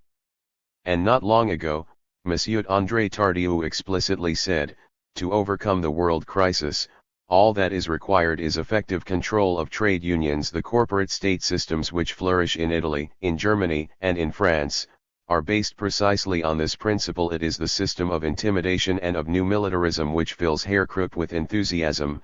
It transforms every worker into a soldier, a machine tool, or a rifle on two legs. But the great weapon of fascism against socialism is nationalism. National unity and GRETN, prophesies fascism, can only be acquired if internationalism, which is the principal element of disorder, misery, and perdition, is crushed. So down with foreigners, naturalized aliens, and Jews, down above A.2, with socialists and communists. Nationalism is the principal driving force of fascism. It is a kind of chauvinist intoxication which makes this timely regrouping of capitalism proceed. It is IRS leaven. A powerful leaven, indeed the simplest, the most terrible and the most dynamic of all. Its PION-INFL mess hundreds of millions of people. The myth of national interest or national honor inflames the dullest and most apathetic of citizens, and how much more so empty-headed, loud-voiced youth. It is the most stupid of all evil instincts because, being highly contagious, it blindly paves the way for every calamity. See ourselves alone. A comprehensive formula which one avoids all deep reflection and foresight. A most valuable key formula. One which appeals to the vital interests of the rich, of military men and of churchmen, and at the same time to the stupidity of everyone else. Social preservation, then, takes the F or 1N for the final struggle of so-called moral and national reconstruction, trampling socialism and the free citizen underfoot, and of a strong power which raises itself, with its soldiery, above any criticism. It is the capitalist police converted into a party. This is the dope which fascism has served out and is still serving out to the taxpayers, consisting of claiming to be able to put an end to the crisis and the depression by the help of the same methods that brought it about. The various forms of fascism differ among themselves superficially, but underneath they are all the same.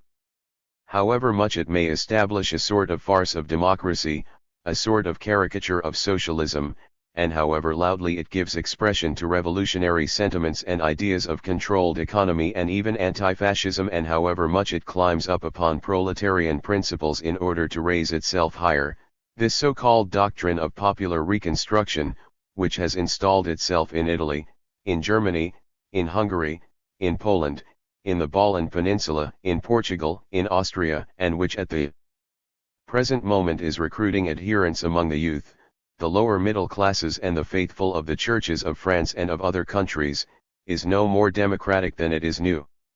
It is the old capitalism B. 257. Plumed, tin-plated and militarized, and it consists of the same enormous fundamental contradictions running through a doctrine that is so vague that ordinary people can at first be made to believe that they are being pushed forward when they are really being dragged back. It achieves nothing. Fascism is not and never will be anything but a veneer, and the only really imaginative or original things that fascists have ever done have been to decide upon the color of their shirts and to persuade the people that one can live on smoke. It still remains that form of society in which one only prospers in proportion as one ruins someone else, in which one only lives by killing other people, that form of society which invades new continents in order to steal weak cotton and tries and to make the natives pay for the very air they breathe, that abject form of society in which one cannot be honest without being a fool, where the elections violate the will of the people, where men exploit each other, assassinate each other, and the payment of all the great social debts is indefinitely postponed by elusive appearances of settlement, and the people are perpetually dancing over a concealed volcano. Such a system cannot possibly put an end to the crisis, it can only make it worse, because the more nationalism develops, the more it proceeds to its own destruction. It produces nothing except, perhaps, a death sentence. The order proclaimed by middle-class rule is that of the cemetery. What can be the outcome of it all? Only war. And once more we shall have snout-like gas masks, trainloads of soldiers, hearses full of living men, masses of people rushing headlong to get themselves killed, Fields turned into heaps of scrap metal, villages into stone heaps, and whole peoples asphyxiated in subterranean prisons. But war is also social revolution scattered broadcast in the furrows of the trenches and over every hearth in the C1T1ES. In the meantime, the chances that this spectral program, the program of blundering delusion and of annihilation, has of taking root everywhere apart from its pretense of democracy is that it has on its side brute force, the force of the state. Because all European and American governments are either fascist or pre-fascist. Capitalism, dragged down in the landslide of statistics, in the melting away of figures, and economically ruined, is still strong politically. Its bankrupt partisans are armed to the teeth. They can no longer keep their feet, but they possess machine guns, tanks, bombs, armies, they have crowds of policemen who would look well in an agricultural show. They control the law courts, the newspapers, the schools, diplomacy and aggressive alliances. Legality belongs to them alone, and they coin laws as they do money, inflating them as they inflate their currencies. They have all they need in order to sweep away men of independent thought, to plunder the weak, to exploit civilization to their own evil ends, to instill national confidence to a point of wildest enthusiasm into a part of the lower middle classes, even to death itself, to squander the EFF-ons of the people and to maintain for a little while longer the era of decadence and destruction. So there are 6 parties in the world, the 5 old ones and the new one. In every country, except in the Soviet continent, the government is the enemy of the people. All the people penned up in the various countries, like prisoners in concentration camps bounded by frontiers, are all as good as one another, and they are all as good as the Soviet people. They are all great and all deserve our respect. The living mass of humanity is sacred. The hatred that one has for capitalist governments which seem like fools when seen from a distance and like criminals from nearby, forms part of the respect that one has for the people, the great GE1111 people, the great Italian people, the great English people and all the rest of them. The governments which, on all sides, abuse the power which they would no longer possess if things were properly and sincerely adjusted, either torment or cajole or hypnotize the poor into the belief that their conditions will soon improve. And in their intercourse with one another they act with a casuistry and a charlatanism so complex as to amount almost to burlesque, because one cannot pursue in the light of day a political system in which the advantage of one side depends so outrageously upon the disadvantage of the others.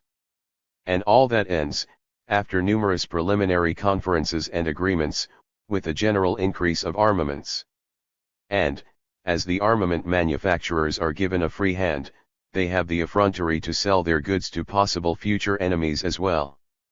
From the Baltic to the Mediterranean, the nations lie in Italy, where the schoolmaster teaches lessons in uniform, where the workers, even those who are not unemployed, have not enough food for their families. Canonizations are organized in order to give a fillip to trade.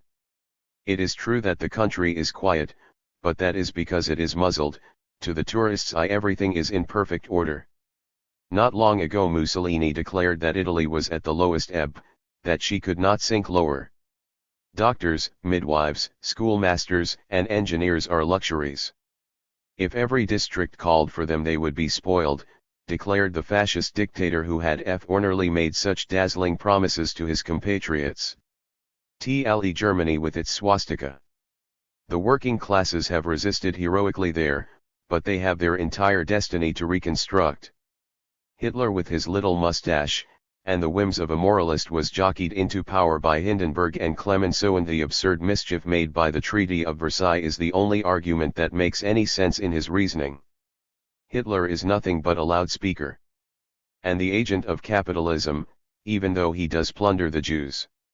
Now that he has had himself consecrated super-emperor, his policy consists of disowning the National Socialist program which raised him to the throne. So as not to displease the powerful Reichswehr, he has eliminated from that program everything which might have appeared to be democratic to the eyes of a Germany fallen into second childhood. The Reichstag fire and the burning of books marked the beginning of his rule, and he may set fire to Europe. He may possibly succeed in doing so. The tower from the top of which Hitler holds forth contains certain terrible machinery. All the strength, all the resources of a great nation which, although half smothered, still contains innermost vitality, the encyclopedic German administration, the unswerving confidence, born of discipline, which still exists among a large part of its dense population, all that has been feverishly put to the service of re-ar-1ing. It is absolutely necessary for them to arrive at some definite and spectacular result before economic ruin overtakes them. The German worker, when he is employed, receives less money today than the unemployed received a few years ago. The Communist Party sees its moral influence increasing over the scandal of GER-111. War is the only recourse for Hitler, who has no constructive program. As soon as he feels himself sufficiently earned and sufficiently plied with allies, he will cast off his mask. Never has any country been so inevitably dragged towards disaster. In Austria the government will not allow any foreign banditry, but only its own. The workers must be officially killed by the national army and police or officiously by the Heimwehr and in no other way. In the Balkans, the White Terror has reigned for some 15 years, as it has in Italy. Bulgaria, with its official banditry, its mass slaughters, its forest of gibbets. The great newspaper press pretends to know nothing of these tortures. Executions are made the occasion for public holidays. In Hungary, at the head of a precisely similar regime sat the late Alexander of Serbia, the ruler of the Serbians and of the people who were handed over higgledy-piggledy to Serbia by the Entente, and who was only king because a few cutthroats climbed one night through a lavatory window and knifed a man and a woman. Serbia had already furnished the pretext for the War of 1914, Sarajevo. It is starting all over again, by trying to pick a quarrel with Hungary, or, rather, with the government of Horthy, giving as its reason the hurried mourning which the suppression of Alexander imposed on the Yugoslav population. But the occasion did not seem to be quite opportune and the pretext was rejected. Higher up on the map we had Pilsudski, who so deliberately betrayed France. When France, in straitened circumstances, ceased to support official Poland. Elsewhere again there is Masaryk, the wise president whose love of democracy and of legal proclamations is only equaled by his hatred of the working classes.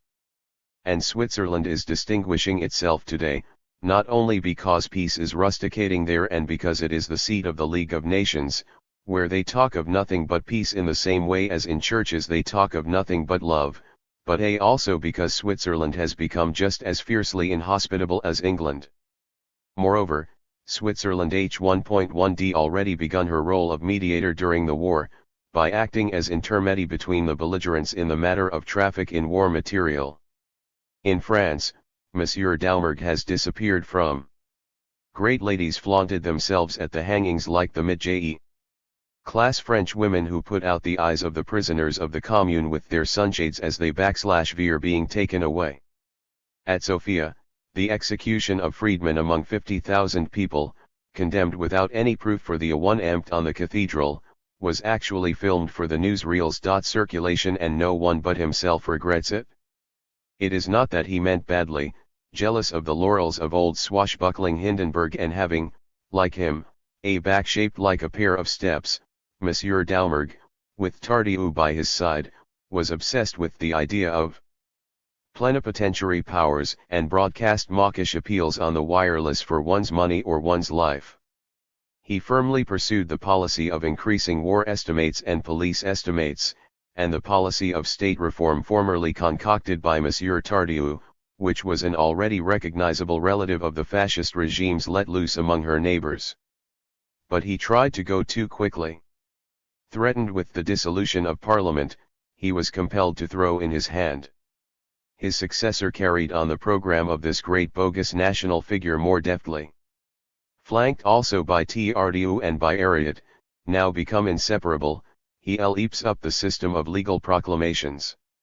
If he does not insist so much upon state reform, he places the words national economy much more prominently upon his prospectus. What can one word do in such an emergency? The people vote in favor of remedies for the crisis which will last just as long as it will take to see that they are of no use. They do not grapple with the crisis, they flee from it, and this government will be no more successful than any of those which preceded it in throwing any light on the Stavisky affair, which is too rich in complications.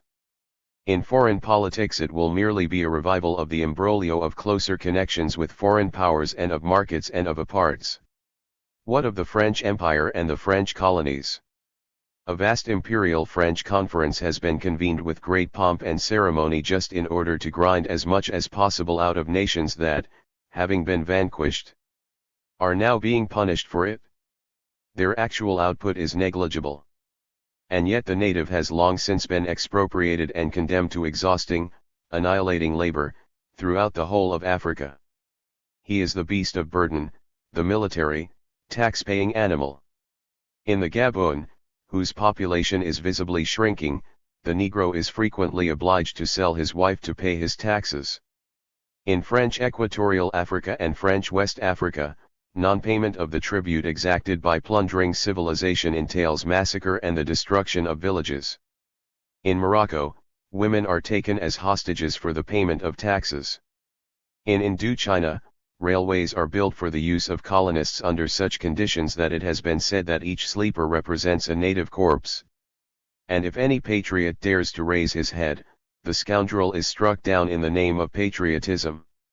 Other countries, not yet officially fascist, are struggling to become so, from the upper strata of society, of course. In Spain, the monarchist regime was swept away 4 years ago in a sudden fit of anger on the part of the Spanish people, to give way, alas, to a gang of republicans who have, towards anything which is in the least tinged with red, the mentality of bulls. They began by dealing with strikes by means of rifle fire, decimating the workers and peasants who had placed them in power. Nowadays the revolution, which has been revived by the shameless fascization of the Lara government, is being ferociously drowned in blood.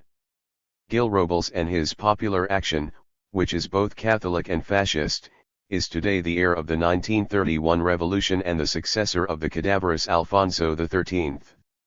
The 1934 revolution, which progressed so far and so deeply in the Asturias, was stopped the victim of the weakness of the socialists and the desertion of the anarchists, but was not extinguished. It was not even disarmed. The soil of Spain still trembles beneath the trampling of the masses. Official England is preeminently imperialist, and its policy is that of selfishness and of the traditional voracity of a middle-class empire. Great Britain will be the last stronghold of reaction in the world. Terror and hatred of the emancipation of workers and of the freedom of mankind are clearly visible through the sober hypocrisy and ecclesiastical prudence of the speeches of the English leaders of that terrible Areopagus of great business tyrants which crushed with its weight the leader of the Labour Party when he threw his lot in with it. They protrude through the so-called liberalism of Lloyd George and other gentlemen of the same kidney. The imperial knavery of British diplomacy, the suzerain of the intelligence service, differs only by its imperturbable consistency from the fantastic policy of a Mussolini, anxious above all to polish up his personal prestige and to keep himself well to the fore, in contemporary annals of history, as the great parasite of Italy. Sir Oswald Mosley collects his black shirts, but it seems unlikely that fascism will get hold of England in this form so soon, mainly because the masses are strongly united, and also because ruling imperialism has no need of it at the moment. In India, where the British government sows civilization from bombing aeroplanes and which makes gaps and rivers of blood with its machine guns and iron-shod sticks in the immense multitudes standing by, mute, unarmed and passive, the restraint imposed by Gandhi has been as good as a carnage. Gandhi, a servile dreamer and an enemy of progress, has betrayed 350 million human beings. The man who might ha / been the savior of India has done nothing. Preserve us, from those who destroy nations so as to prevent them from shedding blood. And elsewhere? Japan, in the clutches of its military caste, has become a deformity, with its whole interior economy warped by belligerence. It blows itself out and labors to become the greatest power in the world, both on land and on sea. It is the chief purchaser of war munitions and engines of destruction in the world market. Only the worst can be expected from those poor soldiers steeped in fanaticism when the military party considers itself to be ready. This military clique which rules over the Japanese Empire suffers from the Washington Pact, which gave it the number 3 QS its coefficient of naval armament, whereas England and the United States were each given the number 5. Japan wants the same new one NBR and denounces the pact, but in addition to this it wants the Empire of the East, that is to say, it wants to be the uncontrolled master of the Pacific. It pursues this dream, verbally, by declaring itself to be invested with the sacred mission of maintaining peace in the East, and, in practice, by trying to prejudice England against the Soviet Union and also against the United States, which will always be its acknowledged enemy so long as there are not 2 Pacific Oceans in the world. Into miraculous practice.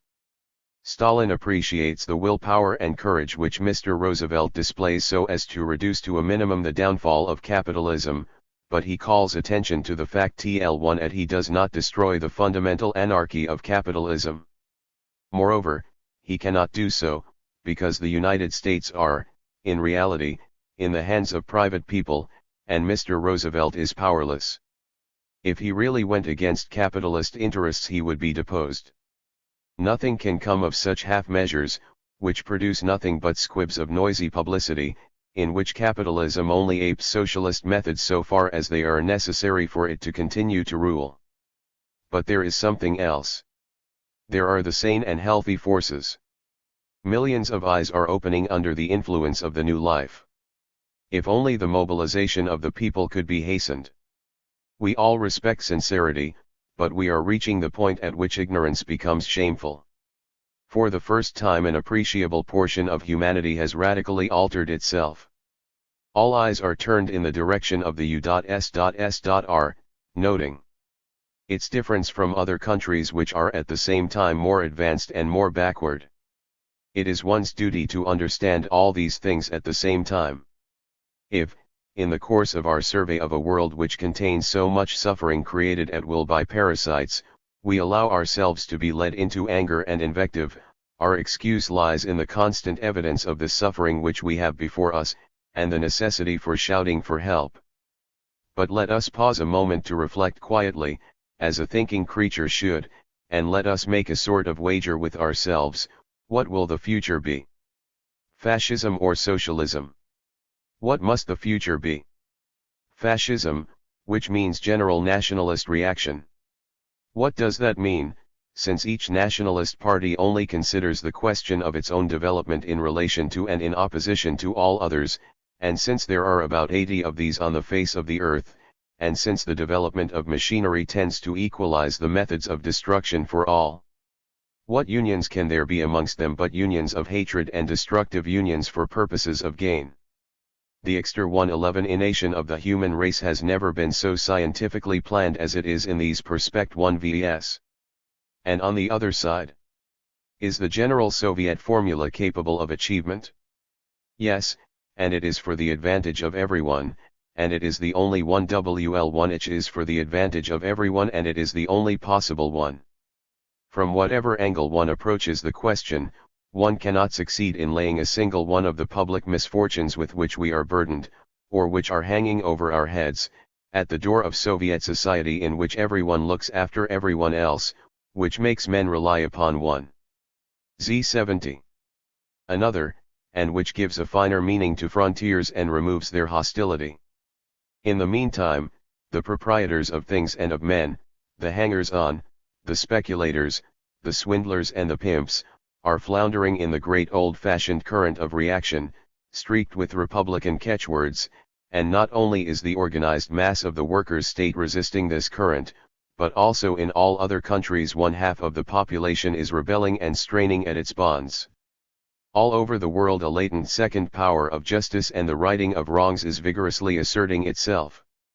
There can be no lasting states except those constructed on an international plan, and the only possible international plan is that of socialism. These revolutionary forces are constantly increasing. The socialist struggle in our own countries at the present time takes the broad and redoubtable form of a united front. That is to say, of a more or less continuous uniting for action of all the workers of all the left parties, and also of those who are unorganized and belong to no party, and also of the various grades of peasants and of the lower middle classes. We are entering with such widely spread organizations as the struggle against war and fascism movement, which arose out of the Amsterdam Congress of 1932, and the Paris Congress in 1933, and which is the sole and the specific organ of the United Front on the international scale, the general instrument of coordination upon an era of mass movements of a loyally and logically revolutionary character.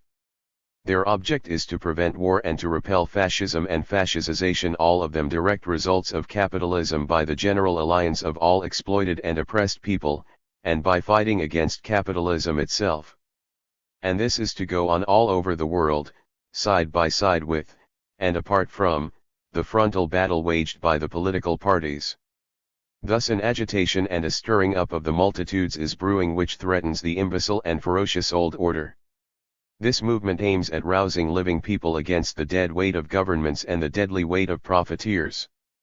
There are no other expedients for the submerged, for the threatened and for the damned, than revolutionary expedients, since it was middle-class tyranny that began by counter-revolution as a preventive measure.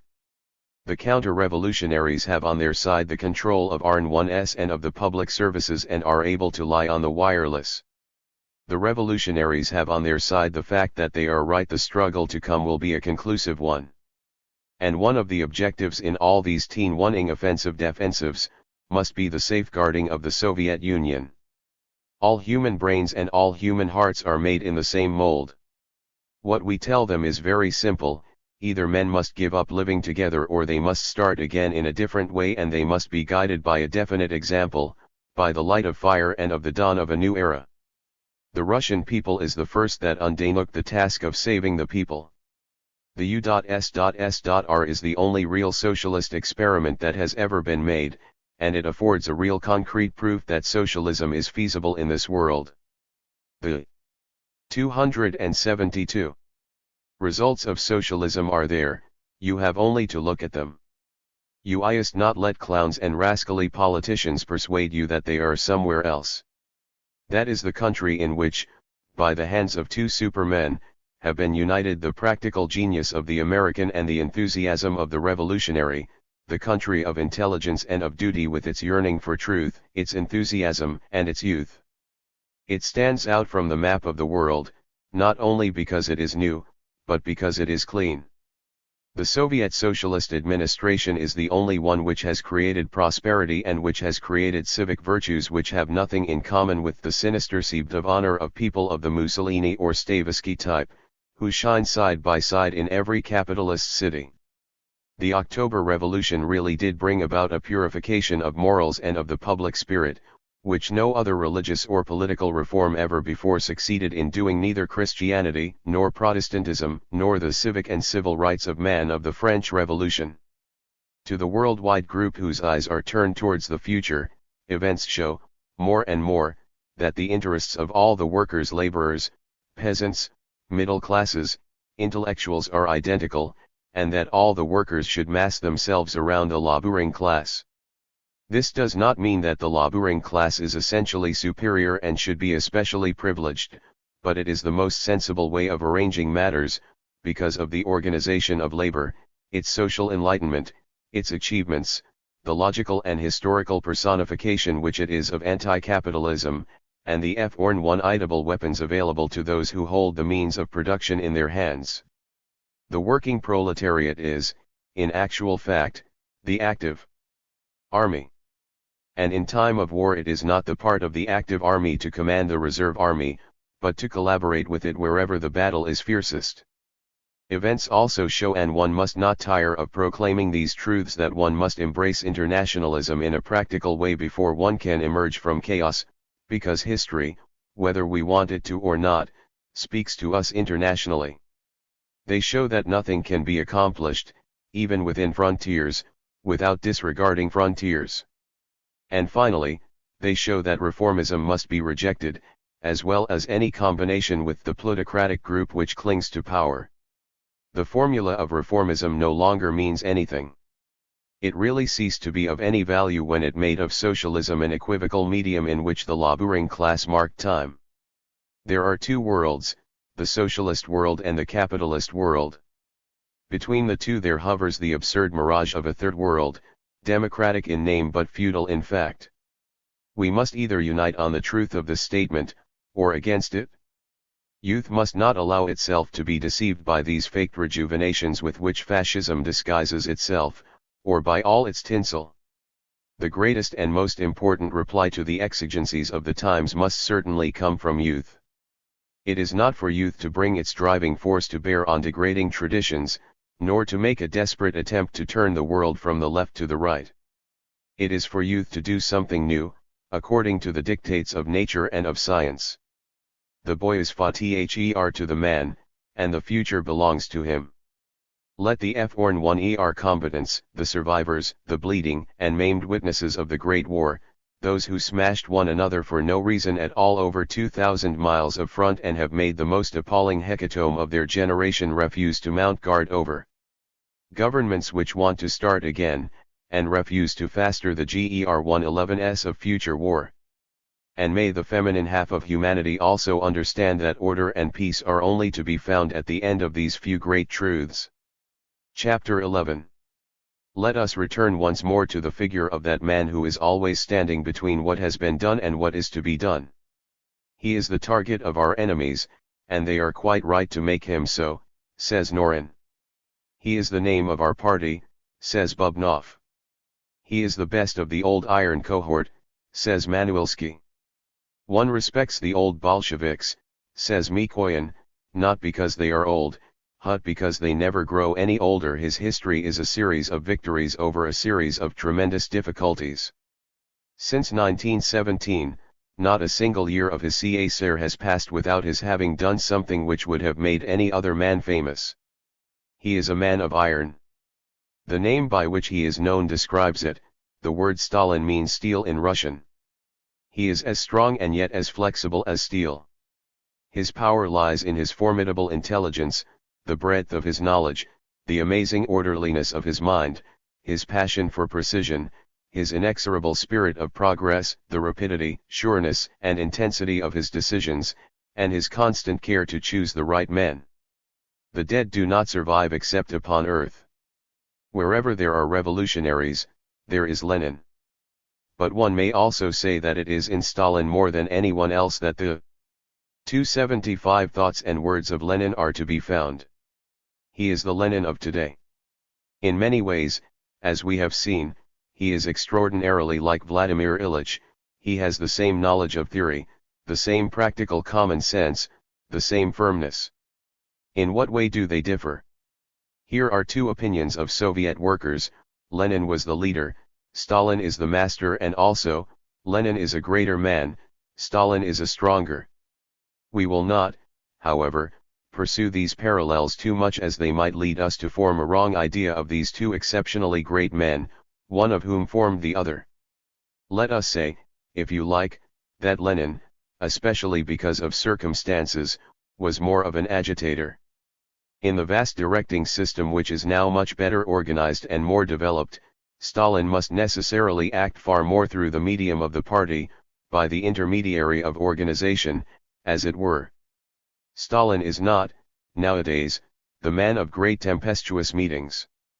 However, he has never made use of that tumultuous force of eloquence which is the great asset of upstart tyrants and the only one, very often, of successful apostles. This is a point which should be considered carefully by historians who attempt to gauge him.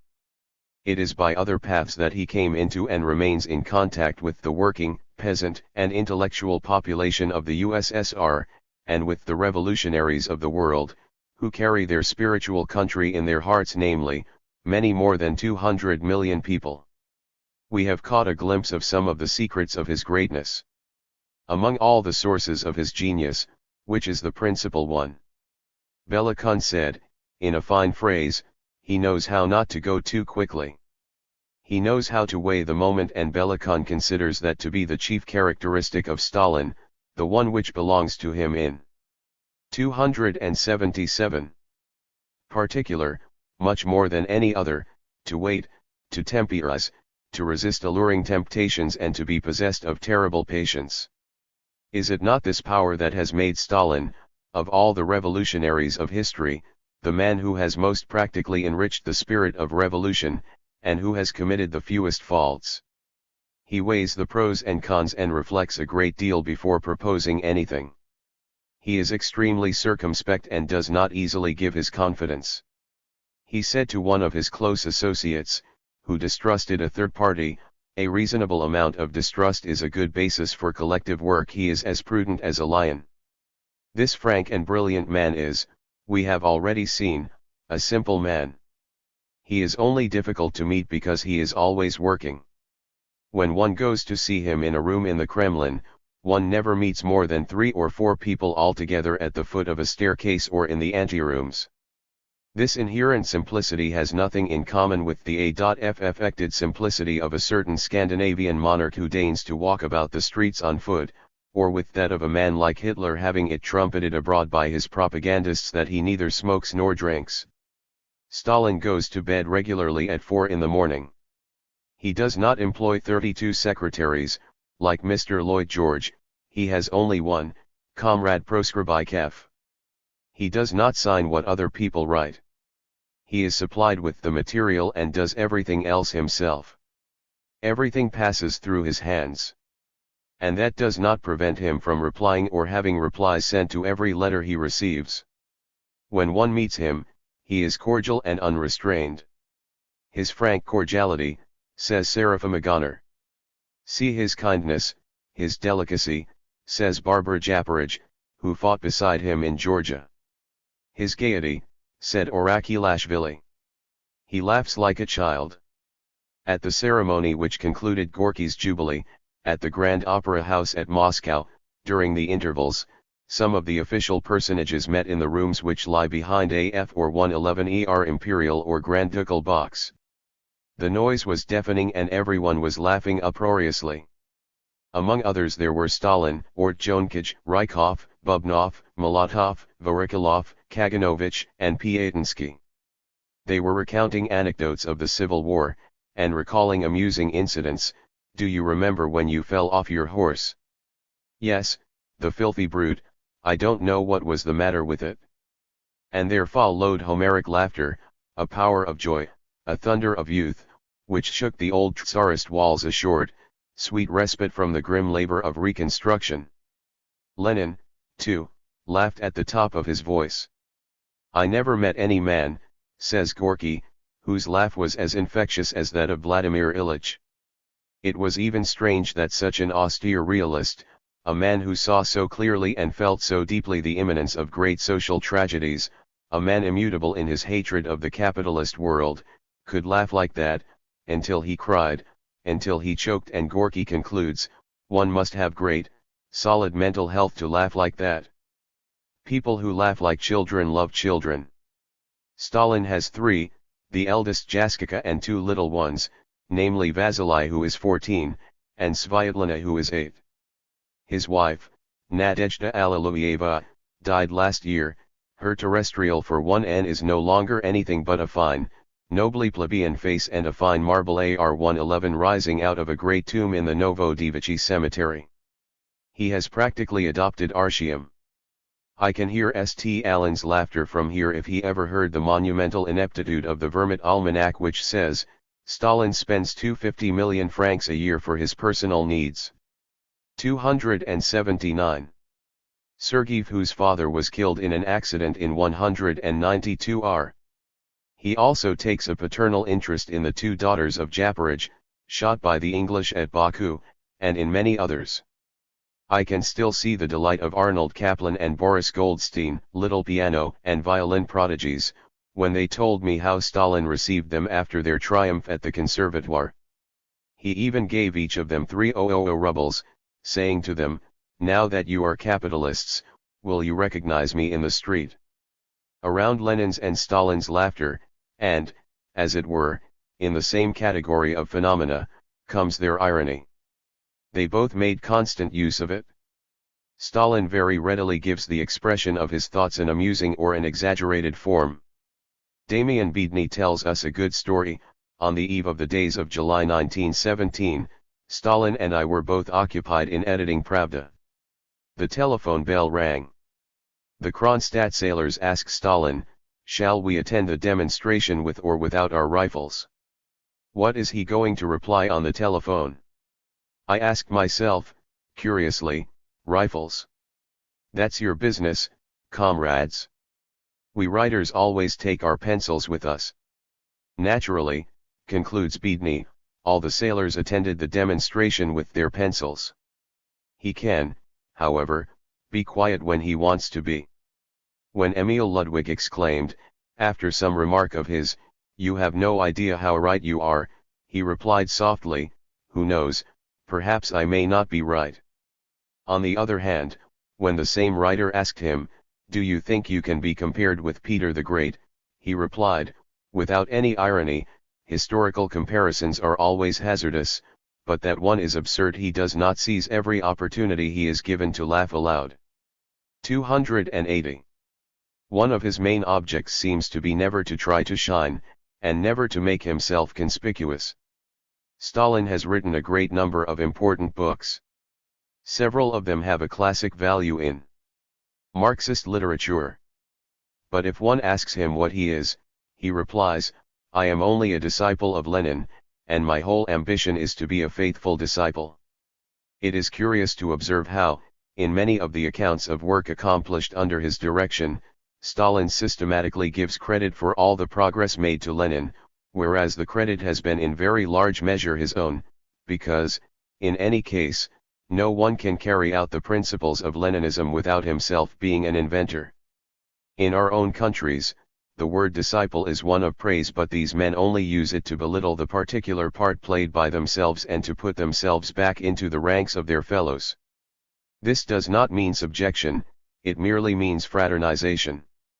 One is reminded of the fine, clear-cut phrase of the philosopher Seneca. Deo non perio sed essentiare. I do not obey God. I agree with him. If it still takes us some time to understand these people, it will not be because of their complexity, but because of their simplicity.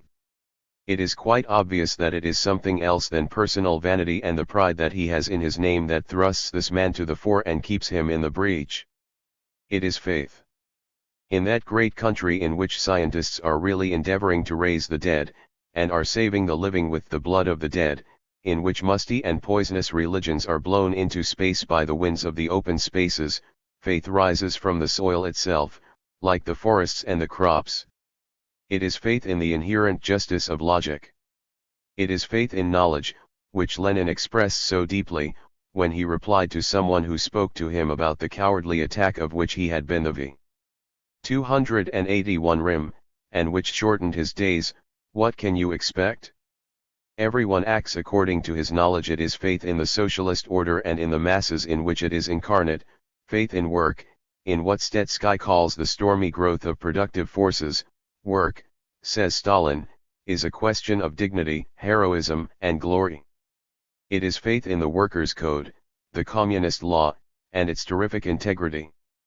We believe in our party, said Lenin, in it we see the spirit, the honor, and the confidence of our era. Not everyone who wishes can belong to the party, said Stalin, it is not given to everyone to brave its labors and its torments. If Stalin L1 as faith in the masses, this is reciprocated. The new Russia worships Stalin, but it is a worship C1 aided by confidence, which 11 has risen wholly from the bottom. The man, whose silhouette on the gigantic posters appears superimposed upon those of Karl Marx and of Lenin, is the man who looks after everything and everybody, who has done what has been done and who will do what is to be done. He has saved Russia in the past, and he will save it in the future. We know well that, according to Stalin's own words, the times have passed when great men were the chief malheurs of history. But, if one must deny the exclusive part played in great events, by the hero, as laid down by Carlyle, one cannot dispute the relative part that he plays. Here again one must remember that things that are alike obey each other. The great man is the man who, foreseeing the course that things are taking, gets ahead of them instead of following them, and acts for or against them in advance. The hero does not create an unexplored country, but he discovers it. He knows how to stir up enthusiasm in crowds, and yet it is spontaneous because he knows so well what causes it. Logic, properly applied, can get the best out of a man and out of circumstances too. In all great circumstances a great man is needed, as a sort of centralizing machine. Lenin and Stalin did not invent history, but they organized it. They brought the future nearer. We are created to bring the greatest possible amount of progress to the human mind, for we are certainly more the trustees of the human mind than of anything else in this world. The duty which we have loyally to carry out in our passage through the world is to avoid undertaking the impossible, but to go as far as our strength permits us to go in practical achievement. We must not try to make men believe that we can prevent them from dying. We must try to make them live a life of fullness and dignity. It is useless to fling ourselves heart and soul upon incurable evils, which are part of human nature. We should rather devote ourselves to curable evils which are part of the social order. We can only rise above the earth by earthly methods.